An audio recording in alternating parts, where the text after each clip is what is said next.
long years. It hurt bad, so doctor checked me and shook his head. Said, sorry, son, your heart has outlived your brain. Said, oh, this doctor out in New York, son, he'll fix you up with a brand new one. The head doctor met me and stepped right off of the train. Said, we had a bank robber killed last night. His body shot, but his brain's all right. I'll give you a transplant, boy, and you're okay. I got the new brain in and I was feeling great. I went back to Nashville with no headache. Something strange happened when I walked in the bank one day. Said, stick 'em up, everybody, I'm robbing this place. Drop all of your money in my guitar case. Don't nobody move and don't nobody reach for that door. A lady said, why, you're Johnny Cash. I said, no, ma'am. I'm the Manhattan Flash, and I am the best bank robber in New York. Now, the other night, Roy called me. He said, John, I'd like you to do the Opry. So I went out on stage, but I couldn't sing. I got into half a verse of I Walk the Line, and something snapped in that head of mine. I yelled, stick 'em up! Give me money, your watches and rings. Well, I called New York and I talked brain quack and said, Doc, I need to get my old brain back. He said, I'm sorry there, Miss Cash, but I can't do that. He said, I put your brain to chicken last Monday. Said, your songs, lots of money. And I got him signed to a 10-year recording contract. Now, friends, if you see me walking down the street, remember, what you see ain't necessarily me. And if I try to hold you up, don't pay me no mind. But when you got $10 that you can blow, you ought to catch that Johnny Chicken show. He's doing fairs and concerts dates all up and down the line. Said, stick 'em up, everybody, I'm robbing this place. Drop all of your money in my guitar case. Don't nobody move and don't nobody reach for that door. Lady said, why, you're Johnny Cash. I said, no, ma'am. I'm the Manhattan Flash, and I am the best bank robber in New York. Well, I don't pay income tax. You don't pay some money you steal. I'll catch that Johnny Chicken show. Chicken in black.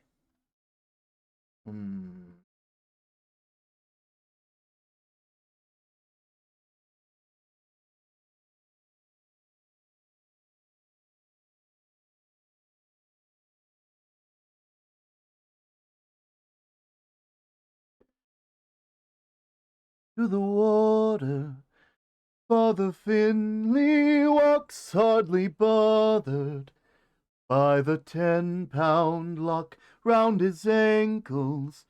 Every step he takes, heaven's angels tremble in his wake.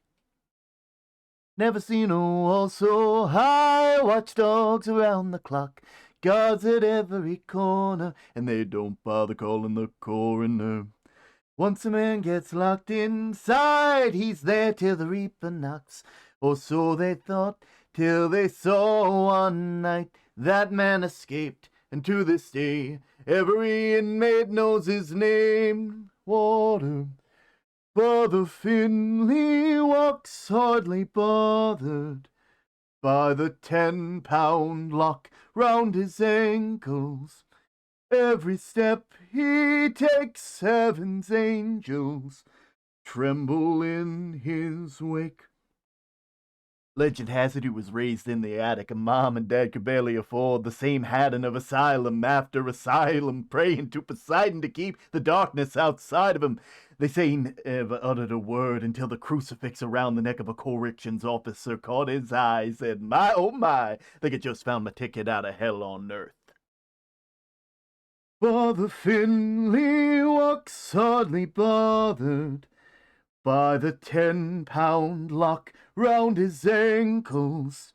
Every step he takes, heaven's angels tremble in his wake. It only takes a week or two to break a God-fearing man. Ease him in with the small talk, and then plant ideas till his ears fall off. Finley played that God like a fiddle, turned his own fin to a homing missile. Father, can you save my soul? First you gotta bring me a little C4. Bang flash, take an educated guess of how the blast didn't singe a single hair on his chest. He just stands in the rubble beneath the floodlights, where despite the chains on his feet and weak muscles he walked off, spawned a generations of knockoff fanatics who got caught claiming they were raised in the attic to follow in the steps of a priest who traded his fate for the depths of the sea. Feet hurt, hands are dirty. Warden says supper ends around 5:30, but I don't think we need to save him a seat tonight. Feet hurt, hands are dirty. Warden says supper ends around 5:30, but I don't think we need to save him a seat tonight. Feet hurt, hands are dirty. Warden says supper ends around 5:30, but I don't think we need to save him a seat tonight. The water.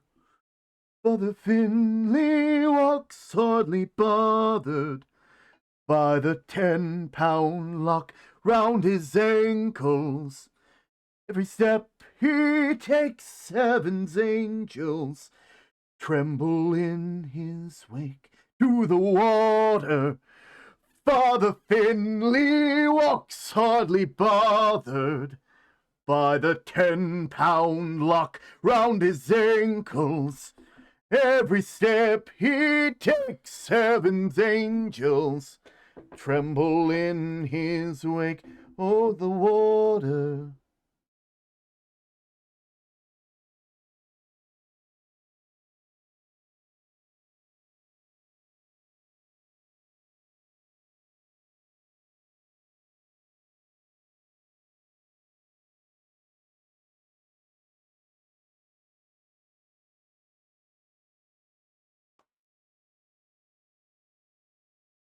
Hello, one and all. Welcome on to my little dock. Welcome to the lighthouse. It is wonderful to see you here. I hope you all are having a lovely, lovely time. As always, let me just, make myself get myself a bit closer here. Make myself a bit more seen, a bit more known. Oh, it's wonderful to see you guys. How are you guys doing? Hello, Greg. Hello, Raven. Hello, Relics. Hello, Backstage. It is wonderful to have you here. I don't know why I am so full of energy today. Taking a sip before the stream today. I'm probably going to have to refill my water halfway through, but hey, we're playing Phoenix Wright, so that means I'm probably going to be up late. Oh, in all seriousness, I hope you all are having a lovely day. Mine's been pretty good so far. I've, I did have a bit of a setback on the whole job hunt thing. My application got refreshed because they like refresh the applications and their stuff every like 3 months or so, and I just happened to apply right at the end of that, so I had to refill out a bunch of paperwork, but supposedly everything should be good. I let my old boss know. Hopefully we'll be back in business soon. It'll be really, really fun. My brother actually took me out to probably won't be here long. I'm on 55% on battery. Yeah, my brother actually took me out to they wanted to treat us to lunch, so we went out and got some they took us out to like this ramen shop. Oh, it's so good. I had some like tom ramen, spicy, good everything that was there. It's just real good, real good. I will go ahead and warn everybody. You should probably go ahead and get your snacks. Oh no, my music is drowning. Oh, that's a shame. Let me fix that. Ooh. There we go. That's a bit too low. There we go. Thank you for that. Thank you for that catch up. Hello, Purple, and hello, Kohal. It's wonderful to have you here. So, like I was saying, I can't stay for long, but if you play Phoenix, I'll be sure to come back. Trust me, I will be.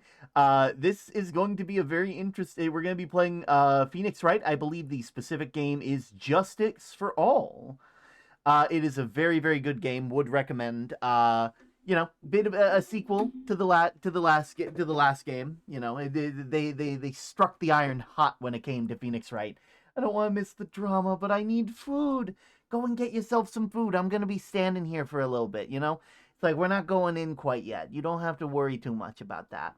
I'm trying to do this thing where I talk to you guys a bit before stream. Like I don't just like hop straight in. I want to make sure that I'm using up some of this beginning time. I still don't know how Sky is able to like. I'm guessing it just comes with like experience. Like they're just able to talk and talk and talk like at the beginning of stream, and like in like I it the best part is like it's like you want to listen to everything that's going on. I don't want to miss the drama, but D&D is in 20 minutes. Ah, true, true. You enjoy that, Greg. You go have fun, okay? Like you're trading out drama for a different type of drama. And I mean, to be fair, this drama will be uploaded. You'll be able to go and look at this drama later. It's like getting to see the group chat explode and then getting to read the wreckage after the fact.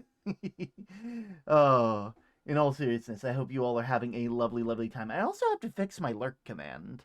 I need to decide what the new message is going to be for people who lurk. Because, like, there needs to be one. I mean, there doesn't need to be one, to be fair, but, like, I think it's fun. I heard a while back that one of my indie cartoons, Battle of the Bands, was picked up by European networks. Ooh, nice, nice. Yeah, I think you were telling me about that. Yeah, it's gonna be interesting to see where it goes, to see what happens.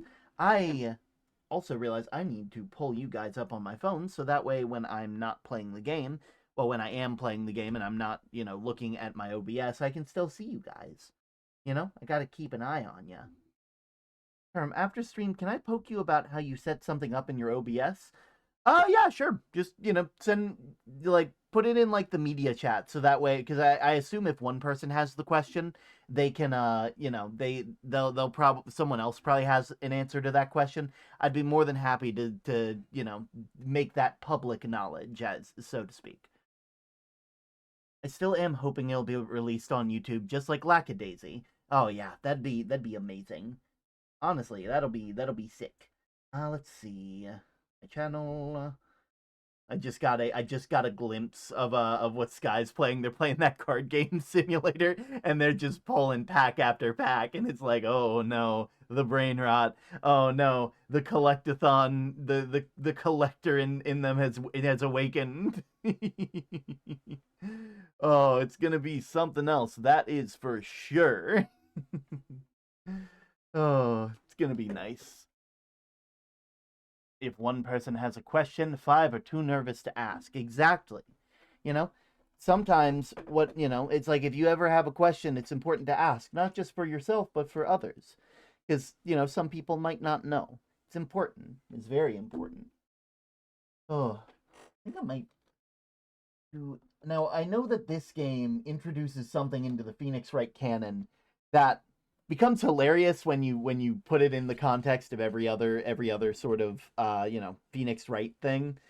Uh, you know, and I won't talk about it because it won't show up until like later on in the first game, later on in the first real case, because of course we're gonna have our tutorial case where it's like, oh my god, this person obviously did it, and then we just have to prove it in one day. If you don't ask questions, you don't get answers. Yeah, exactly. Like if school taught me anything, it's that you got to ask questions. You can't just sit there and not. You know, it's like I can't tell you how many times I'd be doing something and I didn't know how to do it, and so I just talked to like one of the people that I know. The people that know about this stuff more than I do. I remember getting my audio to the level that it's at. Like, it's still not perfect because I can't do like really low whispers. Me at work, and me is getting watched by big boss. Ah, well, you have good luck with that, Cipher. Good luck with big boss having watching over your shoulder. Uh, like my audio only really got to the point that it's at because of rocks, and they taught me a whole heck of a lot about audio and how it works, and it actually helped me, and it was really really nice. I do want to figure out how I can make it even better because I want to be able to go full send with my voice acting, but I don't want the mic to peak. And if I set it up in a certain, and like also I want to be able to whisper and say stuff like that, but I can't do that without my if my mic can't pick it up. It's like a weird sort of thing, which I just, you know, it gets iffy. Ugh. I will say, also, I hope you all enjoyed yesterday's stream. I absolutely love that game. I do have a game from the same people that made that, uh, available. I have a game that they recently released called Miss Goody Two Shoes. Sorry, Little Miss Goody Two Shoes, and it is a very very interesting. Dear Lord, Kohal, you have already amassed 36,000 pebbles, and like the hordes got reset a while back. Jeez.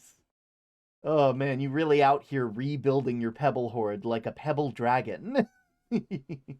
A noodly pebble dragon. Oh, it's gonna be fun. It's gonna be real fun. But yeah, like the game is sort of like a prequel to the game that we played. I haven't even tried the glitched one. I mean that makes sense. It's like go big or go home. You know, it's like if you use the glitch one early on, then like in your pebbling career, you're not going to get as many big gains, but you're also not going to get as many big losses. It's gonna be something. It's something else. I know Relics has been having trouble with it. Relics has been using the glitch for like every single time, and I've been seeing him lose a whole lot, which is unfortunate. Like all of those pebbles are legitimately earned. They are legitimate, farm fresh pebbles. Farm fresh pebbles. Does anybody, rock? I need. Should I make a rock farm at some point? Uh, Animal Crossing was something else. I remember I found on like what was it? Animal Crossing. Uh there's a word for it. There is a word for it. Just give me a second and I will get to it. In Animal Crossing New Horizons Farm Fresh Collectibles. uh in Animal Crossing New Horizons, like there was like a thing that you could do where you could bash the rocks and basically manipulate their spawning locations so that way you could get all of your rocks in one place. I remember making a quarry on my old island. That island doesn't exist anymore, which is sad. I tried to reset and then I did, and then I lost motivation for the game. It's like, oh, that's sad. Maybe one day I'll make another. Maybe I'll make another farm one day. I'll reopen the old save file and we'll play some Animal Crossing on stream. That might be fun. I think that'd be kind of sick. You know, it's like, is there much that we'd really be able to do? Probably not. But like I haven't really seen many updates for the game, so yeah. Like honestly, I might as well play New Leaf at that point. Oh, Coel, guess who got big money from their college for seemingly no reason? Oh, was it you? Did you get like a did you get like a what's the word? My brain keeps going to sponsorship, but that's not the word. A grant? Scholarship. That was it. It ended in ship and started with an S, and I'm like, it's not sponsor. Like a scholarship or like a grant or something like that. Oh, it's like whatever you end up getting. It seems like you got some good stuff in the works in the works.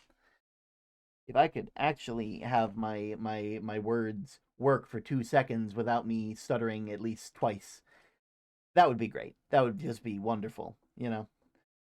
Oh, but yeah, it's been fun. It's been real fun. Anyway, I should probably go ahead and get started. I've been on this screen for a little bit. You know, we were on this screen for about 12 minutes. I think that might be a new record. Usually I'm only on the screen for a little bit. I have no clue. It has no designation for what it was. For I just got a check with lots of money in my name, my first one. Huh. Well, now that's just strange. Be on the lookout. It's like make sure to look into that. Oh, anyway, let's go ahead. I'll go ahead and see you guys momentarily.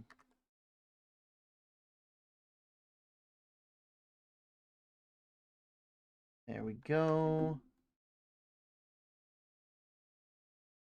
we'll go ahead and we will turn the music for the game back on. There we go. All right. Well, without further ado, let's start a new game. This time, Injustice for All. Let's get some courtroom action. Yes, some absolutely amazing courtroom action. Starting with Episode 1, The Lost Turnabout.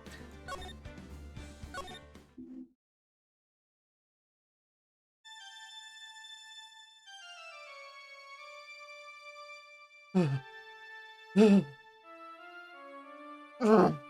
did I get into this mess? That's far enough. You can't run forever, Mr. Phoenix Wright. What have I done wrong? I cannot allow you to go on like this. But I'm just a simple defense attorney. Silence. You are no longer worthy of your title.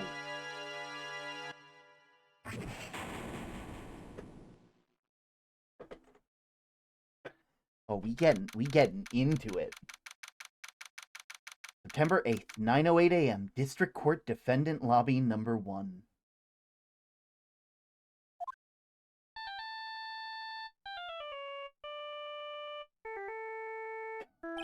That is the face of a man who really doesn't want to be here.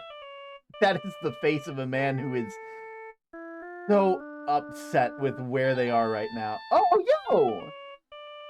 Hello, Sky! How's it going? There's too many card packs? Nonsense. You can never have too many card packs. Oh, it's wonderful to have you here. How was stream? How was collecting cards? Did you get any rare ones? Did you get any rare pulls? Oh, welcome in, Raiders. My name is Term. I'm the Axel of the Lighthouse, and, yeah, well, if I can actually get my words out. The trading card game shop is addicting. I bet. I mean, like, it sounds like it. Like, it basically took what was great about grocery store supermarket simulator and, you know, added gotcha pulls to it. Like, that's, you know, that seems more or less like its usual. Also, thank you for the follow, CB45689.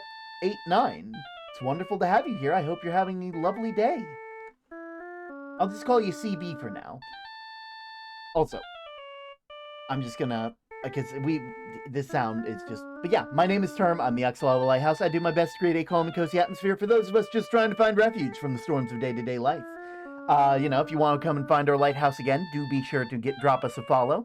And also, because you guys were streaming for a while, do be sure to go and take your breaks. Go and take your self-care. Remember, Rule 0 is important.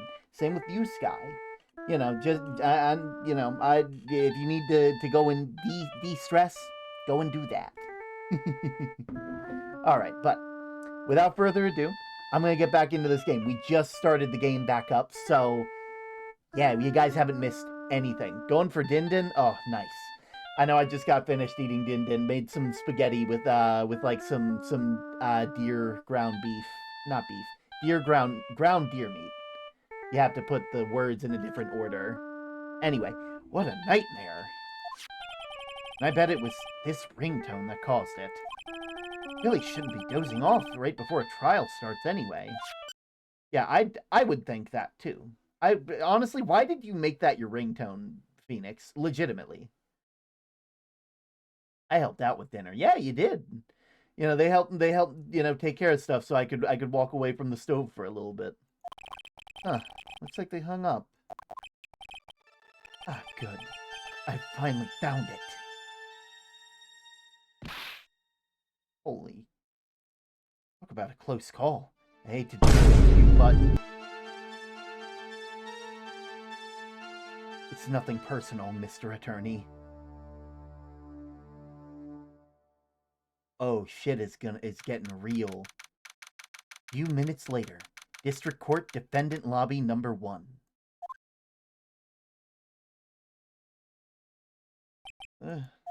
My head. throbbing. Why does it feel so foggy in there? Good morning! Good morning? What's wrong? You don't look well. People are at their best first thing in the morning. Where's the fighting spirit? Sorry, but can you please turn the cheeriness down? My head sort of hurts. Roger that! Am I in trouble or something? Huh? Trouble? Wait, never mind. You're a policewoman, right? I thought maybe I'd done something wrong. What are you talking about? I'm the one in trouble! You are? Well, I guess you are a police officer. What? I'm placing my life in your hands today, Mr. Phoenix Wright. Life in my hands? You promised me. You said you would prove me that I was not guilty. Not guilty? Just when I thought all hope was lost, when all of the lawyers laughed me off. Leave it to me, you said. You, the one and only Phoenix Wright, came to save the day. Just like that, I was moved to tears, sir. I'll never forget what you're doing for me, ever. What is this girl babbling about? Actually, I really love to watch the court proceedings, and I always root for you to win. When I'm off duty, I always like to come here and... What's wrong? You've been acting really strange, and you keep staring at me. You're making me kind of nervous, sir. Oh, sorry. I'm afraid to ask, but here goes. This might sound bad, but, who are you? What? Mr. Wright, how can you say that? How can you do this to the fragile heart of a girl about to go on trial? You're absolutely horrible! No, I mean, I didn't mean it like that. This is how a defense attorney treats his client, sir. I can't believe it. No, it's just, I think you have the wrong person. Yes, I'm...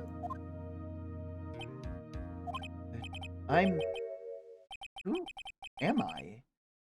Why am I drawing a blank? The trial will begin shortly. Will the defendant and her lawyer please proceed to the courtroom immediately?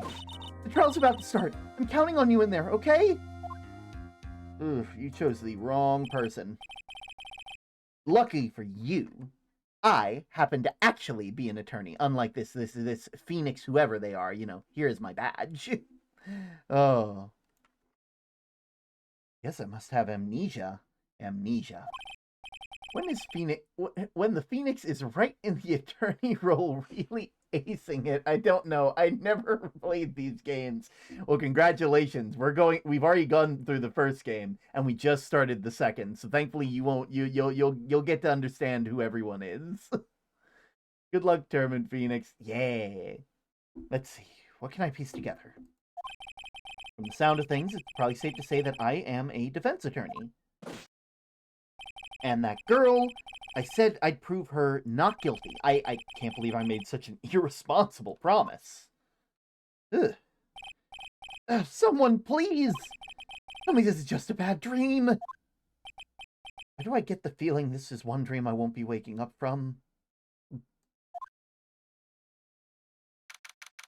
September 8th, 10 a.m. District Court, Courtroom Number 2. Oh, thank God we're against pain. Court is now in session for the trial of Maggie Bird. Okay. The prosecution is ready, Your Honor. What is it, Mr. Wright? Are you talking to me? Do you see any other defense attorneys here? I guess not. Now then, are you ready? Yes. I guess I should say yes for now. Are you ready, Mr. Wright? Yes, Your Honor. Wait a second. Her life is in my hands. I should really do the responsible thing.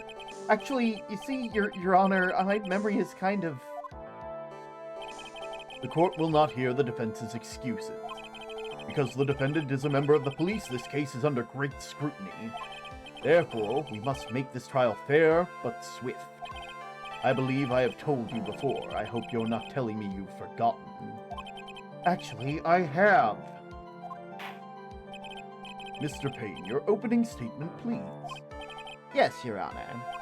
As I'm sure you're well aware, the defendant is accused of killing her lover. What's worse, her lover was a fellow police officer. A policeman? You did what to a policeman? It wasn't me! And besides, Dustin and I, we weren't lovers like that. In any case, the prosecution will prove that the guilty party is none other than the defendant. Very well. Mr. Payne, please call your first witness. It's been a while, Mr. Wright. Let's see what you've learned since last time. I won't show you any mercy this time, rookie.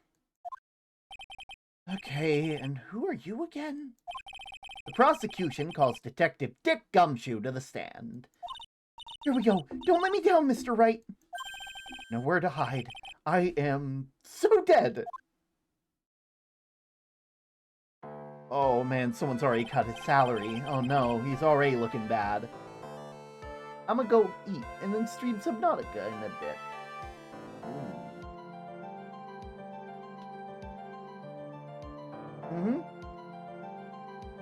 You think you'll play the Professor Layton games? I'd love to at some point.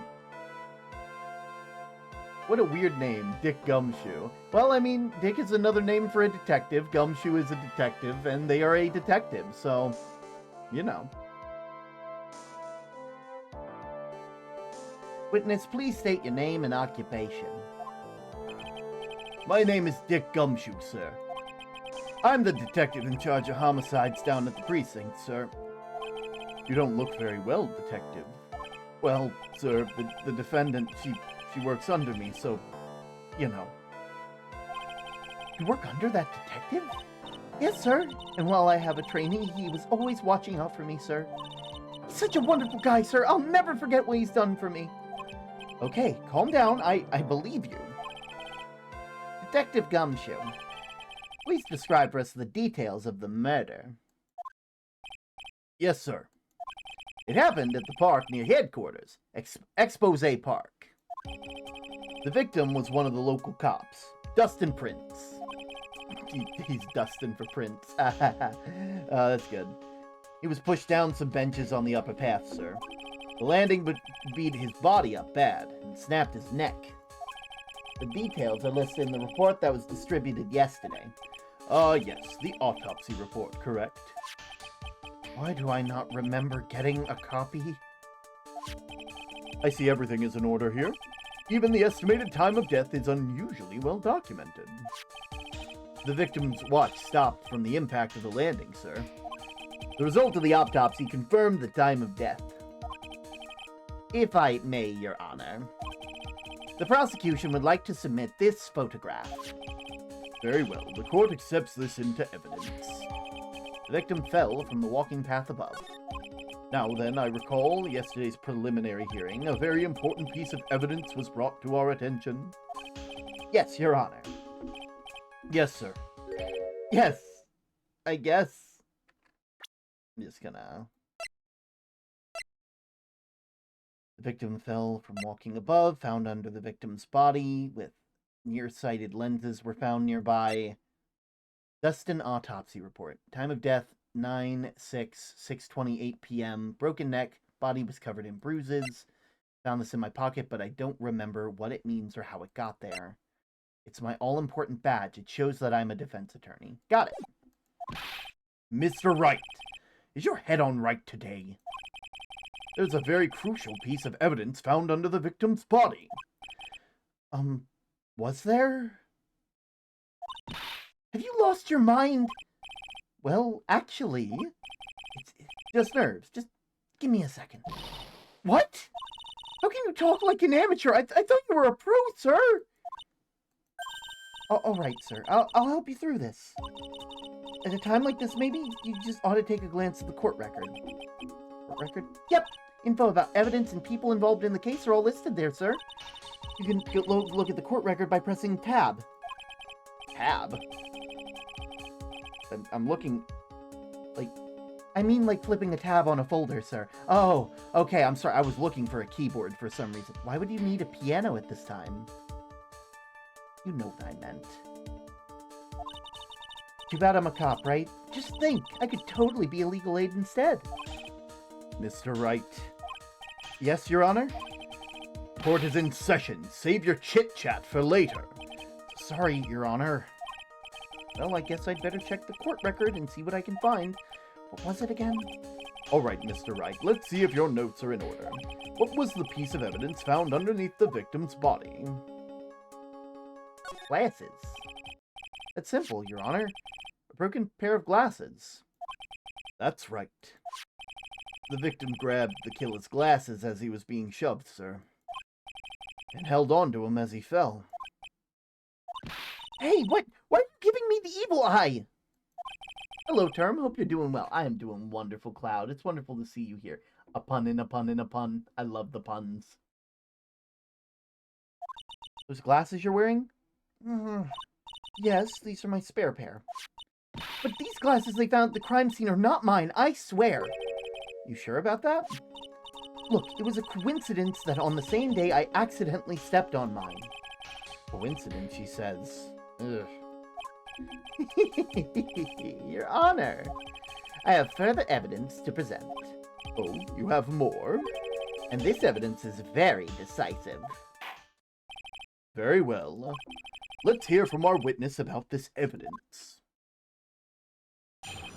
Decisive evidence.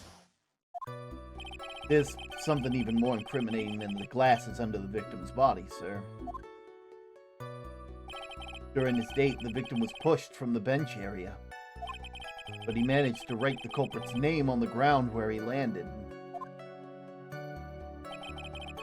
I don't like saying it, but it was clearly the defendant's name.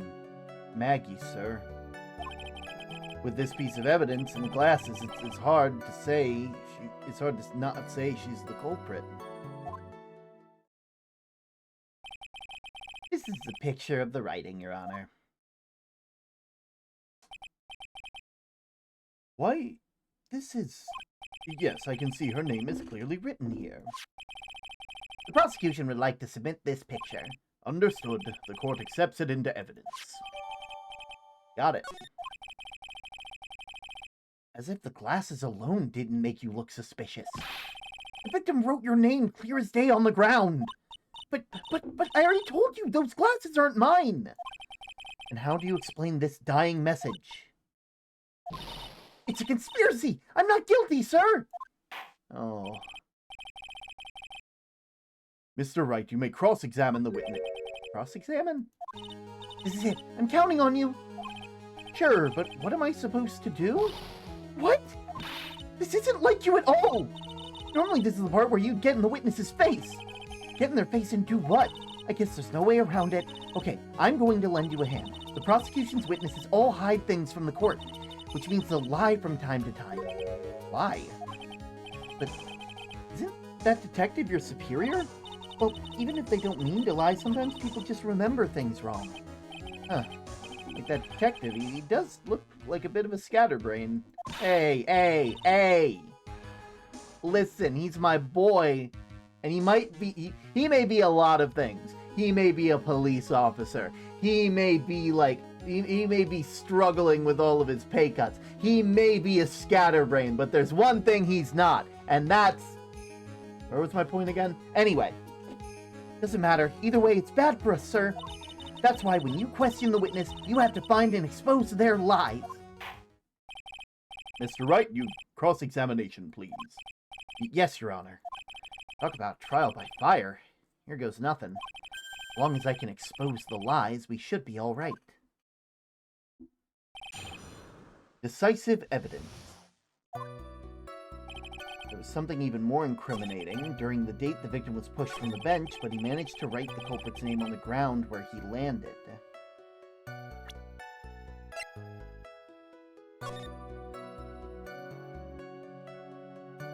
He had his arm out and finger outstretched.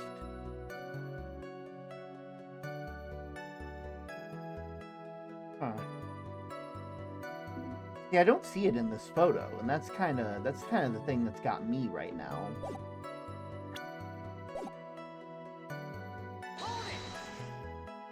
The culprit's name? Yeah, I was surprised too. I didn't want to believe it, but that was the name of my client. But the defendant's name, Maggie, sir.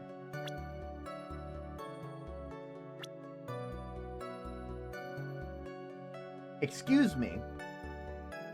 I think you're a goddamn liar.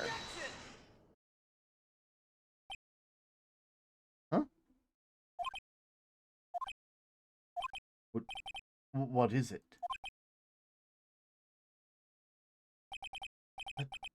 What's come over me? Without thinking, I just blurted out objection. And I yelled it at the top of my lungs, finger outstretched, ready to take on my opponent. What a rush! Detective Gumshoe! You talking to me, pal? Please state the defendant's name for me. What are you trying to prove with this futile exercise, Mr. Wright? You'll see. This is a very crucial line of questioning. Actually, Mr. Payne, you can answer. The defendant's name, if you please. Where's this ridiculous question coming from? The defendant's name is a Maggie Bird. I think someone needs to check the court record. What? It says it right here. It's Maggie Bird. Ah! It looks like the bird caught the cat napping. What's going on here? I have no idea either, sir! As you can see, the victim did indeed leave the name Maggie. However, the defendant's name is actually spelled Maggie. Just read my subtitles. You'll get it. This is a blatant contradiction of the facts. Oh! How about that? I hadn't even noticed. But maybe the victim didn't know how to spell her name correctly. Give him a break. I mean, he was dying. Maggie. Oh, Maggie. Also, I don't know how long it took for me to see that. My chat was not scrolling for a bit there. Give him a break. I mean, he was dying. Listen, dying is no excuse for improper spelling. We have autocorrect for a reason. Gumshoe is way too happy about having no clue. He really is. Listen, he's just a guy. He's just a guy, my man. He's just a dude. He has no thoughts up in there. He's just a big ball of sunshine, and I love every bit of him. He's, like, in this world, he's probably one of the better people to have on your side because of how loyal he is. Also, thank you for the follow, Oni-chans. Wonderful to have you here. And autocorrect? Exactly. Listen.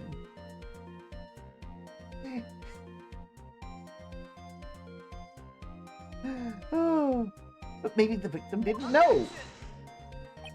May I remind you that it was you who said the defendant is accused of killing her lover? If they were truly lovers, it would be impossible for him to have not known her name. Damn. This is very true. Gumshoe is a golden retriever. Absolutely. They are a golden retriever, and unfortunately they get their salary cut like every single case. And it's so sad because I'm almost certain that they are living off of a single cup of ramen noodles a month. Mr. Payne? Yes, Your Honor? Are you absolutely certain that the defendant and the victim, Dustin Prince, were in fact lovers? Yes, I'm quite certain, Your Honor. They were a well-known couple in the police force. Detective Gumshoe, please testify to the court the relationship between the victim and the defendant. Yes, sir. He's gonna be paid in negative soon. He's gonna be paying to work at the police station. Dustin and Maggie. Officer Prince and Officer Bird had been going out for about half a year. It sounded like they were even talking about marriage. The day of the incident just happened to be the victim's birthday, sir. Maggie, I mean Officer Bird had gotten Officer Prince a present. It was something she had bought over 2 months ago. I should have known because she came to me to ask what she should get for him. Oh, those two sound like they were close. Nevertheless, tragedy struck. Yes, I see. You may cross-examine the witness, Mr. Wright. All right. Officer Prince had been going around for half a year. Sounded like they were even talking about marriage. The day of the incident just happened to be the victim's birthday. The day of the incident? You mean September 6th? Yeah. The victim, Officer Prince, had just gotten off duty at 5 p.m. 5:30 p.m. that day. Since Maggie's night shift hadn't started yet, they went to the parking lot for a bit. I remember when I was young and in love. Oh, it was a jolly time. That's great, Your Honor. I'm glad you're such a cheerful old man. Officer Bird had gotten Officer Prince a present. You seem to know a lot about the defendant. Well, that's because I'm her boss, and I gotta watch out for my subordinates. But even what she was going to give her as a present, isn't that going a bit far? Hey, pal, watch what you say. I know everything that happens under me. If someone so much as scratches that... I really don't need to know that much. Mr. Wright, please refrain from badgering the witness. I agree. Even if this witness has a crush on the defendant, that should not be the point of a discussion at this time. Whoa, wait a sec. Where were you talking about this? It's all your fault, pal. You're guilty. Guilty. I should have you arrested. I think the good detective is about done here. It was something she had bought over 2 months ago. Over 2 months ago? Yep. She's a very considerate woman, pal. So, what was his birthday present? She got him a glove. A single glove? Why would she only give him one? Actually, Your Honor, the glove in question is a baseball glove. Oh, I see. A baseball glove. Officer Prince was a huge baseball fan. A baseball glove? Press further. Just now, I believe you said that the present was something she had bought over 2 months ago. Yeah. Are you saying she bought that glove at a store that far in advance? Nah, nothing like that, pal. Then what is it like? She ordered it. That was custom made. Custom made? The glove was custom made? Yep, that's what I said. Here's the glove. Now catch yourself. So, the glove was custom made. Objection! Your Honor, I really don't see how the glove is related to the case. Yes, it would seem that there is little relevance. What do you think, Mr. Wright? Do you think this glove is really relevant to the case? Of course it's relevant! I don't know where this will lead me, but... of course it's relevant. That glove is the key to this whole case. You're flipping to the max! Now this is the Phoenix Wright I know.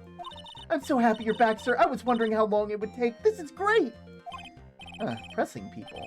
Feels like I've done this before. As if I used to do this to squeeze information from even the most tight-lipped people. When did the Forgora mug come into existence? So, fun fact. The iForgora mug started off as a piece of, it started off as something that me and the rest of the mods did during one of my first 24-hour streams, I believe. We were playing Gartic Phone together, and I ended up making the iForgora image. Now, I thought it was so silly and so funny, and back when I used to have my merch through Stream Elements, I was like, you know what, I'm gonna just play around with this. What am I gonna do? Oh, you know, it'd be funny taking that image, putting it onto like a mug or something, and just making that something. And it's just like, oh, I'm gonna put iForgora in Comic Sans. Now, I thought it was really silly, and I have made it my mission that if I ever move merch sites, the first piece of merch that ever gets put onto the merch site will always be the I Forgore mug. Does he have amnesia? He does have amnesia. He got hit over the head at the beginning of the game. And so now he doesn't, he's still kind of figuring, that's why this case is like the tutorial case. But yeah, that was made during a Gartic Phone stream, and I just thought it was silly, and I made it into a mug, and now it has become the thing that it's the first piece of merch I put whenever I change merch sites, which I don't think I'll be changing anytime soon. That's a jank mug. I mean, to be fair, it was one of the first ever mugs that I made. It was the first ever bit of merch that I had ever thought of making before I had any amount of skill. So, you know, I don't really think it's too crazy. If I used to do this. Very well. If you are that convinced, then let's hear some more about the matter. Actually, I brought the glove with me today. And? Why didn't you say so earlier? Hurry up and show the glove to the court. Well, I didn't think it had anything to do with this case. Anyway, this is it, sir. That looks like a bunch of bananas, my man. That is a banana glove if I've ever seen one. Amazing color choice. Yep. It's rather yellow, isn't it? A birthday present from Maggie. It's custom made. Officer Prince really liked the color yellow. And that's why you had to special order it? Yep, that's right. That and one other reason. I think the court has heard enough. It's clear that the victim and the defendant were involved with each other. Yes, that's correct, Your Honor. Now, if this is true, it would bring up an important question. Why was the name Maggie really written by the victim? I see your point, Your Honor. Detective Gumshoe, please tell the court a little more about the name on the ground. Yes, sir.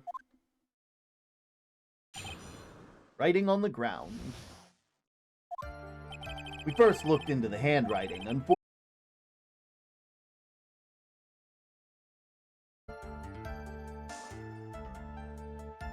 Hello? Testing, testing. I don't know what the heck happened there. Huh. Well, whatever that was, we're back. Welcome back, everybody. Jeez. OBS just decided, hey, I'm just gonna go whoom, you know? Is term laggy for anybody? You might have to refresh the page because I lost so many frames from that. I should be back now, though. We better? Everything good? Testing, testing.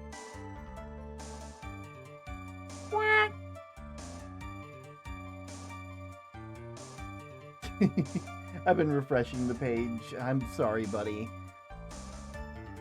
Hopefully it fixes itself. It looks like everything's working back on my end. Also, technically, this means Daily Pebbles have been refreshed, so that's something. You know. I don't know what caused that. We're stable now, so hopefully it was a one-time issue. I know last night it also happened, but it didn't give me a warning for it happening. We kind of just lost a bunch of we just kind of increased the delay a super heck of a lot. And now I'm kind of curious about shit. Oh, thank you for the care package, Raven. Hey, you got the Elliot Pebble!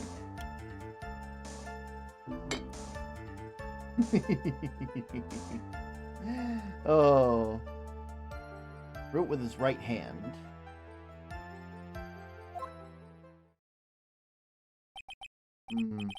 I must do the boo emote at the start of any stream I'm in. It's my version of Daily Crawlers. Oh, valid. Yes, perfectly logical conclusion. Now then, Mr. Wright. My pleasure. It was something refreshing. Now, Mr. Wright, you may cross-examine the witness. Thank you, Your Honor. Writing on the ground.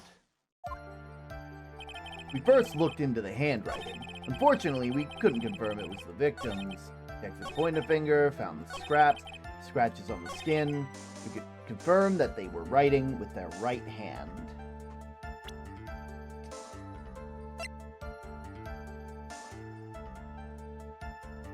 Do you guys see what's wrong here? There's an Elliot pebble? I must have it to adorn my hoard! There is also a Newsom and a Lulin pebble. And I think there's a Croc pebble in there, but I could be wrong. There's also a Lyra pebble. An ad's also going to be starting because of this, so I'm going to hold off. Anybody who's here who has a sub, can you see what's wrong with this image?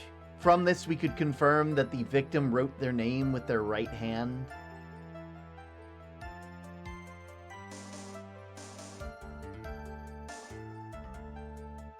Do you guys see the issue? I see the issue. I hope you all see the issue, too. Oh. There's no blood on it. No, that's not it.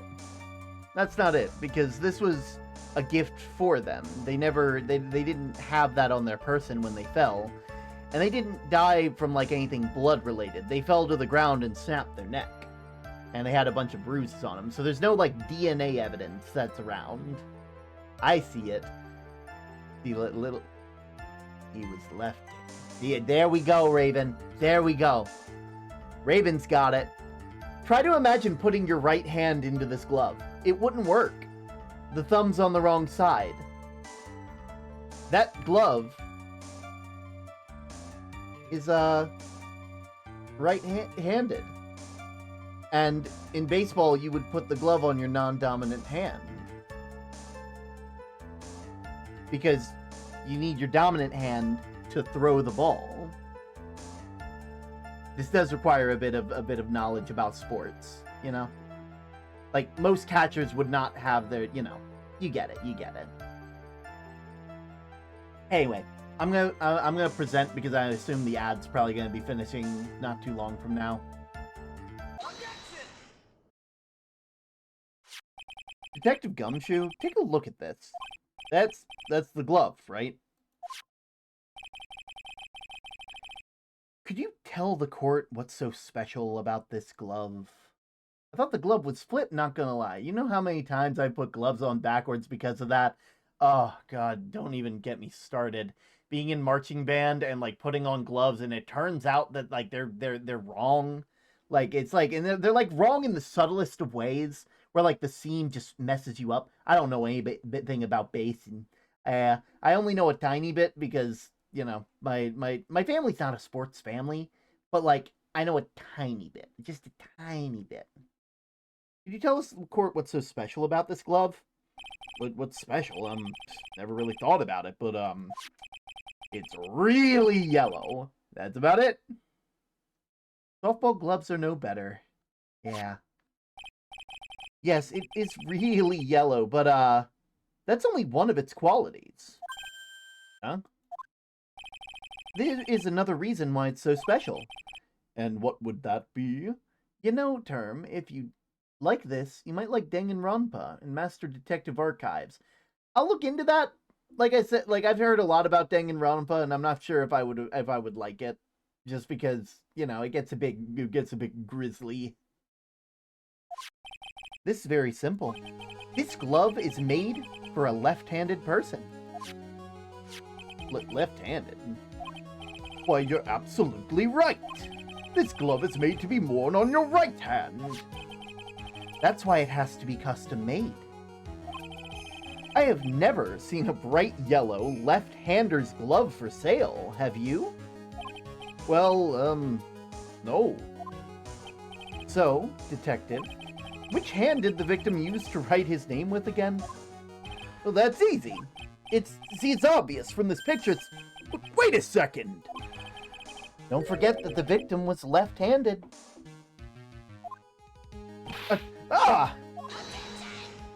No wonder it was custom-made. I object! Overruled. Mr. Wright, I would like to know what your line of reasoning proves. There's only one conclusion that can be drawn.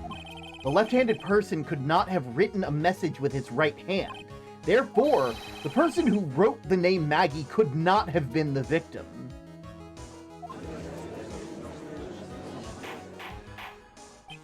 Order! Order! When you think about it that way, then yes. It's not possible that this name was written by the victim himself. Then that means Maggie is... No, it's not possible! Mr. Payne, Yes, Your Honor. the evidence the prosecution has presented has failed to prove the defendant's guilt. In fact, I believe you have proven her to be innocent. Hey, you can write with your non-dominant hand, it's just harder. Yeah, but I imagine that if you have snapped your neck and you are in your death throes, you're not going to be writing with your non-dominant hand if you're trying to get out one last message to the world, you know? No! Alright, you did it, Mr. Wright! Whew, I feel like I can breathe again. It seems that we have reached a conclusion. You did a fine job once again, Mr. Wright. Me, Your Honor? Well, thank you, sir. See, you got complimented by the judge again. You're really good. And that's why you can't give up being a lawyer, sir. Are you joking? I'm more than ready to retire. I will now announce my verdict. The court finds the defendant, Maggie Burt... Not yet! I mean, please, give me a few more minutes, Your Honor. What is the meaning of this, Mr. Payne? The prosecution is not finished yet. What do you mean? We would like to call our next witness to the stand. What? A second witness? What did this witness witness? The moment the victim was pushed to his death. What's more, he saw the very face of the culprit. What the heck? Order! Order in the court! I believe a recess is in order. Afterwards, we will hear from the new witness. I had a feeling it was a bit too easy. I need more information. I'll have to see what I can find out during the recess. Can't let my guard down. It's only going to get tougher from here. Court is adjourned for recess. To be continued in the tutorial case, because they trust that the people who play their games are going to people aren't going to play the second game before playing the first. Here, I'll put this one here. There we go. Phoenix Wright, Ace Attorney, Justice for All. September 8th, 11:43 a.m. District Court, Defendant Lobby Number 1. Amnesia? I can't believe my lawyer is trying to defend me in such a state. Why didn't you tell me, sir? I'm sorry, I didn't mention it to you. Oh, I know what to do. I heard you can fix something like this with a really strong shock to your system. Come on, lower your head a little. A Maggie kit should be all you need. No. I think I will pass on that one. Come on. I'm sorry. Whenever I see someone in trouble, I have a hard time leaving them alone. I tend to stick my nose where it doesn't belong and try to tackle everyone's problems. Well, my head's one problem you will not be tackling today. Gotta go. Have a good stream. Thank you, Raven. Well, we're here to solve your problem first. We can deal with mine later. For now, do you think you can fill me in on a few things? Of course! I'd be honored to! Well, I guess we'll start with my name, and then I can tell you about me. Oh, no, that's okay, really. I think I know you and your name pretty well by now. I was wondering if you could help me figure out a few things about myself? So, my name is Phoenix Wright. What a weird name. That is serious. You really don't remember. I'll tell you what, sir. You can have this back and maybe it'll help. This is a business card? I got this from you. It's my most prized possession. You can borrow it for now, but please give it back, okay? Okay, there's some numbers written on the back. Oh, that's your cell phone number. Phoenix's business card added to the court record. And wrote my cell phone number on the back. I guess for now, we should stop talking about me and start talking about this case. This case? Yep, can you think of anything that would be helpful for me to know? What can I tell you? I can't think of anything other than the incident with the cell phone, but, cell phone? Yeah, your eyes lit up when we talked about it at the detention center, sir. Hurry, then tell me. It might be very important. Okay, Roger. It was on the day of the crime, just before 6 p.m. I picked up a lost cell phone while on a walk with Dustin.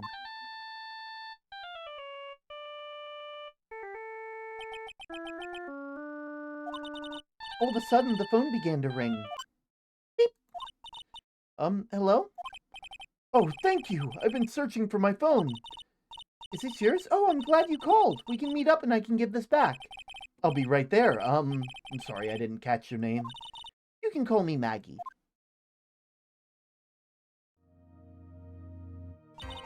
Well, we agreed to meet up at 6 p.m. Dustin and I waited for the person to show up, but they never did. So, where's the phone on now? I gave it to you yesterday. Huh? To me? Is that phone in my pocket? You mean this? Do you think it has anything to do with the murder? I don't really know, but if my eyes lit up... You were here all along! You're so mean! I called you like 1,000,000 times! Why wouldn't you pick up? We got Maya back! Yeah! Maya! I love Maya! They're back! When I went to the court to check in the court, everyone had already left! Now who the heck is this? Let me guess, I am supposed to know this girl too. Hey, good morning, Maggie! And good morning to you too, Maya. So, how's it going? Is there a word for worse than abysmal? Oh, and what if I said that everything will be fine? Are you allowed to say that? That's right, it's Maya to the rescue with the ultra-decisive, super important evidence! Here you are, Nick, the thing you wanted me to bring. Huh? Oh, thanks. What the heck is this? List? About 20 people's names and phone numbers written on it. It was kind of tough, but I managed to dig up some dirt. It looks like these guys are up to no good. No good? As in, there's a group of con artists the police are currently investigating. I think these guys are members of that group. List of unfamiliar names and phone numbers. Members of the con artist group. Why would a group of con artists pop up in a case like this? Don't look at me. And where did you get this list in the first place? What? Don't you remember, Nick? You were the one who asked me to look it up yesterday. Oh, is that right? These numbers were in the memory of the phone Maggie found. So that's where they're from. You're awfully forgetful these days, Nick. I hope you never get to be a forgetful old prune like you. Maya, actually, Mr. Wright is... Mr. Wright, recess is over. Please bring the defendant to return to the courtroom immediately. Oh, oops, guess you gotta get going. We can talk about you being old later, Nick. Maya is just Phoenix Wright's Twitch chat. I will not be taking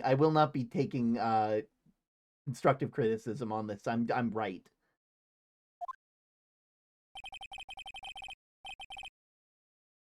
They're there to offer insight, to help, and also call him old. All that's left is to put it all together. I'm not going to lose this. I can't. Come on, Nick. Better get a move on. Yeah.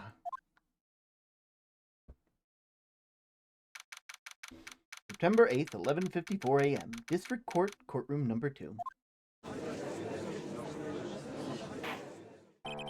Court will now reconvene. Please call your next witness to the stand, Mr. Payne. Yes, Your Honor. But before I do, if I may say a few words. What is it, Mr. Payne? It's about the next witness. He has a tendency to say things that rub people the wrong way, you see. So I ask that the court might be a bit lenient on... There's no need to give such preface. Just hurry up and call your witness, please. Yes, Your Honor. The prosecution calls its next witness a drifter who was taking a walk in the park on the day of the murder.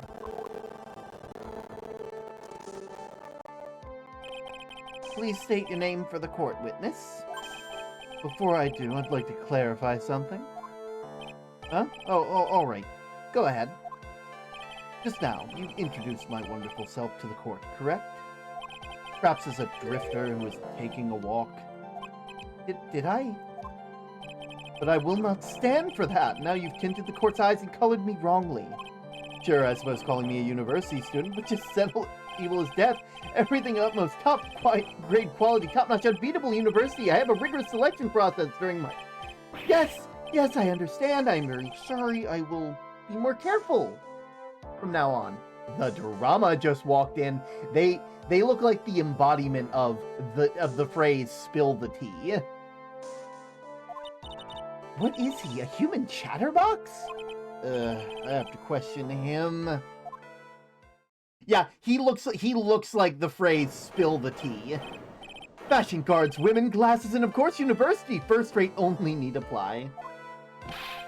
Glasses? You aren't wearing glasses. That's enough. Your name, witness.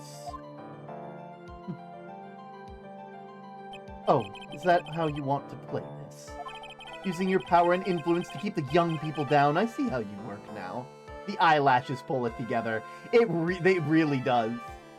Like, wait, there's actually an image for this. Wait, I feel like I'm gonna do this, and it's gonna be far too silly for what we're about to do.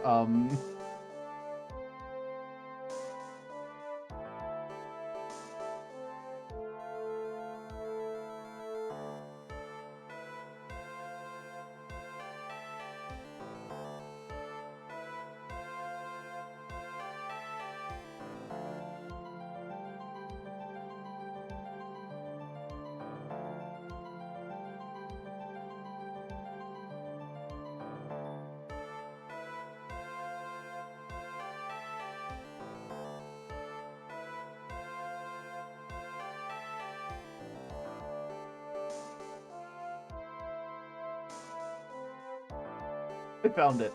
Now I just gotta save it. This is gonna be worth it. The eyelashes have a very specific sort of energy about them.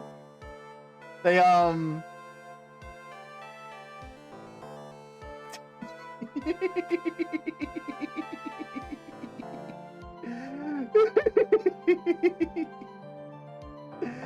Oh God, we love meme images. There's nothing wrong with it, obviously. There's nothing wrong with it, obviously, but...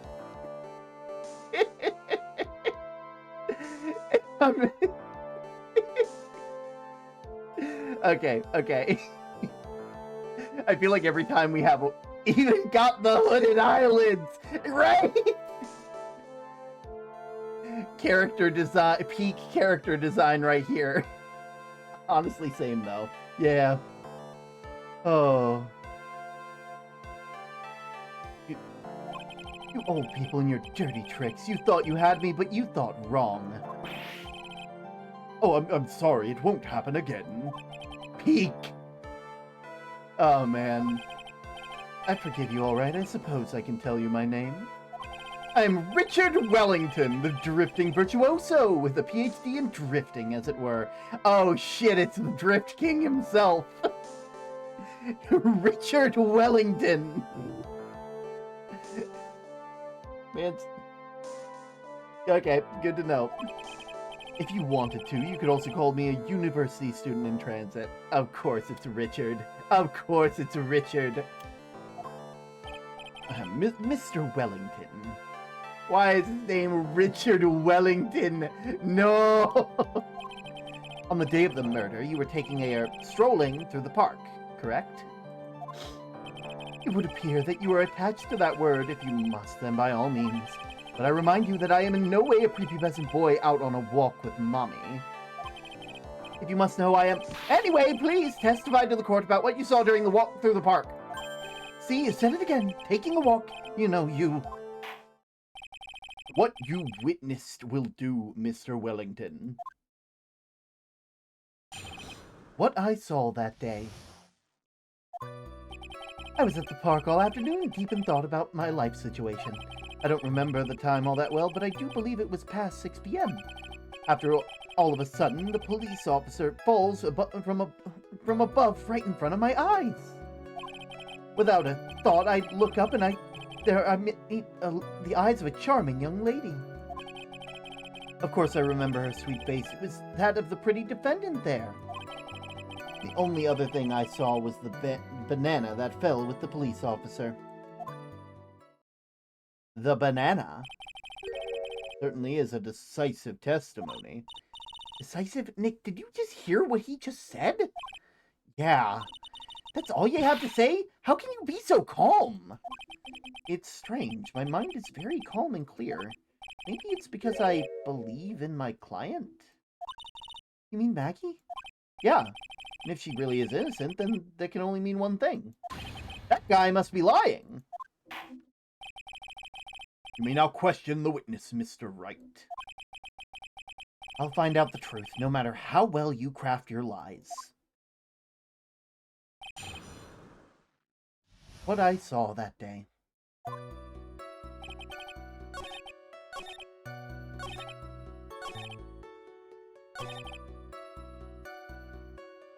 A twin totally committed the murder. It's always a twin. You know, you might be right. Who knows? But,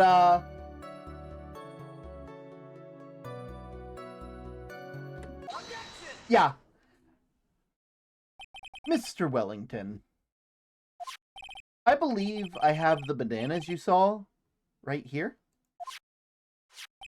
Ah, so you knew about the bananas too? Well, why didn't you say so earlier? But don't think you can use this as a way to pull more information out of me. And that's where you'd be wrong. Mr. Wright, what's the meaning of this? Isn't that the baseball glove? Huh? What baseball glove? Doesn't it look delicious? Care for a bite? That's not... It's a... No! Your Honor, I think this proves one very important fact. That the witness has bad eyesight.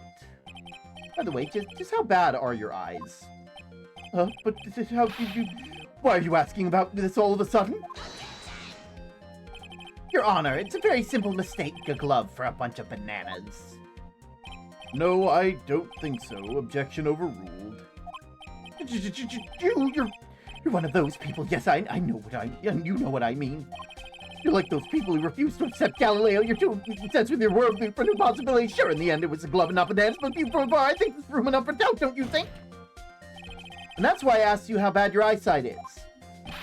They're both 2200. I suppose that's going to tell me that's terrible, right? Why are you not wearing your glasses today, then? That's because I lost them recently, you see? Dang, bro, chill. Chill. Daddy, chill. What in the heck is that?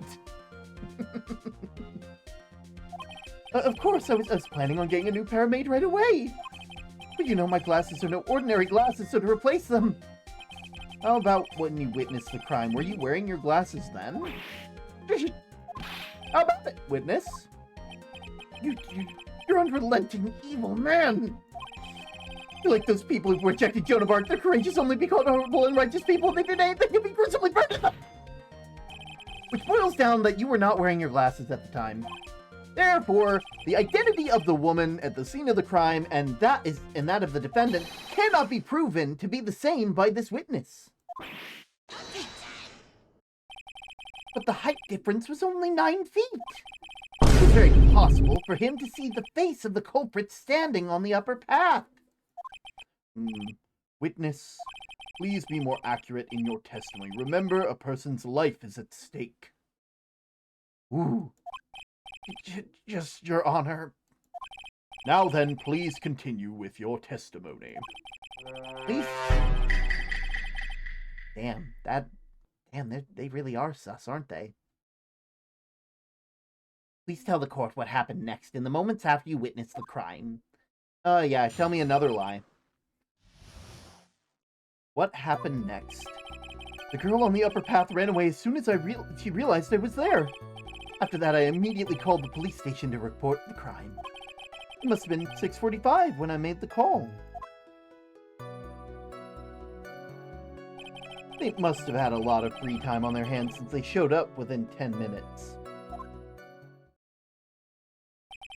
So the person who was on the upper path saw you and then ran away.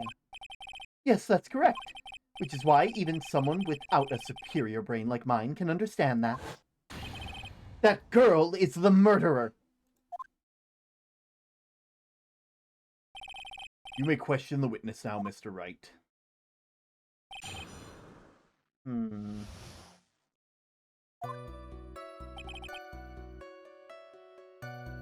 Girl on the upper path ran away as soon as she realized I was there. Let me check something. Time of death, 6:28 p.m. I immediately called to report the crime.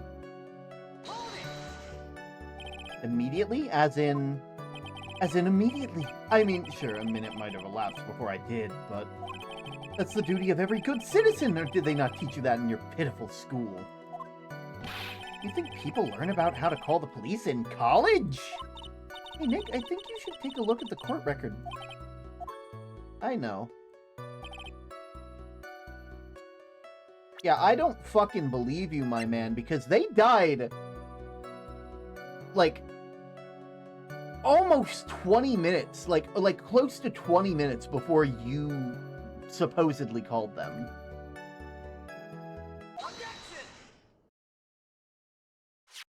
Mr. Wellington, would you please look at this? You mean the victim's autopsy report? According to this, the murder occurred at 6:28 p.m. So what of it?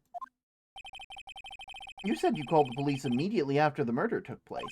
However, by the time you had called the police, it was already 6:45 p.m. There's clearly a 15-minute gap here. Do you deny it? I think this court would like to hear what you were doing during the 15-minute gap. The witness was in shock at the time after witnessing a terrible murder. It's only to be expected that he would be a little dazed. 15 minutes is hardly what I would say by a little dazed. Mr. Wellington? Yes? Explain yourself. What were you doing during those 15 minutes? Answer the question. Telephone, Spit it out. I was searching for a phone booth. A phone booth? You mean you don't have a cell phone? Oh. Your questions as if you're trying to open all the layers of a Matryoshka doll. You must think you're something really special. Witness. I lost my cell phone there. Are you happy? You lost it? Unbelievable. You lose your glasses and your cell phone. You must be very scatterbrained when it comes to your belongings. What are you saying? You first-rate people are never allowed to lose things. Have you ever heard that all geniuses have a strange quirk too? The rationale is my own quirk. It would be simple, plain people. You can't understand. Enough! Man, oh man. Wait, hold on a second. He lost his cell phone. Nick, this cell phone, could it be? You mean the phone Maggie found? There's no way. Boy, I did not see that coming. What should I do now? Question further. Mr. Wellington, where's your cell phone right now?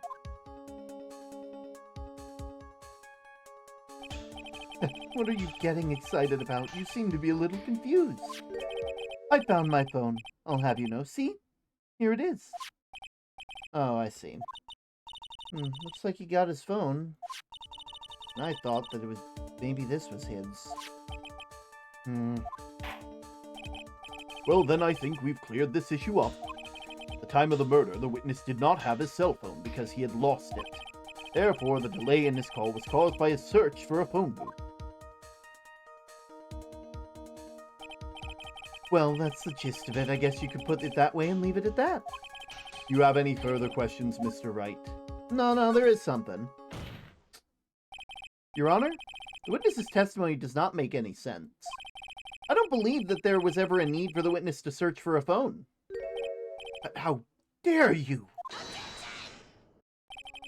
You can't just make outrageous claims like that. You have some sort of proof? Well, yeah, of course. This evidence should be good enough, I think. All right, let's see the proof then. Please present proof that the witness had no need to search for a public phone booth.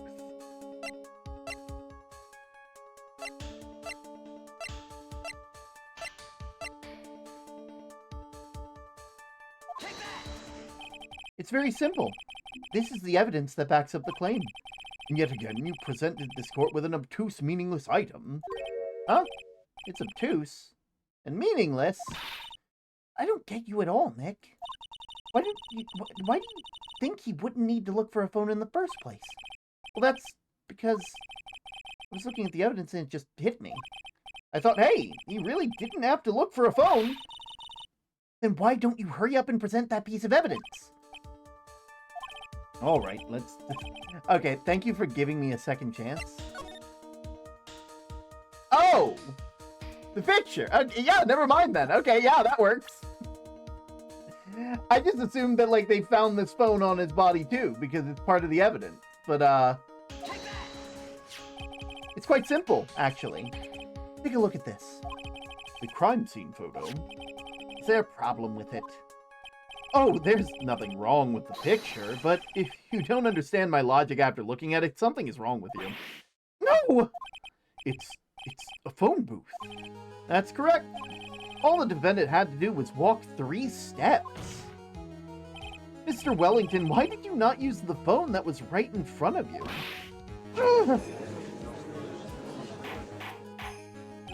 Order! Order! What is reporting a crime a little late prove to the defense? The witness can't explain what he was doing for those 15 minutes. That's a reason enough to throw suspicion on his testimony. Yes, this is very true. What do you have to say for yourself, witness? Then I bet this phone really is his, Nick. He must have killed Dustin to get his phone back. But Maggie said she was going to return it to him. Well, there's no reason for him to kill for it. On top of that, we still have the phone she found anyway. But if he wasn't looking for his phone, maybe he was looking for something else. Was he? Mr. Wright. Yes, Your Honor? Do you have any thoughts on what you would like to share with the court? Can you offer an explanation as to what the witness was doing during those 15 minutes? I've got an idea. There's only one possible explanation. All right, let's hear your explanation. However, be forewarned that if your explanation is not persuasive, you will be penalized. Think carefully before you present Mr. Wright. Yes, Your Honor. I probably shouldn't have said that. There's only one possibility. Please present to the court the one piece of evidence that will answer the following. Why didn't the witness call the police right away?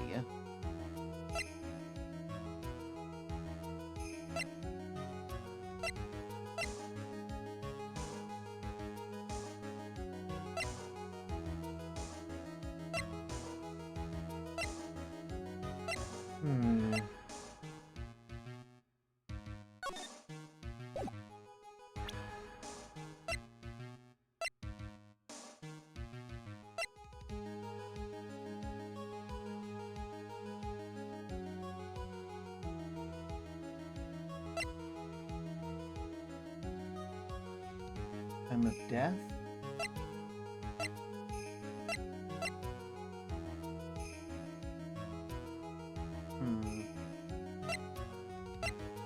Have you found your daily pebbles?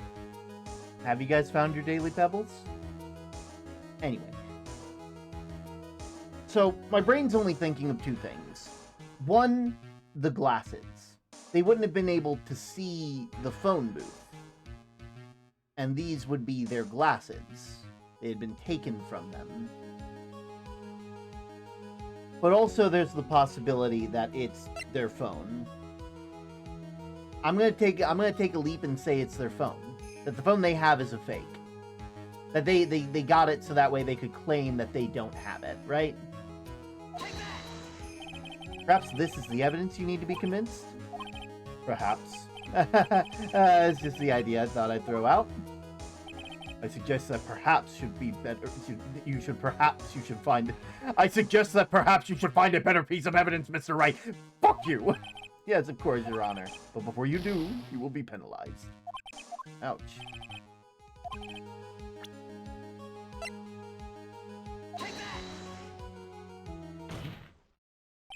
Mr. Wellington? What? Don't call me that. You almost gave me a heart attack. Are these your These are your glasses, aren't they? Ah, where did you find... I believe the court all heard what you just confessed to. That these glasses are, in fact, yours! I'll tell you where they were found, Mr. Wellington.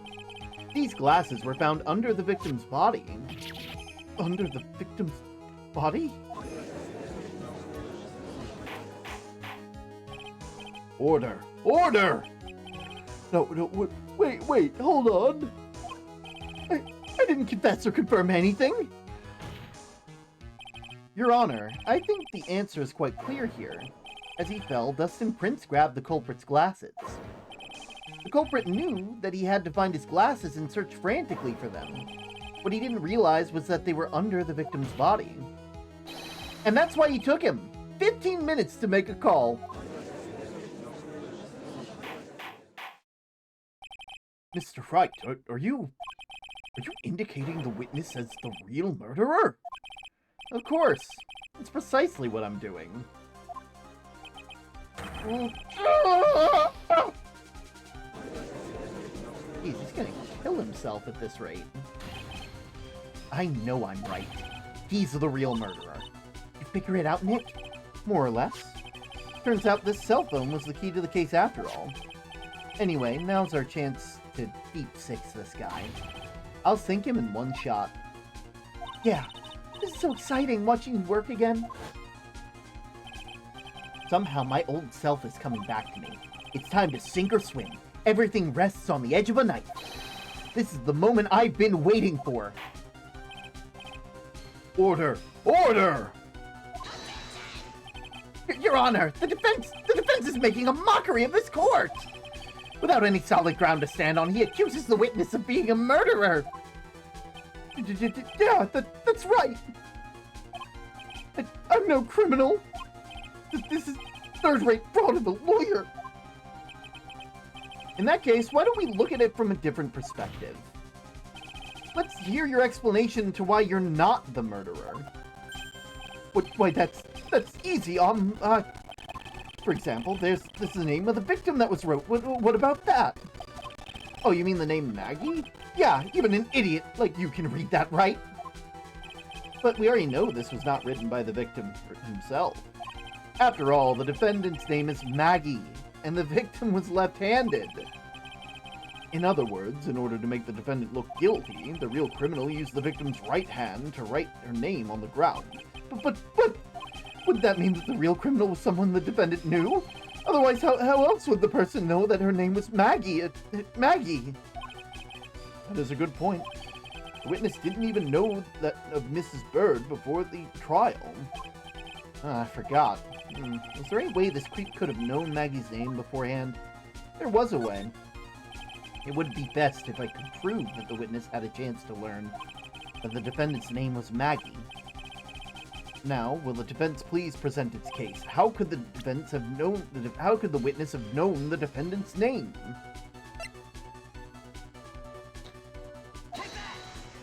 Well, Mr. Wellington, you didn't have your cell phone on you the day of the murder, correct? So what if I didn't? Well, you realized you had lost it. What did you do? What did I do? Didn't you try to find it by calling it? Why, you just... How did you... Your Honor, these questions have nothing to do with... Overruled. Mr. Wright, where were you going with this line of questioning? Do you think that there's some relation between the witness's cell phone and the murder? I do, Your Honor. On the day of the murder, Maggie Bird picked up a lost phone in the park. And... she also received a phone call from the owner of the phone. Beep. Hello? Oh, thank you. I've been searching for my phone. Is this yours? Oh, I'm glad you called. We can meet up and I can give this back. I'll be right there. I'm sorry, I didn't catch your name. You can call me Maggie.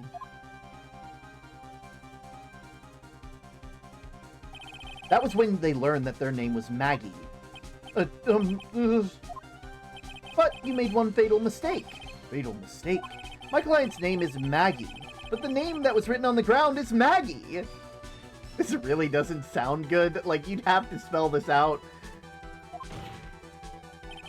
This is the mistake that could only occur if you knew how only knew how her name sounded.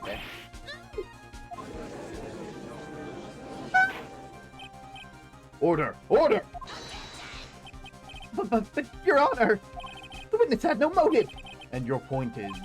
It's very simple, Your Honor. A person usually would not kill someone without reason. Mr. Wellington had no reason to kill anyone. This is absolutely correct. I don't have a motive. Mr. Wright. Your Honor, can you explain what the motive of this witness could have had? It's very simple, Your Honor. Are you sure, Nick? If I said I can't offer an explanation, then the trial's over, right? Yeah, but... Now then, please present this court proof that the witness had motive.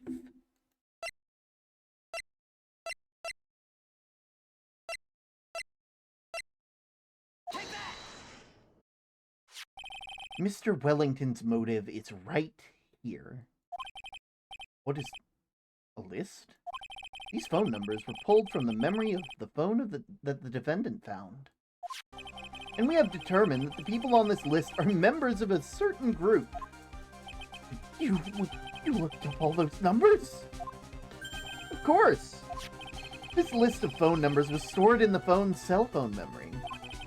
The names and numbers belong to people who are member of a certain con artist group. What? Con artists?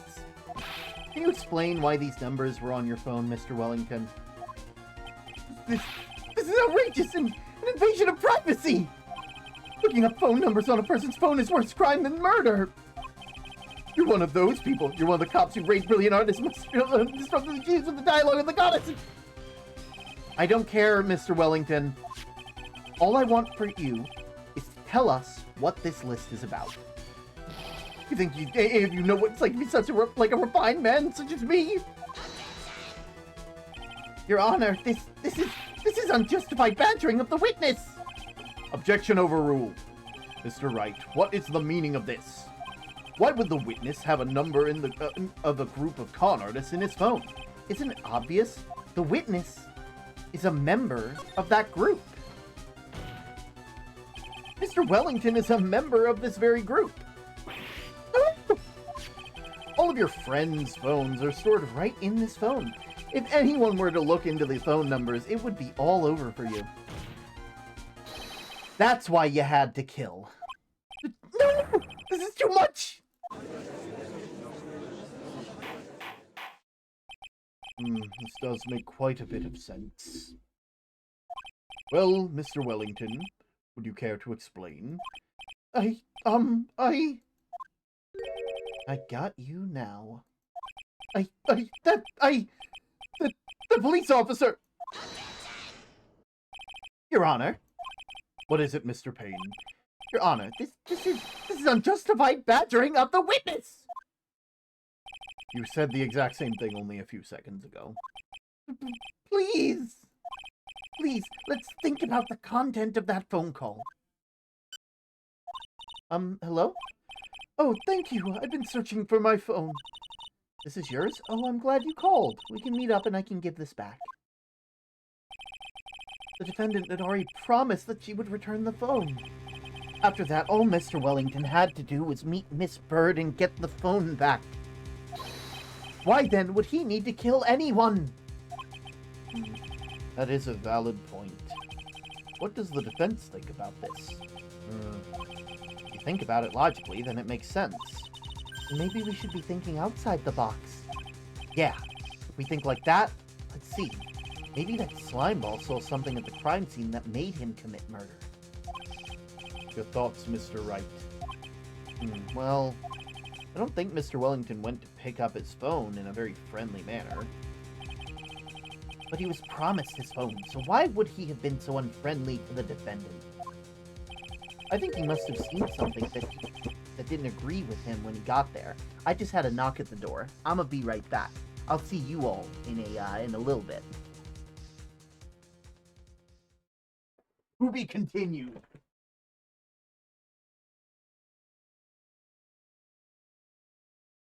Mom and Dad brought back some left. I'd love. Welcome.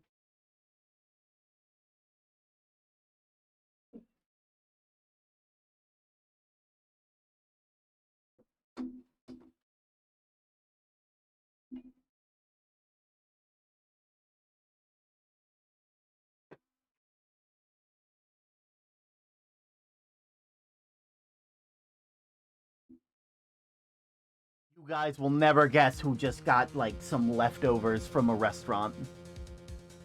I got like some bread, some like really good looking steak, a baked potato. Oh, sibling voice. Yep, sibling voice. Oh. There we go. But anyway, without further ado, where were we? Ah, right. Must have saw something that didn't agree with him when he got there. Well then, Mr. Wright, what was the something that he didn't agree with?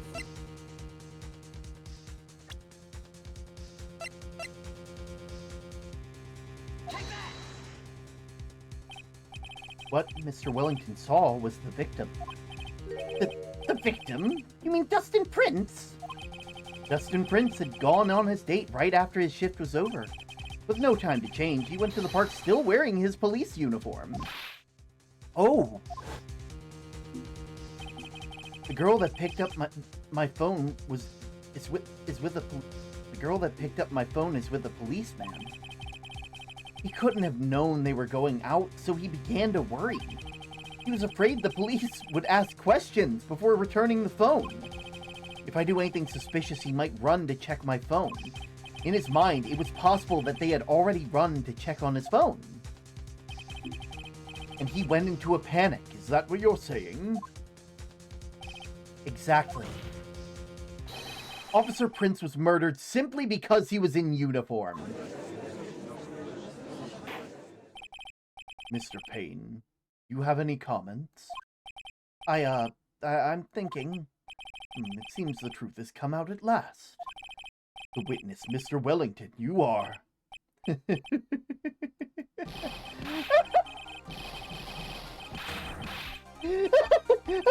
Impressive. Not bad for a person with a third-rate education. What's that supposed to mean? The evidence! Evidence! Ah, this guy is really creeping me out. All you've been waving around and talking about is that suspicious cell phone. Suspicious phone number this, suspicious con group that, they're all in that phone. But who is to say the phone is really mine? It's nothing but proof of your evidence. You want proof that this phone is yours? I already told you earlier. That phone I lost, I've already found it. I don't even have the slightest idea who that phone in your hand belongs to. But you can't be sure it's mine, you simpleton. What? It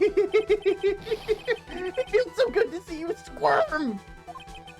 We do seem to have a problem on our hands with this phone. Whose phone is it? Without knowing that, it's meaningless as evidence. Your Honor. This is bad. I can't let him turn the tables on me. The cell phone. There has to be something I'm overlooking. There's gotta be. Maybe phone stored numbers? This phone has the name and numbers of those in the con group in its memory. I can show them to you, Your Honor. I don't believe this. What are you talking about? What are we trying to determine is who the phone belongs to. Who cares about what phone number is stored on it? Besides, who knows? Maybe you were the one and added those numbers in yourself. The witness is quite right. I'm afraid I have to reject your proposal.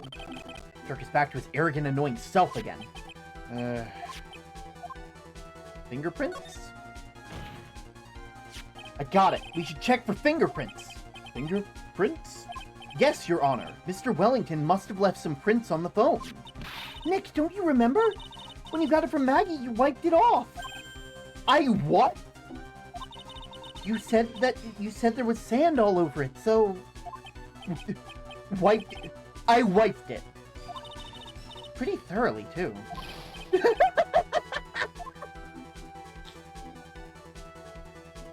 It's so much fun watching a third-rate trash babble like morons among themselves.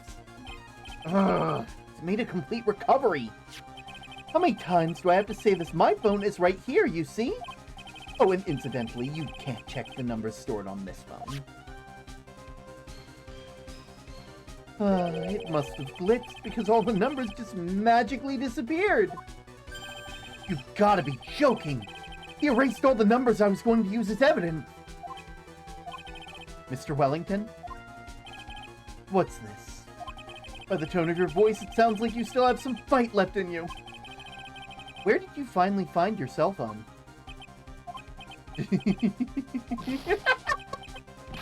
Oh, you're too much. And of course, you have no idea what I'm talking about.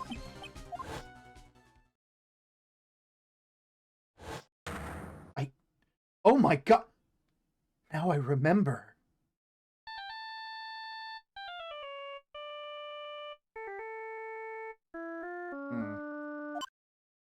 Looks like they hung up. Ah, good. Finally found it.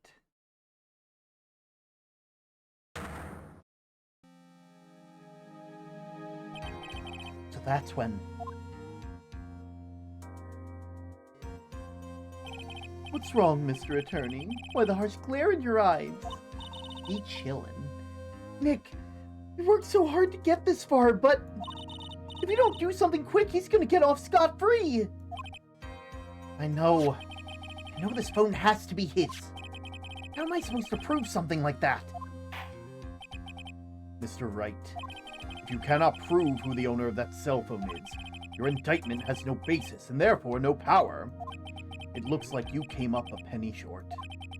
Where did I go wrong? Don't blame yourself. You're merely a third-rate lawyer. You made one big mistake. Who are you? What are you? That's something you haven't figured out for yourself yet. Who am I? The court hereby concludes the cross-examination. If that will be all, I'll have to bid you gentlemen and ladies goodbye. I have a reservation at an ultra-fancy restaurant on the upper side of town. Thank you for your assistance. You've had a stressful day, so please, bon appetit. What am I supposed to do? Am I supposed to just let it go? Raise an objection. He's only failing because he hasn't a concussion. Yeah, he has trivial brain damage. Please wait, Your Honor. All right, Nick. I think I may be able to prove it. Prove it? Prove what, Mr. Wright? Everything. Your Honor, the cross-examination has already ended. Besides, the defense is just going to badger the witness with more inane questions. You will not harass the witness. Is that clear, Mr. Wright? Did you hear that? No harassment allowed, Mr. Attorney. Oh, please, Your Honor. Very well. This is your last chance, Mr. Wright. You may present one piece of evidence to the court. I only get one shot at this. If you cannot prove to me everything, it's over for your client and for you. Well, that down. No. Yeah, nah. We gotta make sure. You fully understand? Yes, Your Honor. I'm sure you're well aware, Your Honor, but the cross-examination period has ended! Can I punt this guy through the spleen? Honestly, probably. I mean, he looks weak enough. Were you paying attention, Mr. Payne? I said that Mr. Wright could present only one more piece of evidence. Oh. Now then, Mr. Wright, this is your last chance. All comes down to this. It's go time. Present me one piece of evidence that will explain everything. Here you go. Here's my business card. Why, thank you. How nice. Here, please have one of mine. The judge's business card has been added to the court record. It's written in fancy script. The ink is strong and clear, but I still can't read it. God, man, he really did have a concussion. He can't read anymore. Wait, what am I doing? This isn't time to exchange business cards. Your Honor, there's something very important about that card, and that is the back of the card. This card is important because of what's on the back. You wrote your cell phone number on the back, but that's exactly it. Can you please call this number from your cell phone? Huh? Right now? But court's still in session. Aw, Judge. I want one of the witnesses to be a badger so they can badger the witness. No, here's the thing. The police department's, like, you know, mascot is the blue badger because they're the ones who are always badgering the witnesses. Hey, if you say so. Is the defense preparing something, Mr. Wright? We are going to call my cell phone now. And then the court will see everything for what it is. Of all the idiotic, stupid things to do.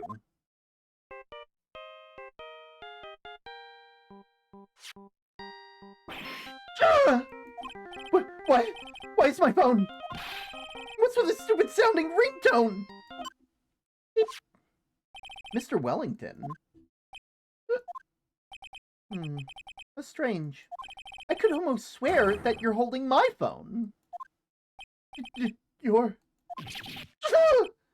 No, it can't! By the way, before I forget, thank you very much for that lump on my head this morning. I don't think I need to explain any further, except to say... When you went to retrieve your cell phone, you mistakenly took the wrong one. Is that the theme for the game? That's the Steel Samurai.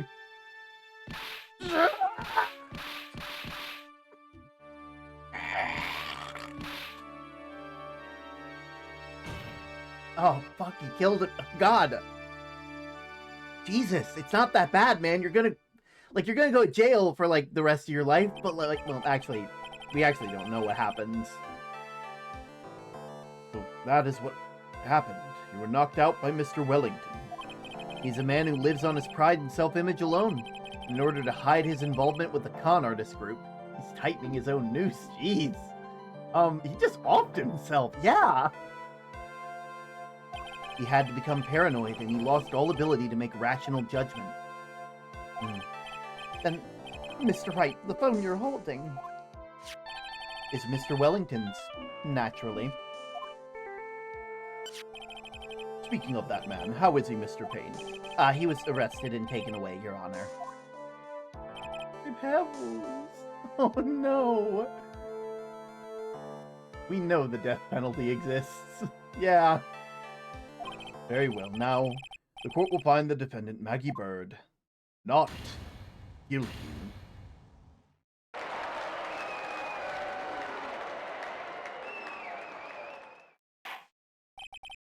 That's all. The court is adjourned.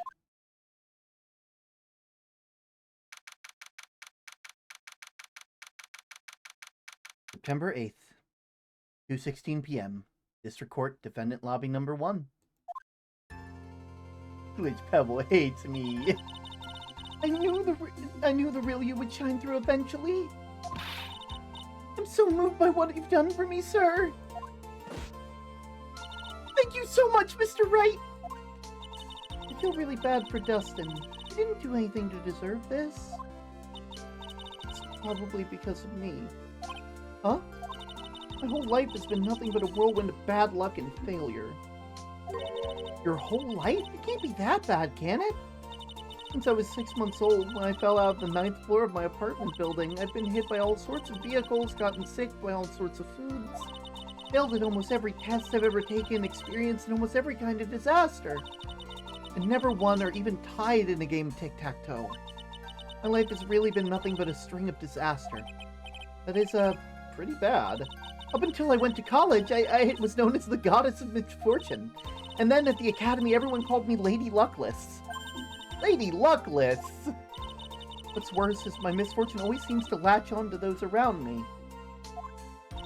What do you mean? When I see someone in trouble, I always try to help. Oh, that's right. You were talking about this earlier. It happened again recently, too, sir. There was an old lady pacing back and forth in the pedestrian crosswalk, and I gave her my hand, and... before I knew it, we were having dinner at my house. Oh. Ah, shit, there's an ad happening. This means that I can eat the leftovers that are in front of me.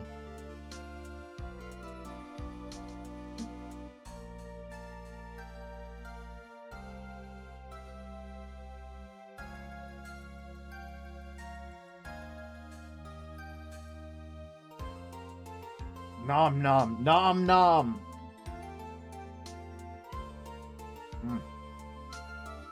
I need to make a thing for whenever an ad plays that, like, goes up on screen. And I also need there to be a sound, so that way, when the ad happens, I'll know.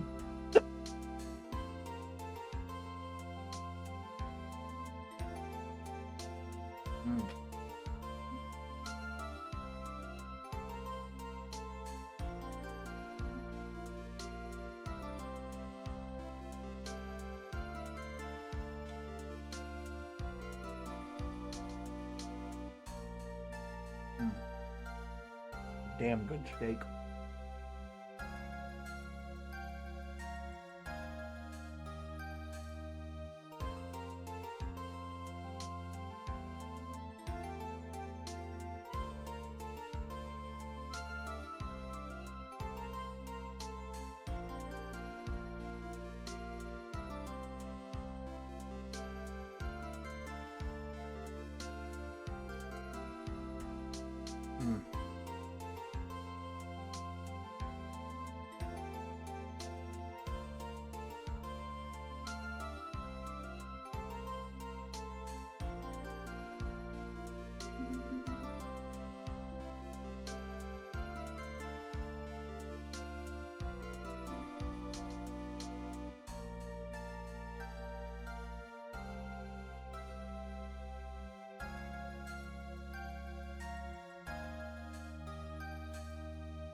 Alright, baked potato time.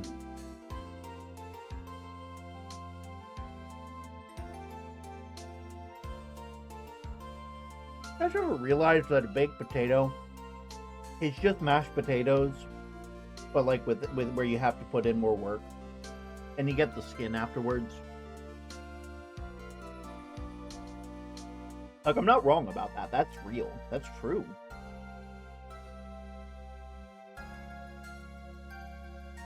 Because, like, when you're eating a baked potato, like, you're not getting, like, chunks or slices. No, you're digging it out and more or less mashing it. It's just a less mashed potato.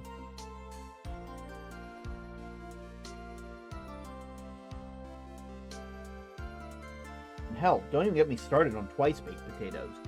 That's literally just mashed potatoes put back into the skin and then put in the oven again.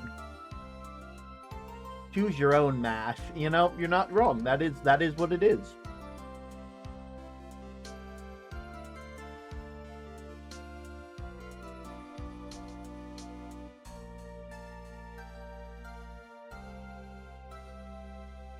There we go.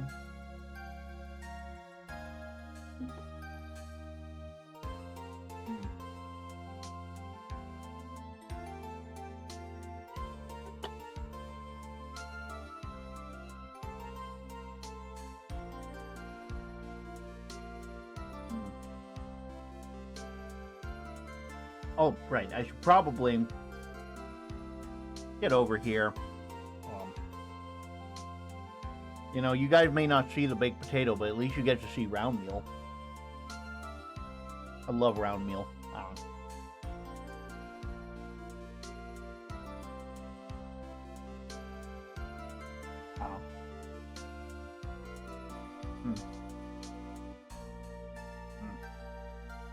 That's some good shit right there. Round! Round!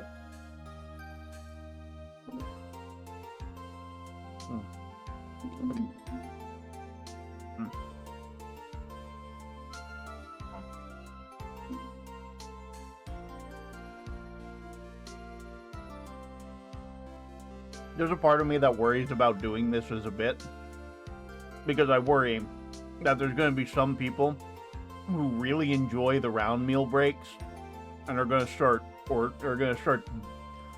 finding ways to make it so I eat on stream more often.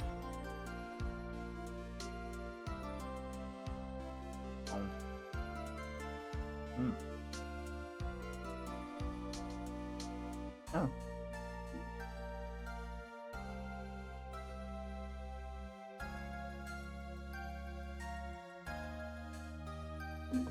There we go. That's some good shit. Oh.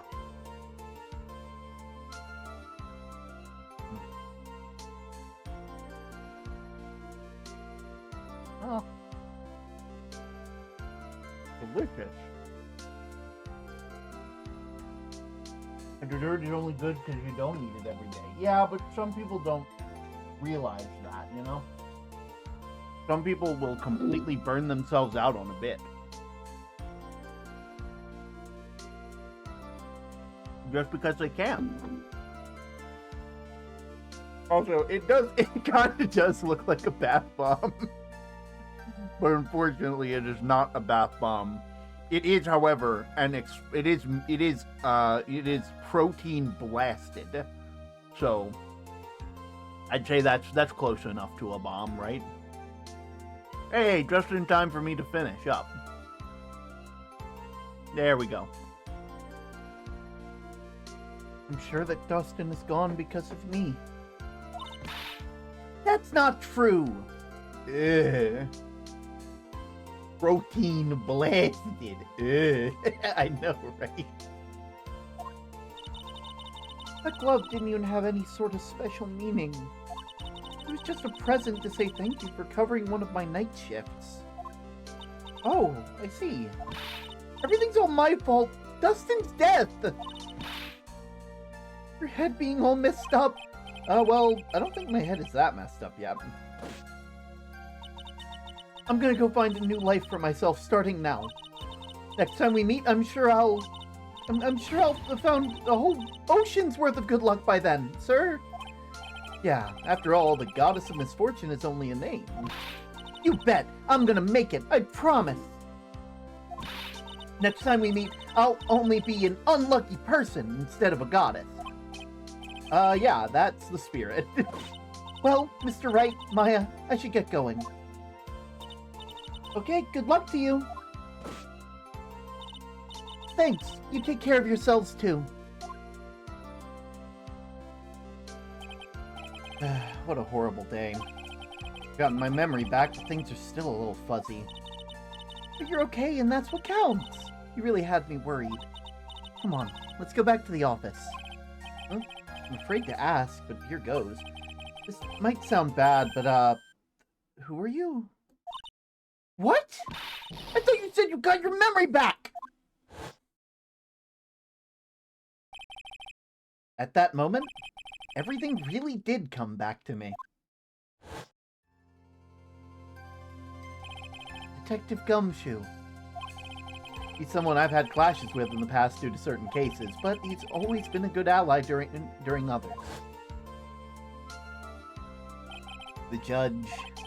He's a lovable, kind old man who is easily swayed by other people's opinions. He really shouldn't be in this position of power, but we love him anyway. But in the end, he always comes up with the right verdict. Usually mine. this person, I haven't got a clue. He seems to know me, but maybe he's mistaken me for someone else. And this girl, Maya. You finally remembered. This is Maya Fey, my assistant. That's right. I have so many unforgettable memories about her. For example, the Wright verdict. Earth to Nick. What's wrong? You keep staring at me. Don't tell me you've missed me. Well, yeah, I suppose I have. I feel like I haven't seen you in ages. Oh? Well, I'm back now. So it's time for us to create new memories together. Alright, sounds good. All of the phone numbers in my new phone were erased by Mr. Wellington. I guess I'll have to start over from the very beginning. Come on, Nick. Let's go to our usual burger joint. Okay. Actually, it hasn't even been that long since you came back into my life. And that story began on one rainy afternoon 2 months ago.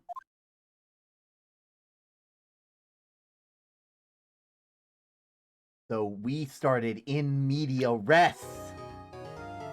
A brand new episode has been added.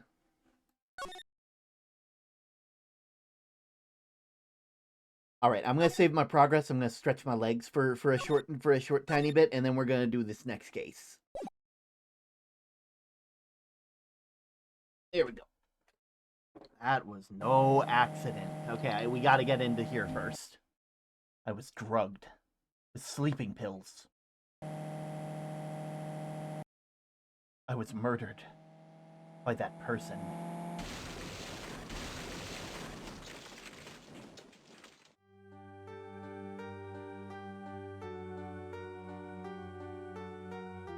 That's why I took my revenge. It's only fair, isn't it? Eenie?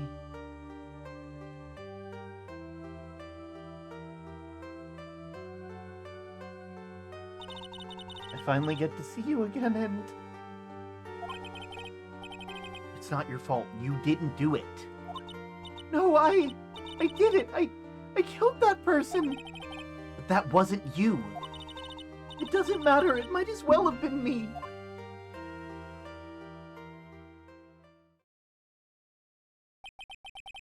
Can't believe something like that happened. And you guys will have to figure that out in a sec. Because I'm going to go refill my water, take a second to stretch these old legs, and then we'll be back for more Phoenix Wright, Ace Attorney. I'm not going to the BRB screen. Not even a BRB screen. My getting started screen. Oh, you know, it's like, that doesn't help anybody whatsoever. You know? There we go.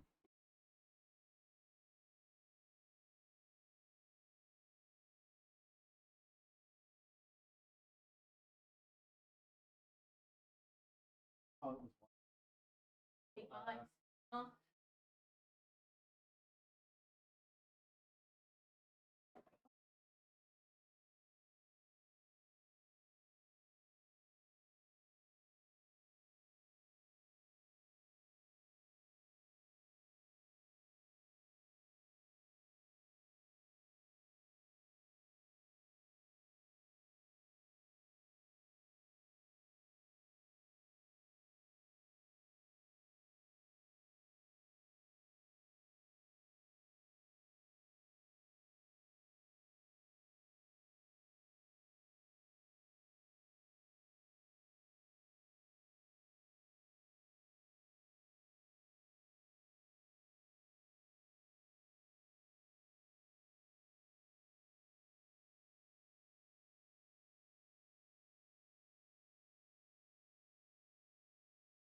Hello, everybody. I'm back, I promise. Promise. Hey, man, lots of pebbles. Sorry about that. Would have been a bit shorter, but well, I guess not. Unfortunately, fortunately, I was getting the hot gossip. So you know, I won't be able to. I won't be talking about it with you guys because I mean that's not my place. You know, I am where gossip goes to die more than likely. Like it gets given to me, and then suddenly it's just like, oh shoot, down. Ugh. Oh. Anyway, where were we? Ah, right. Can't believe something like this happened. The events of the gloomy, rainy afternoon that started this whole mess keep playing through my mind.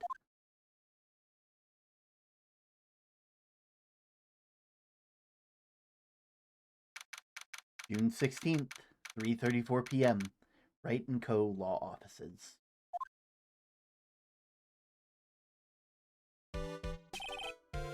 What depressing rain. Do you understand how depressed that makes me, do you? I guess. But actually, more than being depressed, I'm angry. Angry at the weather girl on TV. I already don't like you. I think our little rainy spell will take a break with the day of sun. Is that what the girl said? I'd stake my life on it. Well, it is the weather. That's why I didn't bother to bring an umbrella today. What nerve calling herself a weather girl? She's going to hear about my $1,500 suit. About your case? Unless you're planning on suing the weather girl. I'm sorry. I thought that before we could get down to business, we could have some friendly chatter. My name is Dr. Turner Gray. I'm a surgeon. Remind me never to end up under his knife. I'm here today because of this incident. Does this guy have a nose bridge? Or just use a piece of tape? Malpractice at Gray Surgical Clinic. 14 inpatients lose their lives. Oh, you're the doctor at... It honestly kind of looks like it's just a piece of tape. I'll be real. It's quite upsetting. Did you hear me? Upsetting! Yes, I heard you. I agree. It's quite upsetting, Dr. Gray. The one that screwed up was that nurse. It was her that got the medication mixed up and killed those 14 patients. And yet now, listen good, and yet... That nurse has the nerve to go and die before admitting to her wrongdoing. She didn't even offer any sort of explanation to me, and this is the kicker. She up and has herself a grand old accident and crashes her car. Smash! Crunch! Instantly transforming that car into an accordion model. Jesus. That's right, about a year ago, all the tabloid shows were talking about it. 14 victims of medical malpractice and the nurse's mysterious fatal accident. There were rumors that Dr. Gray had actually caused that crash. People say that it was to forever hide the person responsible for the malpractice incident. Why would I? Now, I'm just going to say this once. Why on earth would I kill the nurse? She's the one that killed those 14 patients, not me! Oh man, he must be great at giving bad medical news. Oh, he must be great. He must be the doctor who just walks in and is just like, nurse, did you tell them about their cancer? Like he no bedside manner, this one. I think you need to take a deep breath, doctor, and focus. More to the point, this case was over a year old. Why are we bringing it up now? It's simple, because the situation is slipping out of my grasp. This just won't do. My clinic isn't seeing nearly as many patients nowadays. Do you understand what that means? It means they're not coming to my clinic. You don't say. If it were me, I don't think I'd want to go there either. Gabble. Gabble. But what would you like me to do about it? I want your help to prove I'm innocent. You do realize I'm a lawyer, not a private investigator, right? No, this is something only you can do. Huh? Maya Fey! You know that girl, correct? Maya? Why would he know her name? I heard you were working under her for a little while. Well, no, wait a second here. I worked under her? Yes, am I wrong? She told me, so I'm not quite sure of it. Well, we worked a few trials together, but she went back to her hometown to undergo more training. Ah, yes, I heard. It must be lonely for you. But what? Wait, I'm not... She must be an extraordinary girl to handle such rigid training. Huh? I have an acquaintance who knows a lot about these mystical sorts of things. And now, with the addition of Pebble's Have Fun term.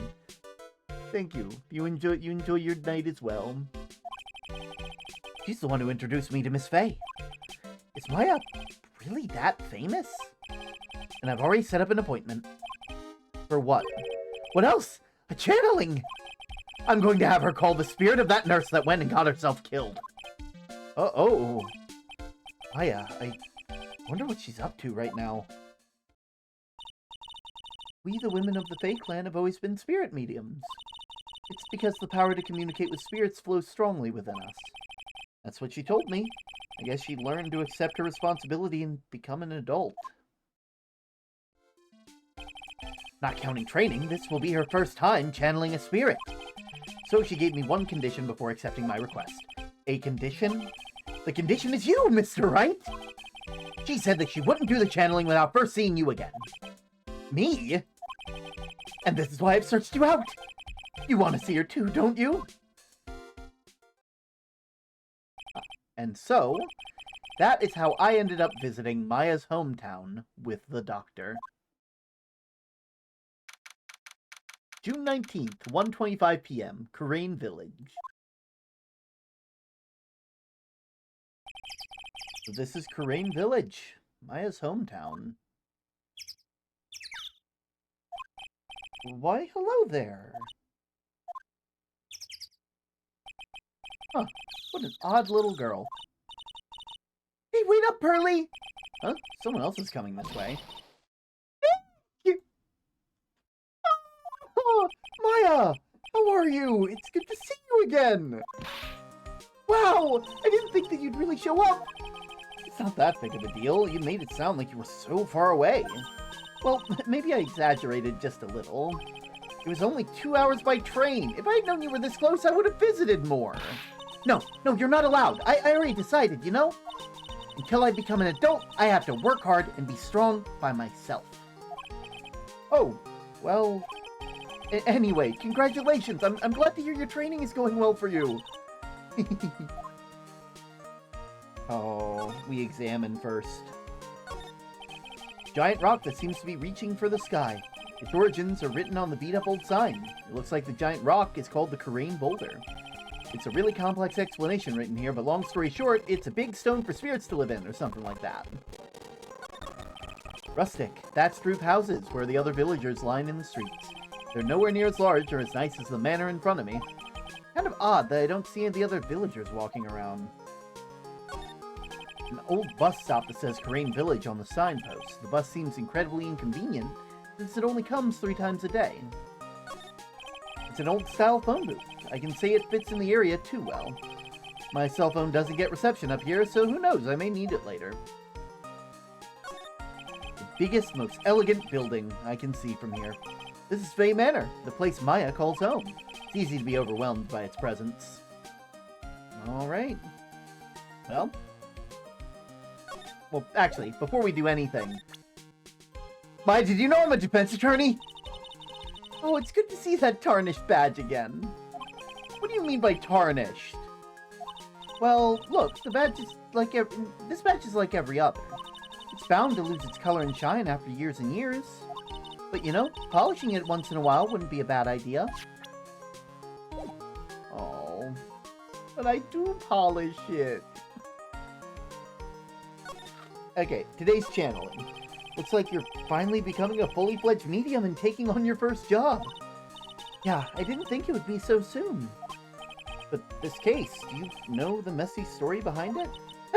Behold, the power of the Maya Intelligence Network. Let's see, 14 people died because of malpractice on Dr. Gray's part, right? And to pin the blame on the nurse, he killed her in what appeared to be a car accident. Huh? So what is this Maya Intelligence Network anyway? The tabloids. That's what I thought. I'm just pulling your leg, Nick. What really happened is the exact opposite. I heard about it from Dr. Gray. Oh, come on, Nick! I wouldn't be a crazed killer. I wouldn't take a crazed killer as a client. That's too scary, even for me. Yeah, I guess so. Rain Village? So this is your hometown, huh, Maya? Yep, Crane Village, but I've heard people call this place Medium Valley, too. Interesting. So everyone that lives here is a spirit medium. Pretty much. Most of my ancestors were too, I think. That's probably true, since the Fae ability to communicate with the dead is so strong. Actually, only the women of this village are mediums. So what do the men do? They usually work someplace outside the village. The girl earlier? Oh yeah, I wanted to ask you about the girl I saw earlier. Do you know her? Oh, you mean Pearly? Pearly? Pearl Faye! She's my cousin. Isn't she adorable? Just like yours truly. Cousin, wait, that means she's also a... Yep, she's a medium too. Pearly's a real genius when it comes to channeling. Huh, I see. I hope I didn't scare her when I tried to talk to her earlier. Nah, it's not you. My aunt drilled into her head that if a suspicious-looking person tries to talk to you, run away! Suspicious-looking? Well, you're not wearing training clothes, for starters. Of course not. Pearly is my aunt's most valued treasure, so she's not allowed to go outside the town. She doesn't know much about the world outside of Karain Village. Aunt? Pearly's mother is my aunt, duh! Come on, Nick. Well, Nick, I've got to get going. It's about time for the channeling to start. Huh? Oh, yeah. I'm doing the channeling in my house. So come on in, okay? After I'm done, we can grill on some juicy burgers. All right. Good luck, Maya. Thanks. Well, at least she's still the same perky Maya. With that out of the way, let's head to the meditation room. June 19th, Fae Manor Meditation Room. Ah, Mr. Wright, I'm glad you showed. It's some nice weather we're having today, aren't you happy? No, not at all. That stupid weather girl made the wrong call again. It'll rain cats and dogs today, she said with a straight face. I can't believe they allow such misguided reports on public airwaves. It looks like talking about the weather with this guy is just asking for punishment. But anyway, this is a splendid manor. No arguments there. It's hard to believe that this is Maya's house, though. I was given a guide map to the building. Here, Mr. Wright, have a copy for you two. A diagram of the Fae Manor. So, first things first. Have you seen my attorney's badge? Look, here's my attorney's badge. Are you trying to compete with me for my profession and my profession with this piece of scrap? I'm a surgeon. Compared to you lawyers, I'm practically a saint. Yes, well, I don't exactly have any patience right now, but listen good, I am not the one that made that mistake. This doctor needs to get his head examined.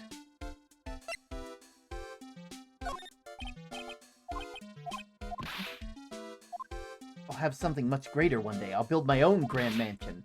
A grand mansion? The manor will be like nothing. Okay, so we're in the meditation room. There's the channeling chamber up to the north. Over down this hallway is Winding Way, and then the side room. Alright. The partial guide map. Alright, well, today's channeling. What are you going to do once the nurse's spirit has been called? Isn't it obvious? I'm going to have her write a signed confession. A signed confession? Yes, a confession. Pay attention, I'll have her write this. 1 year ago, on May 2nd, 14 patients died due to my negligence. And then, on May 24th, I fell asleep at the wheel and died in a car accident due to my further negligence. I'm sorry, and I apologize for being negligent. And then this will all have her write. With a confession that rain falling on my soul can finally stop. Oh, I see. What about Maya? So, when did you hear about them? Oh, I heard about her from an acquaintance, a girl studying the occult at the college. The girl introduced me to this village. This is the home of the Karain School of Channeling. The home, huh? And Miss Maya's the daughter of the Master, I hear. Master? Anyway, do you see this door? That's the room where people and spirits meet. Miss Maya's aunt is in there right now. Would you care to meet her?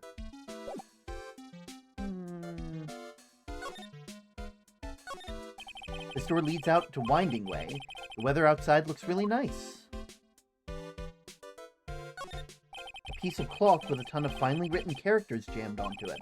Probably esoteric knowledge only mediums need to know. Let's see. Here's one in English. It says, 100 ways to save money. Huh. Being a medium sounds like a rough way of life. The door that leads to the channeling chamber, the place where spirits and people meet. The iron in this door was tempered, making it very solid. Looks like there's a strong lock on this door to top it off.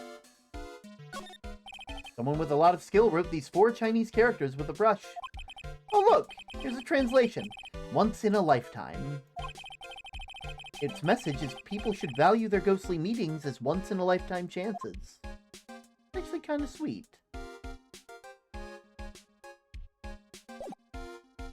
Well, before we head to the channeling chamber, let's head down Winding Way.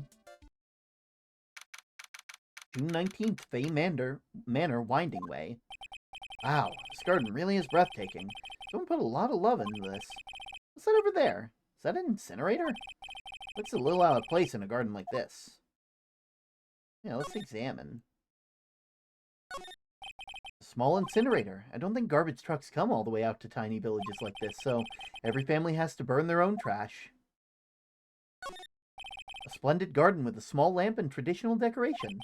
It's small to walk around in, although that incinerator piques my curiosity. That's going to be super important. You've been bringing it up with everything I look at. It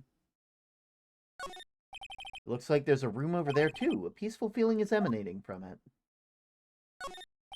A really old urn. The ashes of a person long dead are inside. Looks like something with a long history. Other than that, it's not very interesting, so time to... But it's covered in cracks. What do you mean, not interesting? Fine, we'll go to the side room. June 19th, Fey Manor side room. This is the side room. Looks a bit more like a break room. There's bedding spread out on the floor, and it looks like someone's sleeping in one. I shouldn't disturb them. This is the first time I've seen sliding doors like this in person. From here I can see Winding Way and the little garden in the courtyard. A small alcove, no idea what it's supposed to mean or symbolize. If I had one of these in my office, it would end up as a storage space. But here, it's decorated with small pretty flowers and a beautifully hung scroll. It's a decorative wooden bear sculpture, with a plate attached to the base. Karain Village, the heart of channeling. What the? It's a souvenir. Does this mean it's easy to spot bears here? And for them to spot you? There's bedding spread out on the floor. Is it someone sleeping? She's probably exhausted. Mediums need to take breaks and catch some Z's.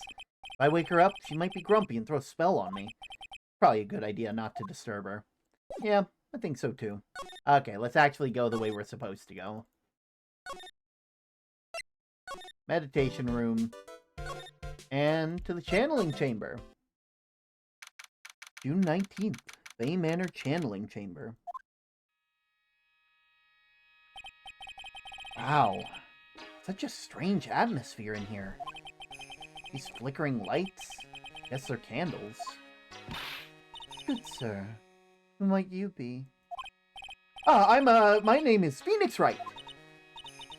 You must be that good sir. Good sir? You're talking about me? You are a lawyer, are you not, good sir? I haven't heard much about you from Mystic Maya. That's so. Mystic Maya? I am Mystic Maya's aunt, Morgan Fay. Nice to meet you. I wanted to speak with you about a certain incident, good sir. It would seem that perhaps you asked too much of Mystic Maya in performing your duties. Most unbecoming, I'm afraid. Huh? Don't tell me you have already forgotten. If it was not for Mystic Maya and her assistants, you would surely not have won. Firstly, a girl that runs away, and now an old lady who says I stink at doing my job. When did I become the poster boy for how not to make a first impression? The past is the past, though. Let us speak of the present now. Thank you.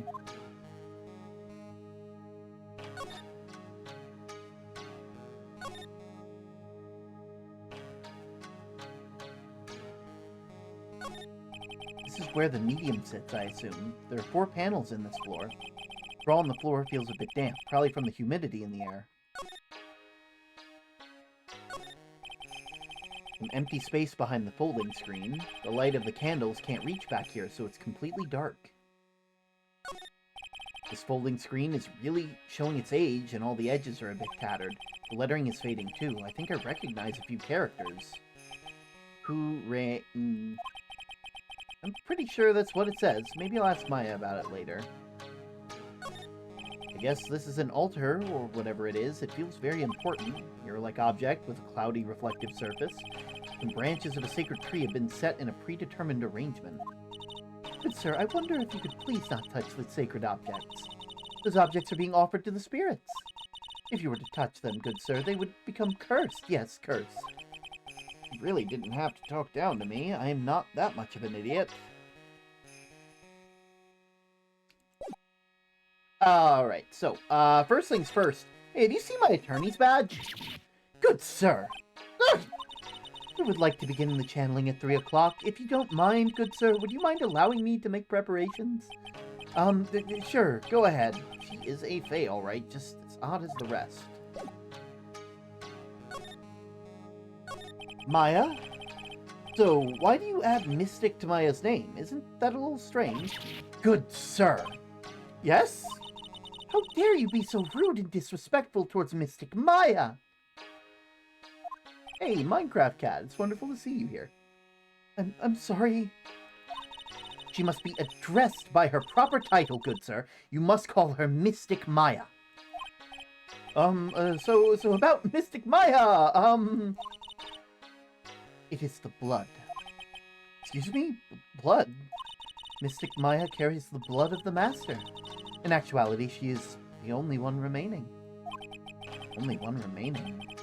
That's supposed to mean Mystic Maya is the last of the rightful heirs to the Korean channeling technique. Okay, then where do you stand? That's a little more complicated. Although a woman of the Fae clan, I am merely a member of the Branch family. Branch family? What's that? It's as it sounds. For a member of the Branch family, no matter her spiritual power, she can never become the master of the Korean school. So, how strong are you? It is a shame, however, I will admit. I cannot even begin to compare to the lowliest of the powers to the master.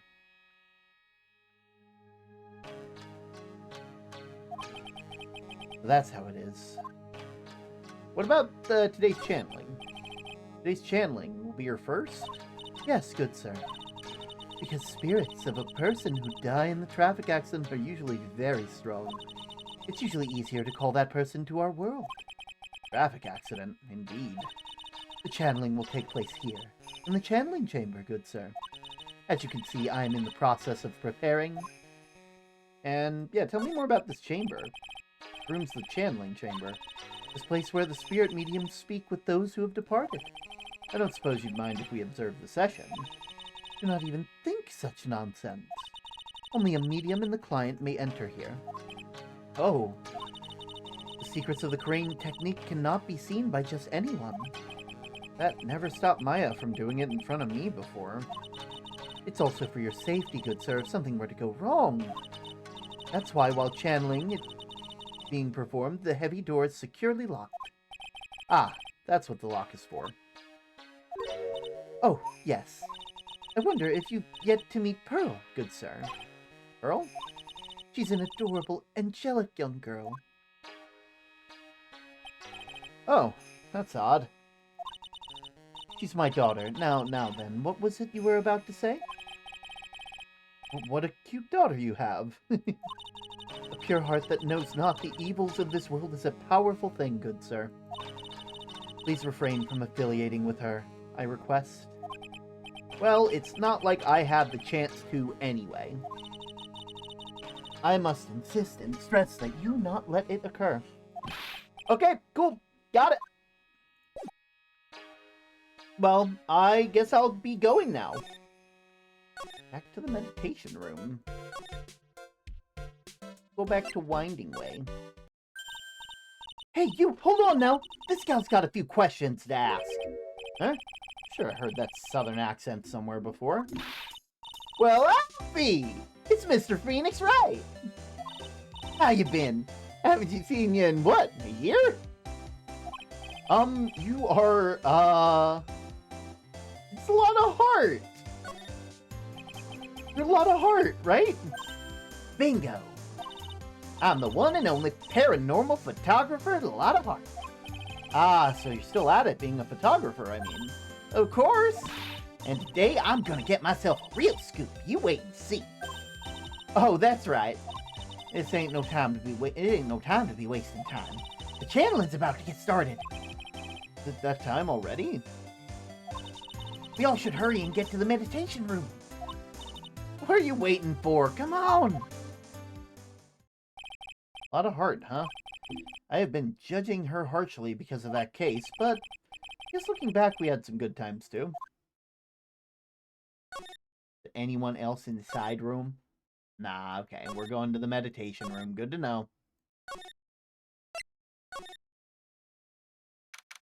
June 19th, Fay Manor Meditation Room. We will now begin the channeling. Mystic Maya and honored guests, please proceed to the channeling chamber. With this, I can finally swat all those pesky flies once and for all. You hear me? They won't be able to say a single bad thing about me after this. You would love to hear them apologize, wouldn't you? Wouldn't you, Mr. Wright? Me? Yeah, I'm sure I would. Mystic Maya, do you have the channeling chamber key? Yep, right here.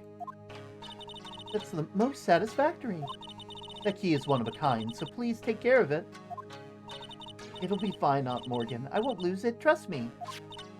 Okay, Dr. Gray, let's get started. Finally! Let's go! Click. Now, let us wait patiently out here for them. Please have some lovely bitter green tea and jaw-droppingly large strawberry desserts. Hold on now, Granny. Granny? How come we ain't allowed in this room? Dear madam, you have an impressive grasp of English. From where did you learn it? What? I'm from the heart of the Heartland. Is that so? Then I humbly request that you return this heart of the Heartland. What are you... This is Karain Village. If you cannot follow our traditions and rules, we request you to leave. Sorry. Wow, she shut Lotta up. Now that is impressive. Now then, let us wait.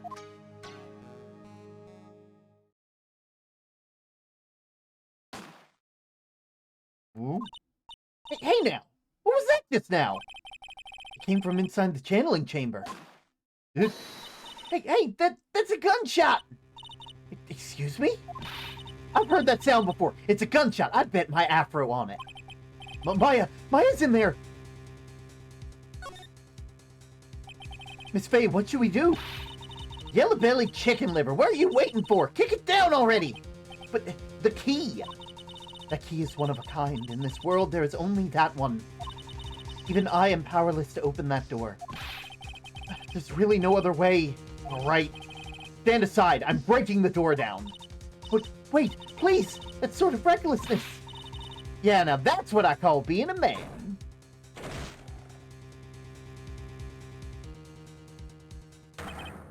Dr. Gray! Like... I was murdered. Maya? That man murdered me. So I killed him. What happened? Lotta, at a time like this? Times like this are perfect for snapping up shots. But anyway, what's going on in here? This gal, is she Maya? Step away from there. Please leave this area to me. Quickly inform the police. But hurry, before there are more victims out here. Hey, let's go, city boy. Leave this to the granny. June 19th. Rain Village. My cell phone doesn't get reception all the way out here, so I ended up using the phone booth to call the police. And they're on their way. That's good. Lordy, that's a genuine mysterious phenomenon. She really is on the edge because of all this. Not that I blame her, I'm scared to death by what's going on. Hey Lotta, have you seen my attorney's badge? I really think you should see it at a time like this. You don't be here soon, right? The police, I mean? I reckon you should be getting back to the crime scene now. Let me talk. What did you witness? Hey, mister? That gal, Maya, she wasn't the one that pulled the trigger, was she? Oh, yeah. Lotta doesn't know what Maya's channeling. Her whole physical appearance changes. And again, weren't there only 2 of them in there? I reckon they must have done it then. Dr. Gray? Lotta, what do you know about Dr. Gray? Not much, but I did do some digging. That one gent with a bad reputation. Really? I hear that they're good at surgery and stuff, but his personality stinks like wet sheep. I sort of got the same impression myself. He's real controlling. As soon as his nurse or patients don't do what he says, he starts a-hollering. Must have been real rough to work with him. That is true. Get back to the meditation room. June 19th, Fay Manor Meditation Room. Ah, Mr. Wright. Miss Fay, how does Mystic Maya? She's returned to this world. The spirit severing technique was a success. Let me see her, please. She's still unconscious. I humbly request that you wait outside for her recovery. Guess I just have to wait. Hey, police here! Sorry to keep you waiting. Huh? You again? What are you doing all the way out here, Detective Gumshoe? It's actually kind of funny. I was in the area for a business trip, pal. Well, time to check out the crime scene. I'll have to question everyone here later on. So just sit tight, alright? Why is he grinning at me? Shall I show you the scene of the crime, Detective Jim Shoe? My name isn't Jim Shoe. The 2 of them went into the channeling chamber. I guess all we can do now is see what everyone else has to say.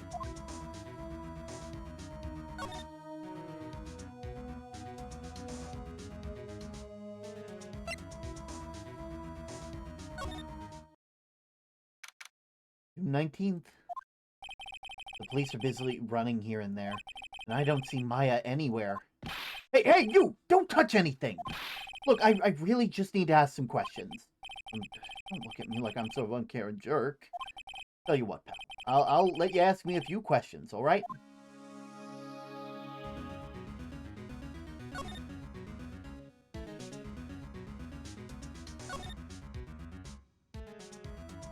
Oh wow, they really won't let me examine anything. Okay, cool. I guess that's one way to stop people from just ignoring Gumshoe after that. Also, Gumshoe, have you seen my attorney's badge? I'm really busy right now. I can take a look at it later, alright, pal? He didn't even take a glance at it. Oh, Phoenix. Okay, Maya. About Maya, I hate to break this to you, pal, but with the way things look right now, that girl's the only one that could have done it. Yeah, only Maya and the victim were inside this room, after all. Maya is... You can ask more about her later, pal. Right now, I've got a job to do, and that's collecting evidence. Detective Gumshoe looks like a real professional. And yet, something about his expression still looks the same. So, Dr. Gray was shot with a gun, huh? He was shot in the forehead. But he was also stabbed in the chest with a knife. Knife? Basically, the Vic was stabbed, and the Vic was first stabbed, and then he was shot. Okay. Well, I appreciate the help, Detective Gumshoe. I'm gonna look around real quick. Maybe head down Winding Way?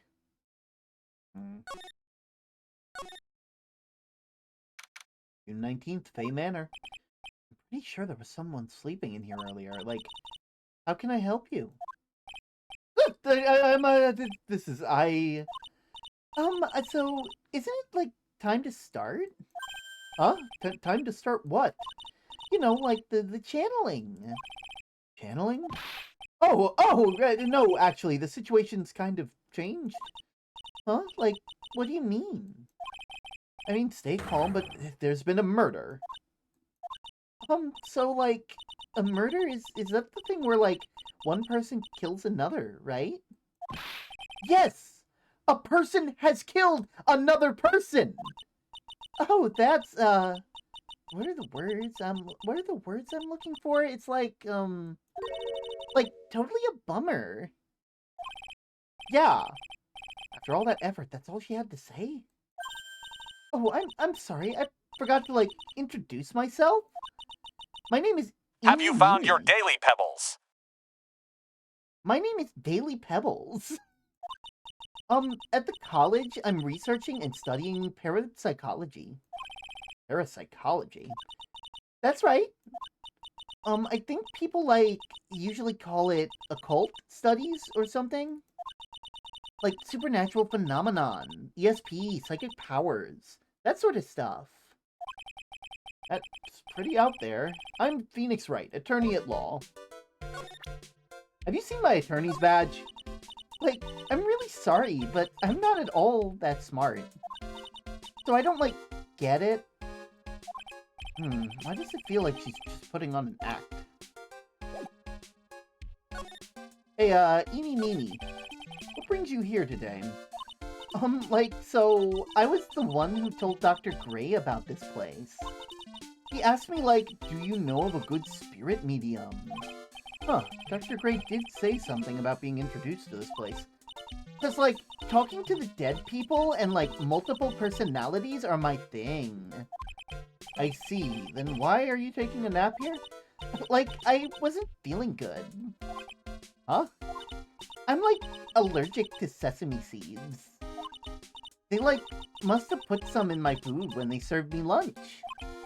Well, that doesn't sound fun. So I, like, fell sick and came in here to, like, sleep. I totally feel like I've wasted my time, because I, like, slept a long time. What happened? You said you were sleeping here the whole time. Yeah, ever since lunch. So you don't know anything about the murder that took place? Like, what? Oh, that. I, like, totally know nothing. So who was, like, you know, killed? The surgeon that requested the channeling, Dr. Gray. You and Dr. Gray knew each other, right? I don't know any Dr. Gray. Oh, really? What was all that talk about him earlier? Huh? Well, a long time ago, I was, like, a patient. Yeah. She sounds like she's trying to hide something.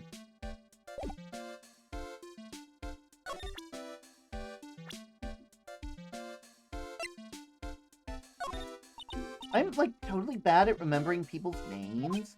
Oh, but I, like, remember seeing the face somewhere before, like, I think. Well, thank you for trying. I didn't think it was possible for someone to be this much of an airhead. I guess I will be back. June 19th, Bay Manor. There's no one here as usual. Oh! Ah! Hey, how are you? Now listen, children. We all remember the first rule of the Bits, Crits, and Half-Wits Creed, right? Never trust children. Get out of here. Go on. Shoo. You're not gonna leave, are you? Fine. Hey, how are you? You're Pearl, right? Silent as ever. What's this you have in your hand? I've seen it somewhere before. Hey, I'm an attorney.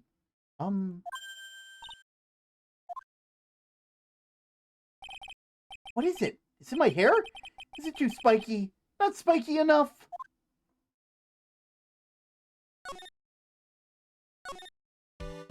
Oh, wait. Oh, hey, you're back. Pearl? What is it?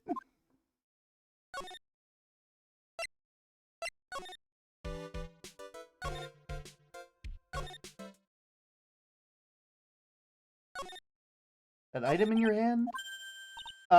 You're just so... You're very scared of me.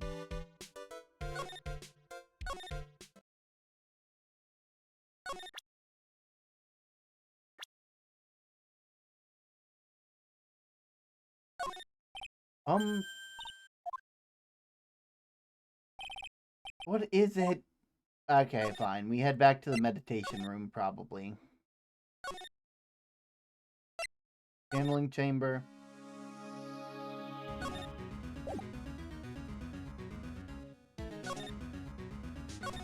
Move there. Move out to Korean Village. Oh, hey, look at that.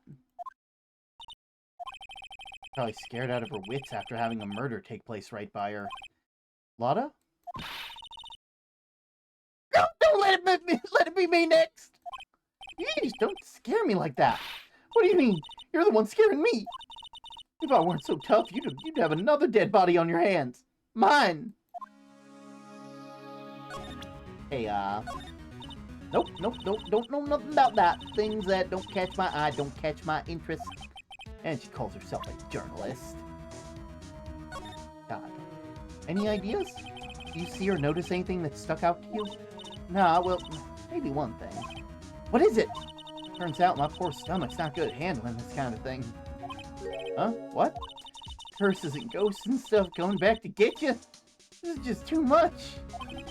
What's too much? Being an occult photographer. It's some scary stuff, so I was gonna try being a I'm gonna try being a celebrity photographer now. Going after photos more within your reach from now on. More glamour, less gore. What's up? Oh, yeah! What is it? I took some hot pictures earlier. Huh? Remember? I took some pictures at the murder scene inside. Ah, she did, 2 even. The Seance murder. I sure like the ring of that. It'll be a sensational story. Lotta! Sorry, my journalistic sense is burning inside me. I hate to cut and run, but I'm heading back in. I gotta beat those cops to the scoop of the century. Ah!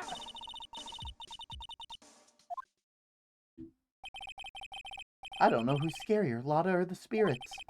And why does it feel like we've been through this before?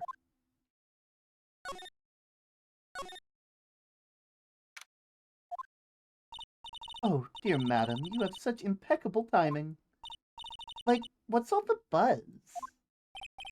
All right, everyone, listen up, you too, pal.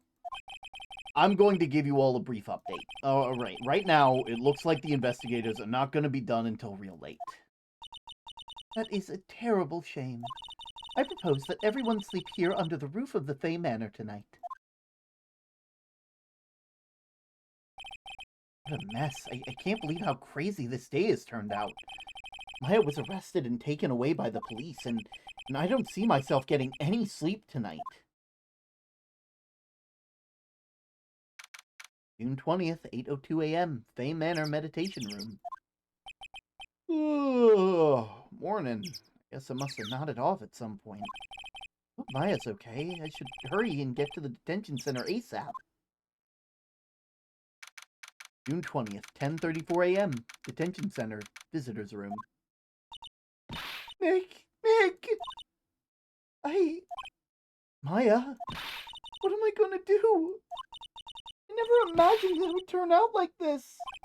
Calm down, Maya. Take a deep breath.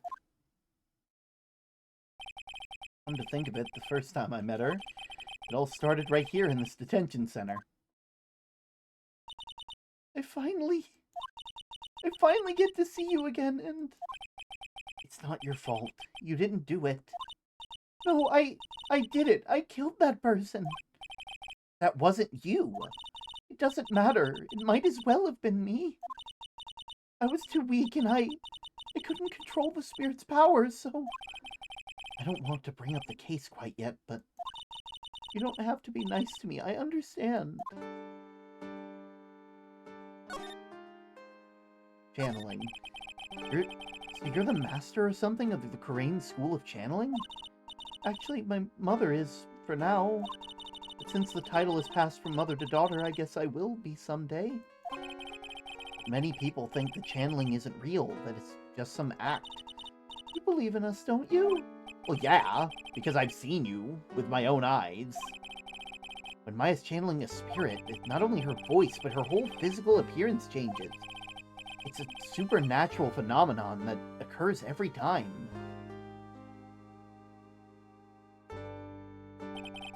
What happened this time? It happened this time, too. Dr. Gray said that he wanted to call the nurse, so... Maya's body must have taken on the nurse's appearance. What happened? What exactly happened in the channeling chamber? I went into the room with Dr. Gray, and I locked the door, and I sat down across from him. Okay. We closed our eyes, and I began the channeling. It sounded kind of creepy, like the beginning of a scary story. And then the last thing I remember... What? After the spirit came into my body, I lost myself. My consciousness. And you don't remember a single thing? When I came to, I was being held in my aunt's arms. And there was blood all over my clothes. Oh, but I do remember having a dream. A dream? Yeah, what about this dream? What kind of dream did you have while you were channeling? I can't remember it all that well, but I was dead and buried in the ground and I couldn't move and it was unbearable. Really suffocating. It went something like that. Gee, I have no idea what to say to that. There was a really familiar smell, too. Under the ground? Yeah, I can't quite place it, but I know I've smelled that same scent before. Guess it's all about the information I'm going to gather for today. I'll be back later. Maya, in the meantime, please make sure you prepare it, okay? Huh? It? What is it? The document requesting me to be your attorney, of course. But... What's wrong? Are you sure? I mean, I'm guilty. I'm a murderer. No one's decided that yet. But I did. I killed that person with these two hands. That's enough, Maya. It's hopeless. If you defend me, I'll lose. I'm sure. Stop it. Help me. Nick, help me. I'm scared. Don't worry, I will. When is the trial? Sounds like tomorrow. As usual, zero prep time. Alright, I'm going now. Wait! This jewel is called a Magatama. It's a magical charm and it's always protected me. Give it to Pearly and I'm sure that she'll lend you her spiritual powers. Magatama received from Maya. Lightly translucent, it's small, and has a deep, profound aura to it. Off we go. Rain Village. I have to save Maya, no matter what. It's her life on the line. What in the world happened in that room yesterday?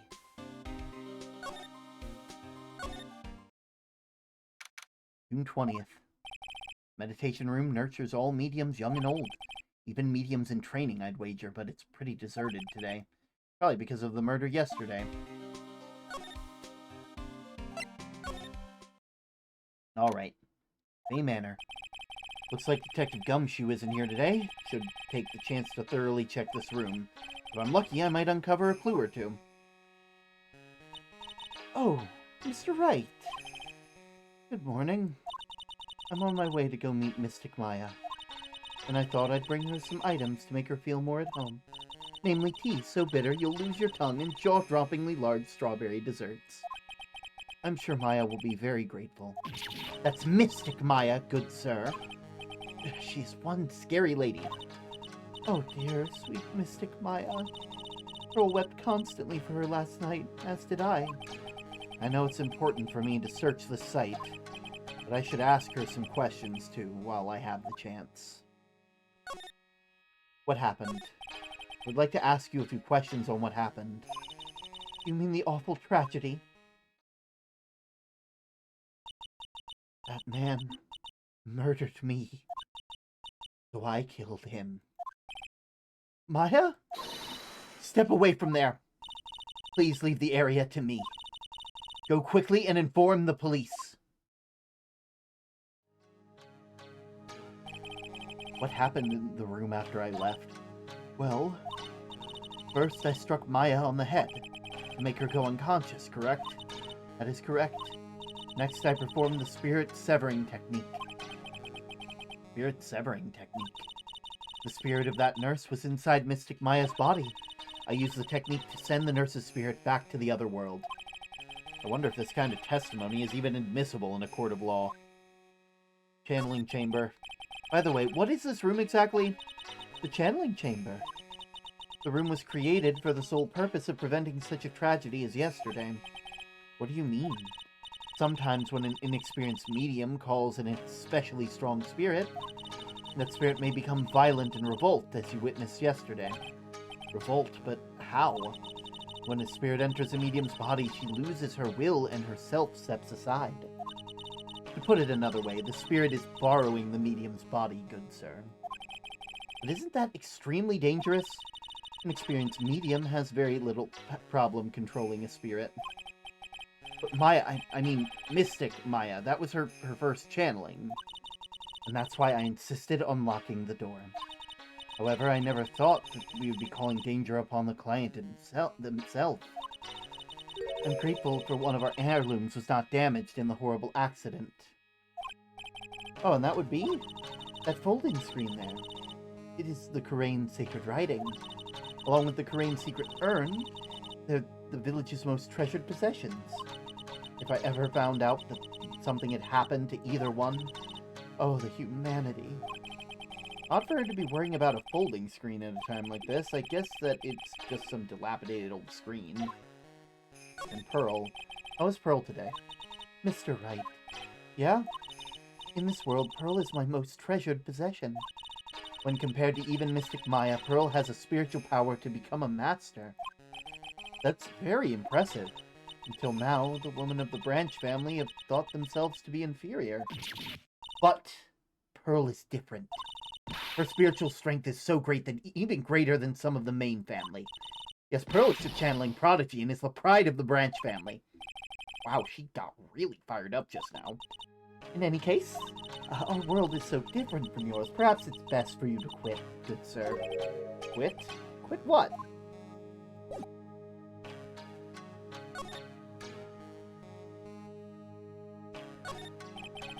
Beautiful, expensive folding screen. Huh? There's a hole. That had been made by a bullet? About 8 inches off the ground. Well then, I do believe it's time for me to take my leave. Alright, please tell Maya I said hi. What was that? I mean, Mystic Maya. I will tell her.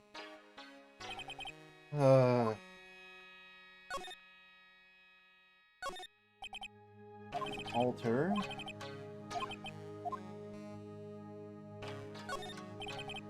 Empty space.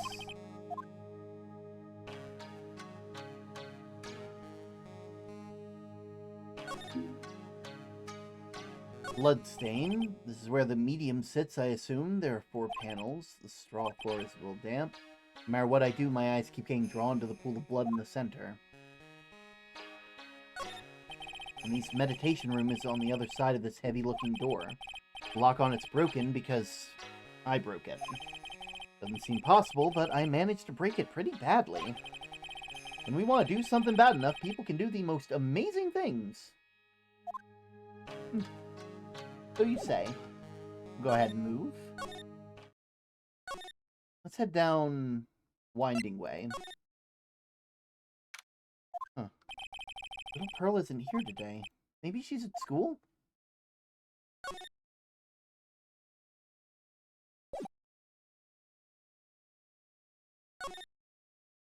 Side room. June 20th, Bay Manor side room. Oh, hey! Like, you're that guy from yesterday. The dentist guy. No, I'm a lawyer. That's right, Mr. Smith Esquire? That's right. Wait, no, I mean, you're wrong. My name is Wright. Smith, right? Well, I got like 3 letters, I think. You know, you're not wrong. You did get 3 letters right. You know what? Good on you. I don't think she gets the point. Anyway, why are you here? So, like, I studied this thing called parapsychology at college, and, you told me about that yesterday, the sesame allergy too. What I'd really like to know is why you're still here today. Oh, so, like, that's what you meant. Like, you should have been more, like, clear about it. Sorry, my bad. No, it's okay. Like, it's really... That's it? Why'd you stop mid-sentence? Did I? So, like, what was I talking about again? If Lotta ever wanted another genuine mysterious phenomenon, it's right here. Now, there's something new in this room that you can't... Ooh. Decorative wooden bear. Isn't it cute? I like, totally bought that. Huh, so it's yours, huh? Yeah, so, like, this village is really famous for, like, channeling and bears. wait, famous for bears? But it's, like, okay. If you ever, like, see a bear, you just play dead, and they, like, leave you alone. Is that right? Yeah, because, like, fighting back is totally of no use. Has she actually tried to fight one? You left the blanket a mess. Are you going to fold it? Like, I had a really good nap, and, like, I was thinking of leaving it like this. So, like, it's all set for tonight. Huh. Now, where did this box come from? Sure, this wasn't here last night. Looks like a box for storing clothes, but it's pretty big for just clothes. It's almost empty, but a few folded pieces of channeling costumes sit in the bottom. Huh. Eeny miny. Why are you still here today? Like, there's so much for me to, like, study here. Like what? Like, the mediums in training, or, like, how they inherit their spiritual power. I suppose the village is a real thing, after all. So, like, I asked if I could stay here for, like, a little longer. He sure seems to be the carefree type, at least on the surface. What happened? Have you heard about the murder? It's, like, totally scary, she says with a silly smile plastered on her face. So, do you know anything about it that might help?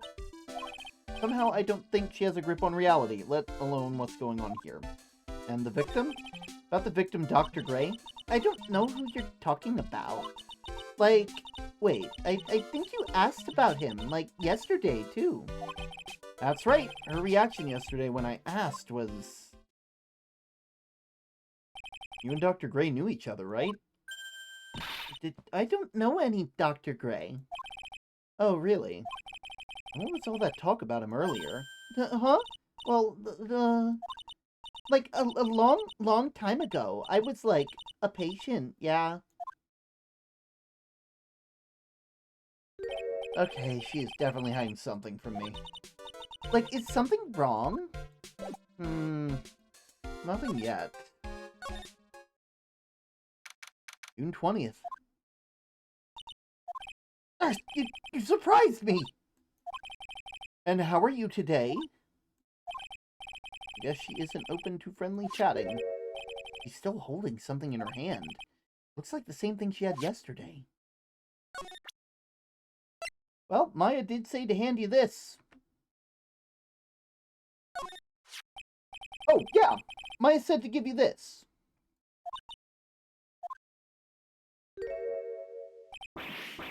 Oh god, I'm in trouble now. If Morgan sees us like this, I'll be the next one in they're channeling. That's Mystic Maya's. Huh? She actually spoke. Who are you? I'm Phoenix Wright. I work with Maya. You worked with Mystic Maya? You're Mr. Nick, right? Excuse me? I bet I know who she picked Nick up from. I know who you are. You're Mystic Maya's special someone. What? So then, of course, you're gonna help Mystic Maya, aren't you? That's what you're gonna do, right? Well, yeah, I will. Oh, wow, it's like a beautiful fairy tale. That earnest look of smile shining brightly in your eyes. It must be true love. What? Why am I being boiled why am I being boiled into a bright red lobster by this little kid? I'm so jealous of Mystic Maya. Oh, what a wonderful relationship. Wait, I mean, we aren't? Things aren't like... I can tell you're a good person. All right, Mr. Nick. I may be small, but I'm gonna help you in any way I can. Hey, so, but first off, have you seen my badge? I'm sure it is helpful to you in some way. I'm still in training, so I don't know anything about it. I'm really deeply sorry. No, it's okay. I shouldn't have shown you something so trivial anyway. I'm sorry. This feels so weird, talking to a kid like this. Here. So, that's Mystic Maya's Magatama. It's one of the most important heirlooms of Kurain Village. Please make sure to take good care of it. Yeah, I will. Is it really okay for me to have such a priceless object? Hey, Pearl, are you friends with Maya? I've been very grateful to be friends with her. She's so great! I want to be like Mystic Maya when I grow up. I really look up to her. Wow, I had no idea Maya was so revered. Usually when people don't use Mystic Maya's title, I get mad. Oh, sorry. But if it's you, Mr. Nick, then it's okay.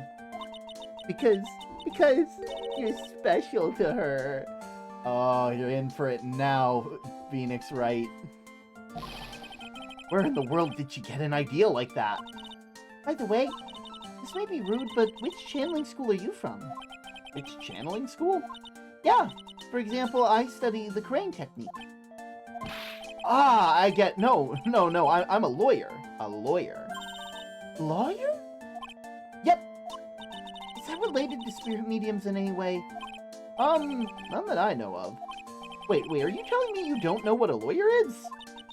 I'm sorry, but I have no idea. Maya did say Pearl didn't know much about the outside world. What about that item in your hand? What do you got there, Pearl? Oh, this! I found it yesterday. Huh. If you want it, I can give it to you. Yeah, sure, why not? Alright, well, if you really want to give it to me. You look like a child at a toy store, Mr. Nick. He not only speaks in refined manner, but laughs in one, too. Mr. Nick? Yes, Pearls? I can call you that, right? You're too cute just to be called Pearl.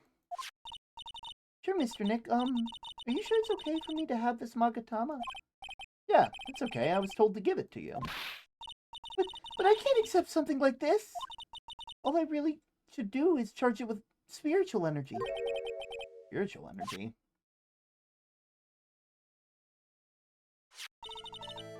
Please take this. I'm sure it will be helpful. Wait, why are you giving it... Wait, why are you giving it to me? Listen, wait, no, I don't think you're thinking this through. No, wait. Okay, I guess I have something else on my chest now. I'm sure it'll be helpful. What do you mean? It'll let you see other people's secrets. See people's secrets? Yeah. If it's alright with you, I'd like to accompany you a little while. I can explain the Magatama's power to you when you meet someone hiding a secret. Well, I think I know exactly where we're going to try that on first. The Fey Manor side room. Hello again. Seems that we get to be seeing a lot of each other today. Aw, she's like totally cute. Is she like your daughter? What? No! How old do you think I am? Okay, well, you know, I want to ask you more about the victim, Dr. Gray. I, totally don't know him. There we go. What is that? You can see it, can't you, Mr. Nick? You can see the lock on the person's heart. What? This is the power of the Magatama. Only you can see the psych locks, Mr. Nick. Psyche locks? Huh. The more someone wants to hide their secrets, the more locks there'll be. If it's only one, I think you can easily unlock it. Unlock? But how? Please use my Mystic Maga's Magatama on the person. And let's remove that lock! I have no idea what she's thinking about, but I guess I'll give it a try. You must be careful, though, Mr. Nick. If you make a mistake, it'll hurt you. If you don't think you have the proof you need, you must have the courage to stop. Well, I've got to start somewhere. Let's give the psych lock thing a try.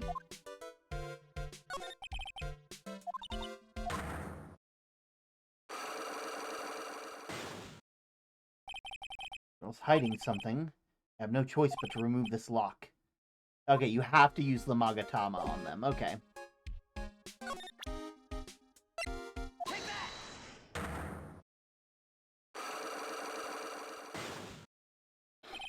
The victim.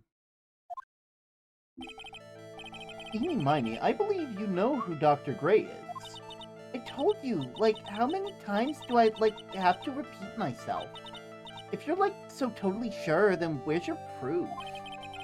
Well, it may be possible that you never actually met Dr. Gray in person. I do believe you might have at least indirectly known him. Like, what do you mean indirectly? You should try to show that a possibility existed for now. Something that shows a possible connection between Amy and Dr. Gray.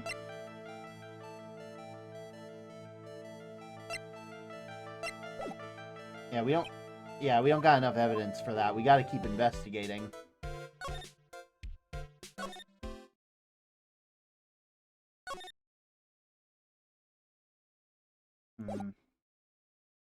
Move off to the meditation room. June 20th, Bay Manor, meditation room. Hey, you pal! So you're going to be your lawyer, I bet. Yep. Oh, I feel real bad for you, pal. Just this once, I wish I could be on your side. Detective Gumshoe? Yeah, but I shouldn't be saying that kind of stuff to you. Hey, you're a cute kid. I'm not scary, honest. Wow, I never knew Gumshoe liked kids. Hey, I know. I'll show you something cool. How's this? It's a real, genuine pistol. Gumshoe, Jesus Christ! Detective Gumshoe! What are you doing showing her something that dangerous? Oh, sorry. It's okay, buddy. Hey, let's talk about Maya's guilt. What about Maya and the charges against her? I don't think you can win, pal. If you're talking about proof, we got a few pieces. You got proof? Yeah, pal. That puffy-haired photographer going to testify tomorrow. They must be talking about Lada, actually. Speaking of Lada... I took some hot pictures earlier. Huh? Remember? I took some pictures at the murder scene inside. Lada's hot pictures. I wonder what the camera captured. Besides, you must have realized by now, pal. There's no way anyone other than Maya Fey could have done it. What am I supposed to say to Pearls now? The victim? Dr. Gray? The victim wasn't super famous, but people still knew who he was. His face was all over those tabloids last year. Yeah, I know. I wasn't looking through some of the newspapers from last year and... Huh. I could have sworn I had cut an article out, but I guess I must have lost it. He's searching through his pockets, and boy, are those big. Yeah, it looked really interesting, too. Hey, do you have a copy, pal? A copy of the article? I think Dr. Gray might have bought a copy into the office when he came by. About Maya's trial tomorrow, I got 2 pieces of news for you, pal. 2? Yeah, bad news and even worse news. So, which do you want to hear first? I don't really care. It doesn't change the fact I'm not gonna like it. Alright, pal. Well, the prosecutor for the trial... It's Prosecutor Von Karma. What? Von Karma? Manfred Von Karma. He was an all-inspiring veteran prosecutor. He never lost a case in his 40 years of his career, and he raised a a fearsome disciple. The horrible aftertaste of his evil that he force-fed me is something I will never forget. Wait a second. But didn't Von Karma stand trial and... Oh, that's where the other piece of bad news comes in. The Von Karma you're facing tomorrow is actually his successor. Successor? No, successor. So, who is the successor to Von Karma? Literally, pal, it's Prosecutor Von Karma's kid. His kid became a prosecutor real young, like 13, and hasn't lost a trial since. That's what they call a prodigy, pal. Kid, huh? But wait a second. 13? Kid became a prosecutor at the age of 13? I mean, a prodigy like that, I would have heard something about. Oh, no. The kid was born and raised in Germany, pal. That country's got a lot of stuff, and it's a great place to develop a person's talents. Germany, huh? That's probably why I've never heard of this person. Still, all it takes is someone mentioning the name Von Karma. I get a terrible flashback to that case.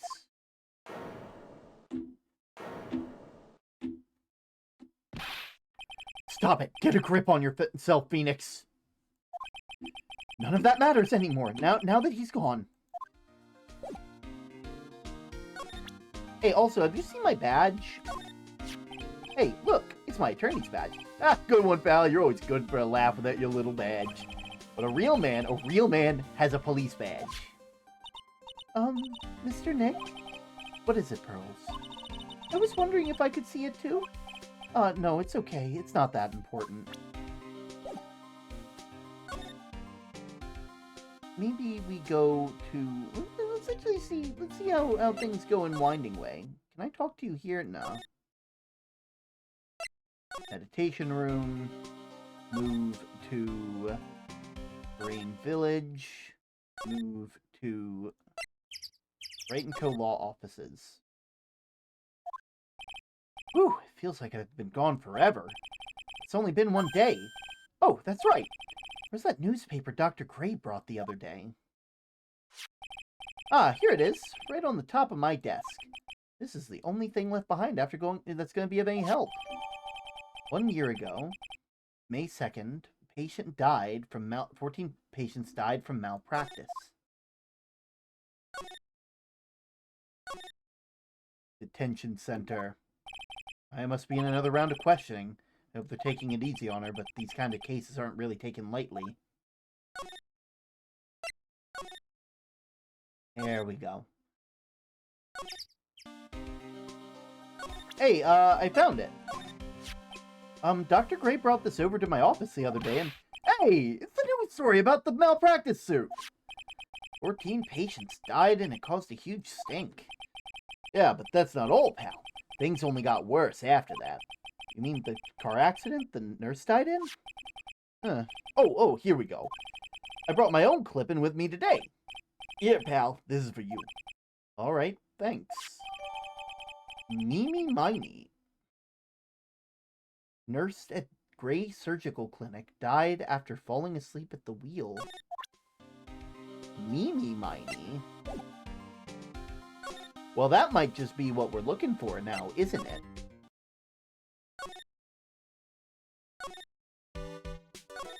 Now, I gotta present to you this Magatama.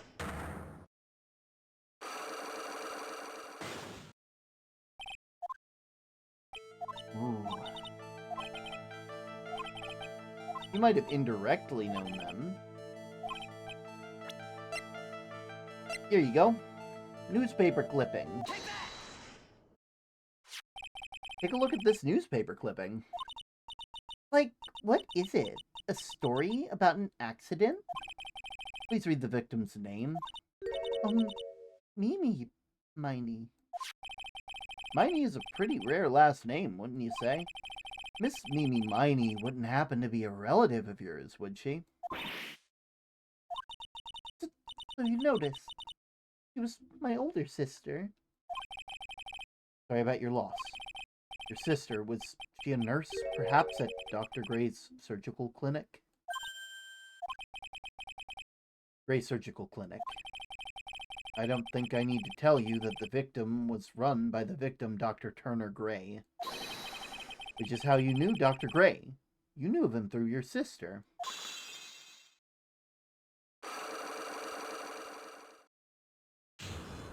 Unlock success. I'm not gonna lie, I love this as a mechanic.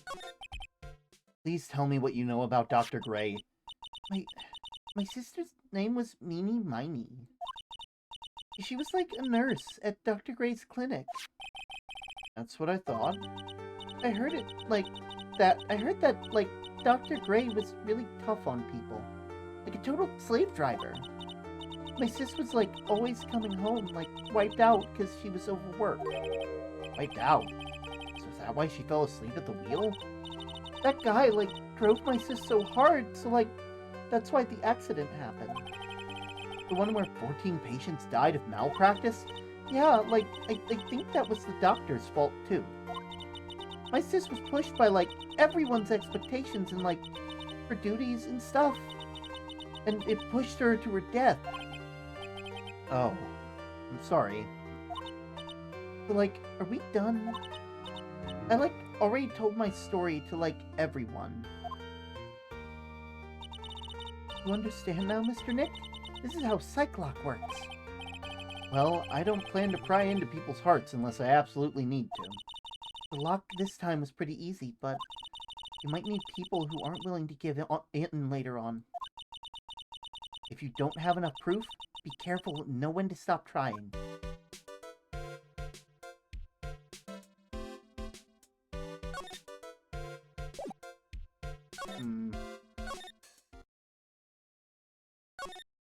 Move to the meditation room.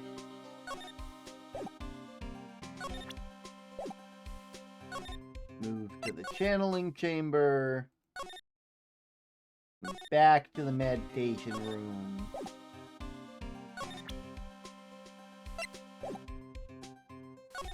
Move to Crane Village. Hey, there we go. Mr. Nick? What's wrong? I've never left Crane Village. Really? Wow, that's it's pretty amazing. You're gonna meet with Mystic Maya, aren't you? Please tell her I said hi. Oh, hey, wait! He ran off again. I know Amy's secret now, but still don't have any idea how I'm gonna save Maya. I don't even know if I should go in there with a smile or a straight face. Well, there's only one way to find out. June 20th. Detention Center, Visitor's Room. What am I supposed to do? I'm almost out of time. Can I really do anything? Can I really save her? Sorry to keep you waiting. Huh? Must be Maya. It's been a long time, hasn't it, Phoenix? That voice. Mia! Even without me being here, it looks like you've learned to stand on your own.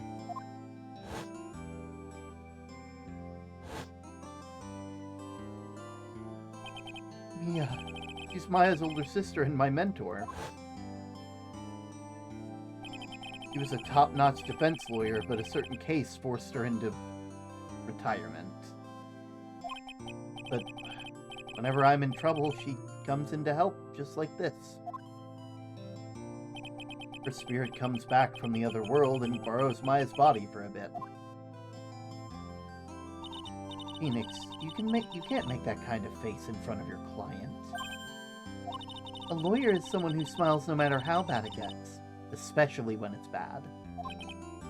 Mia, you can't smile at the end if you haven't been smiling the whole way.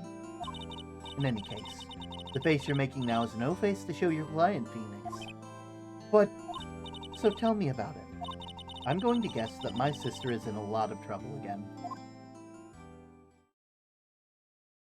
I told her everything about what happened in the last 2 days. Mia closed her eyes deep in thought while she listened. I see. Mia, what am I supposed to do? Pretty clear that a good lawyer does in this situation. And that is? Tell me, please. Believe in your convictions.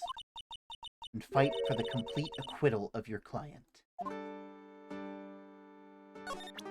Have you seen my attorney's badge? Mia? Wow, that badge brings back a lot of memories, doesn't it?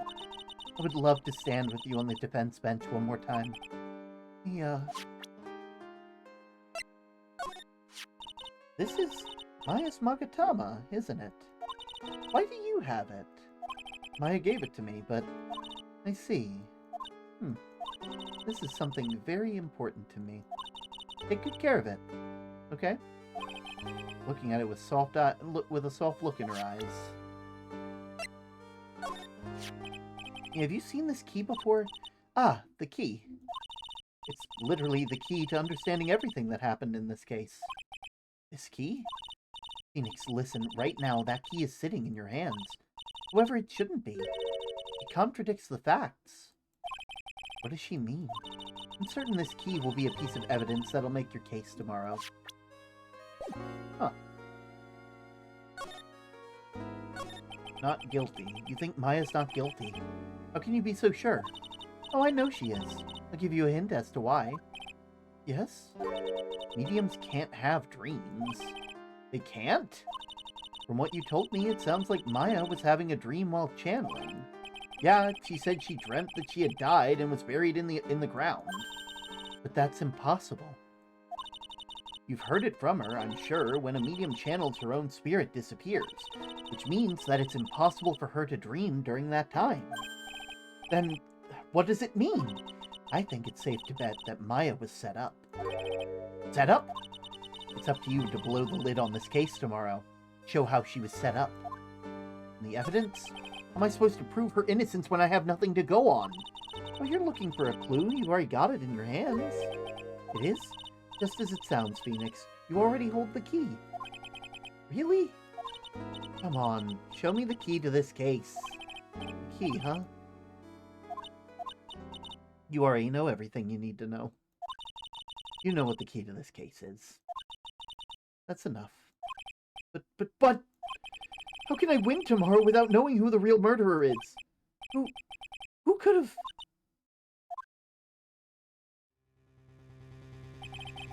I didn't know it at the time. But this day was going to end with the turn for the surprising. I'm heading out for the night. Take care, Termo. See you around. See you around, Cloud. Holy shit, you got Psyche-Locks too? Oh. Mia? What? What's wrong? That's right, only I can see the Psyche-Locks. I'm gonna call them Psyche-Locks, so that seems like a better sounding name. Plus, it sounds like a bike lock, and I feel like that's the only thing that Phoenix Wright really has, reference for. Mia must know something about the real murderer. But for this to be something that she would hide under lock and key from even me, what in the world is going on? Okay, so cool. We're not allowed to ask about that? Cool. Neat.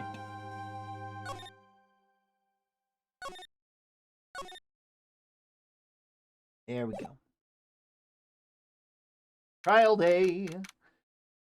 9:48 a.m. District Court Defendant Lobby number 3. What? Prosecutor Von Karma, you mean? No, I heard it's his successor this time. Successor? Manfred Von Karma was a really sinister man. He pulled all sorts of nasty tricks, all so he could win. He was a man obsessed with the word perfection. He had a perfect record for 40 long years. Who knows what sort of dirty tricks he used to get each one of those guilty verdicts. And now, his successor, I wonder what kind of person they'll turn out to be. Oh, good. Mystic Maya! Hurley? You showed up! Thank you for coming all this way! I was really worried about you. Hey, where's your mother? Did you two come together? Mother's watching over the trainees. She said that they have training for 2 days straight with no break. Huh? Then you came all by yourself? Yep, I snuck out of the manor and followed a map. Don't tell me you walked all the way here. Of course not. I ran. I can't. If it takes 2 hours by train, oh man. Hurley, what about the train? Huh? What's a train? I give up. It's time, isn't it? I'm really scared. What if Von Karma tries to do something to me? At least I know Mr. Edgeworth would be nicer to me than Von Karma. Mr. Edgeworth? Who is that? He's Nick's rival. Well, he's also a friend. I still remember him as if I had seen him only yesterday. Every trial was a scorchingly fierce battle until the very end. Oh, it was always back and forth with them. But when you're rivals for life, Maya, please don't mention that name ever again. Huh? But why, Nick? I'm sorry, Maya. I forgot you don't know. He's gone. And he's not coming back. What? Wait a second. What's that supposed to mean? Court will commence shortly. Please proceed to the courtroom. Let's go. That's not the time to talk about that anyway. Nick? June 21st, 10 a.m., District Court, Courtroom Number 2. Court is now in session for the trial of Maya Fey. Are the prosecution and defense prepared? What is with this kid? Mr. Wright, are you prepared?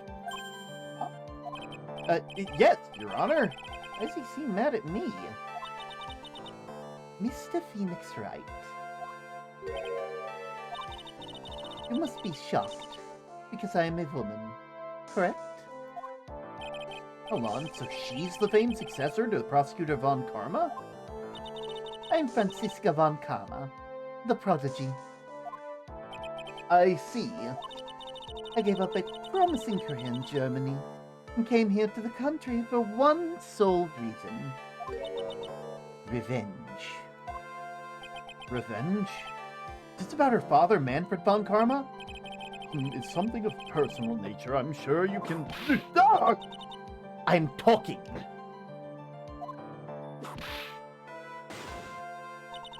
If you interrupt again, my VIP will be speaking for me. Please speak with your mouth like a normal person. I beg of you. Make no mistake. I will defeat you. Prepare to go down, Mr. Phoenix Wright. Prosecutor Von Karma, your opening statement, please. Those of Von Karma blood have only one fate. And that is perfection. The defendant Maya Fey will find no escape from her guilt on my watch. Very well. What's the defense's position? Your Honor, does the defense wish to enter a plea of not guilty? Yes. Foolish fool who foolishly dreams of foolish dreams. 10 minutes. I give the defense 10 minutes before it changes its plea. That's right. I'll have you running for that justified self-defense plea in no time. Justified self-defense? A plea usually reserved for when a person unintentionally kills in defense of themselves. We could very easily make a solid case that it was self-defense, but... The defense stands by the plea of not guilty, Your Honor. Because to plead justified self-defense is to say you did kill someone. How foolish! If that is how you want to play, Mr. Phoenix Wright, then I shall now call my first witness. She's just as scary as her father. Like father, like daughter, I suppose.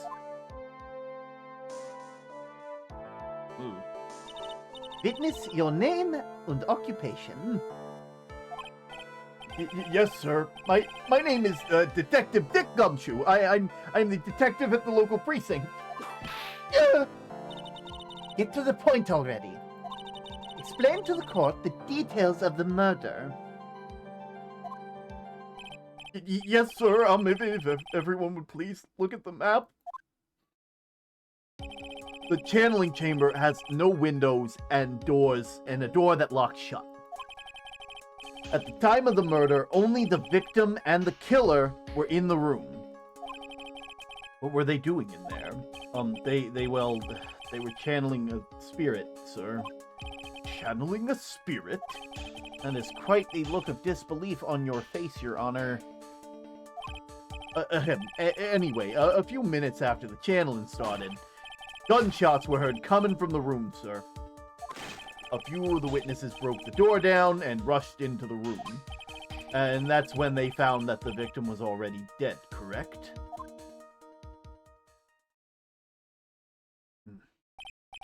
I believe this is one of the most open and shut cases I've ever presided over. Floor plans for the crime scene. So, how was the victim killed? I was about to get to that. Stop wasting my time, then. Cause of death. The direct cause of death was a pistol shot to the forehead, sir. The shot was fired from point-blank range. But before the victim was shot, sir, he was stabbed in the chest.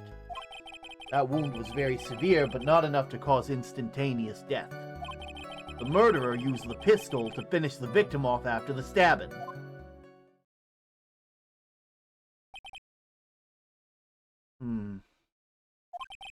So the victim was stabbed before being shot. This is the victim's autopsy report, sir. After being stabbed in the chest, they were shot at in the forehead point blank. The court accepts it as evidence. Mr. Wright, you may question the witness. Cause of death. Direct cause of death was a pistol shot to the forehead. The shot was fired at point-blank range, but before the victim was shot, sir, he was stabbed in the chest.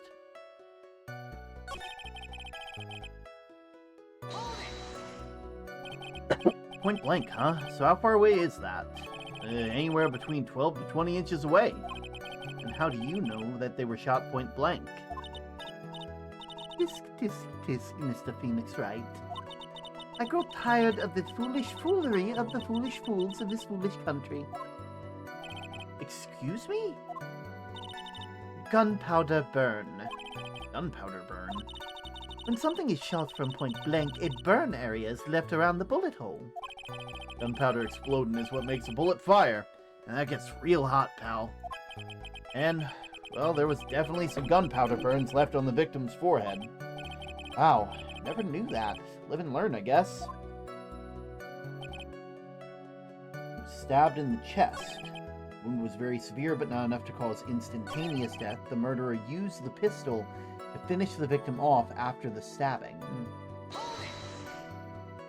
Are you sure he was stabbed first, then shot? Yep, sure as can be. Looks like one look at the wounds and you'd come to the same conclusion too, pal. A fool is a fool who will only listen to foolish opinions of other foolish fools. A pistol shot to the forehead at point-blank range is certainly enough to kill instantly. Does it matter, then, which was first? Think a little more before you open your big mouth, Mr. Phoenix Wright. What a pain.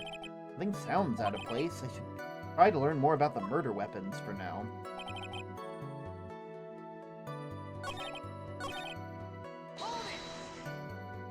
Stabbed? What were they stabbed with? A fruit knife. I see. And whose knife was it? Looks like it belongs to the Fae's, sir. And of course, Maya Fae's fingerprints are all over it. All over it, huh? This does not look good. What will you do now, Mr. Phoenix Wright? The wound was very severe, but not enough to cause instantaneous death.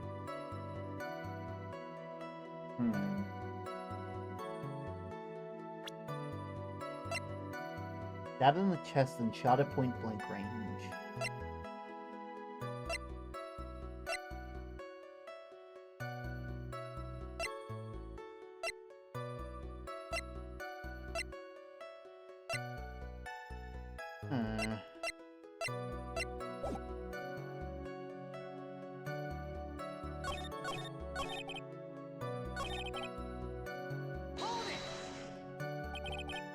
Weapon didn't shoot. Whose pistol was it? It was the victim's. The victim's? Now, why would he have... Why would he have a pistol? Who cares?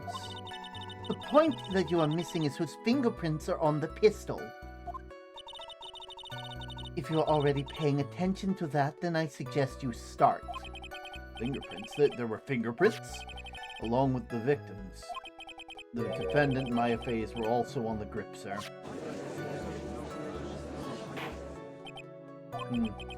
So the defendant's fingerprints were left on the murder weapon. Walked right into her hands there. That's enough. We have clearly established how the victim was murdered. I brought 2 murder weapons with me today. Very well. The court accepts them into evidence. Was Gray's 2 shots fired? Bears Maya's and Gray's fingerprints. The murder weapon, a small fruit knife that belonged to the Faze, bears Maya's fingerprints. The date and time of death was June 19th at 3:15 p.m. Eyewitnesses claim to have heard 2 gunshots at this time, and 2 murder weapons, both with the defendant's fingerprints on them. This does seem open and shut. Naturally. This is going from bad to worse. As if the summary just now wasn't oversimplifying things to the extreme. Your Honor, feel free to slam your little gavel of yours. After all, there's no room left for doubt, is there? That is quite true, Mr. Wright. Yes?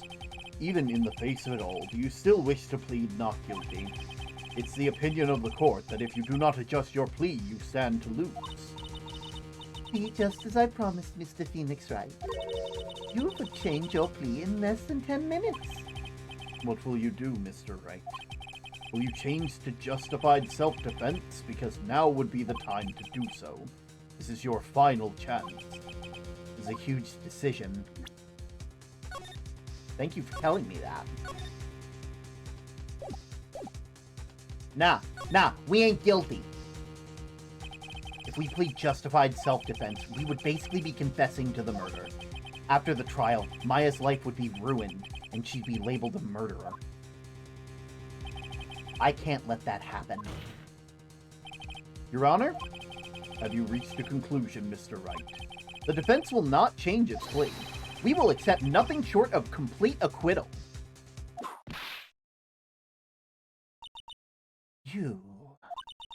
You have sealed your fate, Mr. Wright. Detective! Yes, sir? Present the final portion of your testimony. The final strike. Yes, sir. Now, see here. Proceedings are run by... Oh, yes, of course. Go ahead, detective. Give your testimony. I think the court would like to hear about the other piece of incriminating evidence. Incriminating evidence.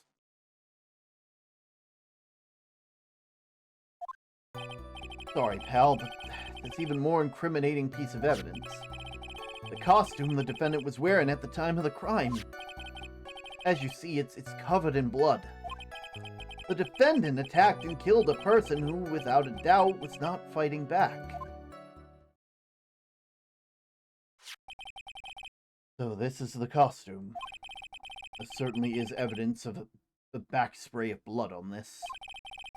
This piece directly links Maya Fey to the crime, sir. I see. The court accepts this into evidence. There's blood splatters on it. All right, Mr. Wright. Maya's fingerprints on both murder weapons, blood splatters on their clothes. Could this situation get any worse? What's wrong? You seem to be at a loss. I think this is the last piece of testimony the prosecution should have to hear. Feel free to sulk off with your tail between your legs, Mr. Phoenix Wright. Please stop calling me by my full name. It's disturbing. Incriminating evidence. Sorry, pal, but there's even more incriminating piece of evidence. There was a costume the defendant was wearing at the time of the crime. As you can see, it's covered in blood.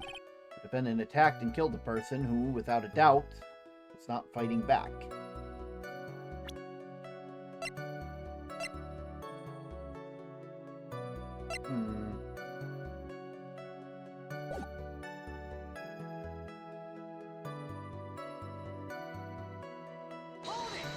What do you mean by not fighting back? He wasn't fighting back? How do you know if he was or wasn't?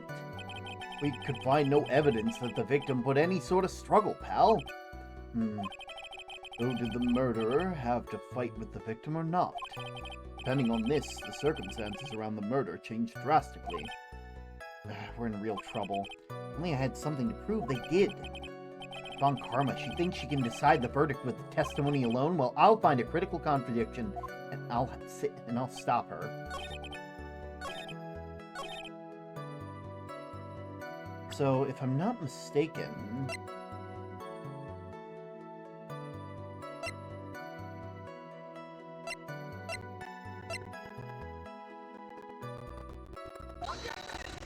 Oof. It feels like that would be a contradiction, because two shots.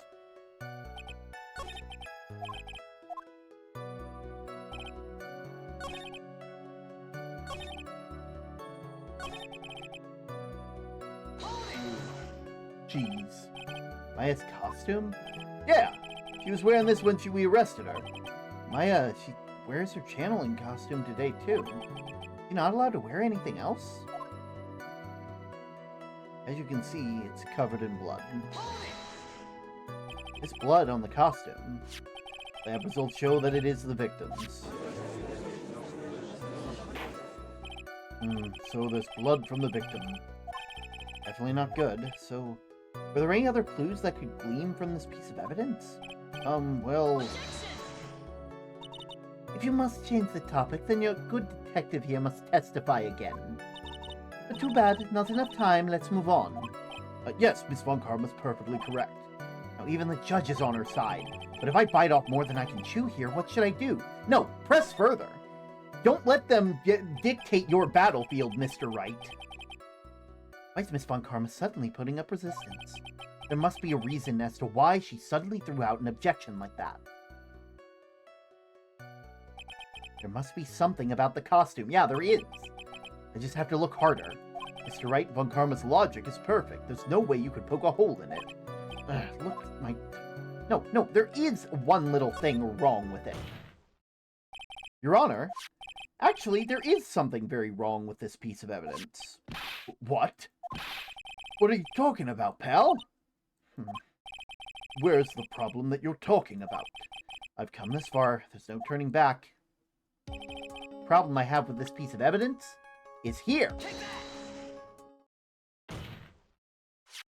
I asked the court to please take a look at the sleeve of this costume. The sleeve? There's a tiny hole here. A hole? That wasn't in the report. Hold on. What's that around the hole? It smells faintly of gunpowder. Gunpowder? No one even told me! A hole that smells of gunpowder. Looks like I found the hole I was looking for. Your Honor, the only logical conclusion you can make is that it must be a bullet hole. Order! Order! This is a very grave matter. It's best we correct the court record before anything else. Maya's costume. Sorry about that. I guess we messed up, sir. Is she actually smiling? What else is she hiding? Pull yourself together, detective. The tiny hole doesn't change anything. The strength of the evidence still holds. Continue with your testimony that just now was a fluke. Nothing more. How can you say something like that? This is a huge oversight. While I agree it is a mistake on the part of the police, what Prosecutor Von Karma says is true. The evidence still stands. If you do not find a more definitive problem with the evidence, then... No way! Detective Gumshoe, please continue your testimony. Yes, sir.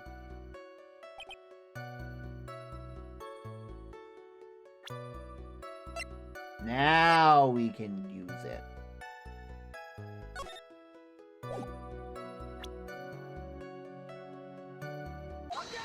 There we go. So I was on the right track.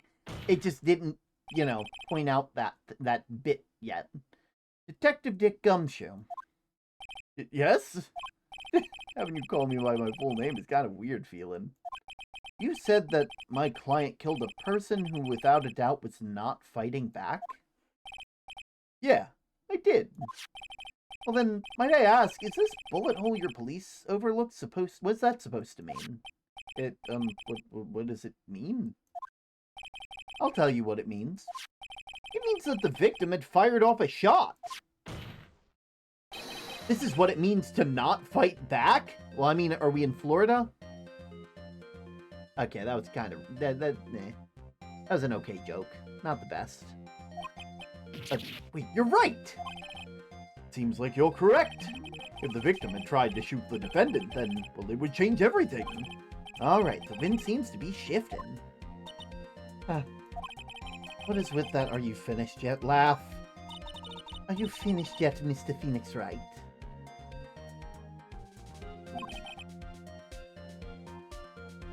Miss Von Karma. It seems that Maya Fey was shot by the victim.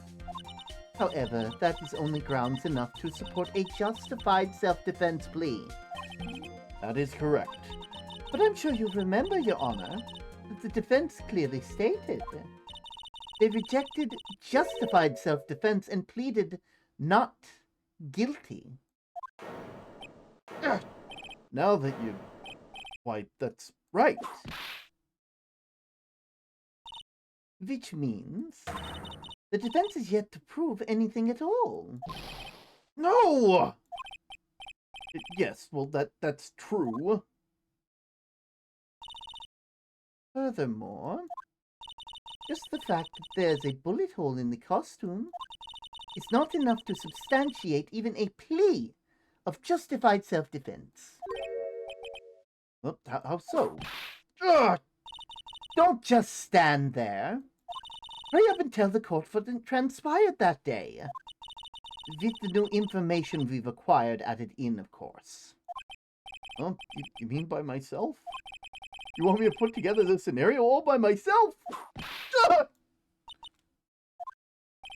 Yes, sir. Right away, sir. What transpired? During the channeling, the defendant saw her chance to stab the victim in the chest.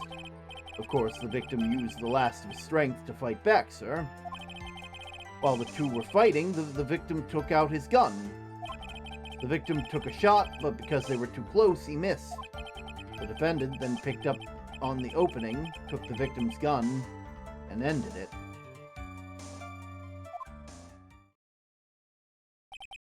The scenario you've put together does make sense. Yes, sir. Well, Mr. Wright, on the surface it does seem to make sense. However, I won't give up that easily. Please refrain from glaring at me like that. Now then, your cross-examination, please. What transpired? During the channeling, the defendant saw her chance to stab the victim in the chest.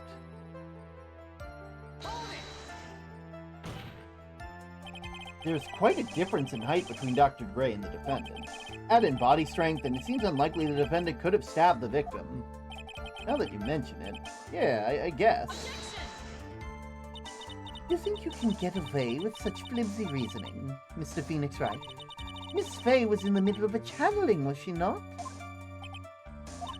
When channeling with the Kurain channeling technique, a medium physically changes.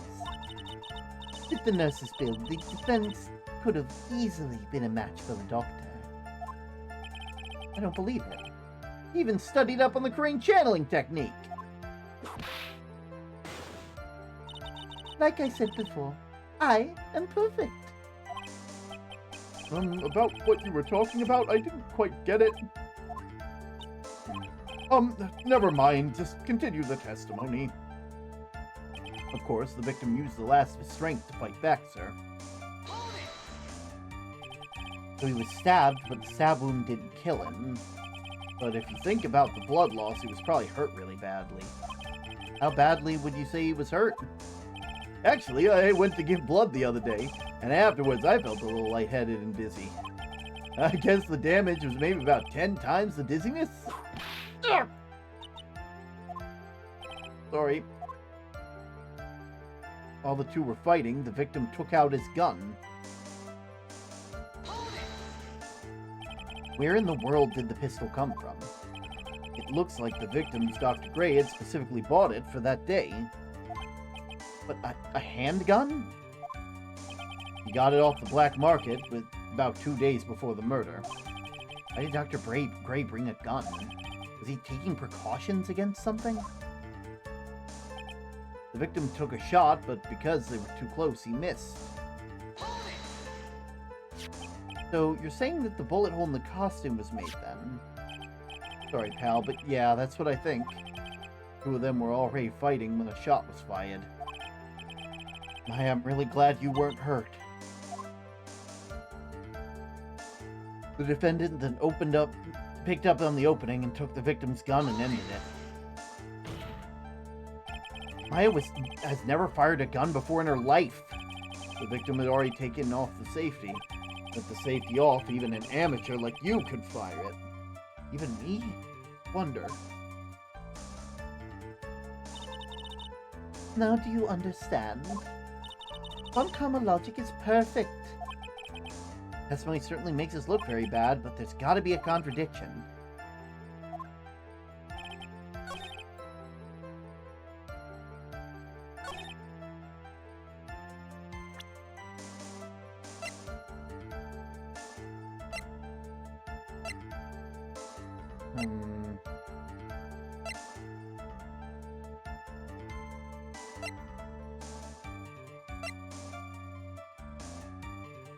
Floor plans.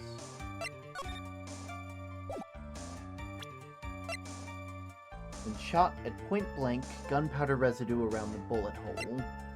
Murder weapon was Gray's. 2 shots fired, bears Maya and Gray's fingerprints.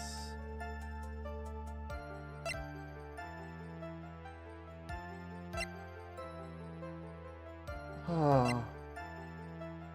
That's when the victim took out his gun.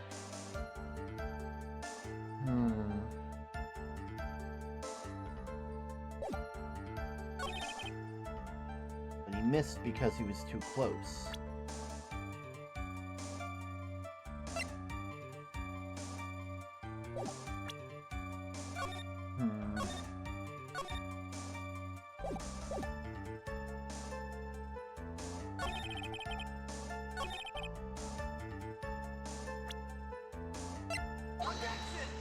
Nope.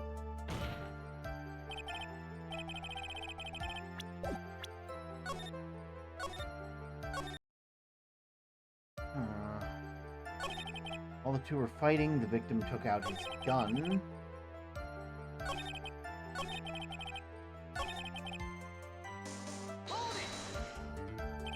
Where in the world did the pistol come from? About 2 days before the murder. Taking precautions against something. No, wait.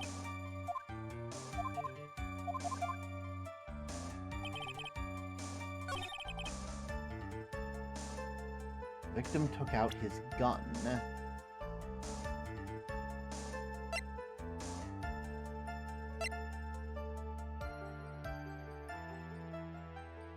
Patient died from malpractice.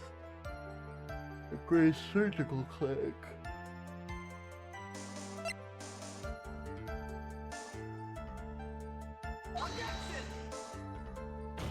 No.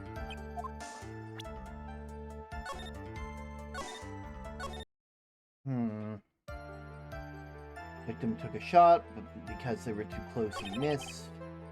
Victim took out his gun. But they were too close, and he missed. I feel like he couldn't have missed. Especially if we look at the clothing, because, like...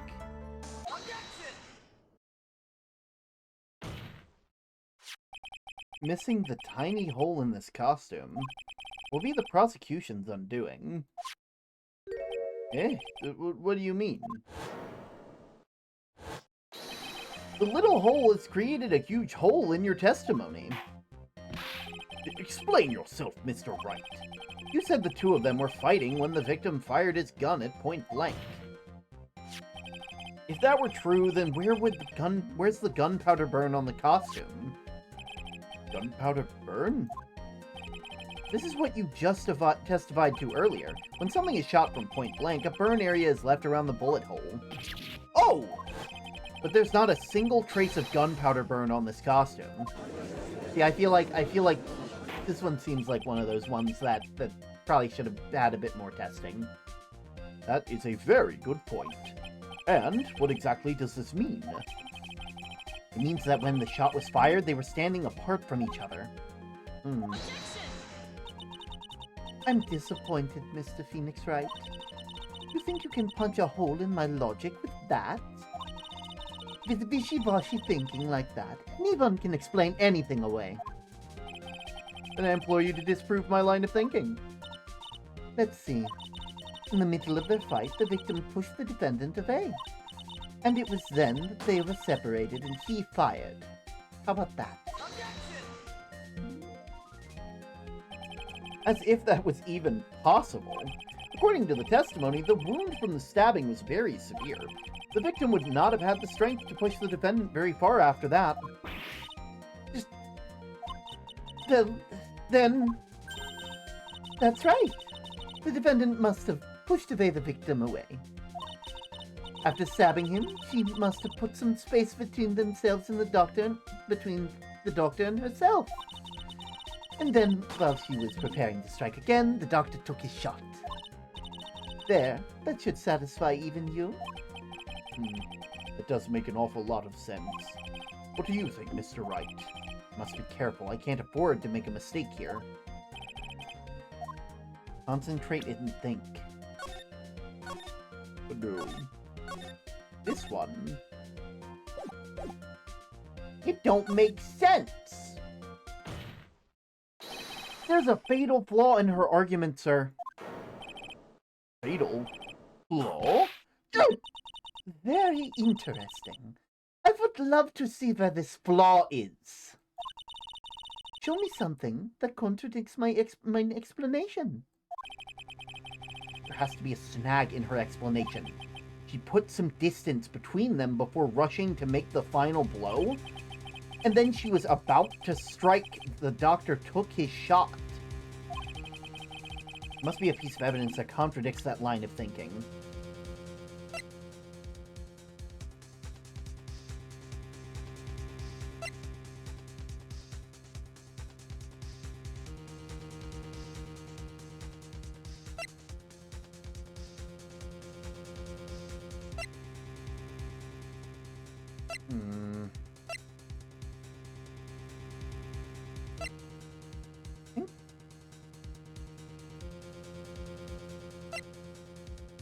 The autopsy report.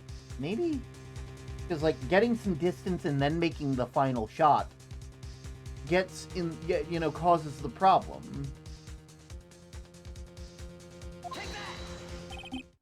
Take a look at this! Why are you showing this to me, pal? Prosecutor Von Karma's explanation and this piece of evidence do not contradict. Huh? Ah, look at you. You need to use your brain a little more, pal. Being lectured by Gumshoe of all people is embarrassing. Yeah, let's just pretend it never happened. It don't make sense.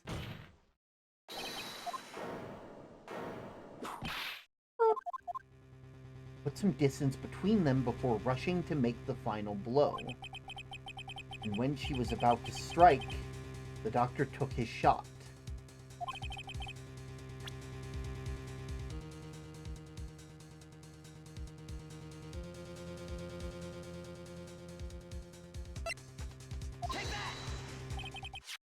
This is the piece of evidence that destroys your logic. What is that, a folding screen?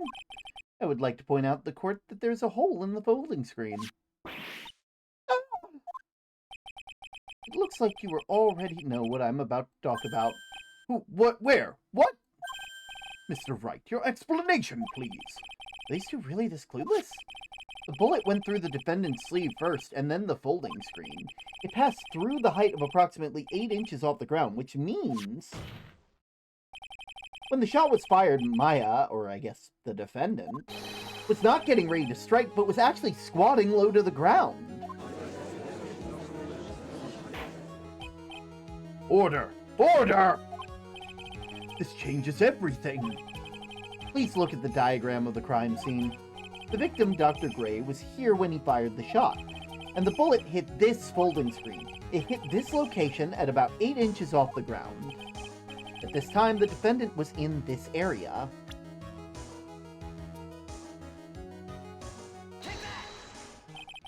Somewhere around here. Uh-oh, the judge's face is scrunched up. I mean, realize I forgot to brush this morning. Excuse me while I freshen up. Sure. In the meantime, I want you to think things through again. Where do you want them?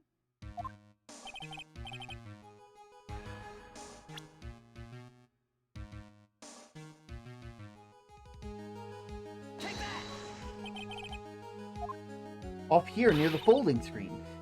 Wait a second. We know the defendant was close to the ground based on the height of the bullet hole. But how can you gauge the distance from that? Isn't it possible that the defendant was standing much closer to the victim?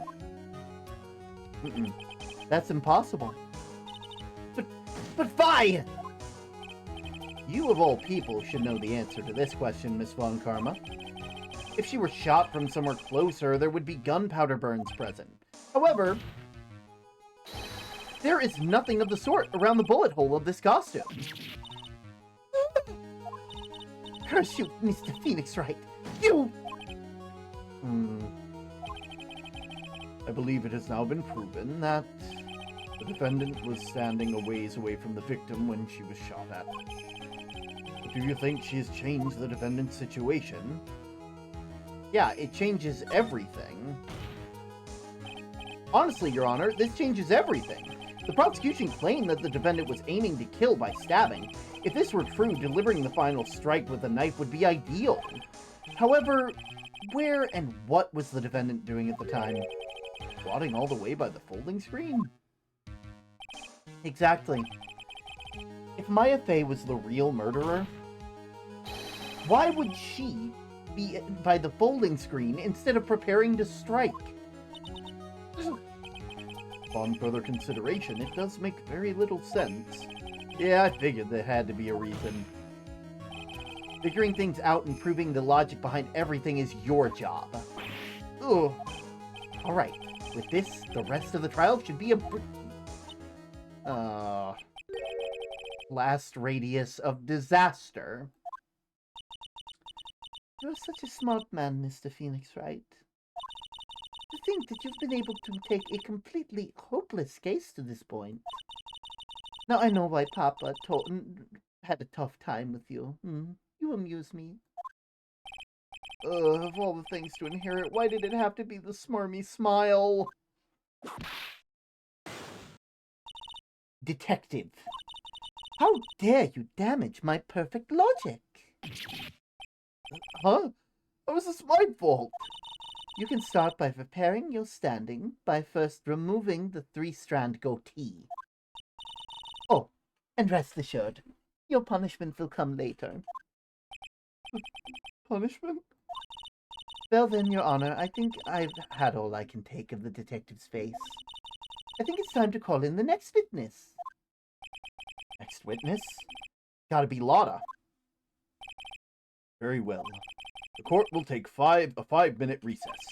After we reconvene, we will hear from the next witness.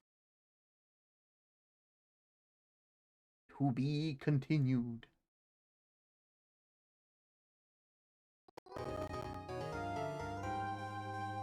Yeah, let's save that progress. We're gonna need it. Here we go.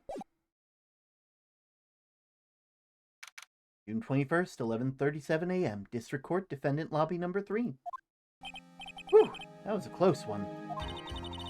I know you were giving your all to defend me, but I could feel the death penalty hanging in the air. I felt like I was pretty close to dying myself. You were wonderful out there. You listened carefully, you made theories, you tricked everyone into believing you. Thanks? Wait, tricked? That must be a lawyer's secret technique, right? By the way, is the next witness who I think it is? Yeah, I'm pretty sure it's Lotta Hart. Oh, guess there's no escaping her, huh? Remember, Nick, you promised to save me. If you lose, me and my sis ghosts will come after you and haunt you! Your sister? Are you talking about Mystic Mia? Yeah, do you remember her, Pearly? My sister was a super good lawyer. She was also Nick's teacher. Oh, I didn't know that. Well, it's okay, Pearly. You just sit back and watch a master at work. The court will now reconvene. Now the first order... I don't want to hear it, old man. After I call my witness, sit there quietly and watch like a good little boy. Yes, sir. Bring in the photographer who witnessed the channeling. Witness your name and occupation, if you please. Hey, Phoenix, how you doing? Just fine. Sorry about this. Didn't exactly have a choice, you know? Yes! Name and occupation. I declare what in tarnation! Hey, Judge, this is violence against my fair self. That's fine. That's fine! That's There's no need for foolish outcries from foolishly foolish fools. Just hurry up and testify about what happened on the day of the murder. I haven't even gotten to say my name and job yet.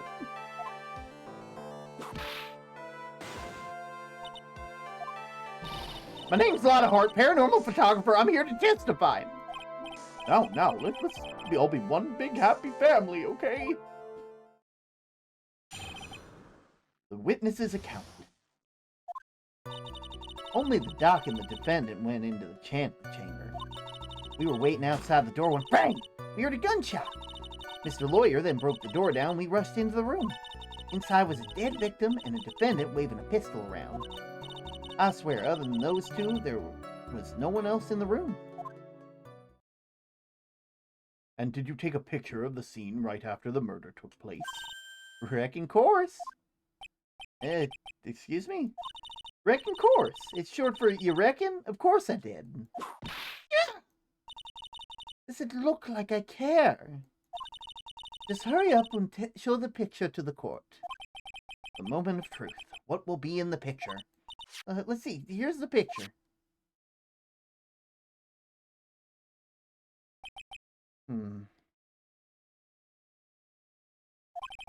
It would certainly seem that only the defendant and the victim are in this room. Picture taken at the murder scene. Are you ready, Mr. Phoenix Wright? I'll clear all doubt of Maya through this cross-examination. Just watch me.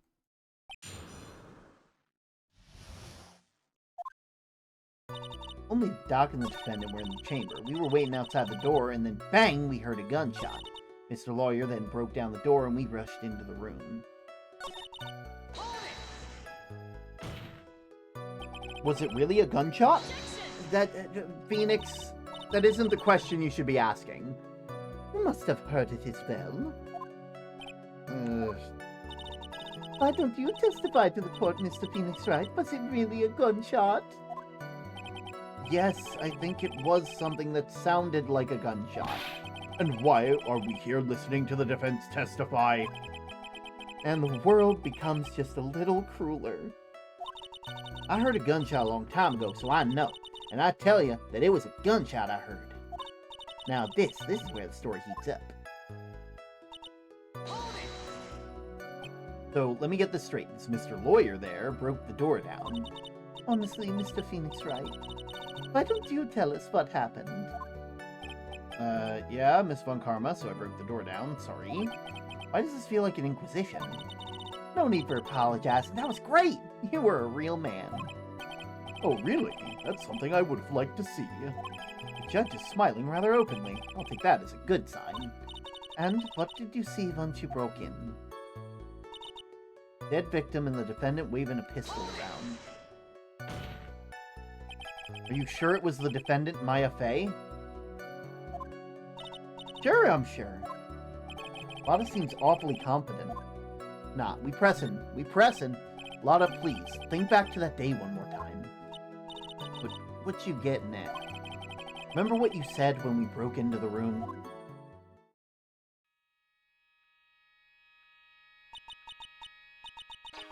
I was murdered. But... Lotta, at a time like this... Times like this are perfect for snapping up shots. But anyway, what's going on in here? This gal, is she... Maya? I have a marbled brownie. Ooh, nice. Marbled brownies. When you saw the murderer at the time, you couldn't even tell if it was Maya Fey or not, am I correct? Yeah, you see? Order, Mrs. Hart. You were here to present accurate testimony. Yeah, sorry. Good. This shifts things back to my side. Poor defense lawyer. Your defense is terribly lacking, Mr. Phoenix Wright. Witness, think back to when you two entered the channeling chamber. When they entered? One of those people that entered the chamber was Maya Fey, correct? Yeah, that's right. Yeah, it was Maya that went in. Looks like we've come to a collective conclusion. The person in this picture is most certainly Maya Fey. Exactly. Rats, I'm still trapped like one. Again! Where? Those two. There was no one else in the room. Are you absolutely certain of that? Sure am, but this old witch chased us out of the room, so... Old witch? Do they mean Morgan Fey? But there was no one else in there, and you know it. The handling chamber was very dark, almost pitch black. Was there really no one else? Behind the folding screen? What about behind the folding screen? Did anybody check back there? Rick Given? What in the... Rick Given, you know? You reckon? That's a given. I took me a good look around the room once. There ain't no one and anyone but was hanging out behind the folding screen.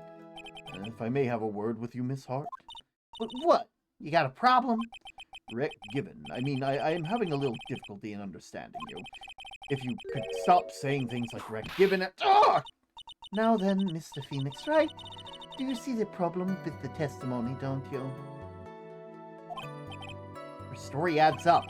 What's worse, I was there at the scene of the crime with her. And her story is exactly how I would have told it too. Only the doc and the defendant went into the channeling chamber. Was it really only those two? The heck was the whip for? We are lawyers again, yippee! This is Franziska von Karma. The prodigy and successor to Manfred von Karma, his daughter. And they are just as ruthless as their father was. Including bringing a whip to a goddamn court hearing.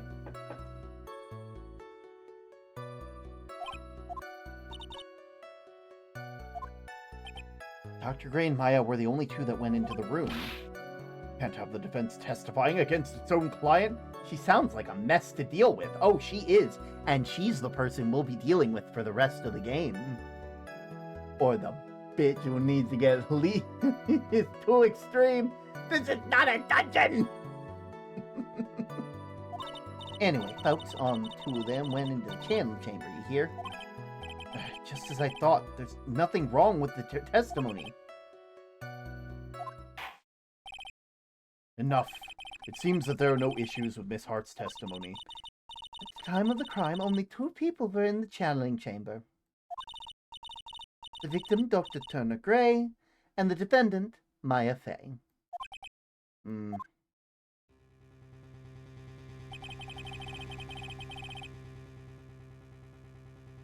The face of the defendant cannot be verified from the picture. However, if we think about the circumstances, it would have had to be the defendant. What am I going to do? Question term. Maybe answer. We blame the site of TikTok I've managed to find myself on. Oh no. But let's hear the question. Why can I see through you, kinda? Huh? What do you mean, see through me? Oh! Oh shit, I didn't even realize. The Magatama. Okay, that's my bad. Let me fix that. No one told me that was happening. Huh. Okay, let me see if I can fix this. Studio. I should just be able to go to.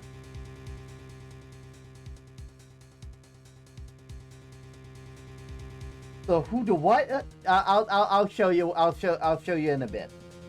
Let me just see if I can fix this.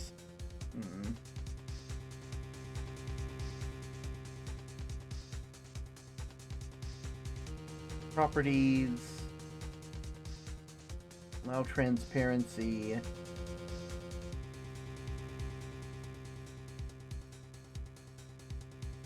There we go.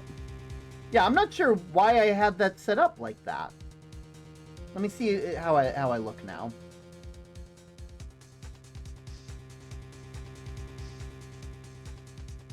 I mean, there's a bit of like a green effect behind me, but like, Let me see if I can do something real quick. If I go to settings, model settings.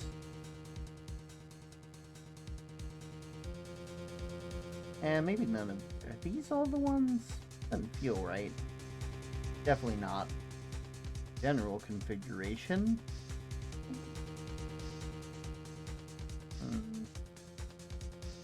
Okay. Use microphone.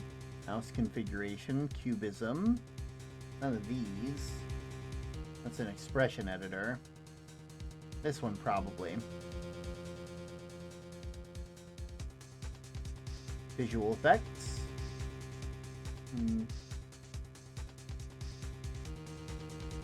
Select.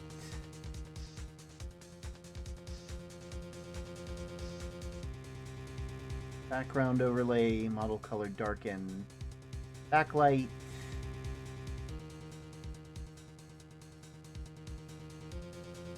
Give me a second while I move some stuff around. Nah, still not right.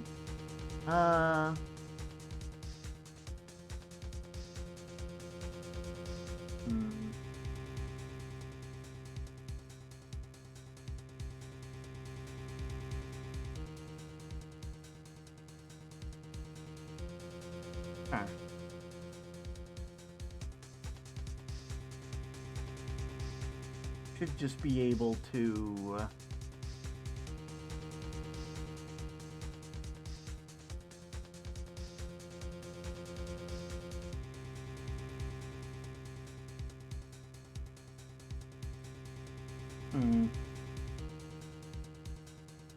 Backlight strength. Should work.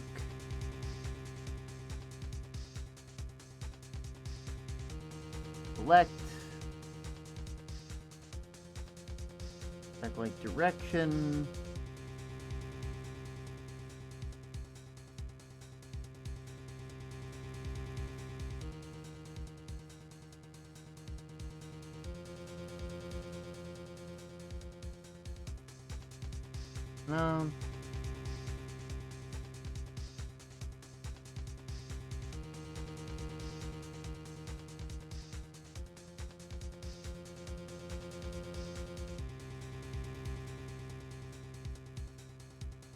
The fuzzy L on the pitchfork.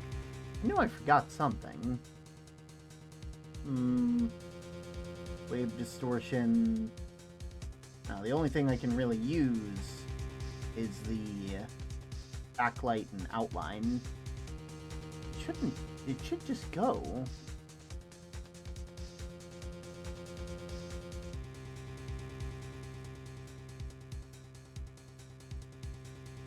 Really isn't doing anything, huh?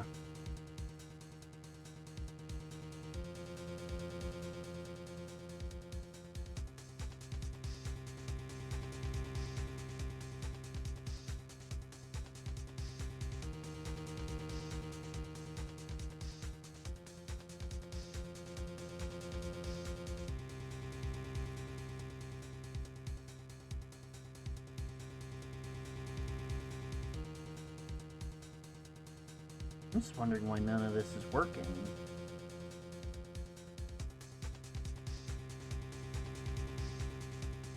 Let's see. Oh, that's why. I didn't have any of the effects active. Of course I can't change it if it's not going to give it to me. Select. Effect on. No. No. No. No. I might actually play with this later, because this seems fun. Bright, backlight direction, backlight softness.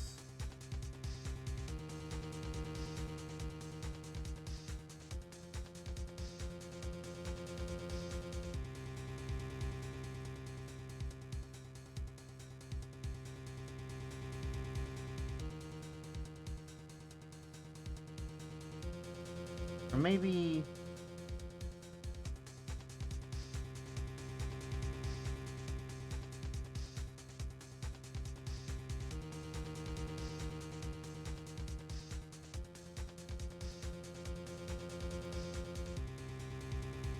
shadow color.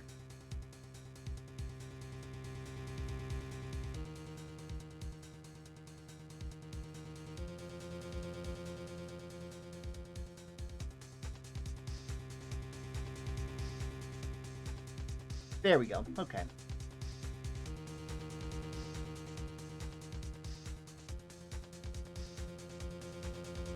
Yeah. That should... not quite. There we go. That better? Yeah, that's better. But yeah, this is a Magatama from the game. We recently got it, and it lets us see when people are intentionally or unintentionally hiding the truth from us. And it'll tell us, hey, we need to go and do a thing. But yeah, there's actually... I might do a stream where I go over some of the effects that I have for stream, and see if maybe I can make this stuff look a bit better. I don't know. I'll figure it out. Anyway, what am I going to do if I just let it go? What is it, Mr. Wright? You look as if you have something to say. If I make one wrong move, I'm going to have the judge against me. And that's why we save! The lore! The lore!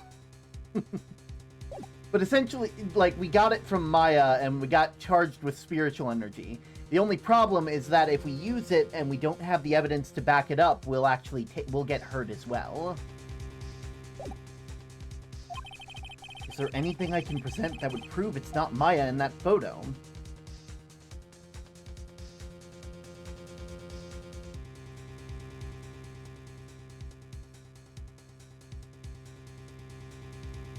Present evidence.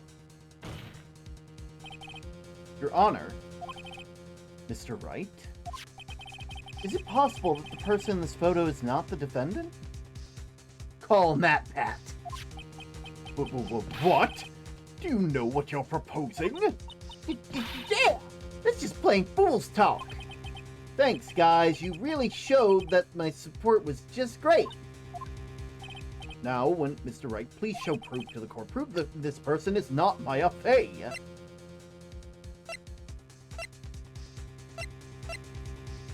Let me look at the photo again.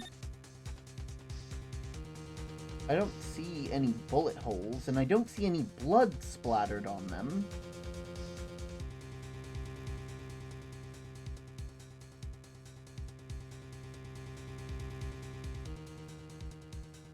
I mean, we know there's blood splattered on them because we saw.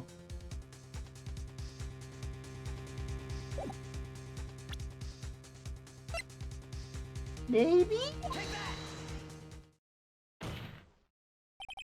Here's your proof. Is there a problem? Oh, no, I just thought it would work on my inflections. Just wondering what an objection with the twist of your wrong sounds like. Mr. Wright, I'm sorry, but I don't follow your lot. Damn, that criminal justice brain going crazy. Guess I wasn't showing confidence. We'll present another piece of evidence. I think it's obvious. Probably, maybe. Face. Gun in hand thing. Right here.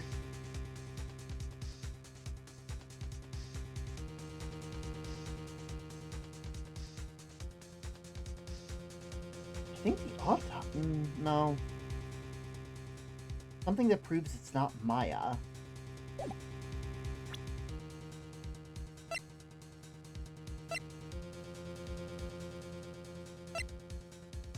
Is it okay if we spitball ideas?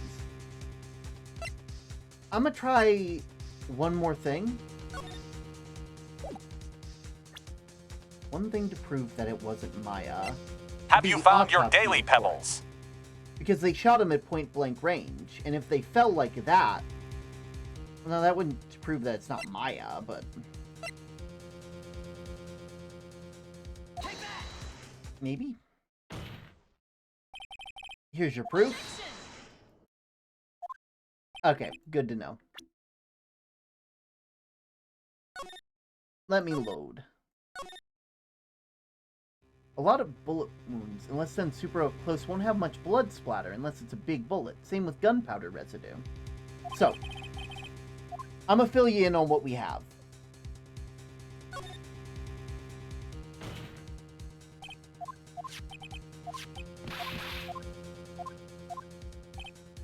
So, we have to prove that it's not Maya Fey. Now, actually, now that I think about it, the photo might be all the evidence we need.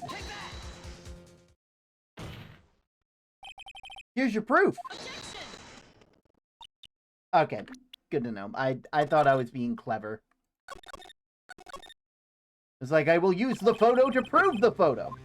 Is there anything in this photo... Is there anything I could present that would prove it's not Maya in this photo?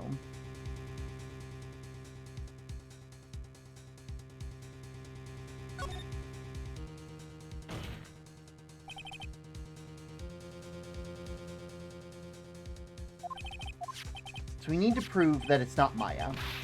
The evidence that we have at our disposal... The clothes? I mean, we've already tried the clothes. So, currently, we have to prove that Maya Fey is not the one in this image at the moment. Or they were not the one that killed them. That did not kill this guy. And... Or that this is not Maya Fey.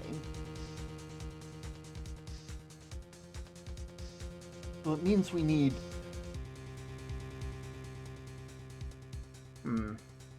Maya's not that tall. Well, they're not normally that tall, but they were channeling a spirit at the time. And so even though that they were not... And the way that, like, the channeling of the spirit works is that it actually does cause a physical change to the people who channel. So that way they look and they look and have the same strengths as the person who they are channeling. And so as such... This is how this ends up being, where they end up looking, you know, not like themselves. Which means we can't use that as a defense.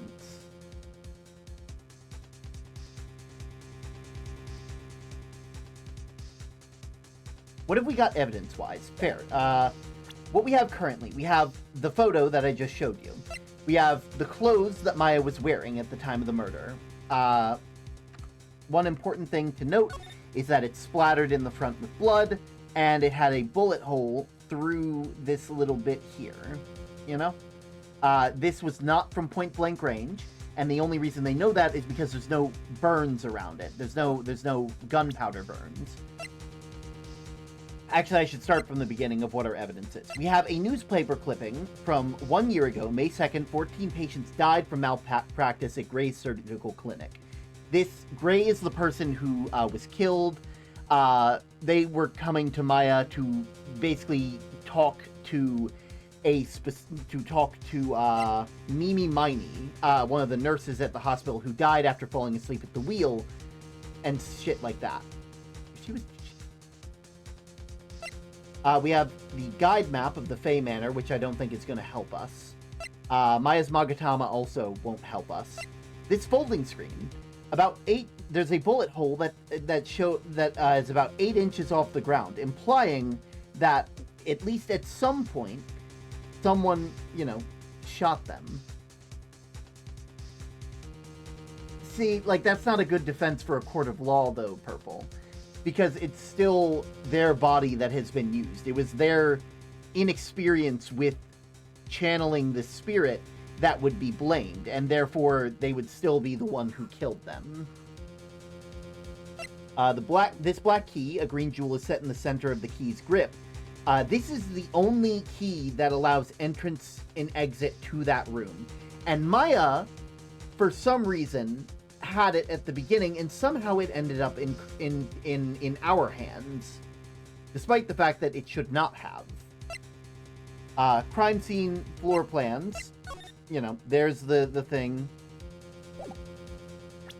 We have the autopsy report. They were stabbed in the chest first by a knife, and then they were shot at point-blank range. Gunpowder residue is around the bullet hole to prove that. This murder weapon was Gray's. 2 shots were fired, bears both Maya and Gray's fingerprints. And a knife that is the murder weapon, a small fruit knife that belonged to the Fays, and bears Maya's fingerprints. So the idea is that she tried to stab him, he shot in self-defense, causing the hole in this thing. And then, because they were losing, the best they could do is plead insanity, which don't ever do. It's a bad thing. Some shows make it seem better. It's not. Yeah. And then, of course, supposedly Maya, who was taken over by a spirit, took the gun and shot the man point blank. Now, I'm not going to lie, while explaining that, I had an idea. Here's your proof. Okay, yeah, not that one either. Just had to make sure.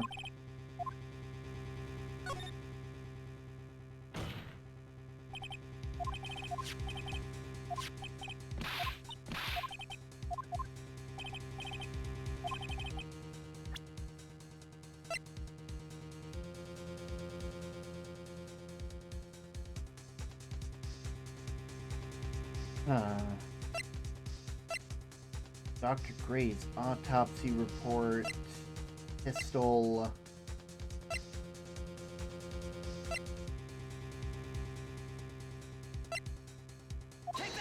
Maybe?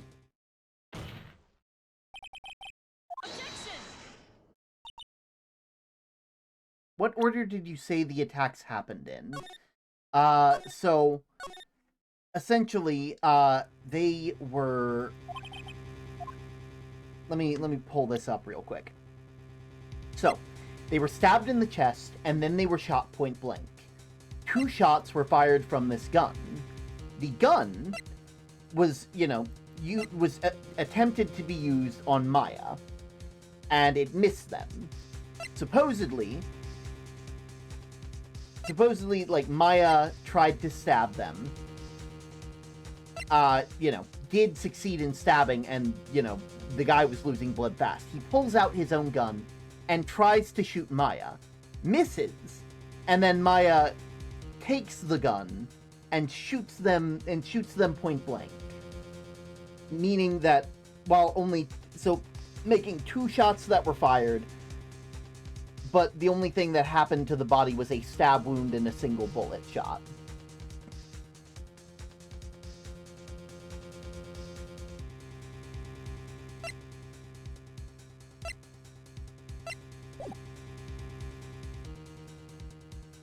try something crazy that I don't think they've ever had us do in this game. I can't present anything yet. Well, Mr. Wright, nothing, Your Honor. That's very smart of you, Wright. You really should give up on trying to prove that it's not my affair. I didn't say anything about giving up. I just don't have the right piece of evidence to prove my argument. That's enough. Is this it? Is this all I could do? All my brain can think of is defendant grabbing the gun to defend herself. But here's the thing. We're very adamant that they did not kill them. We're not trying to go for a self-defense plea. We're trying to go for a full-on innocent verdict. I think it's quite obvious to the court that the verdict is not guilty is not possible. I told you. Totally 100% impossible. Miss Von Karma, do you have any questions about the witness?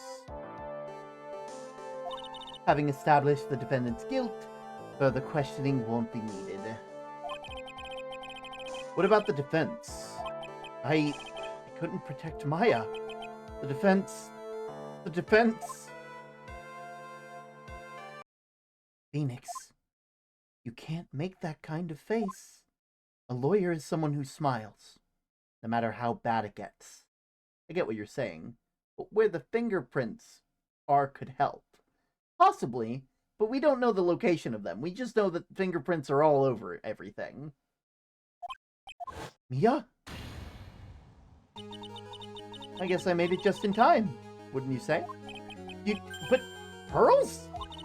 Her clothes are a bit small, but anyway, what are you waiting for, right? Let's go! How? She's already taken away every advantage! The advantage is still in your hand. Think carefully once more time about what you saw in the channeling chamber. Do you remember what you told me yesterday? Dr. Gray! Like... I was murdered. What? Like... Lotta, at a time like this? Times like this are perfect for snapping up shots. You see? There's one final piece of the puzzle. Mia? Question Lotta one more time, Phoenix. I don't know if she's doing it unconsciously or on purpose, but she's not testifying truthfully. Now then, this court would like to end the period of cross-examination. Please, wait, Your Honor!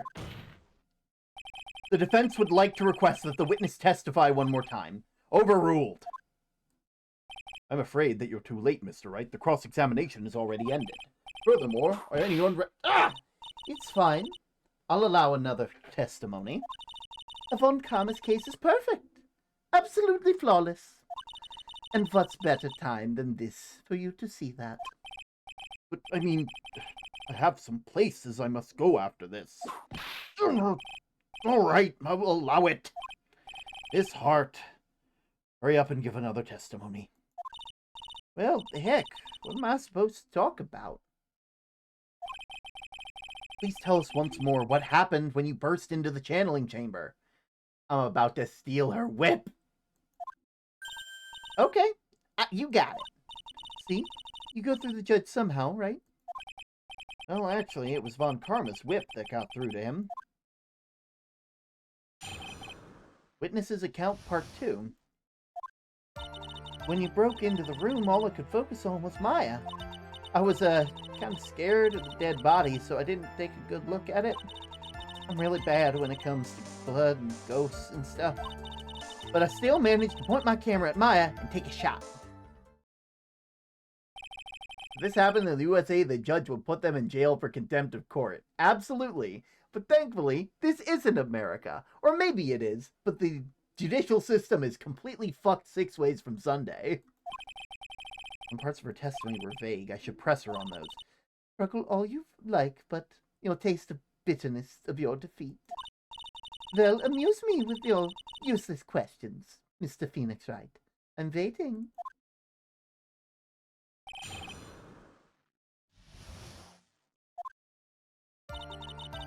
We broke into the room and all I could focus on was Maya.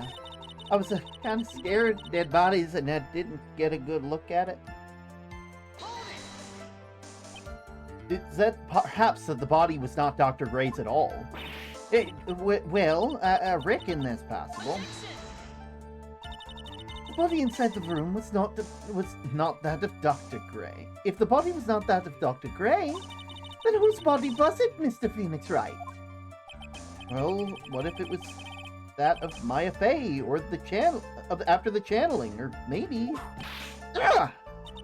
Foolish fool spouting foolish foolishness, just as I expect of a foolish fool such as yourself. If that were the case, then that would mean that Maya Fey is in fact dead. And that would make the defendants share quite a lonely place, wouldn't it? Sorry, Maya. Are y'all done here? Can I continue? Really bad when it comes to blood and ghosts. Take a shot. 2, right? 2 what? 2 shots. You took 2 shots. But only one has been submitted as evidence. Miss Hart, where's the other picture you've been withholding? No, you got it all wrong. It's not me. I didn't mean anything bad. I know I can be a little mean, but I ain't evil. Well, at least she knows herself. Then why have you not shown the other picture to the court yet? Well, ain't it obvious? That prosecutor woman told me to shut my trap about it. What? Von Karma! Miss Von Karma, you're hiding critical evidence? Unforgivable, Von Karma. Suppressing evidence like this. You're as bad as your father. Confront Francisca. Your Honor, The defense asks the prosecutor Von Karma be held in contempt of court. well, Me? In contempt of court? You can't be serious. but you hid evidence from the court on purpose. That's not fair! Phoenix, are you a lawyer or a school child? Ugh, I'm so angry I lost my composure. Finally! A good idea! Miss Von Karma, would you care to explain yourself to the court? I thought this picture was not important, and thus felt no need to submit it after all. How could you think? The pictures were more or less the same, so why bother with the second? I mean, it's just so much more troubling than it's worth for me to submit this as evidence. More trouble than it's worth? How? How can you say that? If you want to see it that badly, I'll submit it.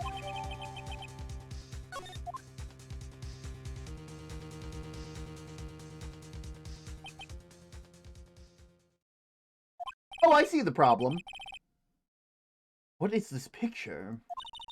It's obviously the second picture the witness took of the day of the crime scene. Well, it's a little off-center, but that's what you get with a nervous amateur. I think the important thing here is the person in this picture. This is most definitely not Maya Fey. Oh, that's not the problem. What happened? I fell asleep.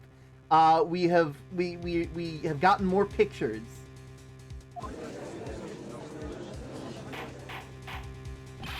What is the meaning of this? This might be the break I was looking for. Now, should I or should I not insist the person is not Maya? No, insist it's not Maya. Your Honor, as you can plainly see, the person in the picture is not Maya Fey. Yes, I see that. It's not just her face, but her whole body has taken a different appearance. There's only one conclusion that can be drawn, then. That somehow the other person snuck in and traded places with the defendant. Term is a glowing necklace. This was here for like a while. I just forgot to I forgot to turn off the green screen effect a while back, and because it's green, it made it look like there was a big hole in my chest.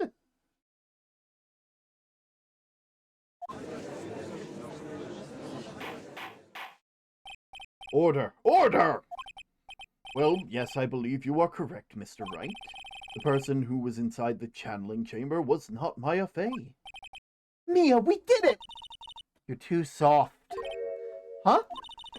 You're softer than Aunt Morgan's strawberry desserts, Phoenix. You look at Prosecutor Von Karma's face. She's smiling.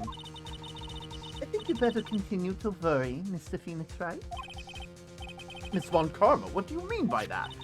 Your Honor, I would like you to look at this picture.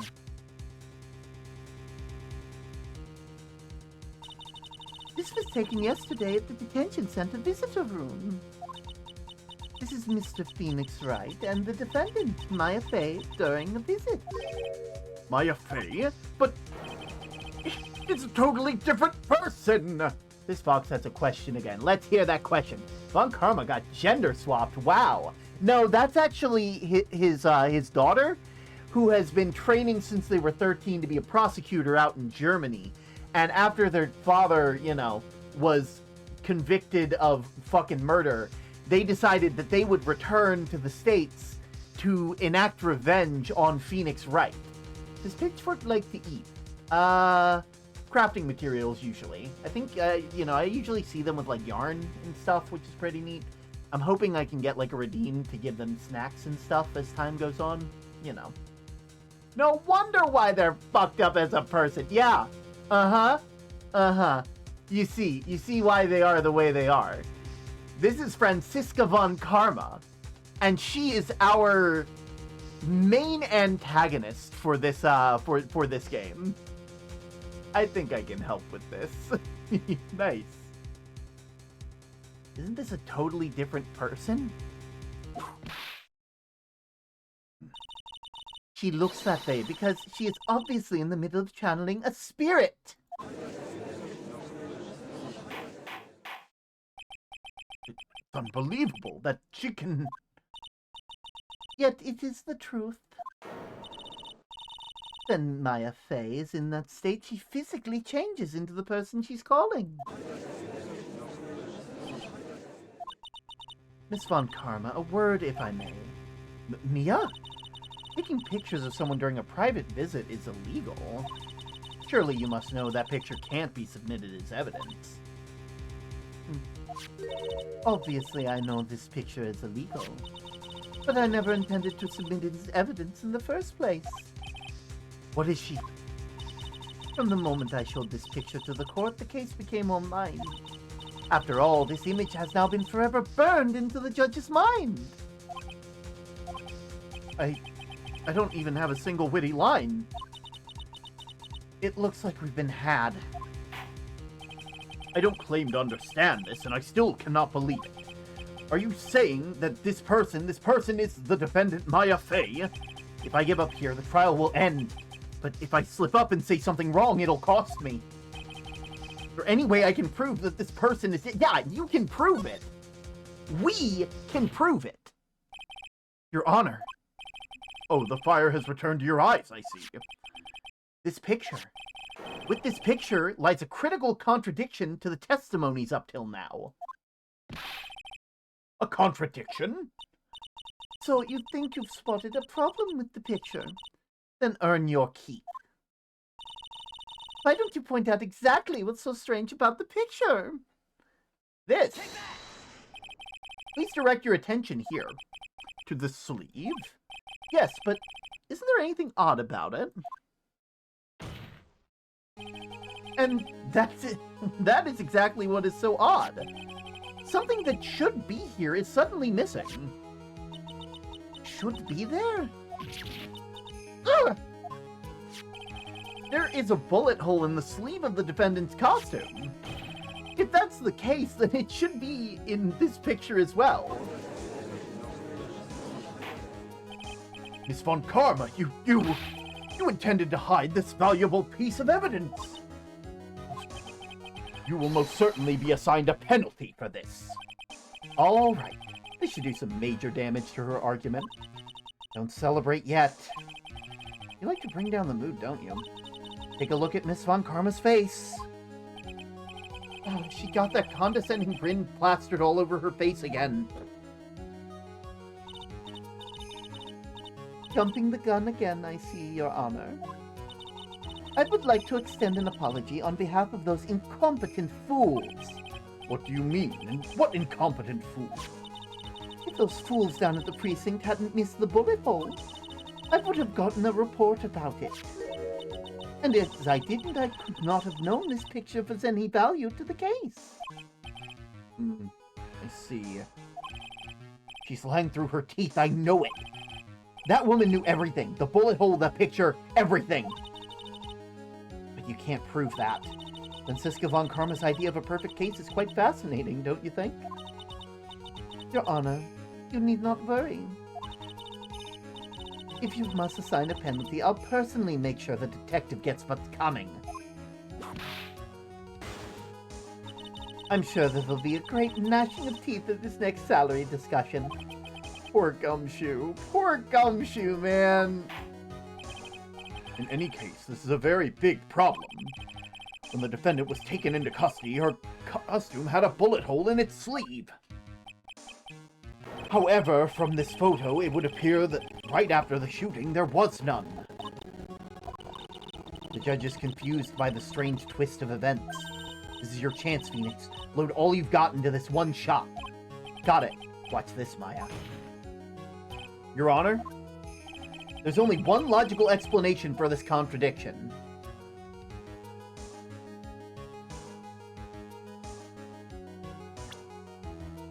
Listen, I ain't confident. Don't look at me like that. Wait, no, I didn't mean to click that, no. The hole was created much later, after the murder took place. No. I meant to click the other one, god damn it. And this is why we save. Don't look at me with them big old eyes! The defendant's sleeve had a bullet hole in it. However, this person clearly does not. There can only be one explanation. The person who shot Dr. Gray was not the defendant, but a different person altogether. But, what?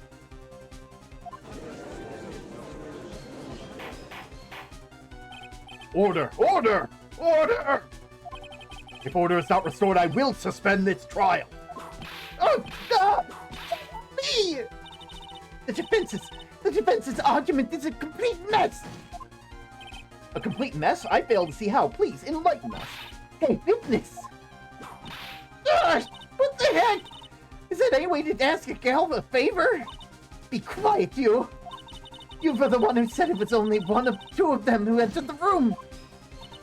Well, you know, if you were lying, I swear, by my fib, I will see it, the last thing you see! Look, sis, you're looking kind of scary, so why don't we say you... I swear, I wasn't lying or nothing! There wasn't anyone else in there, honest! You see? Now riddle me this, Phoenix, right? Where did the defendant vanish to? And where did the other woman appear from? Why is it lately all I want to do is cry? Well, if the person in this picture is not the defendant, then this poses two very big questions. First, where did the defendant vanish to? And second, where did the person come from? That's right! Now hurry up and answer, Mr. Phoenix Wright. Come on, you can't fall apart here, Phoenix Wright. I can't believe that even Mia's calling me by my full name. I mean, how am I supposed to prove something like this? Enough yet, Mr. Phoenix Wright? Do you think you have enough of this to turn around even now? To turn things around? That's right. Mia would always turn things around and change her perspective. Phoenix? So where did this intruder appear from? And where did Maya disappear to? I need to look at the situation from a different angle. Let's see. What if before we broke in, the third person was already in the room? And what if Maya had left the room somehow? If I could prove that either one of those conditions were true... Mr. Wright, let us hear what you've come up with. I think what happened before we forced our way into the channeling chamber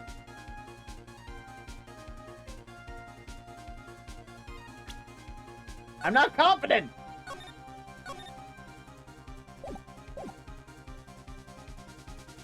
Before we forced our way in, something I can't explain yet. But I simply can't. You see? And the reason is quite simple. Because there's no explanation. That's why. As I thought, another big waste of the courts. You can't just give up like that. But Mia... Okay, fine. Fine. Third person had entered. Your Honor, I would like to present some evidence. I have proof that there was someone else in that room. Please take a good look at this. Okay. I've already seen it. Thank you. And? What's the purpose? Don't you see, Your Honor? I don't think you actually see what you're doing. Fine.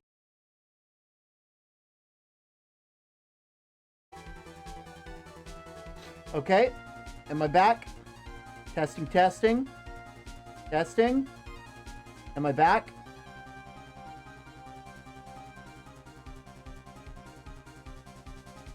Am I good?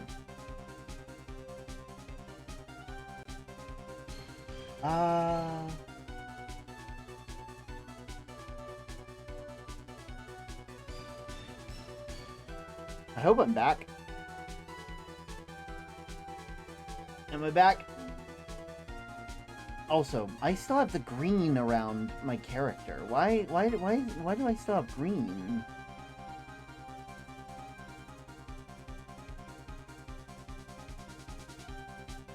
Guess I could, like...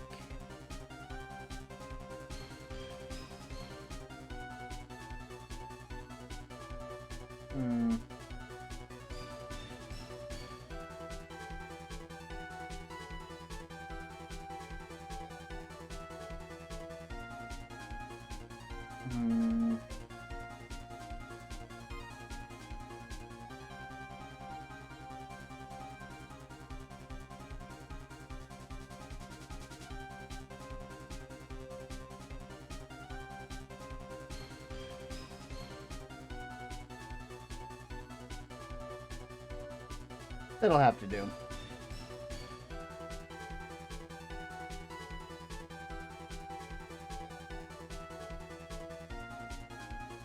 There we go. I'm testing out some other things. Because you have green aura from the rock. But I don't want to have green aura. I want to look like a sticker. Which I kind of look like one now. Kind of look like a sticker now. I'm kind of just testing out new effects, you know. There's actually some really cool effects that I have on here. Maybe I'll do that at the end of this little bit here. Third person had to have entered.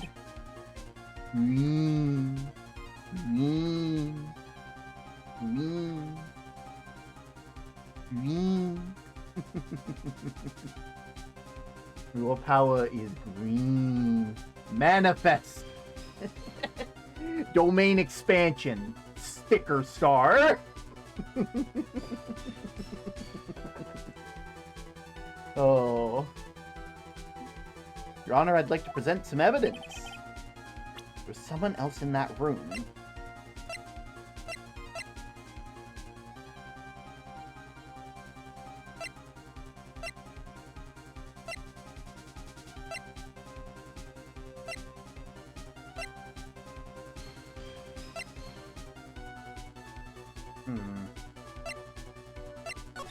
Something in the photo, maybe?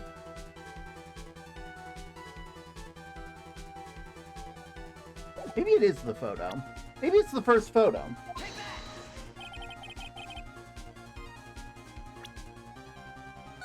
No.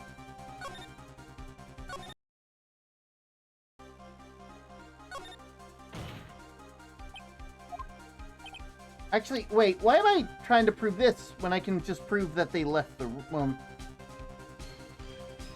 the key doesn't help with that, though. Maybe it's the folding screen?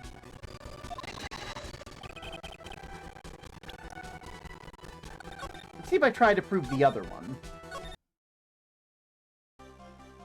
Maya had left the room. And that defense can prove this. A foolish fool makes a foolish face while dreaming foolishly foolish dreams. Maya Fey was being looked over by that Aunt Morgan Fey. The chances of her leaving the crime scene is lower than the detective's salary. Anyway, let's see some evidence. Prove that the murder... Prove that from the murder until the time of the arrest, the defendant had left the room. Miss Hart, do you remember this key? Well, I've seen... Hey! That's the channeling chamber key, right? Before the channeling started, Maya locked the door from the inside with that. The defendant herself locked the door? Yeah, that's why we all couldn't get the door open. That key's the only one of a kind, after all. Oh, one of a kind, you say? Wait, Mr. Phoenix Wright. Yes, it looks like she's catching on. I'm afraid to ask, but, why is the key currently in your possession? Huh? What do you mean? If Maya Fey locked herself in, then the key should have been with her. Yes, agreed. However, she did not have the key at the time of her arrest. Oh, well, ain't that a kick? How come you're holding it? I got this as a present from a certain little girl. And that little girl was nowhere near the scene of the crime. That's preposterous. This means that Maya Fey must have left the room. If she had not, then I would not be holding this key that you see before you. No! There we go. We were just going down the wrong... We were barking up the wrong tree. It seems we've come to an impasse. This picture has clearly captured the face of the murderer. However, is this person the defendant or not? The defense is arguing that this person is not the defendant. Furthermore, as proof, this key has been submitted as evidence. Miss Von Karma? How can this be? At this point in time, a verdict of the defendant's guilt is not possible. My perfect case? How is there a flaw in my perfect case? Don't think you've won yet, Mr. Wright. I am a prodigy. I've never lost a case. And I don't intend to lose here in a courtroom to a fool like you. I don't care what I have to do. I will get my guilty verdict. That's enough. If you would like to continue, do so in the lobby. Court will reconvene tomorrow at 10 a.m. That is all. Court adjourned. Well, you have now, man. Well, they haven't lost the case yet, to be fair. Wow! That was you, Pearly? You summoned my Sith? Yeah, I felt I had no choice. Great going, Pearly. I knew you were special. Hey, Nick, did you know? Yeah, it's not like anyone else in there could have done that. Nick, I know you're trying really hard and all, but I really don't remember ever leaving that room. And I don't think that a third person could have gone into the room. Yeah. Well, at least we have until tomorrow to figure things out. Like, what happened in that room, for instance? Yeah, I'm counting on you. I envy the two of you. Oh, by the way, Nick, do you think you could take Pearly back home for me? Sure. All right, Pearls. You ready to go buy some tickets? Huh? A ticket? Poor thing. So sheltered. To be continued. So, I have it on good authority to say that this case will... there's only going to be one extra day of investigation in court because it's the second case, and they're building you up to a 3-day court system in this game, obviously. So I'm going to leave it up to you guys. Do we do one more bit of the case and solve this part and end in a little bit, or do we call it for now and I use the last couple minutes that I have just showing off cool effects and junk? I mean, I can do both anyway, but like I'm giving you guys the option because I do, you know. One more dig. Let me put it up for you guys. Hold your horses. Let's see. It should be. If I type in dashboard, that'd probably help a lot more. One more dig. One more dig. Oh. Also, wow. Huh. Cool effects, but also drama. We can do both. You know, it's like I get to show you guys the cool effects that I can do in VTube Studio, and we can workshop like things that we can make it stuff look cool with. You know, you know what's cool about this? This little outline extends to my my to any prop that I have. You know, I can put it here, or I can put it on my attorney's badge, which I think is pretty good. Also, do different colors of yarn have different tastes for Pitchfork? I would assume so. You know, like different color yarn would just make sense, you know? It's like Pitchfork, what do you follow shinies with eyes, glossy black pebble. Ah, okay.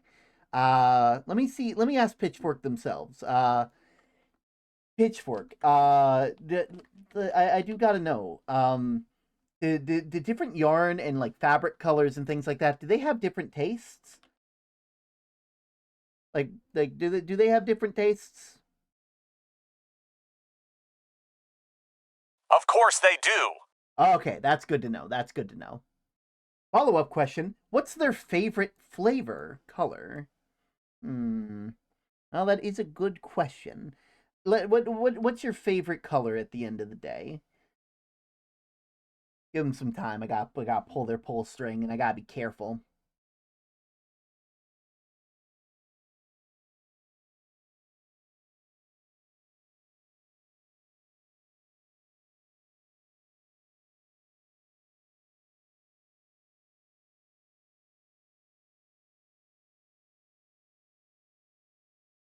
All right. Let's see. Let's see. Okay.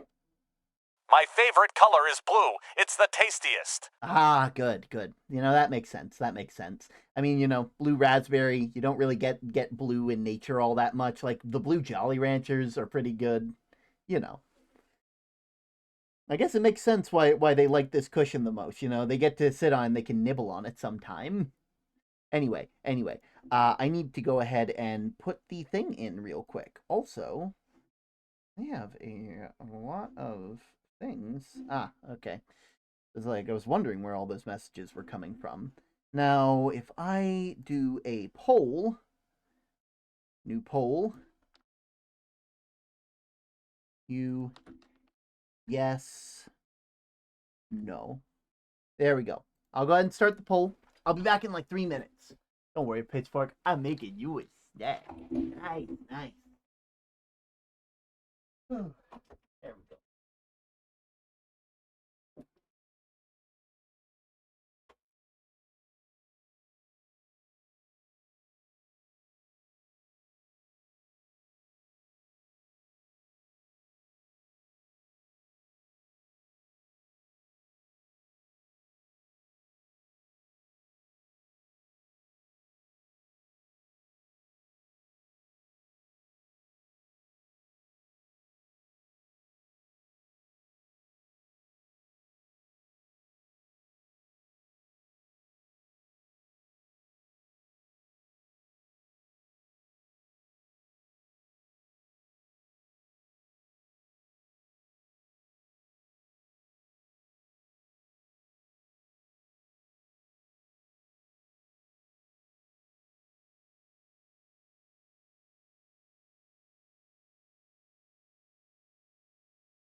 Almost back. Back again. Oh, I'm back. Now look, friend. Guess who's back? Guess who's back? Well, it looks like it's a very obvious thing. I'm not gonna waste 8K on a bit this time. God, 8K on a bit. There we go. There we go. Okay. So I should just be able to... Huh, that's weird. Ah, well. I'll figure that out in a little bit. There we go. I guess we're continuing. Let's go ahead and hop right back in. I also made sure to get some more water because one of my bottles was running low. Well, we'll go ahead and save progress and continue going.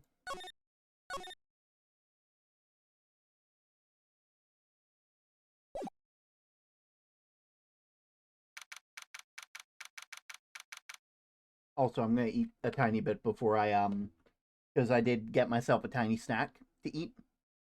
I say a tiny. It's more like some leftover mac and cheese. And as such, this has to come back up. There we go. Oh. This is just the bit for whenever I'm eating in the middle of stream. Oh.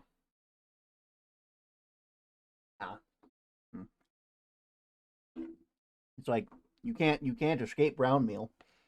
You can't escape round meal. Oh. Round meal is delicious. It's nutritious. And it serves 3 men. Round meal, oh man. How to do it. Boil in bag. Open and enjoy. I have and will always be. Yay, water. There we go.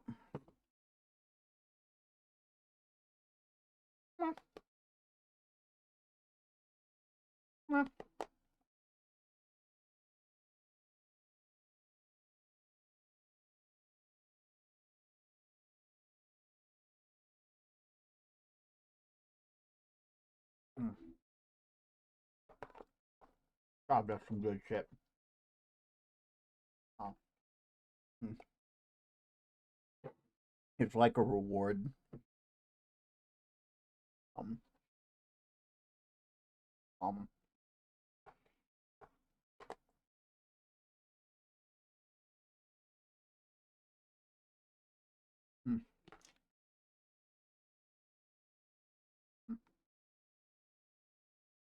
You're still here? Yeah, I'm still here.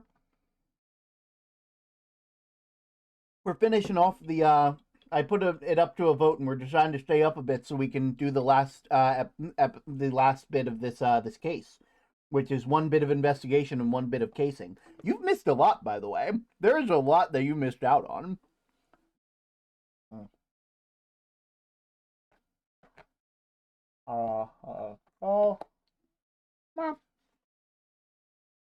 Good.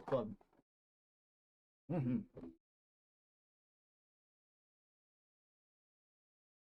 Oh yeah, I understood it as a slash pause. I'll be real backstage. I assume most people mean slash pause a lot of the time. It's not very often that I assume otherwise. Right, where were we? Ah, right, okay. I've just finished eating my round meal. There we go. Also, I'm not gonna lie, it is so much, like, cleaner now that everything is, like, now that everything's out of the way. I mean, there's still a couple things that need to be dealt with, but, like, you know.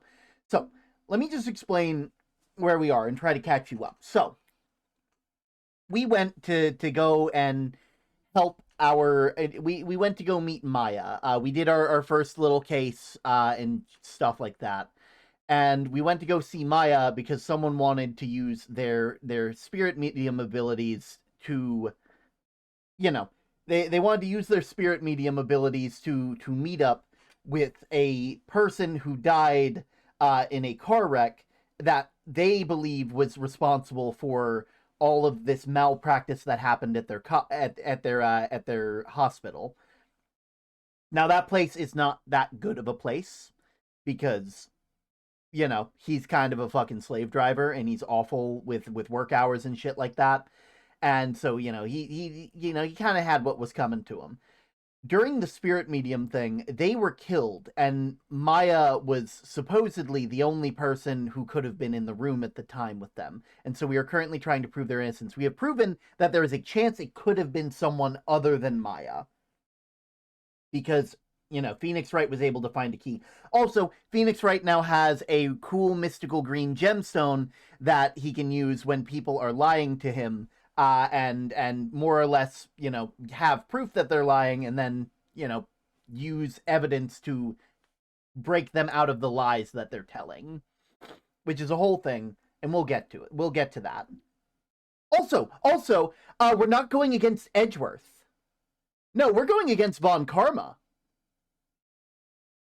I'm going to wait for your reaction before I actually explain it.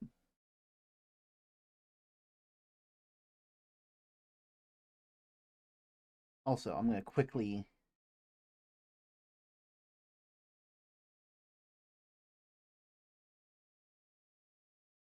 How? Poor Maya, accused of a crime twice. How? So, it is not Manfred von Karma. No, it is Franziska von Karma. Franziska von Karma is von Karma's daughter, who became a prosecutor at 13 and was more... Let me see if I can find a picture of them. Hopefully I'll save this image right here.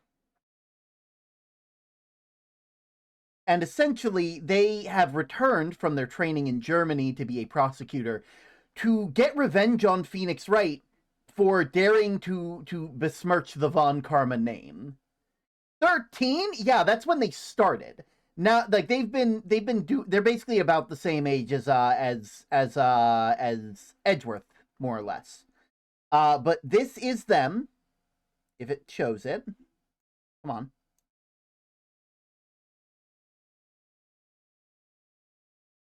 I'll be real. It's properties.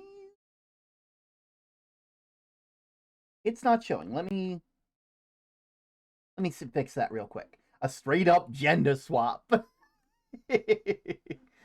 Let me see if I can find a better image that will actually load. I need something that's not a GIF.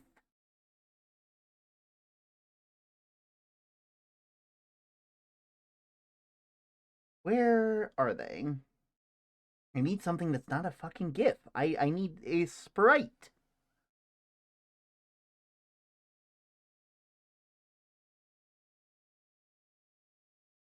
I guess we're just going to be showing the entire sprite. No, because then that's going to spoil shit.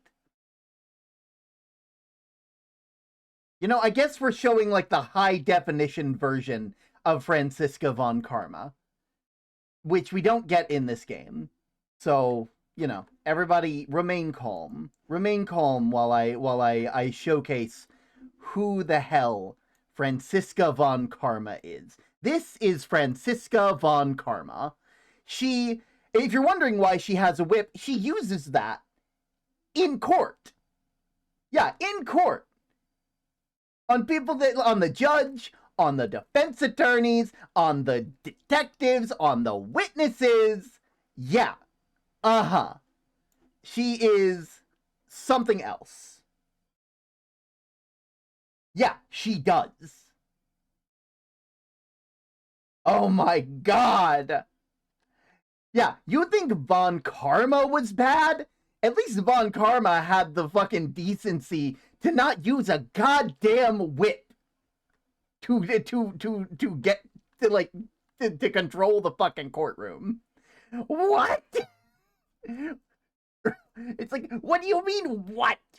That's what's been going on. On the judge, the witnesses. I bet they'd use it on the jury if they could. Also, I have realized that Me When Congress is just up there now, and I don't remember what layer it's on, so it's up there until I can figure that out. But yeah, they use that shit everywhere. Hopefully she can't reach the defendant. No, she can reach the defendant stand.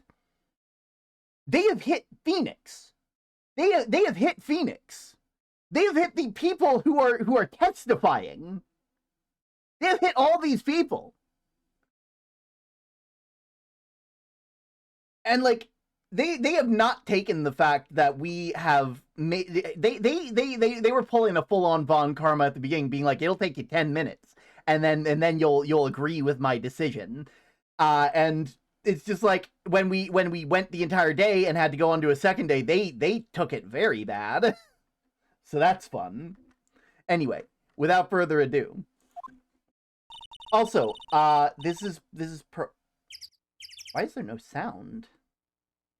We're doing more than badgering the witnesses. Ah, there we go. I couldn't hear it. This is Pearl, who is like the cousin of Maya, and they have been kind of helping us while Maya has been in jail. You're welcome. Had to come and look into a few things here today anyway. I thought about this a little. Yeah? If Mystic Maya didn't kill that nice man, he definitely didn't. Yeah, of course. But if she didn't, then someone else did, right? That murderer person. Yeah, Pearls. Oh, I see. I wonder what's wrong. She seems so sad. Hey, maybe this'll cheer you up. So that's a lawyer's sacred treasure! Huh? I feel like it has a mysterious power, just like my Magatama. Well, I guess I can let her think what she wants on that one. So, let's talk. Let's talk about today's trial. What do you think of seeing your first trial? I was really surprised. I've never seen so many people before. For context, Pearls has never been outside of this village. Oh, and Mystic Maya looks so small and helpless. Well, Maya's already naturally short, so... And then the snobby woman with the ruffly clothes. Ruffly? Oh, she means Francisca. She had such a bad attitude. She acted like she'd already decided that Mystic Maya did it. Aw, honey. I'm gonna tell her what I think of her tomorrow. I wouldn't miss tomorrow's trial for the world. Prosecutors. Where was that woman bullying Mystic Maya? Well, she's the opposite of a lawyer, a prosecutor, so her job is to prove people guilty. They don't care if someone's innocent. All they care about is if they win. That's terrible! But she really is a good... She's really a good prosecutor with a heart on the inside, right? There's no one like that. All prosecutors are the same. Oh, also, forgot to mention this. Any mention of Edgeworth gets Phoenix, like, really upset. And the only information we have gathered so far is Edgeworth is gone, and he's not coming back. Make of that what you will. So I think something happened between the first two games. Well, he might have become a good guy, eventually. He? Who are you talking about, Mr. Nick? Is it the person Mystic Maya was talking about, Mr. Edgeworth?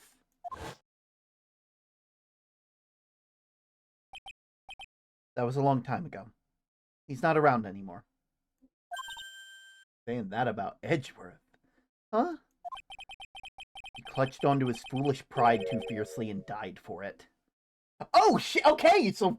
Fuck! Okay, we know what the fuck happened now! Jesus! Considering some of the future games, I'm kind of curious now. What do you mean he's not around? I don't know! Oh, That's too bad. Just saying this in front of a child, by the way. Just dumping the whole goddamn emotional baggage onto this child. Hey, you want to talk about murderers instead? By the way, Yeah? What is it? You wouldn't happen to know anything about who the murderer is, would you? why are you asking me? He's dead. No, I was just thinking earlier. I didn't see anything. You didn't see anything, huh? Speaking of that, during the murder, where was Pearls and what was she doing? And on top of that, this key. Edgeworth, you can't die! Is he actually dead? Considering the fact that, like, I see him on the promotional material for future games, I'm inclined to not believe that. But now I want to know why Phoenix thinks that they're dead. Right? Just when did she pick this up? I just realized I never asked you what you were doing at the time of the crime. Pearls, where were you and what were you doing when the murder happened? Ah! What was I doing? I wasn't doing anything. She's really bad at lying. You can whisper it to me. I won't tell anyone else. I promise. It sounds like it. What if he's a ghost? A ghost! Honestly, I wouldn't put it past this fucking game series. Holy shit. Here we go. So this is what the Magatama does. For those of you who weren't here. The Magatama allows Phoenix to see when people are lying. And it puts a bunch of locks on screen. And these are called psych locks. These are, like, basically, like, barriers that Phoenix needs evidence to present to the person to basically explain or prove how they, like why he believes this certain thing. And to get them to start telling the truth and open up. The thing is that it is a magical sort of thing. And if he tries to push when he has no evidence, it will hurt him. So basically, it brings the court sort of gameplay into the point-and-click aspect of the gameplay. Hey, an ad's starting, so...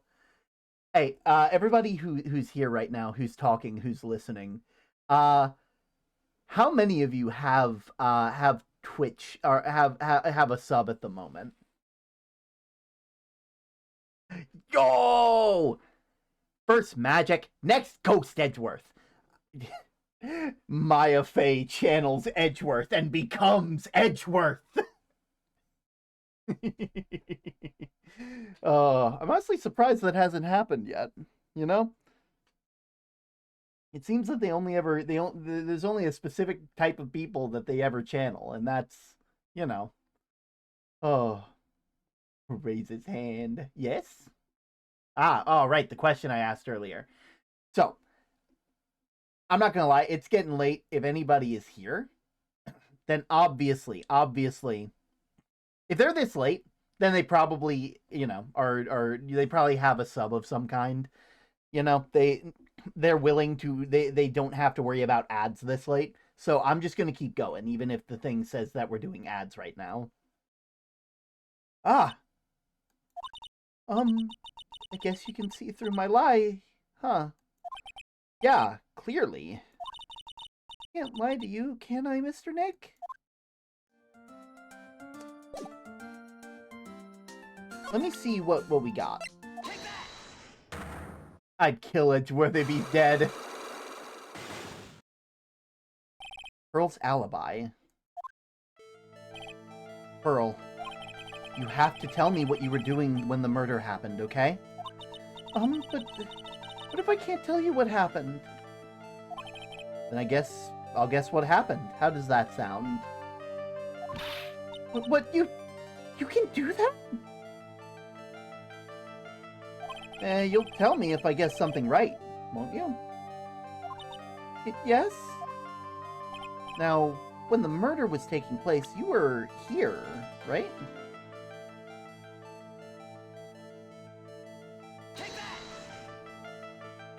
You were here. pearls in the Winding Way? Is his name Nick? Phoenix. Nick. You see, like it takes the last bit of his name and makes it a normal name. Phoenix, Nick. You know, Phoenix is named Nick. It is not. Why did I think Wright was Nick? No, Wright is Nick. It's just that their name is Phoenix Wright. It's just that their first name is Phoenix. And so you can shorten Phoenix down to Nick. Weren't you in the Winding Way? Wow! You got it! So, do you think you can tell me now? I'm sorry, not yet. Man, oh man. Alright, what next? Okay, I think I know what you were doing there. You really know that much? Well, I am a lawyer, you know. Now, what was Pearl was doing in the Winding Way? Unfortunately, we don't have that.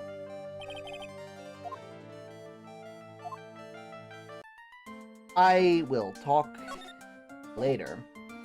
First off, we have some places to be, Pearl. June 21st, Fay Manor Meditation Room. Really empty. Training was supposed to be held today, but I guess it's already over. Winding Way. Looks like there's no one here, and even though the weather is gorgeous, it's raining in my heart. God, you are a poet. The small incinerator. I don't think the garbage truck comes all the way out here. It's a shorthanding name. It's shorthanding names. Yeah, exactly. Really old urn. A lot of ashes of a person who's long dead inside. Looks like something with a long history. Other than that, it's not very interesting, so time to move on. Bud! Bit small to walk in, although that incinerator piques my curiosity. That's the side room. Looks like guests can use it in a place to break when they feel tired. Well, I guess we're moving then. We'll move off to the side room. The bedding is all laid out today, too. Guess I'll leave them alone for now. Wondering about this box. I'm sure it wasn't here before the murder. Mostly empty, but a few folded pieces of channeling costume are at the bottom. Excuse me. Who am I talking to? There's no one here. Well, we will move on our merry way. Move to the meditation room. And move to the channeling chamber. Ah, this might be better. Looks like Morgan's here too, but she hasn't noticed me yet. What is she doing? It looks like she's talking to a picture.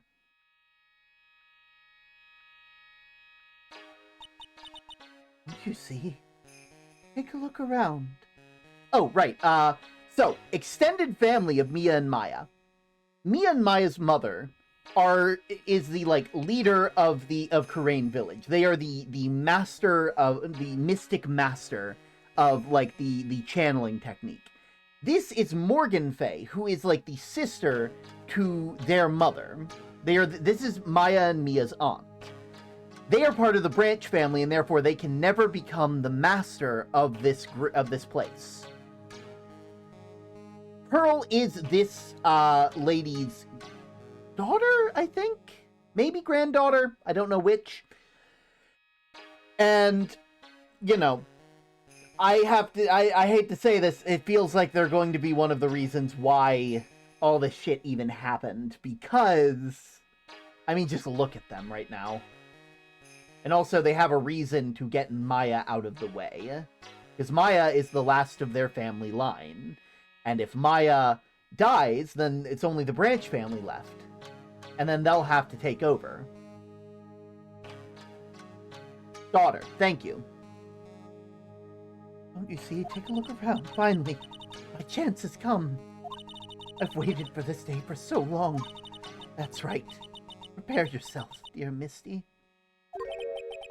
What in the... Who's there? Oh, if it isn't Mr. Wright. Just curious, but what picture were you looking at? Oh, today is the event was... today was the event, was it not, good sir? I heard you did well. Oh, yeah. Thank you. I'm terribly sorry I could not attend the trial today. Please accept my apology. I had a previous engagement as I had to watch over the trainees' training today. I get the sense she really doesn't want to talk about the picture. All because the master can't be here with us, you understand. And that is why a lowly branch family member, such as myself, must do this. Ooh, I smell motive too. So, what happened? Have you remembered anything about the murder? No, I told you everything I know already. Were you in the room the whole time Lotta and I went to call the police? Yes, of course I was. My Mystic Maya's side the entire time. I performed the spirit-severing technique and held her in my arms afterwards. You said that yesterday as well. Did anything else happen? I'm not saying what she's doing sus. I would like to say more. I would like to say more did, but that is all that occurred. I was really hoping some new info. Suppose nothing happened in the end, good sir. Sorry to have played on your hopes. Could you possibly be more patronizing? God, Relics, one of these days you're gonna hit it big. Remember, gamblers, but 90% of gamblers quit while they're, like, before they hit it big. Oh, training. So do the students train every day? Yes, absolutely. They were given a day off the day after the murder, of course, however. I assume both Maya and Pearls went through this training? Mr. Wright! Yes, wow, sorry, she got real scary real fast. How many times must I tell you before you understand, good sir? Big Glitch Bevel's a thief. What is your hoard even at? Thank you for the care package, by the way.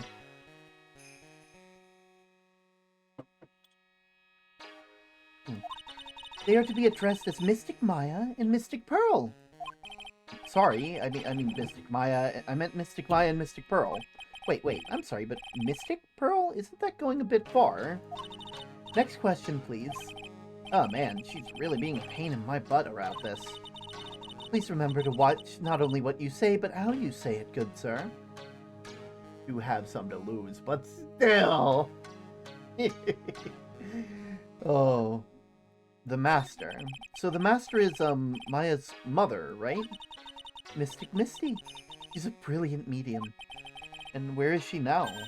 We're not sure. Not sure? About 16 or 17 years ago, Mystic Misty failed the channeling of certain spirit. And after that, she simply disappeared. I don't believe she'll return to this village in any case. My gambling works, even if I lose most of the time. Wow!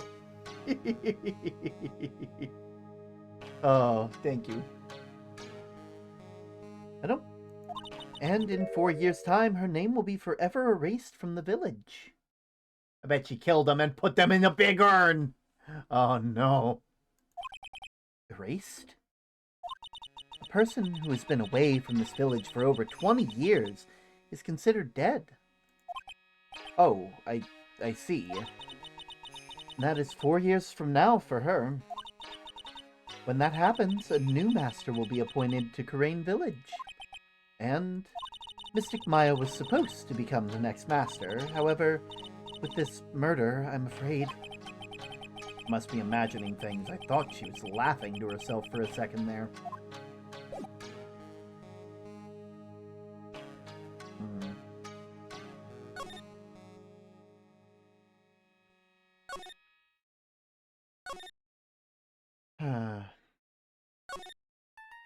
Wait, no.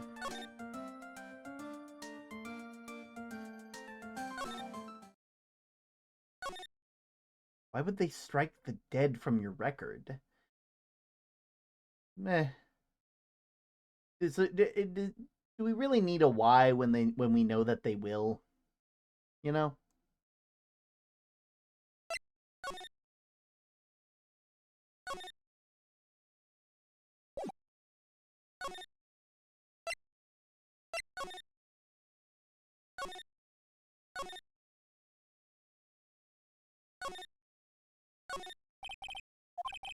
Really old urn.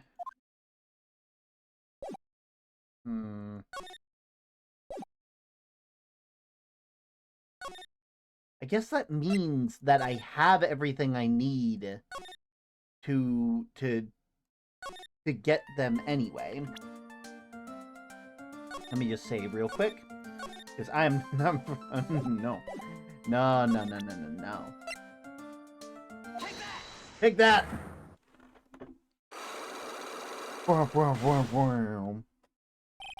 Girl's alibi. Girl, you have to tell me what you were doing.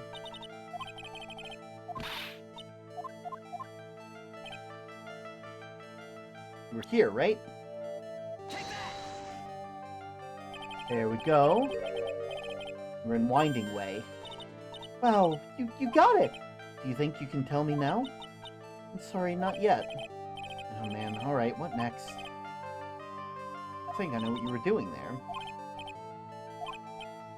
What's Pearl doing in Winding Way? They had a black key. So I'm gonna... This is all I have.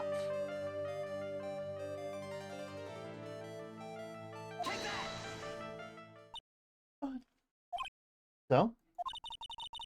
I feel just a little better. Huh? You're a lawyer, but you're also just a person after all. I'm sorry, I'll get it right this time. What was Pearl doing in the Winding Way?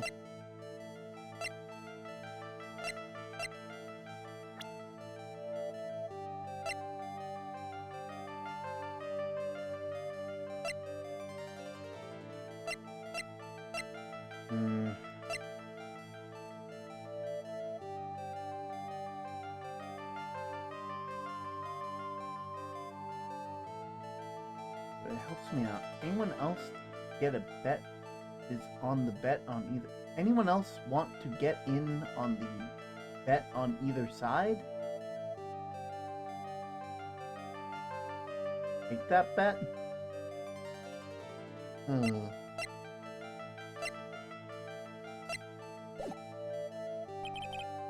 Yeah, I don't think I have enough evidence for this.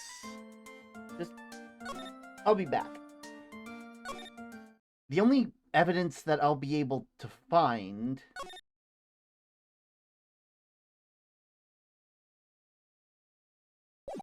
The only evidence I'll be able to find, or the only thing I can get, is in the channeling chamber talking to them.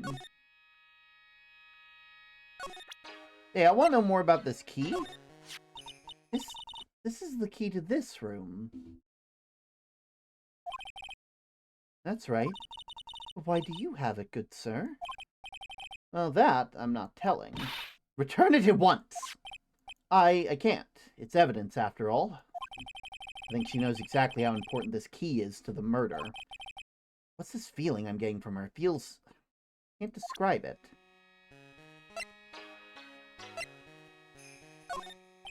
What do you think about this? I'm terribly sorry, but I'm afraid my spiritual powers are not as strong as you might think. Huh.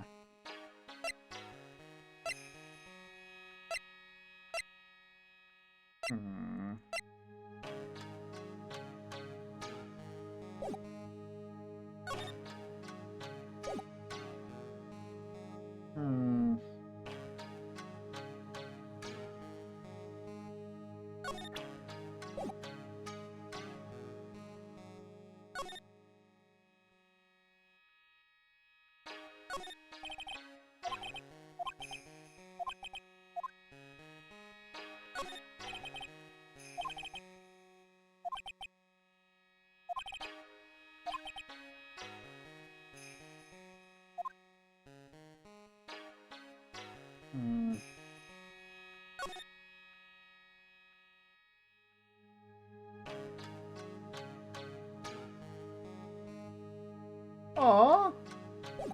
Thank you, Rel! Congrats on continuing the gift sub that you got. See, if I just move... Hi, Term. Hi, Greg. I'm trying to figure out where the heck I'm supposed to go. Something in the Winding Way. Actually, wait. Wait. Wait, no, not the side room. I think I know. I think I know now. I need to look at a thing that I looked at last time and then I didn't look at before.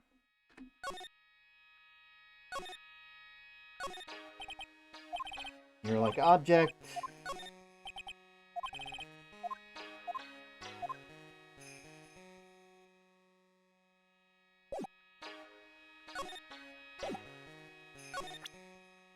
Hmm.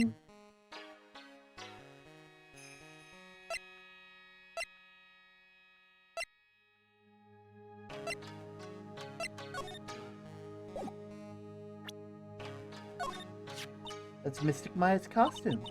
It's a shame. I never thought anything in the world would happen to her. But we don't know that that it was Maya that did it. Oh, poor Mystic Maya. You ever listen to yourself?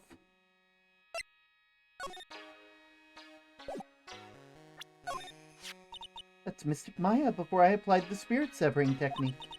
This picture was taken without my express permission. I knew allowing a person like her from the Heartland into our country was a bad idea. Oh, fuck, damn. You... Wow. You realize the Heartland is part of this country, right? Yeah. That is Mystic Maya before I applied the spirit severing technique.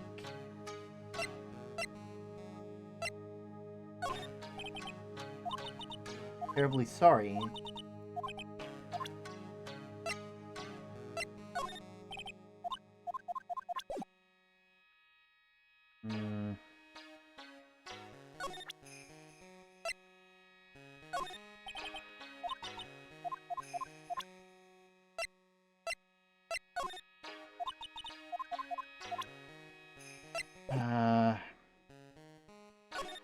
Oh, I think I know where you are. Yeah.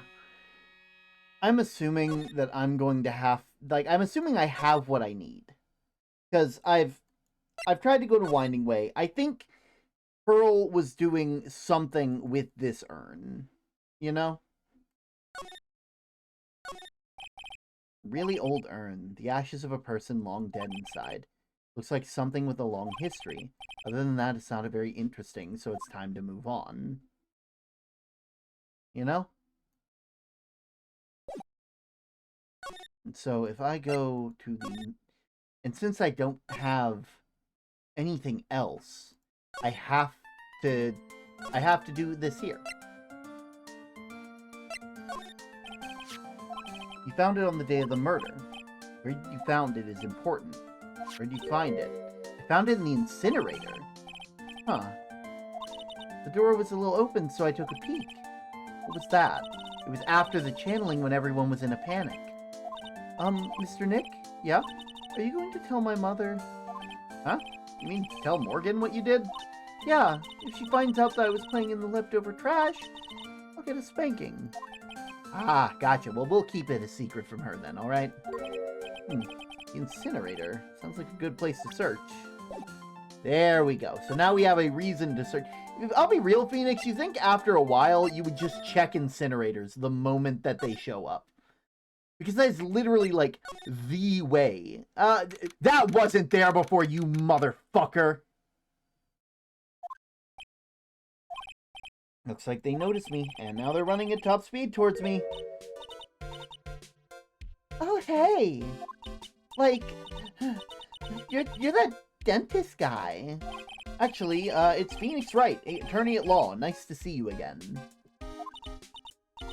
Oh, like, real suave. So, it's, like, my turn. It's nice to see you, too. So, what's up? You're all out of breath. Look like, huh? Oh, like you mean... Like, I'm just totally happy and, like, totally excited to be here. That's because she just put it in there.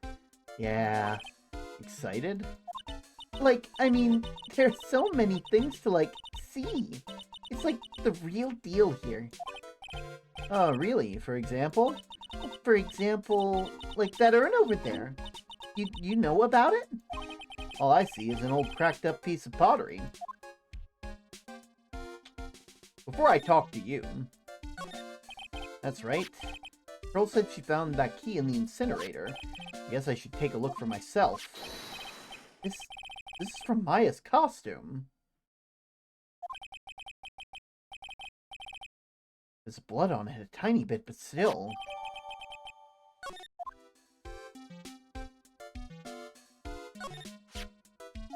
Someone tried to burn this, and the key was also found in there. You get the feeling the incinerator played a crucial part in this murder. Alright. Sacred urn. Is this some sort of legend connected to the urn? Like, yeah, it's like the village's treasure. Huh? Didn't know that. And like, it's sealed inside that urn. What are you talking about? Like, you know, Ami Faye's spirit. Ami Faye? Who's that? Like, geez, Mr. Smith, get with the program. Correction, she's acting like a victim to get away with a murder! Maybe. Everyone knows the lady that founded Karain Village technique was Mystic Ami. You don't have to get upset with me. So, like, as long as her spirit lives in that urn, the spiritual power of the Faye family will stick around. Like, isn't that totally romantic? Romantic, huh? If that urn really is important as she says, it might be a vital clue. And what happened? Innie, I want to ask you about, the murder. Murder?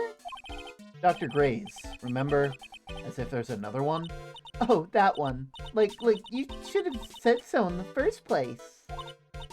So, like, I totally don't know anything, because I was, like, sleeping in the side room. Romantic? No. Cool? Yes.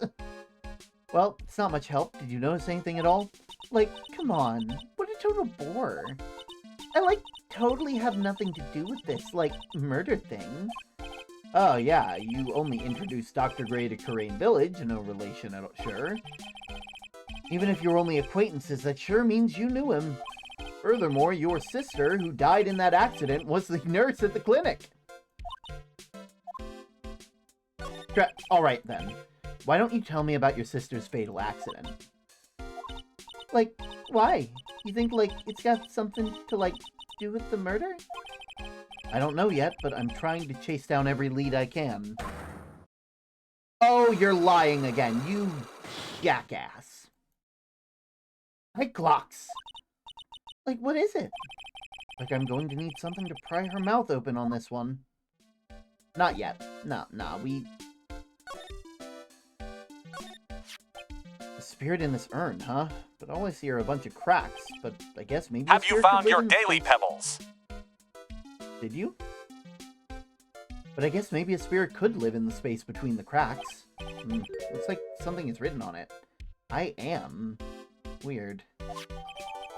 Ami Faye's spirit is sealed within. It's chipped and cracked all over. Alright. I'll be back. Because now, I can talk to this girl.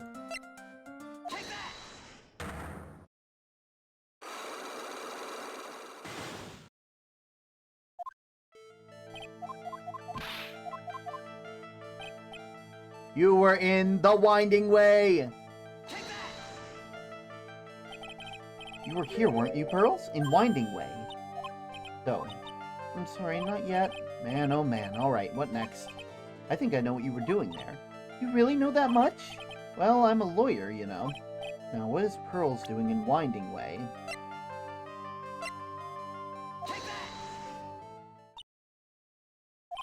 So?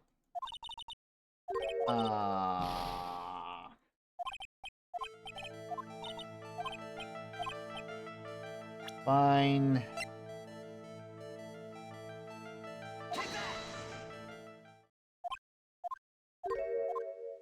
What do you mean?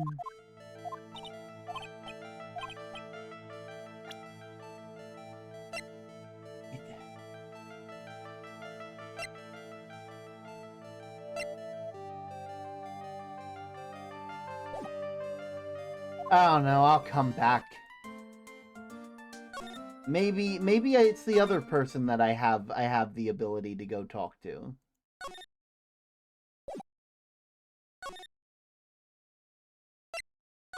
I'm gonna die in the middle of the investigating, aren't I?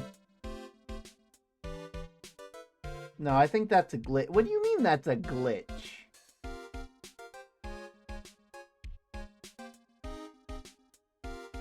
Oh, wait, you mean did anybody else jump in and then back? These locks are silly. You need the most random shit. Okay. Well, let's see if I can get this Psylock off of them. Not Psylock, Psychlock. Traffic accident. Please tell me about the traffic accident. Huh? Like, whose accident? Your sister's. Oh, yeah. So, like, that Dr. Great guy made my sister fall asleep. And, like, that's all I have to say about that. Interesting. He just asked whose accident. Which means you must know something about another person's accident. Alright, let's change the topic then. How about you tell me about a certain other person's accident? Huh? Another person's accident? Like, you got someone in mind? Yeah, you know, maybe fucking Dr. Gray.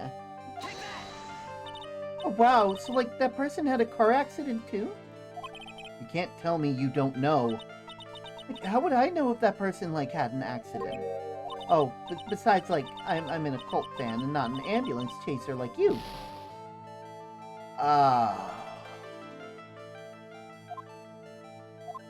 Another person's accident.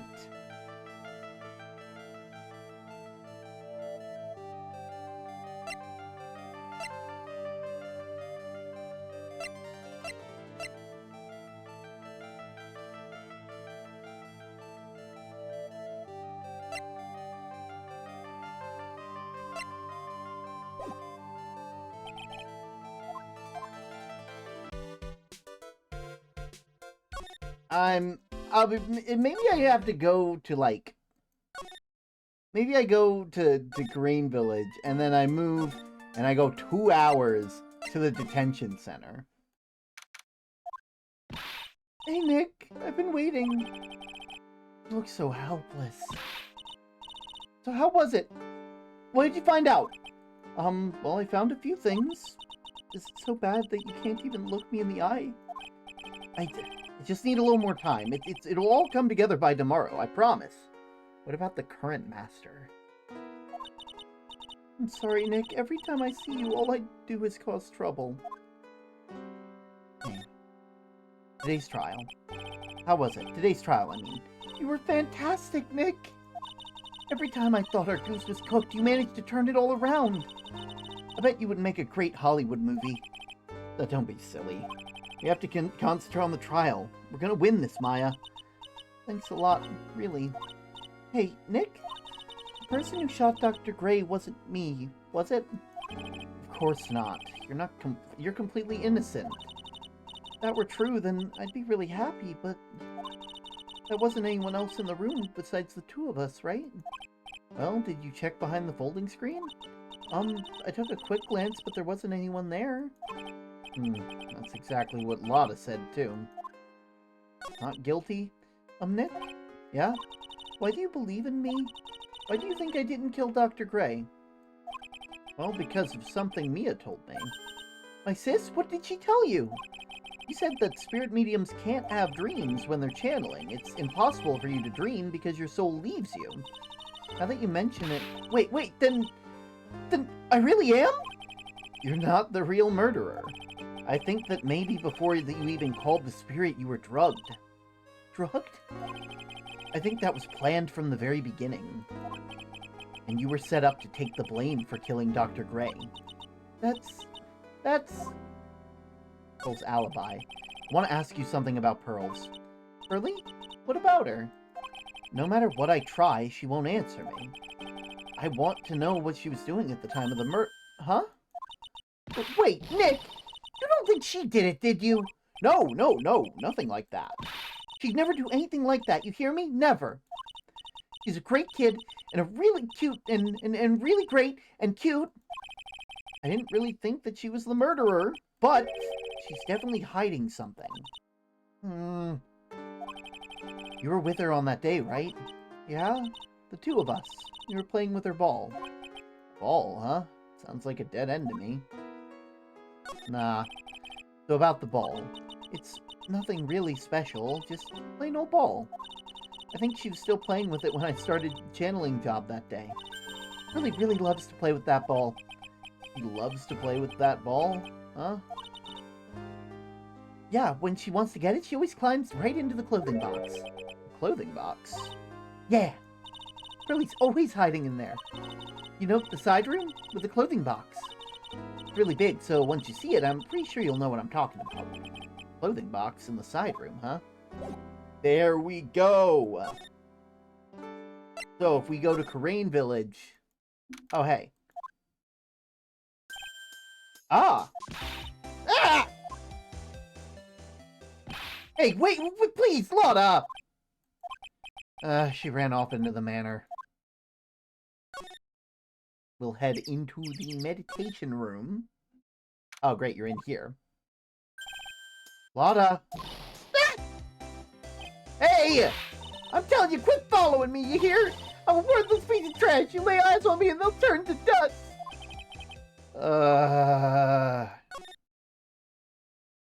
Winding way.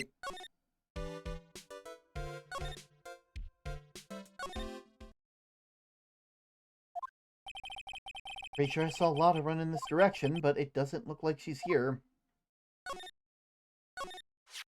It's Pearl's ball. Mine said it was always kept in the clothing box, so then why is it on the floor? Oh, I know why it's on the floor. Because someone's in the clothing box. Ah! What are you doing in there? What were you thinking? I'm a bad person. I'm just a piece of human trash. I need a hole to crawl into. So you crawled into a clothing box because there wasn't a hole to crawl into. Oh, man. Huh? There's a small hole in this clothing box. And it's about 8 inches off the ground. That's the same height as the hole in the folding screen. This... Huh. Big enough to fit a grown adult. Well, if she can be called an adult. Winding way. Move. Off to the meditation room. Oh, Mr. Nick! That person ran by just now. What person? You know, person with the fluffy cotton candy hair? Ah, she means Lotta. She said, don't look at me with them eyes, but I'm not that scary, am I? I don't think that's quite what she meant. Oh, that's right. She also wanted me to tell you. Going on a trip to find myself, so don't you bother finding me. Oh, well, thanks. You're welcome. Okay. So, Pearl. Before I do anything, before I make a fool of myself, and let you kill me in cold blood, let me show you this.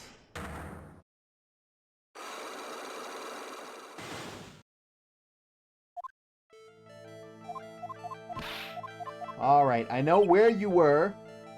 Safety saves.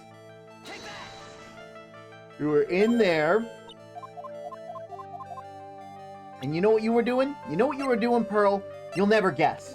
You were playing with a ball. You were playing with this ball, right? That's right. How did you know? Maya told me that you love to play with your ball. Well, yeah, I was playing with my ball. Uh-huh, and then? Something happened, huh? Something really bad. What do you mean, something? Nothing happened. This is it. While you were playing your ball, this happened.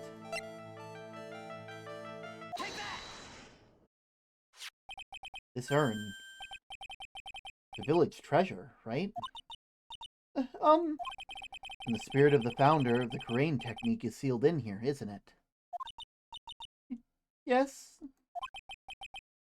What's this? It's cracked all over, isn't it? There's even a few gaps here and there. Please don't tease me. Pearl, you broke the sacred urn, didn't you? This ball smacked into it and knocked it over, right? And if Morgan found out, she'd get really mad, huh? He doesn't seem to be fighting back. I think I hit the bullseye this time. It's strange, the lock hasn't broken yet. It's a really old urn, isn't it? I guess. It's so old, so it's not that weird if it has a few cracks. Her voice is shaking. How can you tell the urn's been broken? Because it's meant to be Ami, not I am. Oh, who started the Korean channeling technique? Huh? Oh, it was Mystic Ami. That's right. And how do you spell her name? Do you know? How do I spell her name? I don't know. Spelled A-M-I. I thought it was a little odd when I saw I am written on the urn. That's how I knew someone must have broken the urn. Made a mistake in spelling when they put it back together. Truth will set you free, Pearl. Oh, thank God! Oh, my heart! Now tell me your alibi, goddammit! Around then, Mystic Maya started the channeling for the day. I was playing in the winding way with my ball. And that's when you broke the urn. Yeah, I broke it. I accidentally let Mystic Ami's spirit fly away. Don't worry, Morgan will never know, okay? I'm a bad child. Breaking the village treasure is unforgivable. I thought that maybe they would make me leave the village. But the broken pieces were pretty big, so you thought you could put them back together and no one would notice. Yeah? Sacred urn. I found some glue and I brought it to the hallway and I fixed the urn there. The hallway? You mean the winding way? Yeah. Oh. Channeling had already started, so I didn't think anyone would walk by. I see. So how long did it take you? It must have been a nasty repair job. Heartbreaking image. Real heartbreaking image. Yes, I might be strong at spiritual things, but when it comes to arts and crafts, I'm not nearly as skilled. Hug the child. They need the hugs. When I finished fixing the urn and looked up, I saw you coming to the manor. So that's around when Lotta and I were coming back inside and reporting the murder. When I saw that, I packed everything up in a hurry. Mr. Nick? What is it, Pearls? I'm going to get banished, aren't I? I really don't think that's going to happen. I mean, I bet Mystic Ami's happy to be free of that cramped urn. Yeah, I hope so. No harm done. And a happy resolution. Woo! Under repair in the hallway until the police came. Alright. Anything else?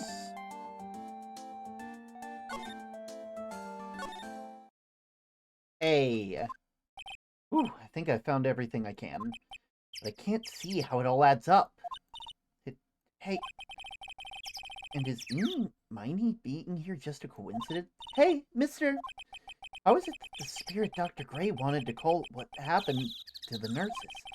And the nurses turned out to be Amy's sister. It's too convenient.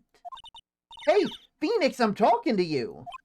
I wish I knew a little more about Amy, but where am I gonna find info like that? Oh, I get it. Can't be bothered to look over a trash like me, is that right, Mr. High and Mighty? Oh, load up! Oh, you finally noticed. I thought I heard a mosquito buzzing in my ear. I just couldn't understand a word. Well, I gotta hand it to you. Sure know how to chase down garbage.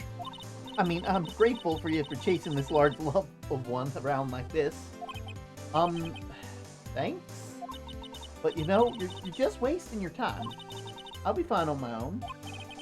Where are you going on about? And as for following or chasing or whatever, isn't that what you're doing? Well, you see, well, you're not exactly a real gentleman with a lady's heart, are you? You're not exactly the world's #1 charmer either, sister. Damn! Fuck. Damn, Phoenix, jeez. Hey, talking about today's look, I'm real dang sorry about today. When I get all fired up about something, it's impossible to stop me. You hurt Maya really bad, Lotta. I don't suppose you could forgive a gal like me? Don't forget. No, we'll forgive her. I guess I can. You did help Maya out after all. For real? Yeah, for real. Ah, thank goodness. I'm still what? No, nothing, not at all. Just talking to myself, you know? Gibberish. Now then, Lotta Heart at your service. I'll share with you the dirt I've dug up. Thanks. Hey, don't be all surprised. Tell you what, I'll even give you all this info for free. Lotta's not taking money? Now I know this is one of the alien clones. The murder? If Maya's not the real murderer, then who do you think it is, Lotta? Well, heck, ain't it obvious? It's that occult freak. You mean Eeny Miny? Well, there ain't anyone else it could be, right? That Granny, you and me, we're all together that whole time.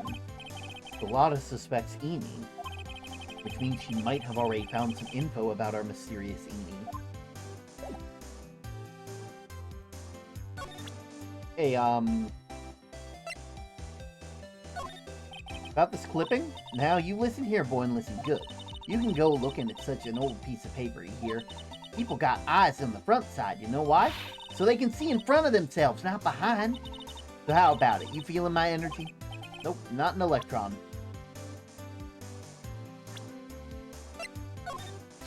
Eh, that's eeny miny, right? Yep. I was wondering if you knew anything about this girl. It's eeny meeny, like eeny meeny miny mo. See, I get it, but like the way it's spelled, like I don't know. You know, actually, I did a little checking up on her the other day. Like, I was thinking the first and the third, you know? Her sister was one of Dr. Gray's that wanted to call back from the spirit world. Yeah, I heard as much. What I heard was that Eeny was the one who introduced Dr. Gray to Crane Village. You don't say. That's one sneaky gal, if you ask me. Hey, you want me to tell you more about it? Yeah, I would love to. Speaking of Eeny, do you have any other information for her? Sure. Well, what is it? It'll cost you, and it'll cost you a lot. Silly me. Here, I thought free meant no money necessary. That girl was hospitalized about half a year ago. Hospitalized? But why? Well, heck, you can go find out on your own. Huh? Here, I'll give you the clinic's address. Maybe you can find out something. Maybe? That's supposed to mean. Well, see, actually, I was gonna be annoying, and I reckon, so I didn't actually go there. Ugh. Well, that's the way the gumbo spoils, right? Boiled gumbo sounds... look, don't blame this on... Never mind. Looks like I don't have much choice. Better go check out this hottie clinic. Time to violate HIPAA. Let's go. I'm off to go violate HIPAA. Goodbye. June 21st. The Hottie Clinic reception. This is where Eeny was hospitalized. Yes. Are you here to visit a patient? Yeah. Are you the doctor here? Yes. I'm Dr. Hottie. Ugh. Didn't think I'd be speaking with the director himself. Yes. You can, what can I help you with? I'd like to ask a few questions about Miss Eeny Meeny. Miss Eeny Meeny. Yes, oh, her! Ah, it's too bad. I'll tell you something. That girl left here a long time ago. Here you are, sir. You know, you shouldn't be up and about. Come on, it's back to your room with you. Ah, Sweetums, calm down, calm down. Don't be so harsh to an old man like me. Don't you dare start this Sweetums thing with me. If you don't behave, you'll get yourself tossed out of this hospital. Wow, I didn't think nurses could be this direct or forceful towards their boss. Come now, be a good boy and give the director's white lab coat. Okay, I got it. Yes.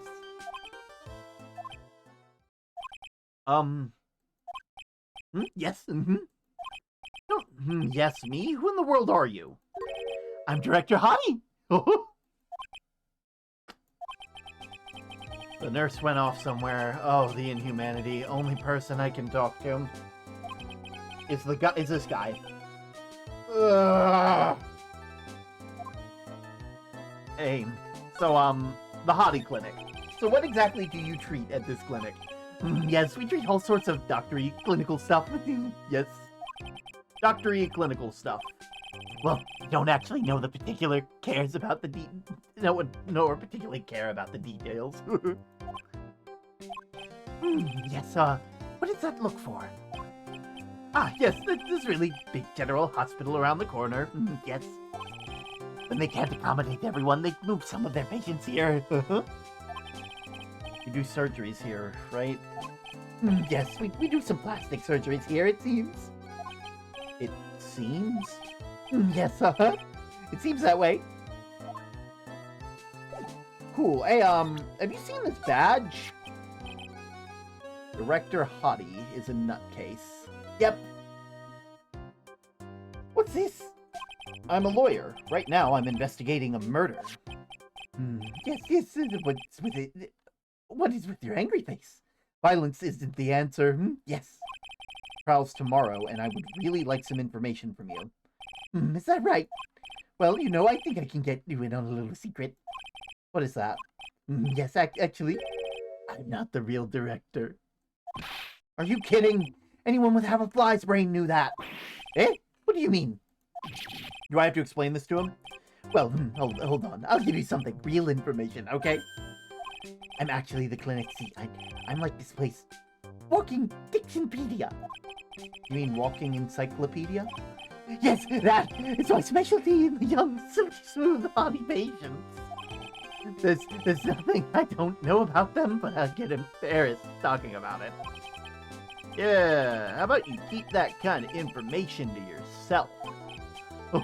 Anyway, you want to know about Little Miss Eeny Meeny, right? Little Miss Eeny Meeny. That girl, I remember her especially well, especially very well. Tell me what you know about Eeny Meeny. Yes, I'll get to that, trust me, I will. That girl, that's right, they've been transferred here from the general hospital. This was, yes, a year ago. She was one of those emergency cases. What was it? What was she ill with? Ill? Nah. She was injured, not ill. With my trained eye, I could see that huge wound at that. Huge injury. Her whole body was wrapped around and round in bandages. Her arms was in a cast. That sounds pretty severe, all right. Yes, it was an accident. They're scary, yes. Cars, yes. Car? You mean it was a traffic accident? Yep, that's why they gave their terrible injuries. I swore it in the papers. Yes, I looked it all up. I did. It was terrible. Yes. Dare I even ask what's wrong with this old guy? The operation? Just now, you mentioned something about a big operation. Are you talking about Miss Eeny's operation? Yes, Miss Eeny's. That was one heck of an accident. Woo, yes, her whole face was burned like bad ghosts, like very, very bad. Was it really that bad? It was a good thing that Miss Eeny had a picture of herself. I heard that picture was how they put her face back together. Picture? That girl, see, she had just gotten her license. She happened to have a license photo on her. Yes. Oh. So see, I got her picture as a way to remember her. Yes, very, very well. Swipe. Breach of ethics. Oh, wait. What? A pretty girl like her? I bet she has a lot of pictures of herself. Sure. It's a treasure. My treasure, precious. What happened to the actual license itself? Who knows? I didn't bother to ask. It probably got burned up along with the car. Yes. License photo. Eeny's photo of her driver's license. And the accident? You said you looked up information on the Eeny accident, correct? Yep, Yep, sure did. Yes, I read every paper and covered it in time. What kind of accident was it? Do you remember? Yes, hold on. Let me get it for you, the article. I mean... Huh? You have it? Look, don't get me wrong. I thought something like this might come up, so... Obsessive to the max, but I bet I could learn how to stay on a lead from this guy. Ah, here we go, yes, yes. According to this, Miss Eni was in the passenger seat. Passenger seat, huh? And dozing, or so it said. The strong jolt woke her up, and the next minute, a sea of fire was all around her. Miss Eni fought with the door and finally got it open and somehow managed to get away. Anywho, you can read the details in the article, yes. Okay. A new clue. I should probably look it over. Yeah, let's look it over now. Why wait? Clothing box.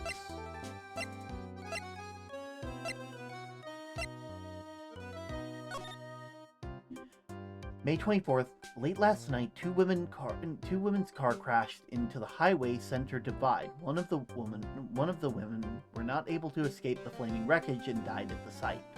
Ongoing investigation has revealed that the driver had fallen asleep at the wheel. I was like totally tired and I dropped off to sleep. Then there was a crash and like I woke up in a huge sea of flames. I was like still half asleep, but I opened the right door and like got out. I don't like remember anything else. If Miss Eeny Meeny is to be believed, then one driving the car was her sister Mimi Miney. Mimi Miney was a nurse at the Gray Surgical Clinic where 14 patients were accidentally overdosed to death. Is this then just a mere coincidence? It's half a year since Miss Eeny had her surgery and got better. She was discharged sometime in December last year. Already been half a year, huh? Yes, so how was I? It was really helpful, wasn't I? Yes! Yeah, thank you very much. Yes, well, I'll get back to my room then.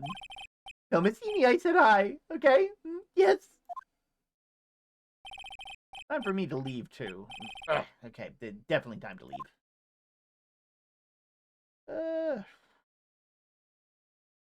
Yeah.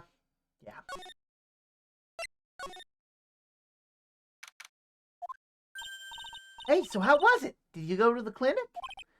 Yeah, I found a few things, I guess. What's the matter? You ain't looking so well. Ah, yeah, so earlier that old granny called the cops. Huh? The cops? Why would Morgan call the police? Said she had something to tell him. Something sure is getting interesting. Yeah, what about Morgan? Yeah, but honestly, I tell you, that granny sure got her bloomers in a knot. Well, I guess you could put it that way. It always starts out small, you know? Stealing the master's seat, controlling the village folk. And now you see what it's turned into, a murder! That's what. Yeah, what a mess. But hey, hold on! What? That stuff you were just talking about! This is the first I've heard of it! Really? Well, it's old news to everyone else in the world. Excuse me for not keeping up with the gossip while I'm busy saving people. You said something about stealing the master's seat? Yep. Right now, the master is a medium named Misty Faye, but, well, that one was really supposed to be the master, was old Granny. Morgan was supposed to become the master? What about Eeny Meeny? What do you know where Eeny is right now? Yeah, I saw her not too long ago. She's hanging around the garden in the middle. Okay, thanks. Got something to ask her? Yeah, I got a whole list of things only she can clear up for me. And the master. So I heard the master has always been the eldest daughter. The eldest daughter? Turns out the old bat is Misty Faye's older sister. Oh, they say the older sister's usually the one with more spiritual power. Come to think of it, Maya said the same thing a long time ago. He warned me not to take Mia's power lightly. Well, anyway, somehow Granny there lost to her younger sister, Misty. I see. This made the townsfolk turn against her, so I hear. Said all sorts of things, too, like she's the oldest, and yet she doesn't have the power to be the next master. Disgraceful. Wow, I had no idea. So what would have happened if Morgan had been stronger? Maya's family would have been the Branch family, I reckon. Well then. That is lovely to hear. Thank you so much for that, by the way. And we'll move on to the winding way.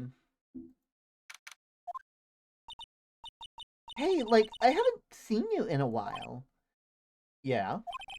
I think I have enough to finally unlock her secret. Like, what's with that scary look on your face? First things first, safety save, everybody. Remember, save early, save often. Works for both making art and making content, I guess. I'm gonna crack this nut. Alright. Hey, you mind looking at this Magatama for me?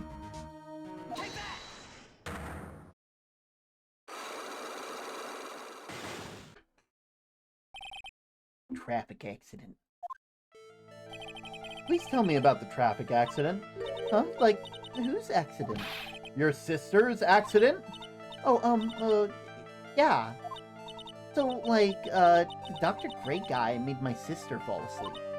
And, like, that's all I have to say about that. Interesting. You need just ask whose accident, which means she must know of someone else's. Alright. How about another person?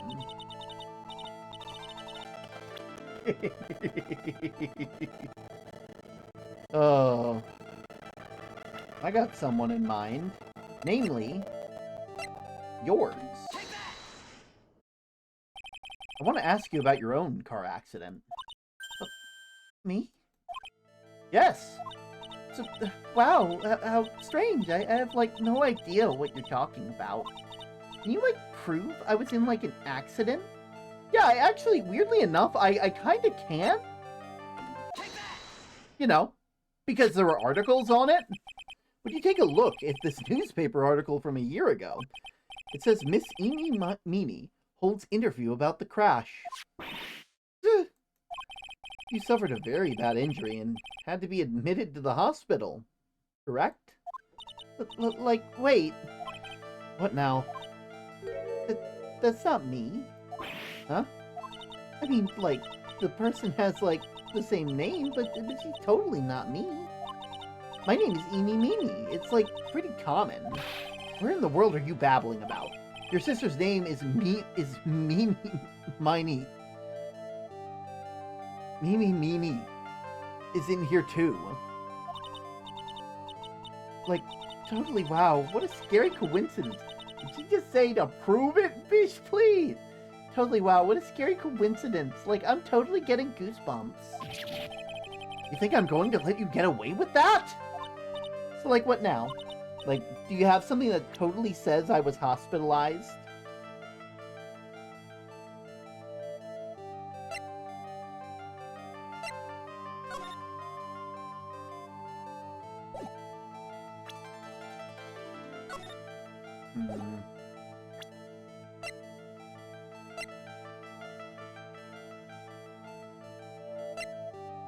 Do I?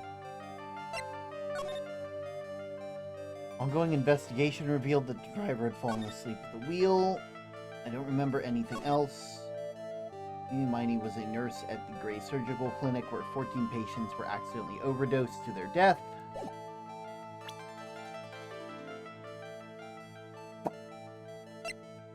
Patient died from malpractice.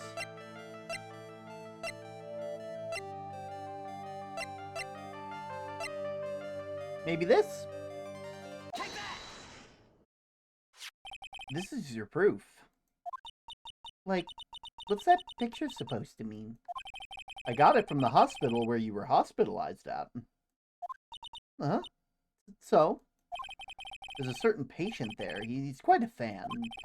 The memento of your stay. He stole this, and I have to say, this photo looks like you. A creepy fake director! Now, are you ready to tell me about the accident? Like, wait a sec. Okay, so, like, I was in an accident, sure.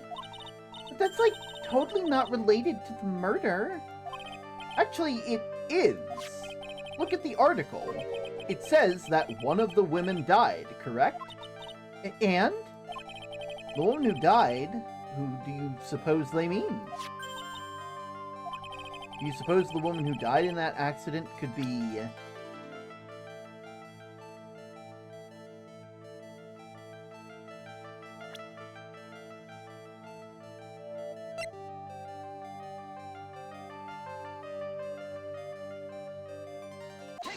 Mimi Miney?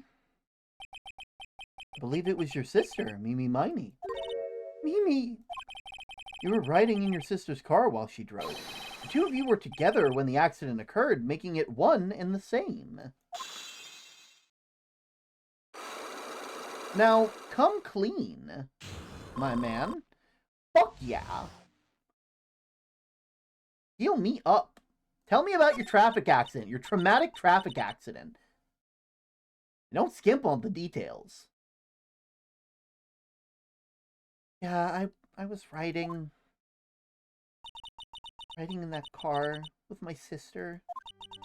We were, like, on our way home. I was riding in the passenger seat when I fell asleep.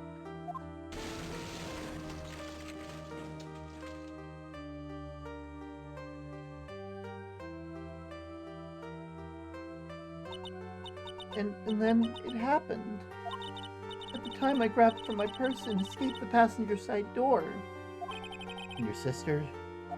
I couldn't do anything. The car was full of smoke. I couldn't see anything. I'm sorry. Dr. Gray. Did Dr. Gray really cause the accident by drugging your sister with sleeping pills? Like, he was totally out to get my sister. He totally did that to, like, pay my sister back. I wonder. This does give Ina a good reason to want to murder Dr. Gray. It seems simple, doesn't it? What do you mean? But it would be very hard to catch me. Actually, I'd say impossible. What? I think you get the picture. I'm going to serve you a slice of humble pie. I hope you enjoy it. Hey,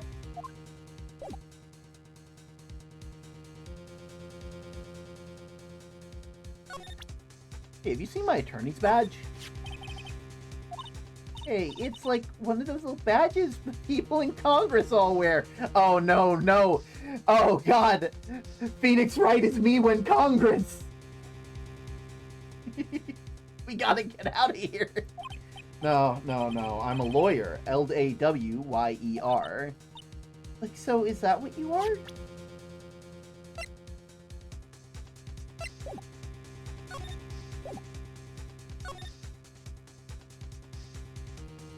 Ish is the murderer?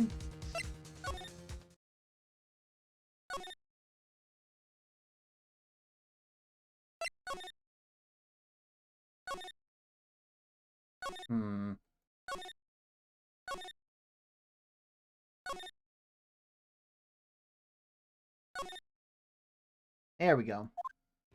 Looks like something's up. Stop! Leave my mother alone! Ow! Hey, hold up! Okay, pal, I'm not gonna hurt. Pearl, dear, this is perfectly alright. I'll be out for a short while with the young man. Mother, please, let me go too!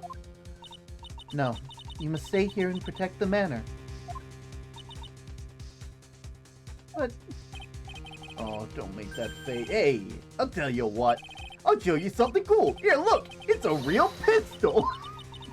Detective, do not upset me further. Sorry. Gumshoe, this is the second time you've tried to show a child a pistol.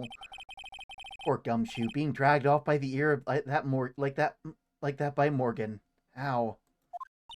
Mother. Hey, what happened? Mother, this has never happened before. Girls? Mr. Nick! I have a really bad feeling that I can't shake. I think something really bad is going to happen. I'm scared. I'm really scared, Mr. Nick. Say something, Phoenix. Anything. I'm terrible at this. Maya? Mr. Nick, what about Mystic Maya? She'll be alright. I think I've gathered enough evidence. Mystic Maya, she must feel all alone. Please, Mr. Nick, go visit her. Yeah, but I can't just leave you here all alone either. I'll be fine. Please, Mystic Maya needs you by her side. Her stare is really piercing. Okay. Whatever you say. Off to the detention center. June 21st, 6:38 p.m. You kept me waiting, Phoenix. Mia! So, how are the preparations? I think I have enough evidence and information now, I think. Everything will be on your shoulders tomorrow. Whether Maya is found guilty or innocent, it's a heavy weight to bear. If memory serves, Mia had a few psych locks of her own. Mia, I'm ready to unlock the last piece of information I need to know. She looks different. Yeah, because this is Mia, not Maya. This is Mia, the Maya's sister that died in the first game. They were our mentor and like they were like our legal mentor. Remember? They show up sometimes. It's actually Phoenix's boss. Huh? Yeah, remember from the first game when they died? Like we had our first case with them and we were like, wow, things are great. And then they died? Oh shit, you're right. Yeah. I welcome you to try.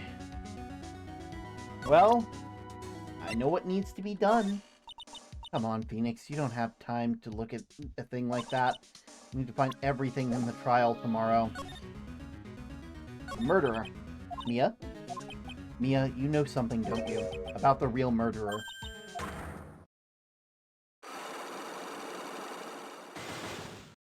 What frick did I miss? He died? Yeah, Mia died. Maya is still safe, though. Maya is alive. Maya's the younger sister of Mia. These people summon dead people, and she's dead! A lot. Yeah, Mia died, like, at the beginning of the first game, my man. Like, they've been dead. They were, like, the second dead person that we got to see. I'm gonna have to get the game then. I would recommend it, especially because like the trilogy is pretty damn good, and there's a lot of stuff to do. I miss things, and understandable. Why do you think so? Really trying at a time like this to be able to see other people's secrets. Looks like it's time for you to explain your reasoning. Yeah, battle of wits against Mia. What about tomorrow's trial? There's still a whole slew of questions for you to answer for tomorrow's trial. You mean like how did the real murderer get in the room and kill Dr. Gray? Yes. Also, when did the murderer enter the channeling chamber? You guys were all standing around in front of the room after the channeling started. Which means that the murderer must have gone into that room before the channeling. That's what I think in any case. Gotta get monies first. Absolutely. But Maya's already said that there wasn't anyone else in there. That's true. But if we can't figure out the murderer's movements, we're stuck like a beached whale. The crane channeling technique? I never thought I'd see the day. Are you actually asking me about spirit channeling? This case is all about spirit channeling, and I feel like I don't understand a thing about it. Well, that's the only natural. After all, spirit channeling isn't exactly an everyday thing, is it? Yeah, I guess you're right. The power to change your physical appearance to the person you're calling was something our ancestor Mystic Ami Faye acquired. I've heard that name before. The Faye family was originally a family known for its service to the gods. When Mystic Ami was born, they were given a certain fate through their name. Because, you see, she was named after one of the Buddhas of Buddhism, Amitabha. To this day, her soul is still sealed in the Quranian sacred urn. It usually sits in Winding Way and has her name written on it. Yeah. Oh, come on, Phoenix. It's just a fairy tale. Are you saying that me being able to see you is just a fairy tale too? Okay.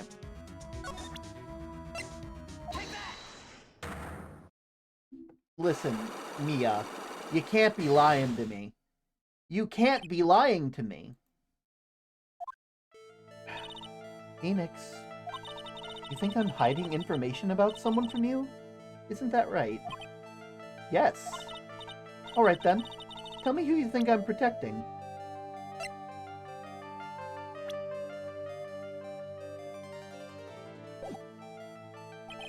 I don't think I have no, we have enough evidence. I just don't feel safe. I need to do my safety save. You know? Now we can do it, okay? I don't feel confident, man. I don't feel confident. Is that what you want me to say? The murderer. You think I'm hiding information? All right, then. Tell me who you think I'm protecting. I think I know exactly who you're protecting. You know who you're protecting? Pearl. I think you're trying to protect this person? Phoenix, don't let me down like this. I'm sorry. Maya's life is on the line. Concentrate harder. Okay, actually, though. Morgan Fay, of course. There's no one else who you would protect like this, Mia.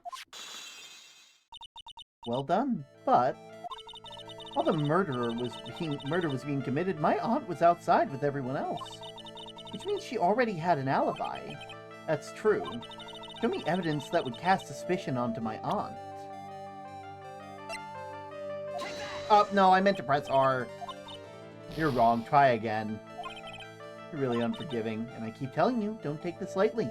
Maya's life is on the line. I'm gonna ask you one more time.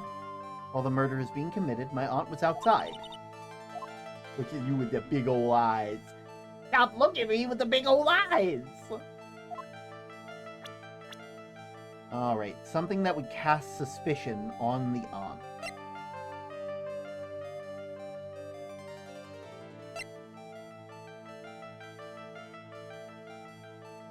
Either the box or the key.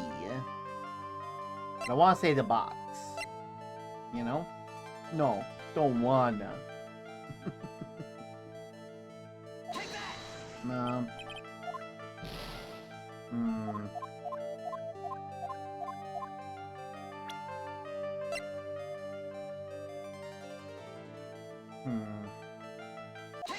There we go. Cloth scrap. Right.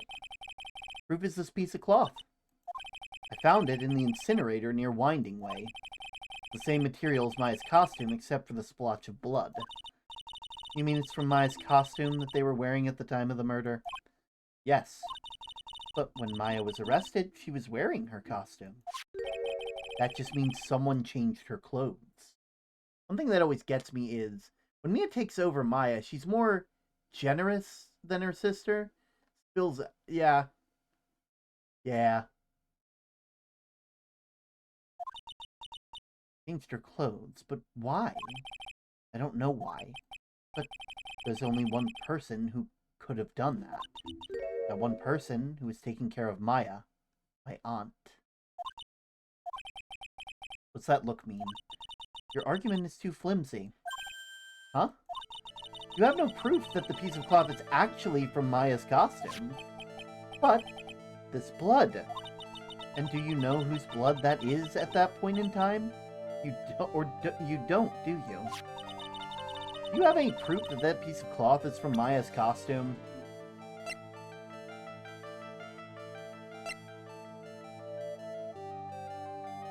I mean... Right? Phoenix, we don't have any time left. I haven't even said anything. Can't pin my aunt as a murderer with one piece of evidence.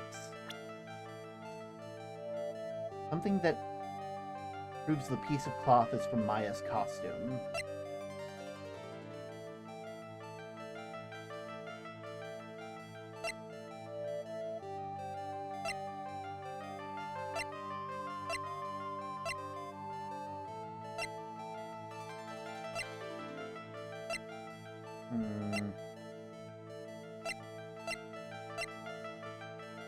The key.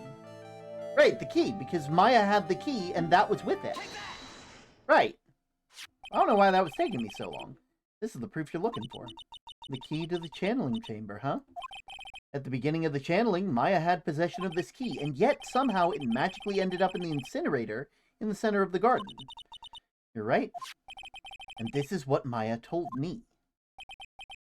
While I was channeling, the key was sitting inside my sleeve. And both this key and the piece of cloth were found inside the incinerator. Which means that this piece of cloth was part of Maya's costume. It would certainly seem that way.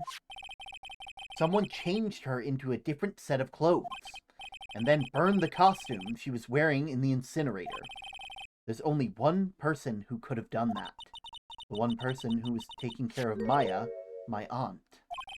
Exactly. You did very well, Phoenix. Thank you. As long as you have those two pieces of evidence, you can cast suspicion on my aunt. However, like I said in the beginning, my aunt has an alibi. Yeah, she was with us the whole time. Here's my final question. You don't have to present solid proof for this to me, but I want to know, if my aunt is the culprit, then how did she commit the murder? How she did it, huh? I want to hear your thoughts. In order for my aunt to murder Dr. Gray, who or what did she need?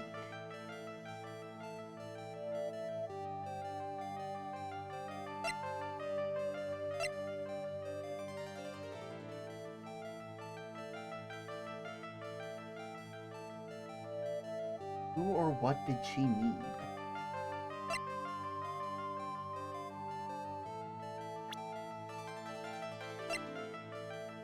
I'll be real, but kind of just I want to present Eeny Meeny. Eeny Meeny. She's the answer to the final question. Which means that my aunt and Eeny Meeny were in cahoots. In cahoots.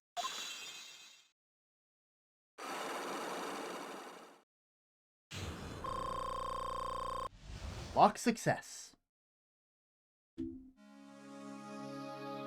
Tell me about the murderer. Something's been bothering me all this time. This crime is something no normal person could carry out.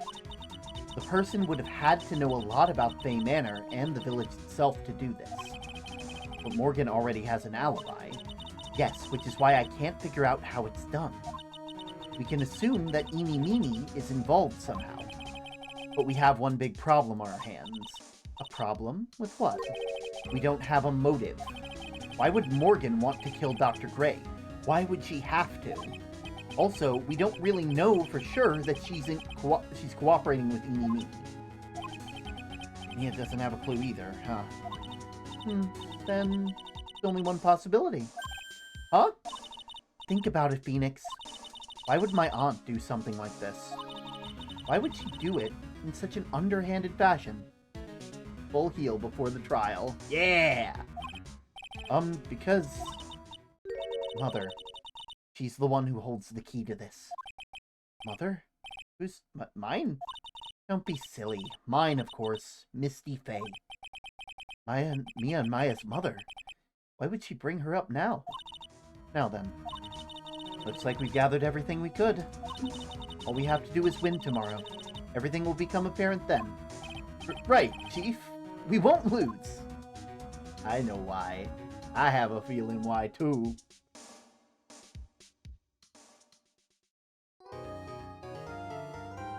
Alright. Saving that progress. Getting into the last little bit.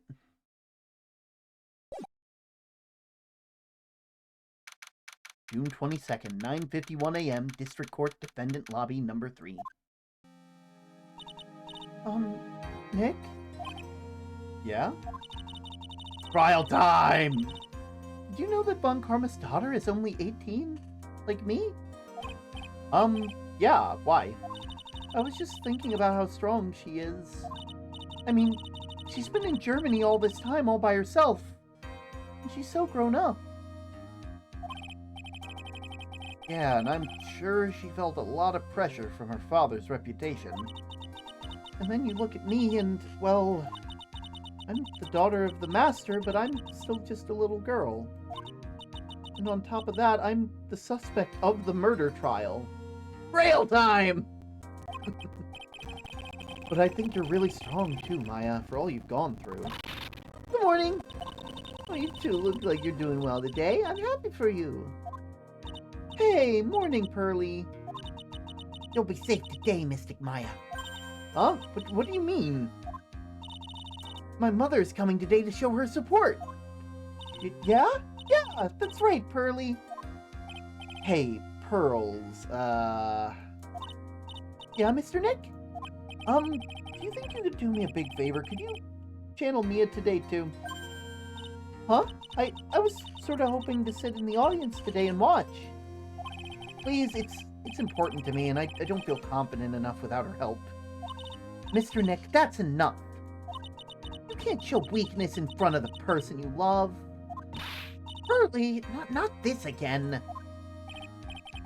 Please, can you do this for us, Pearls? All right, I'll do it. I'll do it for Mystic Maya's sake. See you later, then. I'll leave you two into your alone time. Whew, thank goodness. Nick? This way Pearls won't be able to see today's trial. What do you mean? What's going on?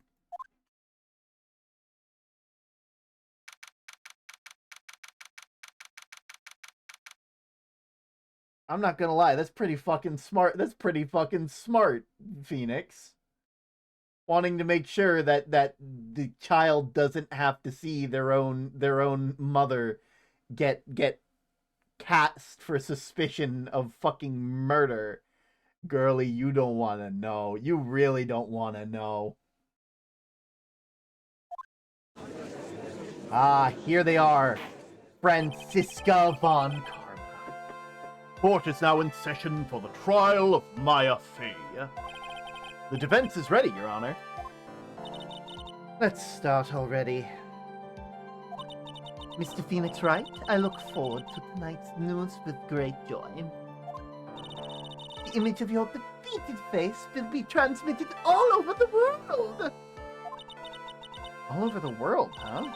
Sounds like you've made quite a name for yourself, Phoenix. Don't be foolish, you foolish fool wearing a foolishly foolish clothes. The famous one is me. I'm the prodigy who has never lost a case since becoming a prosecutor 5 years ago. Naturally, the world's eyes are on me as I conduct my first trial in this country. It's the child and Phoenix together. Oh yeah, the child absolutely believes that Maya and Phoenix are an item. Like that, you know. Whether they are or not is all dependent on a lot of different factors. Whether and what kind of canon you believe. What kind of, like, because I've seen the shipping of different characters. I've seen the fucking comics.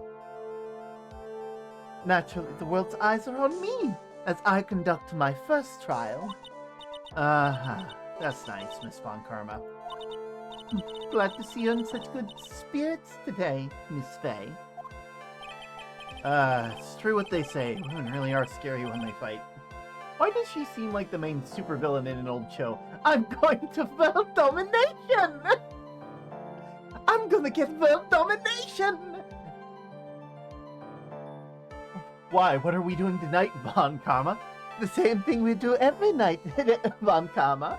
Try to take over the world! Oh. A very interesting theory was presented during yesterday's session. That the defendant could have left the channeling chamber, correct? Yes. This key is proof of that. This key, the only key to the channeling chamber, was not where it should have been. Your Honor, I would like to say one thing before we begin. All right, let's hear it. The prosecution has determined that from the time of the murder to the time of the arrest, the defendant did indeed leave the room at one point. What? But Miss Von Karma? Then how do you explain the picture? Are you saying that the person in the picture is not the defendant? I never said it wasn't the defendant. Then what is the meaning of this? All I'm saying is that Maya Fey, after killing the victim, exited the room. And I believe that is when she dropped the key. Can you substantiate your claim? Isn't that what I'm here for? prosecution would like to call the defendant's aunt, Morgan Fay, to the stand. Just as I suspect. Aunt Morgan. Poor Mia. She seems really torn by this.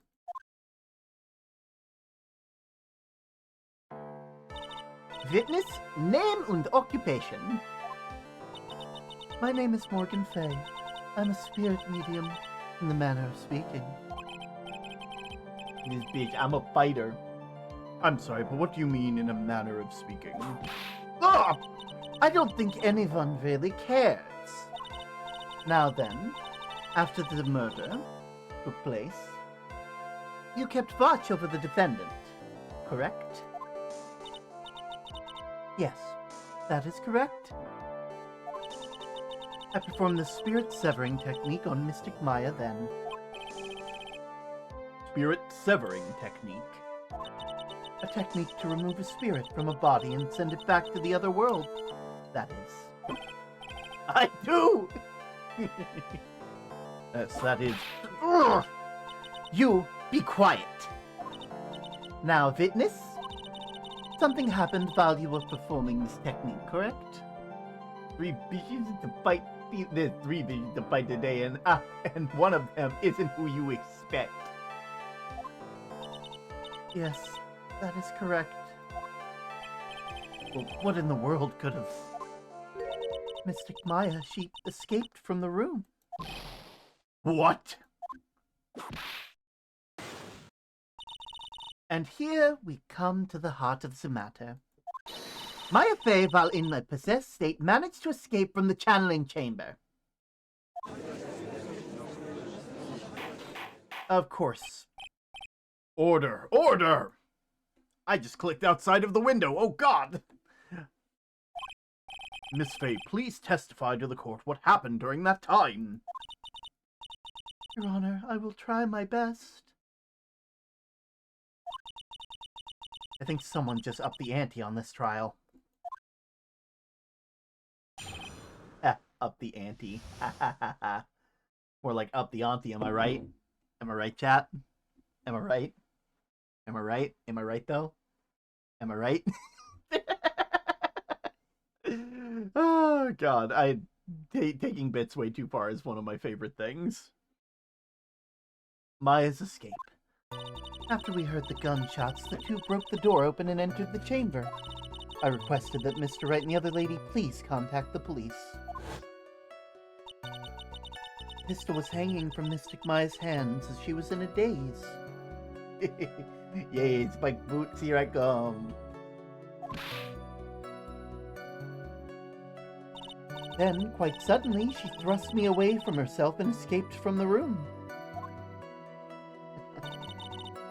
With great strength, she hit the base of my neck and I fainted for a short while.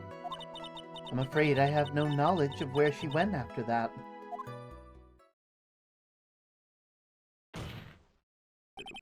Burn them. Do not please them. Burn them to dust. Burn what to dust? What are we burning? Ah, got it, got it. Why have you hidden this until now? I did not wish to cause more trouble for the Mystic Maya. However, I must correct falsities when they arise. That's right. She's simply correcting a falsity, Mr. Wright. The spiked boots. Ah.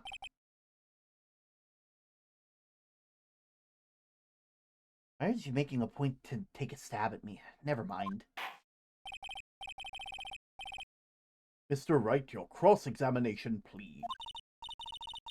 My aunt is a very smart and sly person. Don't worry, I can just absorb them into my body, and we don't have to worry about an eldritch creature. Oh, it's gonna be hard for us to find a crack in her testimony. Maya's escape. After we heard the gunshots, the two broke down the door and entered the chamber. I requested that Mr. Wright and the other lady please contact the police. The pistol was hanging from Mystic Maya's hand as she was in a daze. During the investigation, you stated that you struck the defendant on the head. And this strike caused Maya to lose consciousness. Do you stand by that statement? I'm afraid I don't. The statement I gave you was a lie. But why would you lie about something like that? It was very painful for me to say this, however. The witness was lying to cover for the defendant. He was covering for Maya? No, you don't get to talk for her. So you were covering for the defendant? Well, yes, it was only later that I was informed of what had occurred. That the renegade mystic Maya had done something very unexpected. Something unexpected? What, pray tell, did she... Ugh! This witness didn't and couldn't have seen what happened. If you want to know what the unexpected thing was, there's always later. Yes, very well. Why does it suddenly feel like I'm in a rock? There's a rock in the pit of my stomach. So no evidence left behind. Now, witness, continue with what happened. Then quite suddenly, she thrust me away from herself and escaped from the room. Wait, was it really that easy for her to escape from you? I'm ashamed to admit to such a thing, however, yes. But you're physically larger and stronger than the defendant. There's no way that she could have escaped from you so easily. Have you forgotten already, Mr. Phoenix Wright? What about the picture? Remember that time the defendant was not physically Maya Fey? Growing old is such a mysterious thing. Trust me, I know firsthand. Basically, Mystic Maya's body was still that of a nurse when she had called. But if she had run away, wouldn't you have given chase right away? Well, yes, I would have. However, with great strength, she hit the base of my neck and I fainted for a short while. You fainted? I became dizzy and collapsed to the floor. How long were you unconscious? I'm not sure. 10 minutes, maybe? And the defendant almost certainly went somewhere in that time. Happy witness, elaborate on that point for us. I'm afraid I have no knowledge of where she went after that.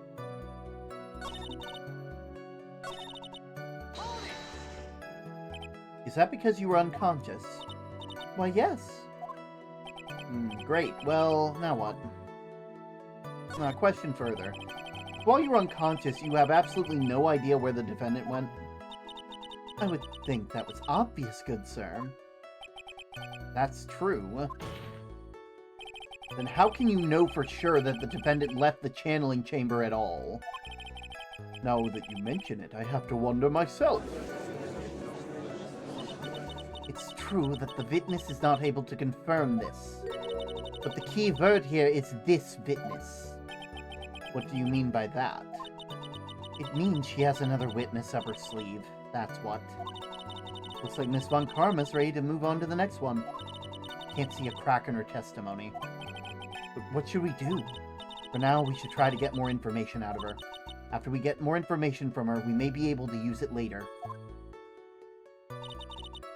After we heard the gunshots, we had them break down the door. Just now you said those two. Who were those two people? I was referring to that foreign lady and you, good sir. Lotta's not a foreigner, despite how she talks. Oh, is that so? I'm sorry. I simply could not understand her atrocious English, not to mention she looked awful. I can already see people in the Heartland gearing up for a riot. In any case, I have already sent the repair bill to your office, Mr. Wright. Oh, thanks. What did you do after? I requested Mr. Wright and the other lady please contact the police. Was it really necessary to have two people do something as simple as call the police? If there was a possibility of escape, then one of us should have stayed behind. Yes, that is a very good point. At the time, I myself was a little confused. On top of which, there was another... Another what, madam? Oh, it's nothing you need concern yourself with. I want to hear the end of that sentence. Question it further. There's another reason you wanted both of us out of the room, wasn't there? You must testify. Why did you chase us out of the room? I simply did not wish for there to be more victims. The lives of both the good sir and the camera woman might be in danger, is what I thought to myself. Oh, playing that sympathy card. That was very noble of you, Miss Fay. This is bad. People have a good impression of her and a bad one of us. Looks like she caught us napping. That's my aunt for you. That's enough. From what I can tell, there's nothing wrong with this witness's testimony. From what she has said, we can establish that Maya Fey did leave the chamber. I hope it isn't gonna come back and bite us in the butt. Now let's take the next logical step and ask, where did the defendant go after leaving the channeling chamber? Yes. That is... Be quiet, you! You then. What the escapee had done was that she had gone to speak with a certain person. She went to speak with someone? Who was it? The prosecution calls Miss Eeny Meeny, who was sleeping in the side room at the time. Eeny Meeny? I think you can see where this is heading.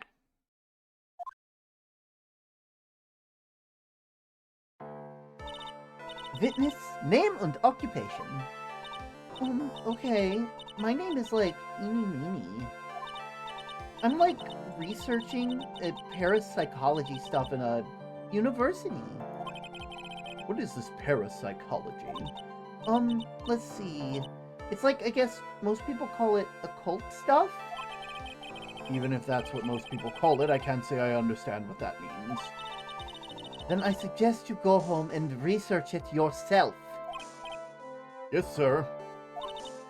Now then, Miss Meany, after the murder took place, you spoke with the defendant, Maya Fey. Is that correct? Well, I guess. If that's the case, then let's hear your testimony. That is all right, isn't it, Your Honor? Yes, sir. For the love of all things good, Your Honor, have some spine, for my sake. After the murder. When the channeling started, I was, sleeping in the side room. A little later, someone came into the room, really suddenly. It was oh my god! Oh my god! My sister! Hey, look, it's kicking post number 3! I, hadn't seen her in, so long. I was so happy in, a sad way. My sister, she, told me something, totally terrible. Now hold your horses, young lady. You're saying the person that entered was your sister? Don't you mean the defendant, Maya Fey? Really now, Your Honor. Maya Fey was still in the middle of the channeling at the time. Are you saying the spirit was the spirit of the witness's sister? Yes, Mimi Miny. Mimi Meeny. She was a nurse at the Dr. Gray clinic. Oh, well, this is... Witness? Yeah? In your testimony, you mentioned a terrible thing. Why don't you tell the court what the terrible thing was? I'm sure we'd love to hear about it. Do I totally, really have to? Of course. Miss Meany, please. My sister, this is what she said to me. That was no accident. I was drugged with sleeping pills. I was murdered by that person.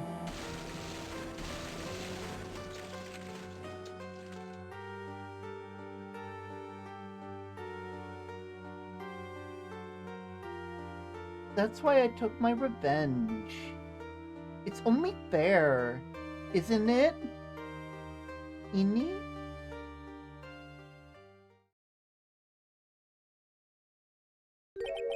She took her revenge. Are you sure that's what she said? Yes. There, are you satisfied, Your Honor? I still can't believe it. I can't believe the spirit would go so far as to use a medium to get revenge. It is a bit hard to swallow. However, all the evidence in the testimony point to this as the truth. The end. 3 billions for kicking. What do you think, Mr. Wright? Certainly seems like the loose ends are accounted for. This testimony just now, was it all made up? Was it just one huge lie?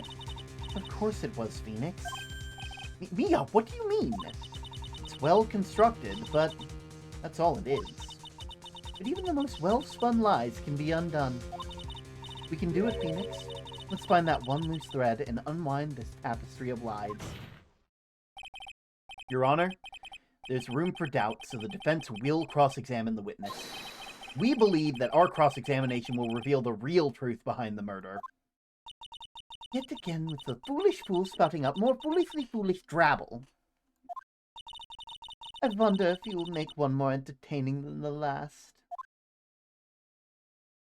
I want Edgeworth back. I want Edgeworth back too, man. After the murder. Like, when the channeling started, I was, like, sleeping in the side room. Well, later, someone came into my room, like, really suddenly. It was like, oh my god, it's totally my sister. I hadn't seen her in so long. I was happy, but in, like, a sad way.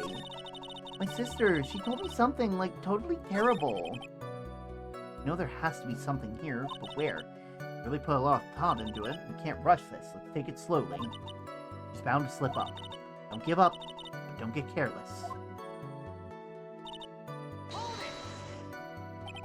Was this because of your, sesame allergy, was it? Like, that's right. I, like, think they were sesame seeds, like, in the lunch they served that day. I had, like, a premonition that it was gonna totally be a seedy day. Yes, indeed. I see. Am I the only one who missed the boat here? Anyway, so we were taking a nap. Did anything happen while you were sleeping? Like, a little later, someone came into my room, like, really suddenly. Do you know the time? Like, a little before 11 a.m.? Something like that, I think. 11 a.m.? Yeah, like, my stomach is totally ready for, like, food. No, I think you misunderstand me. I'm not asking what time it is now. I meant the time when someone came into your room. Oh, so, like, that's what you meant. Like, you should have been more, like, clear about it. Sorry. My bad. No, it's okay. Like, it's really... That's it? Why'd you stop mid-sentence? Did I? So, like, what was I talking about again? Never mind. Witness about the person who entered the side room. Like, oh my god, it's totally my sister! Are you absolutely sure? I guess. You guess? Was it or was it not your sister who entered the room? Like, I don't know. I mean, like, I totally don't know your sister at all, Mr. Smith. First off, my name is not Mr. Smith. Second off, I am an only child. But more than that, she managed to mess up the question with her answer. Well, Mr. Wright, the defense rests. Well, that's a colossal waste of time. Now then, witness, how did you feel when you saw Miss Mimi Mimey? I, like, hadn't seen her in so long. I was happy in, like, a sad way. You were happy in a sad way? Yeah, like, I mean, it was my sister. But wouldn't most people react with surprise at seeing a dead loved one alive again? But like, maybe if it was like someone who didn't know about like the occult, but like, know all about the Korean channeling technique. The point here is the witness immediately recognized that it was her sister. Yeah, like, that's what she said. Should I? No, question that shit. So you really didn't think anything strange of the whole encounter? No. Like, there wasn't any reason for me to think anything was strange. But... Ugh! Don't keep badgering her. You know the phrase objection? Can you try using it every once in a while? Mr. Wright, this question of what the witness felt when they saw her sister, is it really that important? No, it's very important. I want to know. It's very important, although I haven't quite figured out what it is yet. But I've got to bluff for now, and make it seem like I know what I'm talking about. All right, Mr. Wright. Miss Meanie, please amend your testimony. Like, okay, I'm, like, totally cool with that. I wasn't, like, scared at all, and, like, her costume looked totally, like, normal?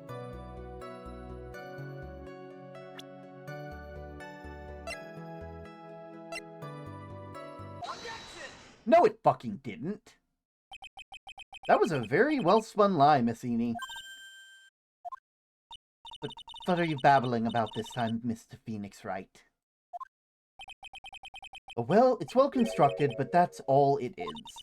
Stealing my lines now, are we, Phoenix? Miss Meanie, may I remind you what you said? You said that you thought there was nothing strange about your sister's appearance. Like, yeah, and? But I don't think that's what you were thinking when you... Not at all. I mean, take a look at this picture. This is a picture of the sister you met.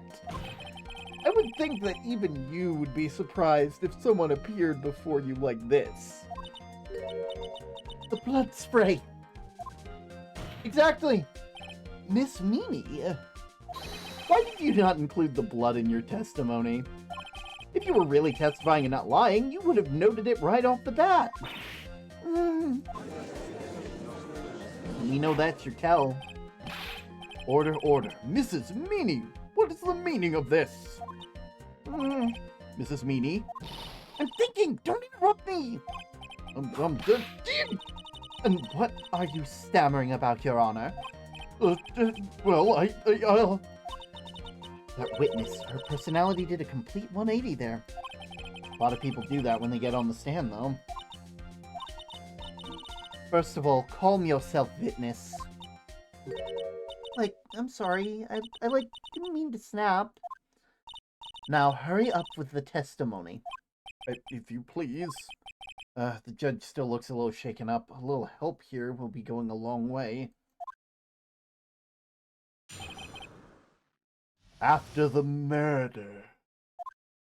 Like, the side room was, like, kind of dark, you know? Well, like, the costume is, like, purple, right? The blood would totally blend right in. And I, like, persuaded my sister it wasn't, like, right to do something like that. And then, like, I took my sister to the channeling chamber. Yes, now I see. And you've given us clear reason as to why you didn't notice the blood. You think? Like, thanks, Gramps. Are you satisfied? No! Alright, I guess not. Very well. After the murder. Like, the side room was kind of dark. Really? Because I thought it was pretty bright. Don't push your subjective opinion onto this court. Like, that's right. Excuse me, but how is my statement any more subjective than Miss Miney's? Like, Miss Meanie's. You are such a hopeless cause, witness. You may feel free to ignore that trite little man. Like, okay. I can't breathe. Let me out of here. So, like, the costume is, like, purple, right? The blood would totally blend right in. No. You didn't see the blood. Like, yeah. But she must have had a gun with her at the time as well. That's, Are you going to tell me that you didn't notice the gun either? I, like, totally didn't. All I was looking at was, like, her face. Continue. And I, like, persuaded my sister it wasn't, like, right to do something like that. And what was your sister, Miss Mimi, like at the time? Well, she was, like, totally flipped out because she just shot Dr. Gray.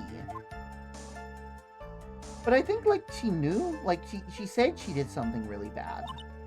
And, like, she said she wanted to go with me to, like, apologize to Miss Morgan. Did Mimi's spirit really say all that to you? Like, yeah. And then, like, I took my sister to the channeling chamber. Why was your sister calm at the time? Oh, like, I guess so. I guess maybe, like, taking her revenge on Dr. Gray made her feel a lot better.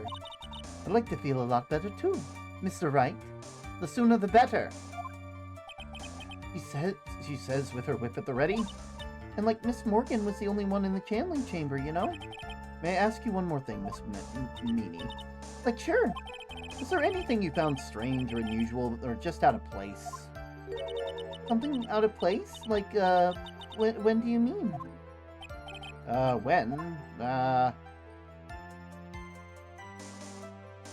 When you arrived at the crime scene.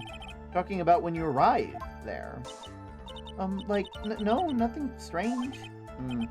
What should I do? No, press that, because there's some... Think harder. I know you can remember something. I, like, totally can't. Just give up already, Phoenix Wright. I wonder if I put too much faith in Nini's ability to do anything with that brain. No good, I can't find anything wrong. Phoenix, the judge believes this testimony. If you don't find something sort of hitch in her statement, he'll end the trial. I know. We have to give it another shot. It doesn't matter how many times we listen, we can't give up.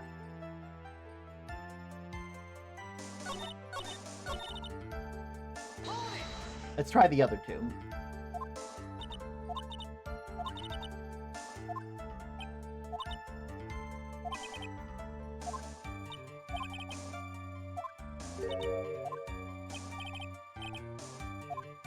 When you were going to the crime scene. Talking about when you were going to the channeling chamber, of course. Like, no, nothing strange. He answered rather quickly. Now what? Press hard. Think harder. I know you can remember. That's not good enough. You have to explain Have you yourself found your clearly to the daily court. pebbles? Did you guys?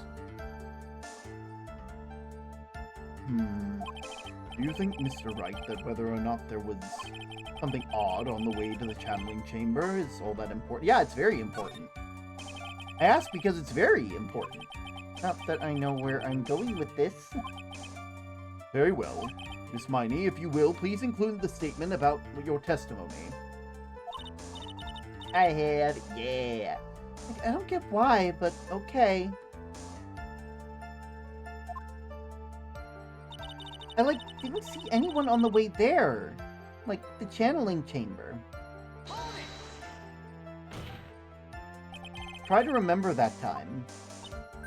Oh, like, I remember. Like, I totally didn't see anyone on the way. I guess it really is a dead end. Something you finally pull out of a witness is never a dead end. No good.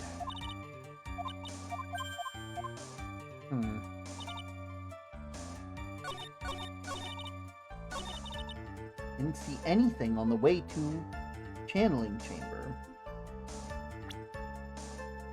So I think I have an idea.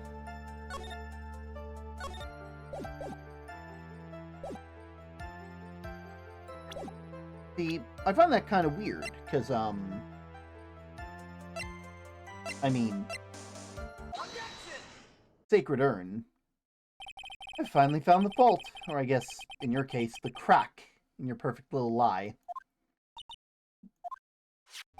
Take a look at this urn. Like, urn? There are cracks, don't you see them? So, like, what does that prove? Who cares about some worn-out urn? Like, yeah! I already, said I didn't see, anyone on the way to the channeling chamber. I didn't, totally say anything about, an urn, did I? It looks like you still don't understand. I propose that if you had really been walking along the winding way at that time, there would be no way you would not have seen this person.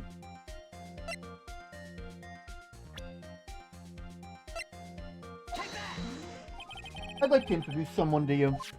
This is Miss Morgan Fay's daughter, Pearl Fay. Yes, and how is this child relevant? It just so happens that at the time of the murder, Pearl was playing at the Center Garden. Oh. And she just happened to break this urn. Oh. Oh! Wait, she broke the urn? Yep. That accidentally knocked it over with her ball. Nor! Clear! Nor, oh, or nor, Cleo. Cleo. Oh. And Pearl was the one who put it back together, while sitting right in the middle of Winding Way.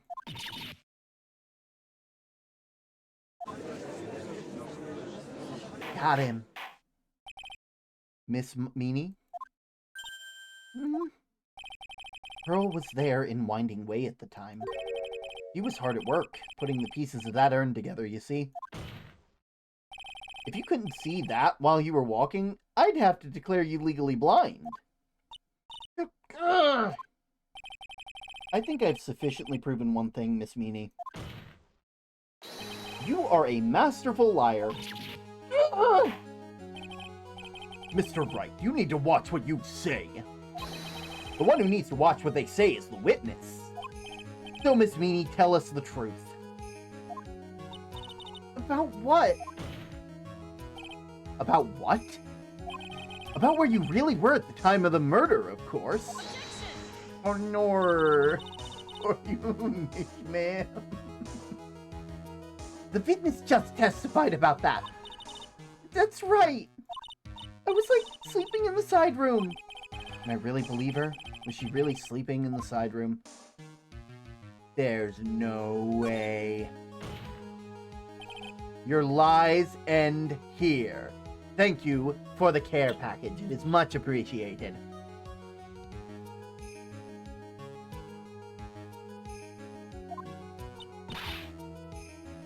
What are you... The witness says that during the actual murder, she was asleep in the side room. And I say that's not possible, because there's clearly a contradiction here. A contradiction? Where is there a contradiction? Oh, baby!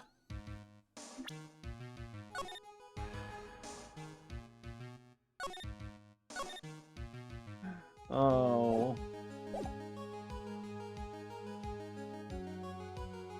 In her testimony just now. Earlier in your testimony, Miss Miney, you said the following statement. And, Miss Morgan was only one in the channeling chamber, you know? It's true that at the time, both myself and Miss Hart were not there. We'd gone to call the police. So? What does that have to do with anything? It's very simple. Miss Mimi, how did you know that fact? Where's the contradiction term? I just showed it to ya. Oh! I can see that Miss Fay was the only person in the channeling chamber. However, someone who was asleep in the side room could not have known that. Which means, Miss Meanie, you did in fact go to the channeling chamber. But you didn't go there by way of the Winding Way.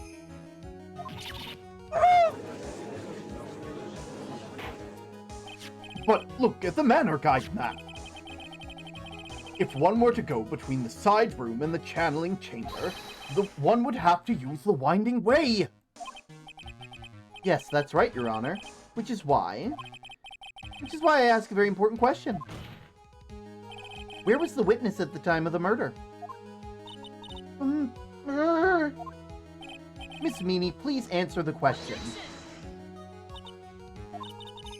Don't ask questions off of a baseless assumption, if you please. Well, I suppose since you've put it out on the table, Mr. Phoenix Wright, you might as well answer the question for us. There was the witness at the time of the murder. Now's your chance, Phoenix. Yeah. The only person who could have killed Dr. Gray was Eeny Meeny. So now is the time to prove it. Now then, Mr. Wright, let's hear your answer. Where was the witness when the murder took place? In the channeling chamber. Miss Meany was here, of course. What? But that's the channeling chamber. Isn't that the crime scene? The box! That's right. Miss Meany was at the scene of the crime. Order! Order! Why, that is... Mr. Phoenix Wright, have you lost your mind? Yesterday's testimony established that only the victim and the defendant were in the chamber when the channeling started. Yes, that's correct. Please explain yourself, Mr. Wright. Simple. Miss Eeny Meeny was hiding at the scene of the crime. I was hiding? Where? Like where was I hiding? Here, of course. Behind the folding screen? Ugh. Don't make me say it again. Recall yesterday's testimony. There ain't no way anyone hiding behind that folding screen. See, you stupid jerk! Quit being so quick to pin it on me, slimeball! Now, Miss Meany, one of the young as you shouldn't be saying. Shut it, Gramps! If you didn't know anything about how old I am. I'm sorry. Looks like the pipe's about to burst. Guess I should help it along. The witness was hiding behind the folding screen with the help of this. That's right. The fucking box! Miss Meany, how you were able to hide yourself in the scene of the crime is very simple. You were hiding inside this box. Ah! That tiny box? No person could fit in there. Take note of that. You don't know how old I am line. I will. Sorry, but the theory's already been disproved. A lot of disproved you when they were hiding from me in it. But the clothing box is in the side room, right? Which means it has nothing to do with the murder at all. That's right. I was sleeping there, so I should know. The clothing box was in the side room the whole time. Mr. Wright, do you think you can prove that the clothing box was at the time of the crime? Yeah, I can. With some evidence. And now I present you a piece of evidence that will prove that the clothing box was at the scene of the crime when the murder took place. So, I doubt they want me to use the box on the box. I'm assuming they want me to use the folding screen. Take a look at the clothing box. You're so stupid. As if any sort of evidence in that old thing. What on earth? I don't have time for you to sit there surprised. Hurry up and say it already. There's a hole about 8 inches off the ground. A hole 8 inches off the ground. Where have we heard that before? The folding screen. It has a hole at the same height. That's right. I hope this has opened your eyes to what happened. At the time of the shooting, the clothing box was sitting behind the folding screen, which is why the bullet from the pistol hit both the box and the folding screen. It went through the screen and then into the box. Miss Meany, you were hiding behind the folding screen, waiting for your chance. Yes, for your chance to kill Dr. Gray.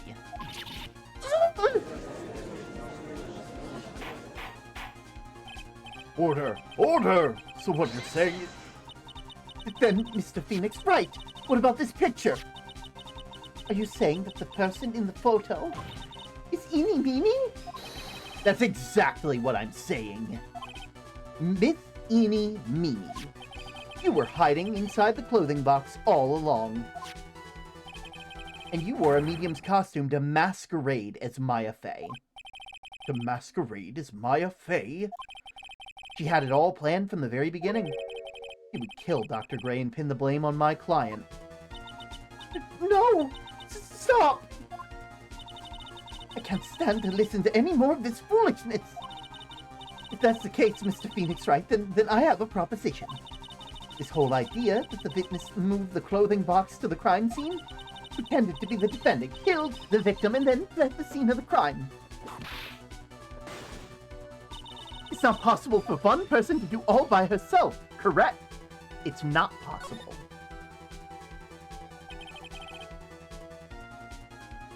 It really is impossible for one person to do all the preparation, that is.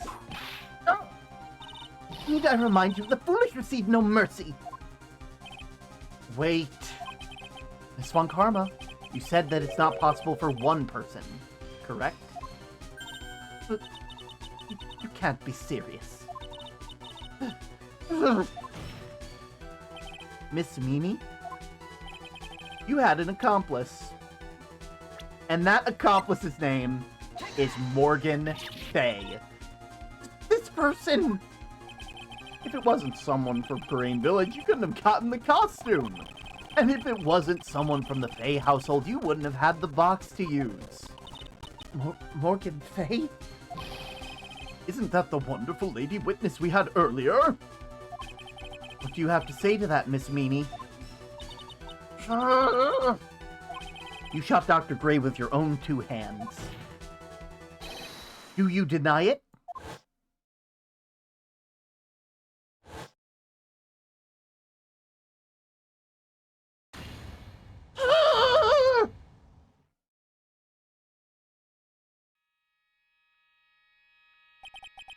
I think this is what really happened.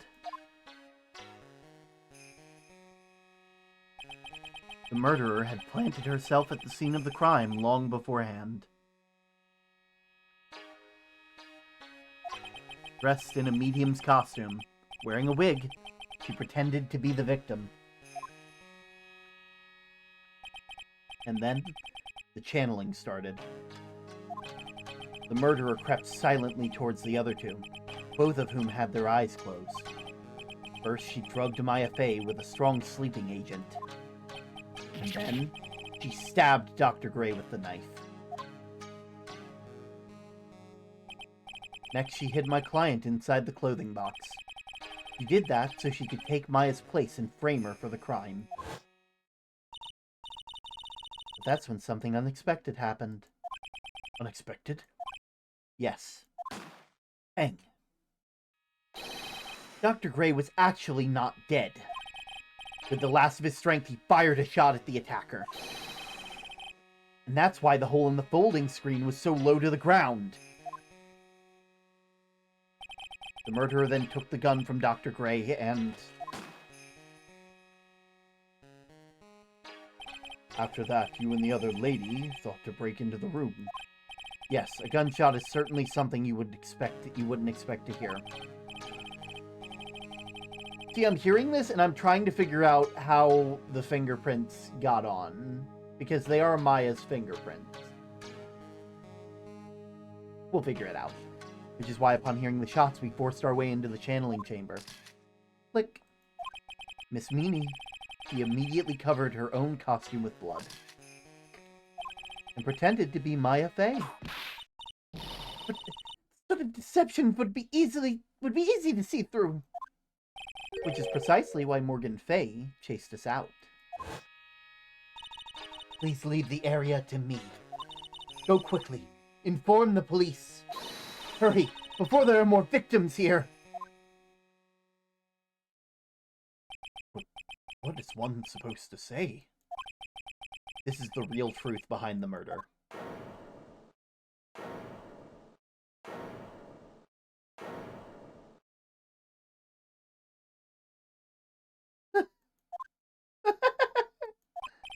Who is that, laughing at a time like this?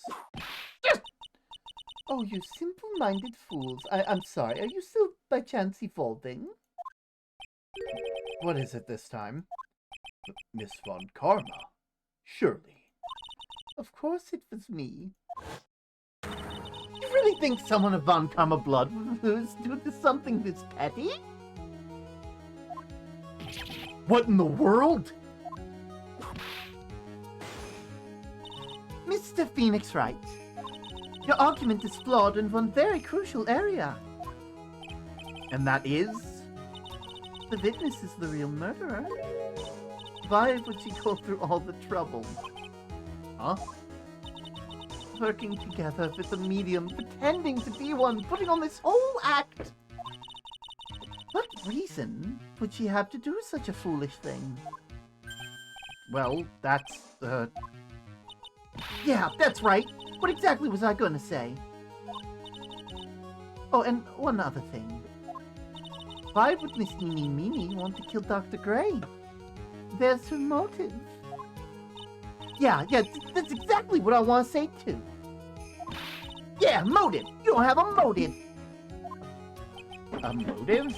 You can't say she has no motive here. I have to think of a motive now. What's her reason for wanting Dr. Gray dead? The reason you want Dr.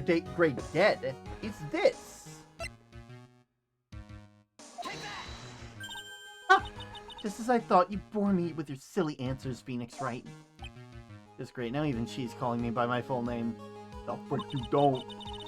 You think I did this to get revenge over my sister's death? Yes. Because though that accident you suffered in a lot of hurt and pain. Don't be stupid. No one has proof that Dr. Gray drugged my sister, right? And you want to say I wanted to take revenge based on nothing? What do you mean by that?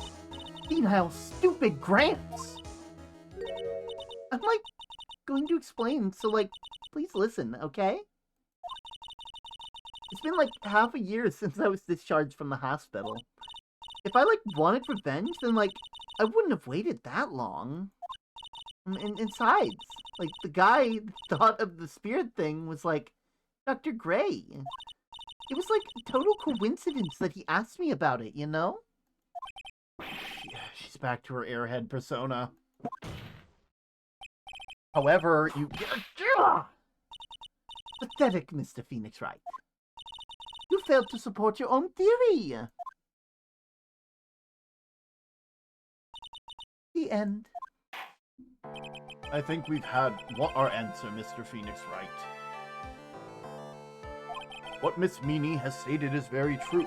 The revenge plan is overly complicated and she had no motive in the first place. Furthermore, there is no reason for Miss Morgan Fay to cooperate with the plan. You don't even have any truly decisive pieces of evidence to demonstrate your point. So many faults, Mr. Phoenix Wright. You should really learn your place. Ugh. What happened? I thought I had her for sure. See, it's just as I, told you. I hope you like your slice of humble pie. Very well, I will conclude the cross-examination of Miss Eeny Meeny. Objection? I knew it. No, hold it. Wow, that's something. Your Honor, please allow the defense one more minute. All right. You can't lose here. Have faith in yourself, Phoenix. Mia! Yes, it does sound like a ridiculously messed up plan for murder. But, regardless, that girl trained for this crime. Really? Listen, Phoenix. Everything happens for a reason. There is a reason why she had to kill Dr. Gray. And it is also the reason she had no choice but to kill him in this fashion. Time is up, Mr. Wright.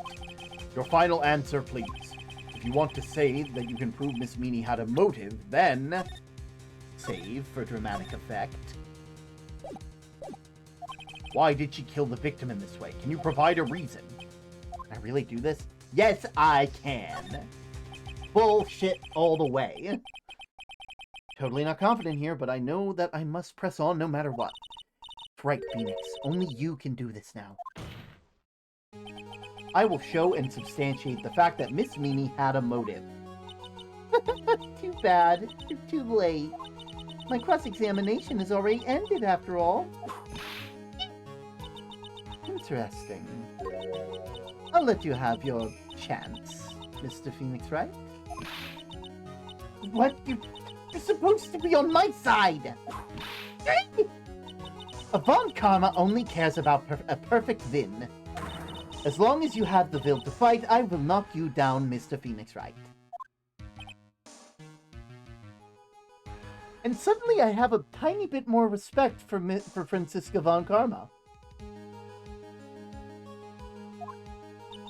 And I don't care if you are my witness. So help me, I will throw you out of my way.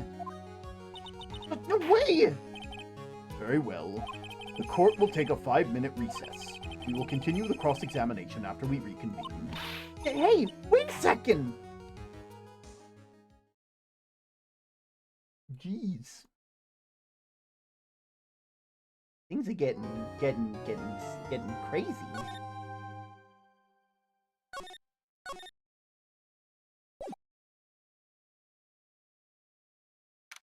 June 22nd, 12:04 p.m., District Court Defendant Lobby Number 3. Is it really true about my aunt? I'm afraid so, Maya. There's no way Eni could have killed Dr. Gray by herself. And under the circumstances, there's no one else other than your Aunt Morgan. That's terrible. Why would my aunt? Everything going just as I predicted, Mr. Phoenix, right?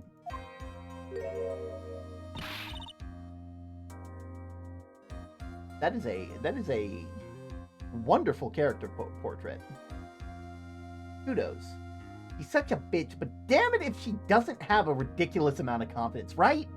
Like, it's not even confidence, because, like, weirdly she's taking, like, the idea that Von Karma instills in their students and taking it to the next level, where it's like, I will not be satisfied with a win unless nobody else has objections to it, because that is perfection. Like, there has to be beyond a shadow of a doubt. Von Karma was perfection by any means necessary. Franziska is perfection no matter what happens. And I think that's actually kind of sick. Because it shows that, like, it's a similar way to how Edgeworth sort of takes on stuff. Where Edgeworth is, like, they have to completely trust that their client is, that the person they are prosecuting is guilty, and fight with tooth and nail to convince people that they're guilty. And it only truly, works when you have someone on the defense who is willing to fight tooth and nail against you. They end up coming to the same conclusion. Don't get me wrong, still hater. You shouldn't be using a goddamn whip in a courtroom. But goddamn, if you're not kind of right, Well, maybe that'll change in the next couple cases. Maybe I'll be like, holy shit. Turns out they're just as bad as they're just as bad as their father. But, like, you're just like your father. Miss Von Karma, why are you doing this? Why are you trying to take revenge on Nick? Nick had nothing to do with what happened to your dad. Don't you have something better to be worrying about? Say, your own situation. Look down on me even though we're in the same age. Are you done yet? You've caused me enough pain and suffering. Not yet. My goal is to defeat you, and let the whole world know of your defeat. But even if you do that, it won't bring your father back. Damn, really calling her fatherless, damn. Whatever. In the meantime, let's bring this match to its conclusion.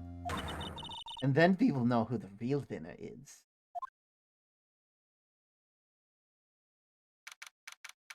June 22nd, 12:10 p.m., District Courtroom, Court Number 2. Court will now reconvene. Mr. Wright? Yes, Your Honor. Can you prove Miss Eeny Meeny had a motive?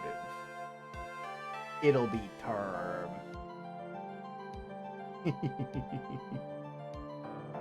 Can you prove Miss Eeny Meeny had a motive? Eeny Meeny had a mo. Catch a tiger by the toe. Yes, I believe I can. Eeny Meeny and Dr. Gray have only one point of connection, and that is the car accident 1 year ago. The motive I'm looking for must be there. Miss Meeny, please testify to the court about your car accident last year. Huh? I thought, like, you wanted to, like, ask about my, like, motive. I, like, don't see the point in, like, bringing up the past. Miss Meany, if you please. Okay, like, I totally don't get it, but I'll do it good, but... Last year's accident. So I recently got into an accident, but I was able to save 15% or more on car insurance. That was, like, last year, in May. Like, something really bad happened at my sister's clinic around then. And, like, the night of the accident, my sis was totally tired while she was driving. I was, like, totally pooped, too, so, like, fell asleep in the passenger seat.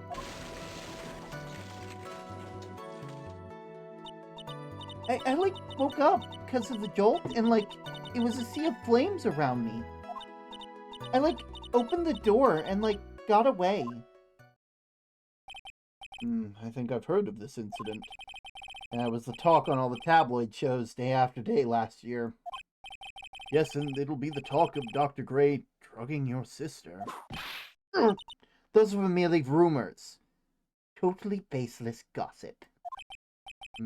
Yes, Mr. Wright, you may question the witness. Right now it's impossible to prove that Dr. Gray did in fact drug Miss Meany's sister. Yeah, which means I'll have to work from another angle. Last year's accident. That was like last year, in May. Like something really bad had happened at my sister's clinic. I think you might get stuck on this particular spot. Maybe. That was the malpractice incident of 14 patients died, correct? Yeah. What was the cause of that mistake? Like, I heard it was because the medicines got mixed up. It requires specific knowledge. Ooh. Was that the fault of your sister, Mimi? Like, no way! Dr. Gray, like, wanted to blame it on my sis. That incident has nothing to do with the murder here. Besides, the police reports have already documented that it was entirely Mimi's fault. Specific IRL knowledge. We'll see. Which means, as far as the real facts are concerned, Mimi is the one who made the mistake. But, like, it really wasn't my sis. And, like, the night of the accident, my sis was totally tired while she was driving. She was totally tired? You mean exhausted? Like, she had to talk to the police and, like, being investigated, like, every day. It was, like, a totally terrible situation. No wonder, then, that the car accident happened. So then, why didn't you ask to switch places? Huh? Like, what are you talking about? I mean, switch drivers. I mean, your sister was so tired when, you know, you should have switched with her. True. But, like, I don't, like, have a driver's license. This is news to me. I was not aware that you didn't have your license, Miss Meany. Miss Meany, please amend your testimony. Like, okay, anyway. I was, like, totally pooped and I fell asleep in the passenger seat.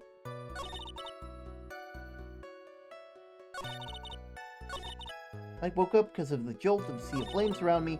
I opened the door and, like, got away. I didn't have a license, so I couldn't take over driving for her. We have actual, like, evidence that tells me that your claim is bullshit. Because here we are. Your license photo. Miss Meany, that's a lame lie just now. Like, what do you mean? I know that you had a license back then. This is a photo you took for the express purpose of getting a driver's license. What is the meaning of this, Miss Meanie? That's right. Yeah, I had, like, a license, but I didn't get it until after the accident. No, you had it. You had it at the time of the accident. Director Hottie, or the guy pretending to be him anyway, said so. What are you talking about? That perverted fake clinic director? Yes, that perverted fake clinic director. And how did you know? No one cares. Witness, when you received your driver's license? Like, last November. What? November? The accident happened last May. That was about a half a year lapse in time, Mr. Phoenix, Wright? What in the... That's what happened, Mr. Wright. At the time of the accident, Miss Meanie did not have a driver's license. Cry for my VIP will accommodate. Anyway, without a license, the witness and her sister could not have switched drivers. I'm, like, glad you get it, but, like, even if I had my license, I, like, don't think my sis would have, like, let me drive. Don't just stand there humming to yourself. Oh, you too, Mia, with the whip and the pain and the ow! Miss Meanie, what do you think you would have been able to... Why do you think you would not be allowed to drive? That's because... I think the situation calls for more detailed testimony, Miss Meanie, if you please. How annoying! Sorry, didn't mean to be mean. Yeah, you meant to be meanie. I wouldn't be allowed. Like, around that time, I was, like, really close to getting my license. My sis was, like, this totally big fan of cars and we really valued them. She, like, had gotten a really shiny, bright red sports car. She, like, would say things like, no way am I letting a noob drive my car. So, like, that's why I ended up in the passenger seat that night, too. I see, a bright red car for sports. Now then, the defense may question the witness. Not terribly knowledgeable about cars, but... I wouldn't be allowed. You wouldn't be allowed. At the time, big fan of cars, really valued them. She had gotten this really nice bright red sports car. It was a new car. Yeah. She had, like, gotten it, and it was, like, from the UK. The UK? Were those her boyfriend's initials? It's a really special model. They'd waited the whole year for it to arrive. I guess her love of cars would be obvious for the next topic. Press harder. I really don't know anything about cars, but I had a feeling this was bound to come up. Your Honor? Yes? Please have the witness amend what they just said about their testimony. You mean the part about being a special import car? Yes. Well, if you like cars that much, then... That's not my point. Though, to be honest, I don't know what my point is either. Miss Meanie, would you please fix your testimony? Sure, whatever. My sister's new car was like a totally special model from England! I yelled, hold it, pretty forcefully, but I don't actually know. Ask for the heck of it. So, yeah. What am I supposed to pick for a topic? Let's start with that. Why are British cars good? Like, huh? Like, they're expensive, and the driver's seat is opposite to our cars here in the States. It would seem that there's no benefit to owning one. Like, huh? This whole steering wheel on the right side thing is kind of goofy, isn't it? What do you know? The slick shape, the bird, the wrong way it starts, the wrong feeling of the manual transmission, forgive me. Personality really changes at the drop of a hat. Interesting, isn't it, Phoenix? Bit by bit, we're beginning to see the real contradiction behind this case.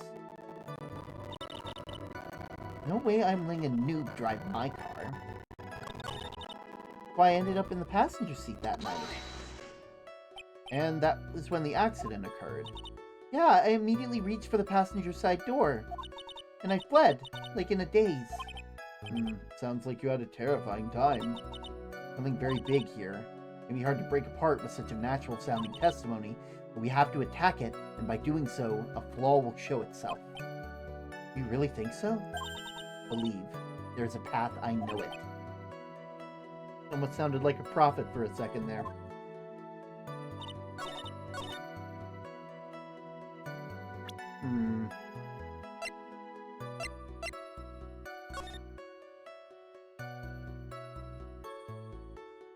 Last night, 2 women's car crashed into the highway center divide. One of the women was not able to escape the flaming wreckage and died at the site.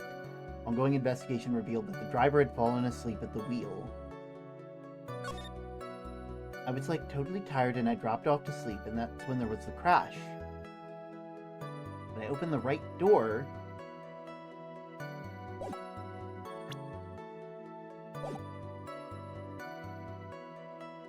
so either it's here or it's the passenger seat.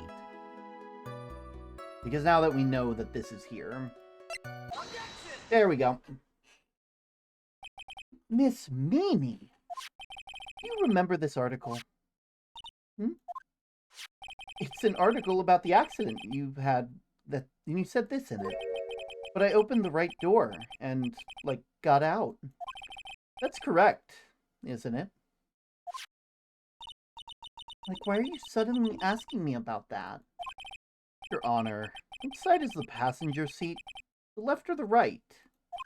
Well, it's on the right side, of course, because the driver's on the left side.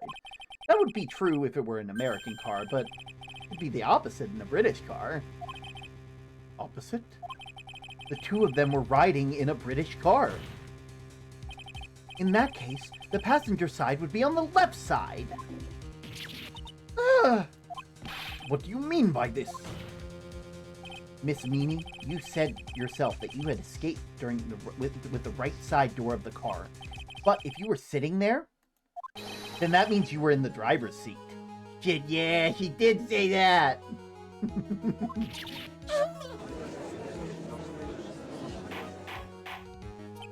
Order in the court. Order! Okay, I've told you this before. I'll take a barbecue bacon burger with some animal fries and let's see what else. And like a big root beer. And you know what? Why don't I treat myself? I'll get myself a shake as well. Coming right up. Ah! Mr. Phoenix Wright is blabbering nonsense again. Oh, trust me, that's not even the worst order. I mean, I could also take a number 9, 2 number 9 large, a number 6 extra dip, 2 number 45s, 1 with cheese, and a large soda. Amy said the person who was driving was her older sister, Mimi Miney. That is what Amy said, yes, but that is where her story falls apart. Somewhere, all of us made a big error in our assumptions. Phoenix, it looks like you finally found the real root of the murder. I will want a creme brulee cheesecake with strawberries, please. I love this twist. If we connect all the dots, there can only be one answer. I'd like to ask the court a question. Amy or Mimi? Who was really driving that night?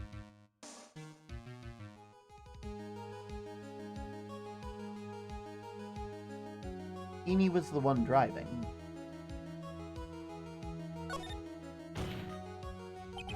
And the answer is Eeny Meeny, of course. Why would you say that? Miss Eeny Meeny just said it herself in her testimony. She said that she escaped the car from the right side door, which would have been where the driver's seat was. I'm inclined to feel sorry for a foolish fool who foolishly spends his time foolishly. At the time, Miss Eeny Meeny did not receive her driver's license. And that is why the accident happened. Hold it, Phoenix.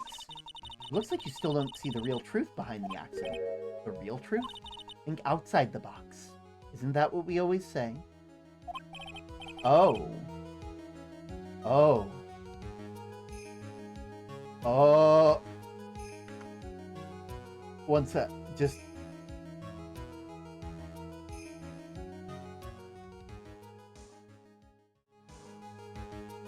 It's Mimi.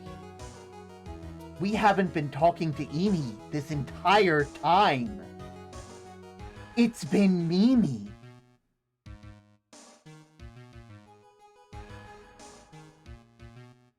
Because they were badly injured, disfigured in the accident, and they got sent for reconstructive surgery at Hottie's clinic.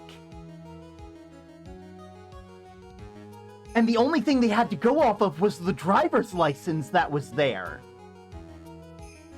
Which would have been Amy's. This is Mimi, but the accident led to them looking like Mimi. Oh my god!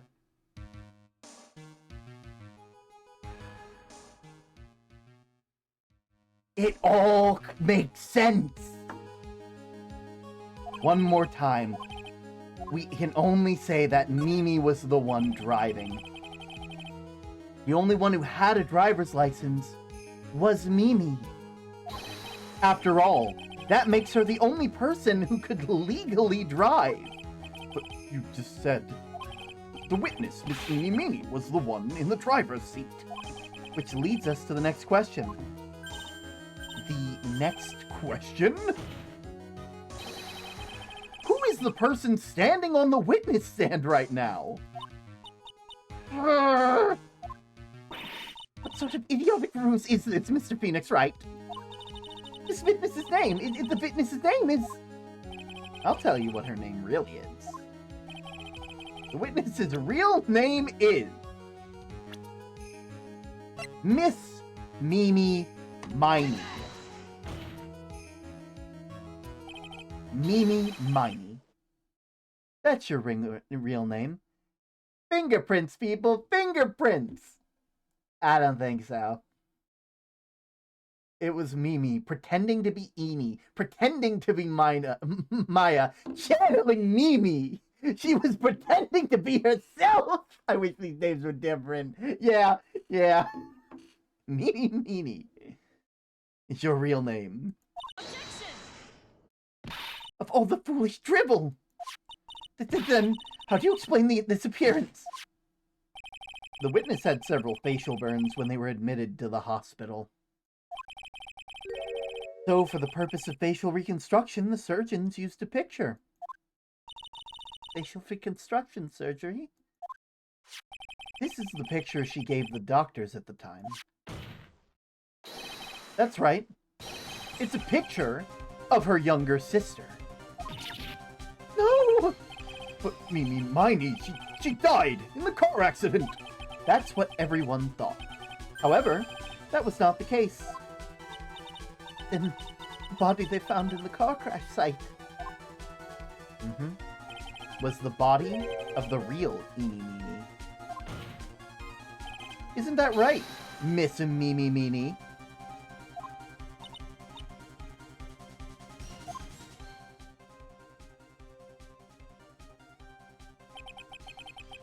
That car accident 1 year ago. The one who died that night was Eeny Meeny. Her sister Mimi then stole her face and was reborn as Eeny. With this, she effectively erased Mimi Meeny from existence. Your Honor, I'm sure you can now see why Mimi had to kill Dr. Gray. What do you mean? Stop! What is the meaning of this nonsense? Dr. Gray wanted to call back the spirit of a dead person. Specifically, the spirit of his nurse that died in the crash, Mimi Meeny. You don't know how old I am. Yeah! However, that would not have been possible because Mimi Meeny was still in fact alive. And the fact that this would have been discovered had the channeling been conducted. So this witness had to stop that from happening. At all costs. And that's why she had to kill Dr. Turner Gray.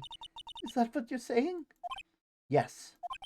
Before the channeling, Dr. Gray had the misfortune of consulting this witness about communicating with the dead. And in that moment, his fate was sealed.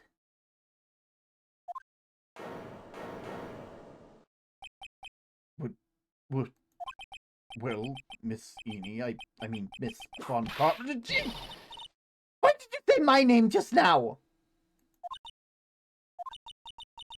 Looks like I've been unmasked. Fitness?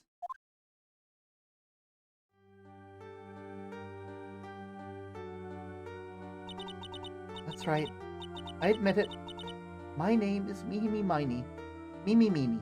Mimi Meanie. Mimi Mimi Mimi.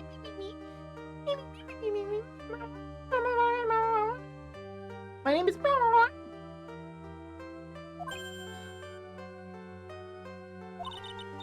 quack doctor. He got what he deserved in the end. I was so close to finally ditching Mimi, too. So close! But why? Why would you go so far to throw away yourself? To become your own sister? I think I understand why. Mimi Meanie wanted her old self to disappear because of this.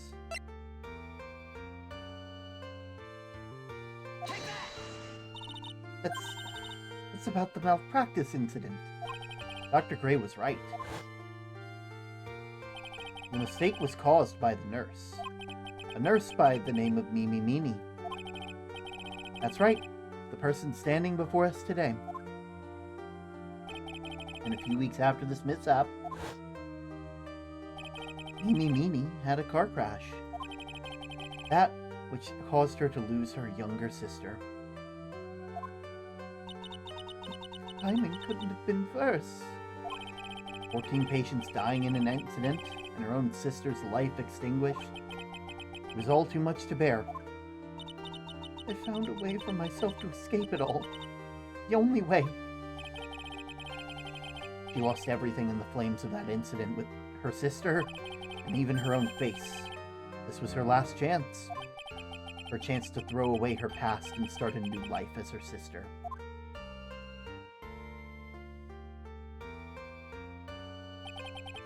Unbelievable.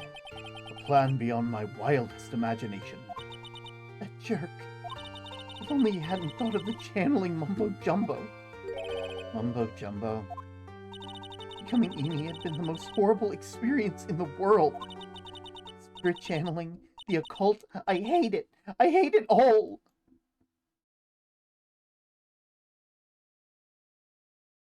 I believe there are still a few unsolved riddles here, such as why did Miss Meanie choose to go with such a complicated plan, and why did Miss Morgan Fay agree to help her execute it?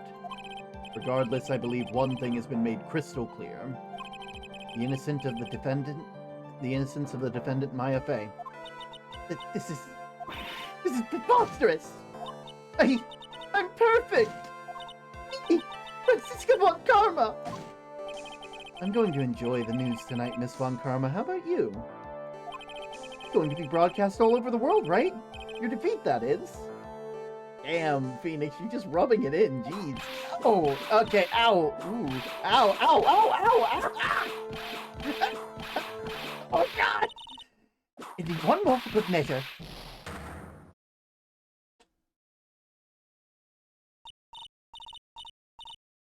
Phoenix? Hang in there, Phoenix! Phoenix! This court is a fraud! A sham! Now, then, it looks like it will be some time before Mr. Wright regains consciousness. So I will go ahead and pronounce the verdict. Not guilty.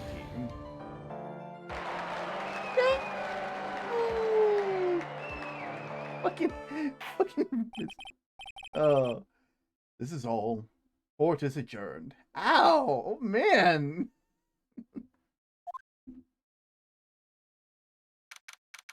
June 22nd, 3:13 p.m. District Court Defendant Lobby Number 3. Congratulations, Maya. He killed Phoenix.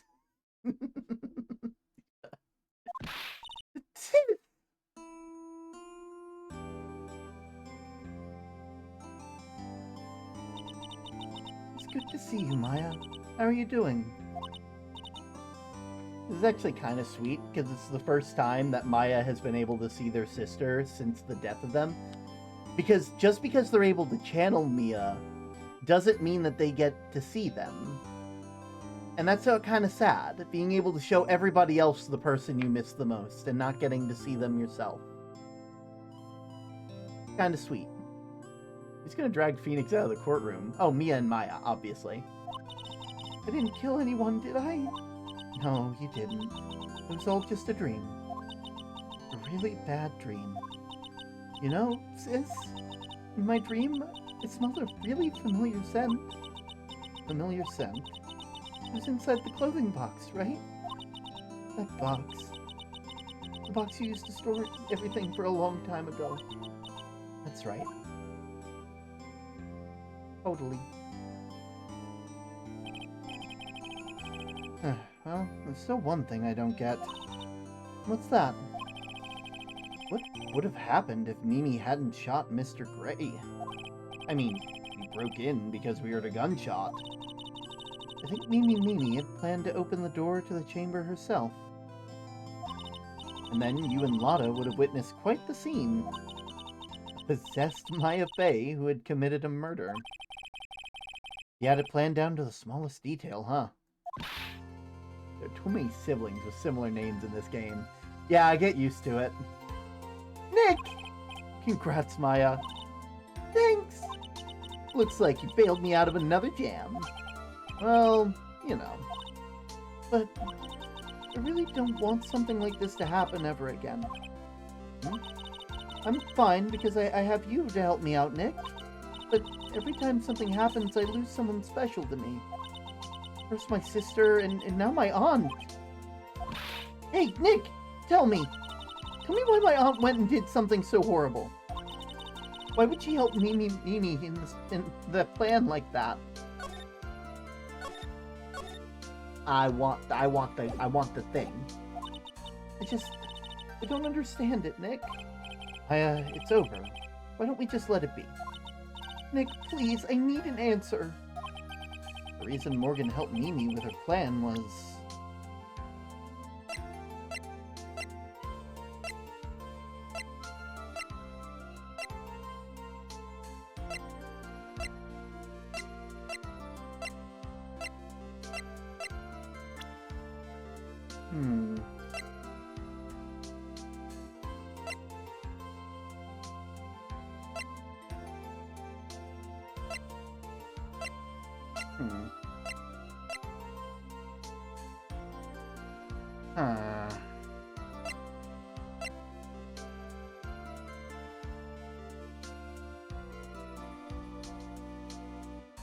So part of me wants to say Pearl, because, like...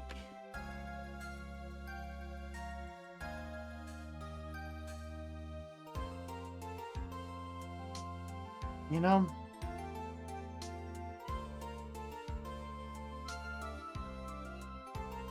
Because, like, they had, like, a lot of faith that Pearl had, like, a lot of fucking, you know.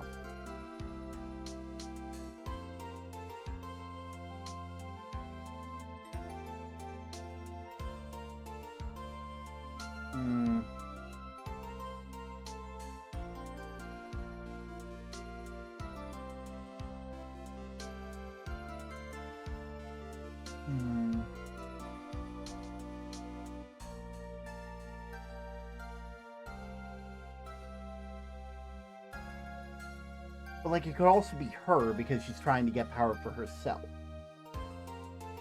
I'm gonna get this. I gotta think this one through.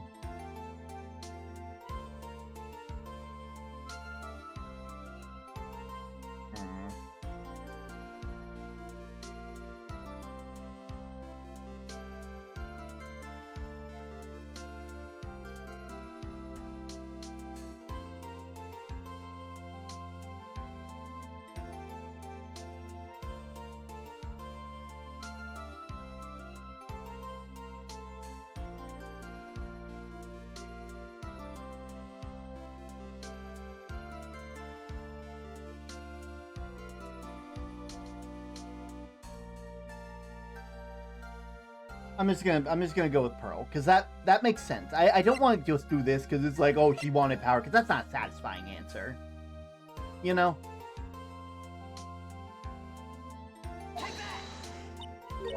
Pearly? 4 years from... Yes! I fucking knew it!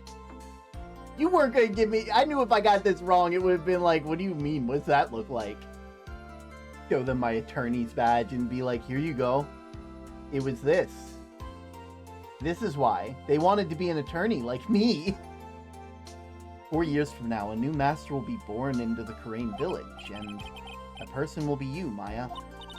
But if you weren't there, then the main family's bloodline would disappear, and what would happen then? The branch family. My aunt. No, Morgan's spiritual power is too weak. The next person would be Pearl's. Everything is done for her sake. It was all so that Pearls would become the next master. Yeah, I can see that. Did Maya say something just now? I think that she was saying, I thought so.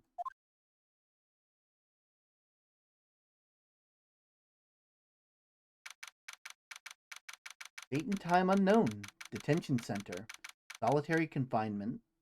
Cell 13. Oh.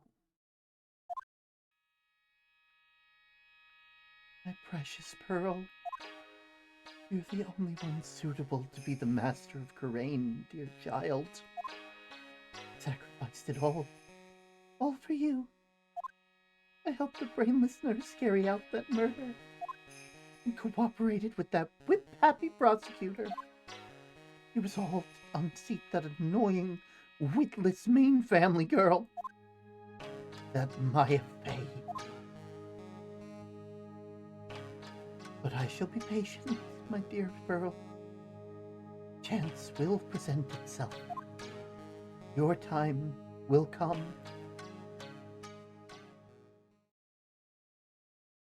Episode 2. Reunion in the Turnabout. With that, we have a brand new episode. But I don't think we're going to be doing that episode today. No. I think we're going to save. Next time, we'll go ahead and play the Big Top Turnabout.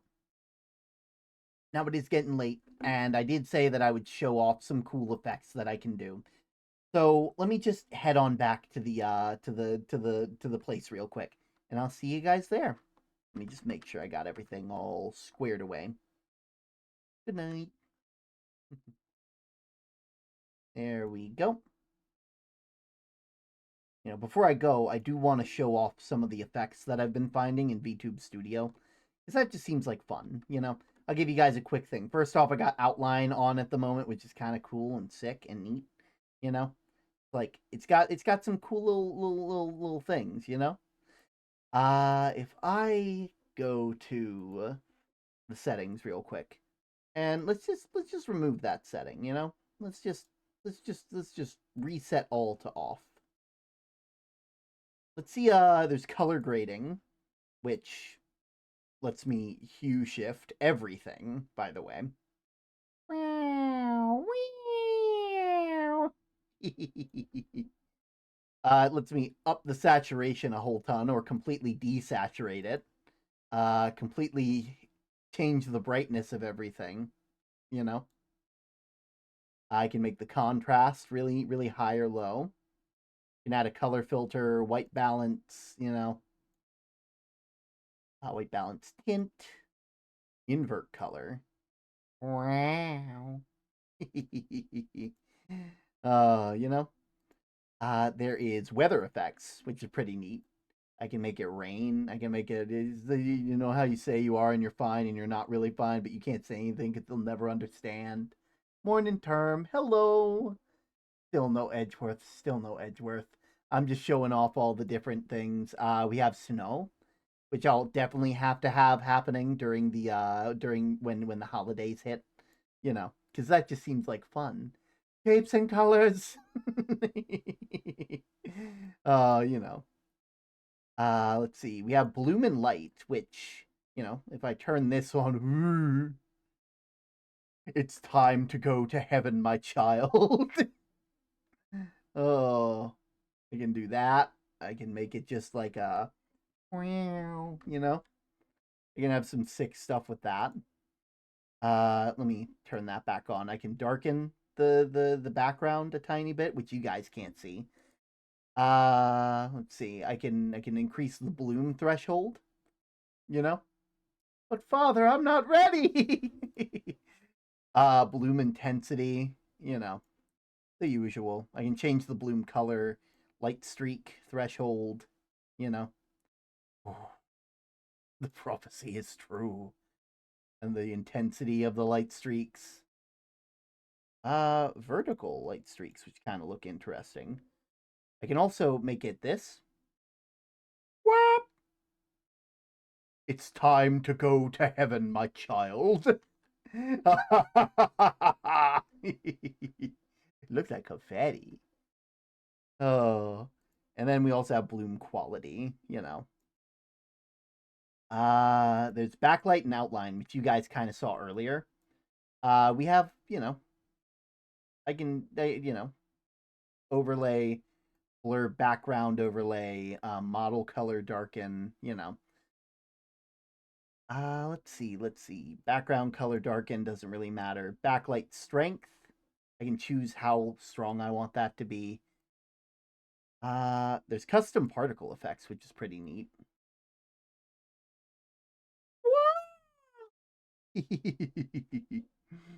Be not afraid. Oh, I can increase the sparkle size and the sparkle amount and the sparkle color. That's pretty neat. Let's see. There's background shift, foreground shift. What's background shift? Wow, that doesn't show me anything. We'll just say foreground shift and see what that does. Oh, I have to select a file. Never mind then. There is a vignette where if I add that, it gets kind of spooky. It's kind of spooky. I'll make sure to use that later. There is chromatic aberration. Things are kind of getting a bit hazy. There's the old film effect, which I think is really sick. We'll limit it to like 10 frames a second.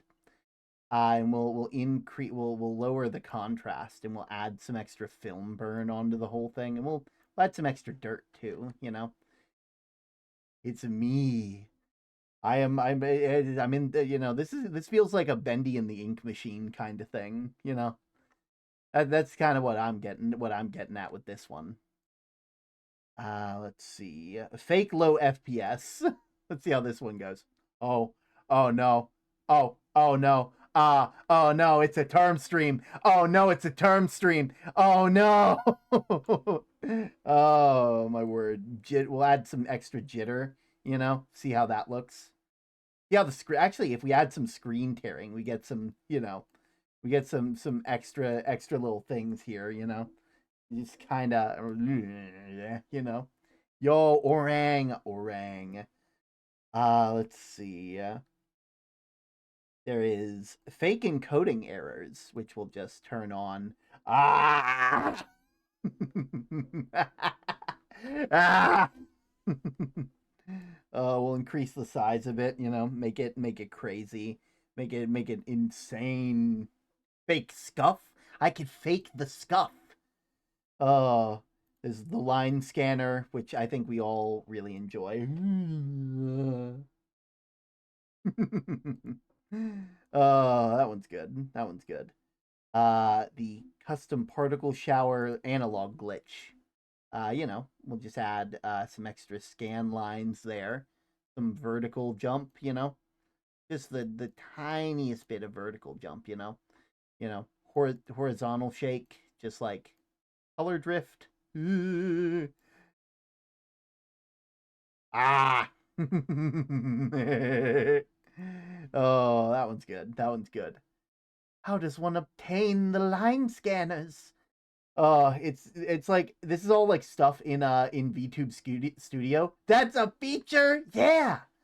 It's like I know people have done it other ways as well, like in OBS, and I'll probably do it that way just to maintain control because I do want to make that a thing you guys can do, and then somehow find a way to send a screenshot to the Discord every time.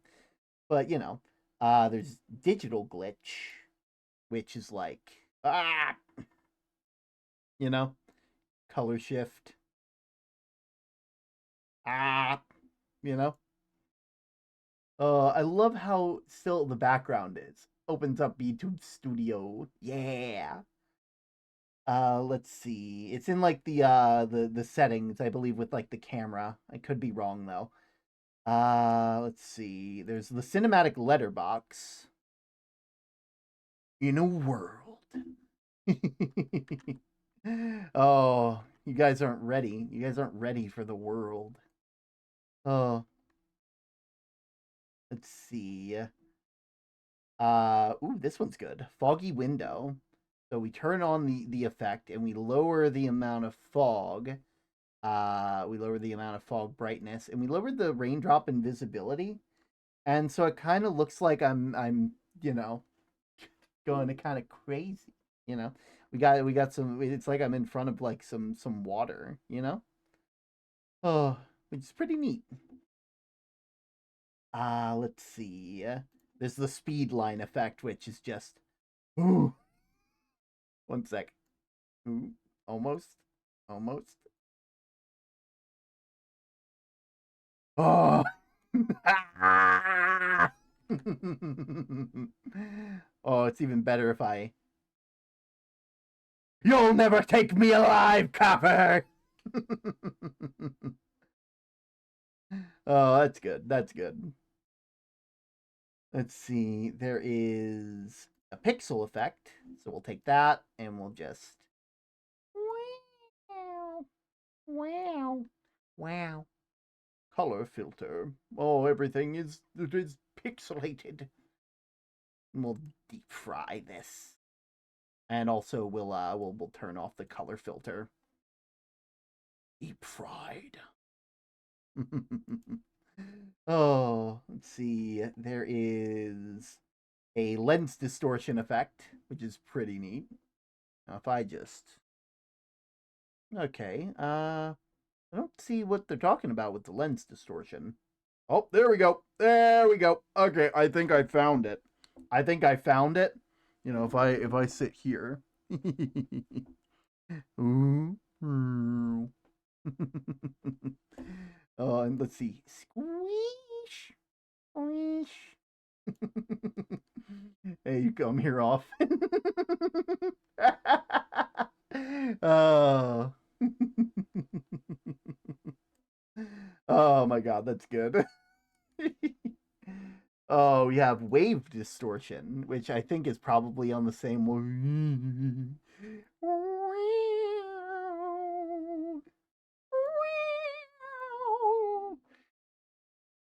Just like let's just put it all the way up. Welcome to the Hotel California. Such a lovely place. Such a lovely place. Oh god. Let's see, we have a blur, which should be pretty obvious once I turn it on, maybe. Ah, wait. Blur strength. Wow, you guys can't see shit. And motion blur. Ah! That's where I was. Doing motion capture and shit. Yeah, guess I'm oogly goo.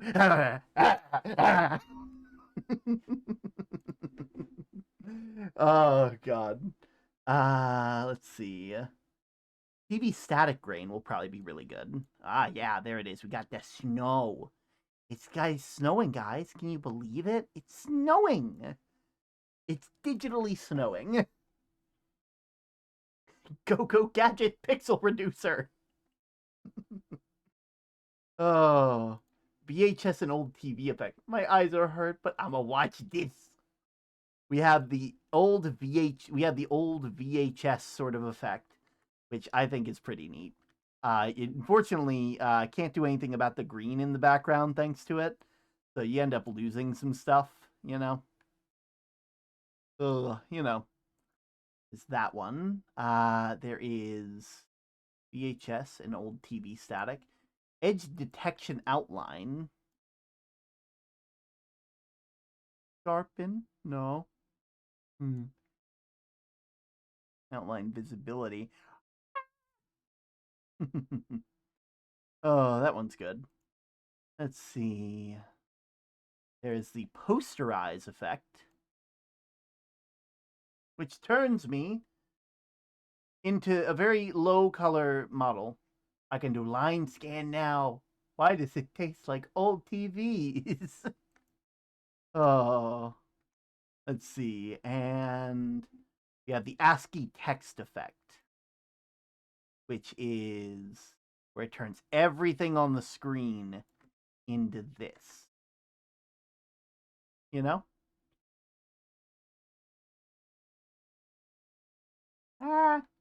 Hello.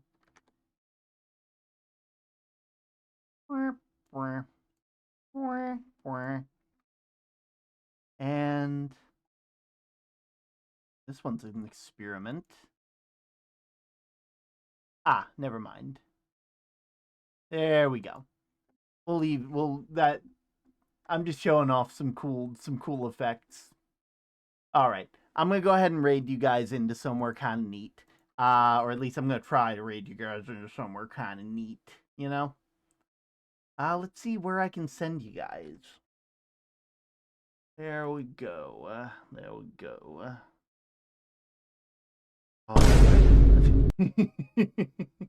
was a end of the day sort of thing. Let's see. Where do I want to send you guys? Actually, Fish. I didn't realize Doig Swift is live. I'm gonna send you guys off to Doig Swift. Doig Swift is really cool. They have like 3D model VTubers, but like they're able to control their movement in a 3D environment with like a gamepad, and it's like they're running around a game world, and it's really fucking sick, and I love it. They do like a lot of really cool stuff, and you guys should definitely check them out. /raid Doig Swift. There we go. And everybody go ahead and hop into that raid. As you guys all well know, I'm all over the interwebs, whether it be, the internet, whether it be Discord, hell, there's probably a message in a bottle out there from me. So, you might as well go ahead and follow me wherever you can. Besides that, however, we also have a Discord where you can join the community, go ahead and see some fun stuff. And, we also have some pretty cool merch that you can check out on the merch site. You can get stuff like the Miwen Congress or stuff like that. I'll see you next time. Later.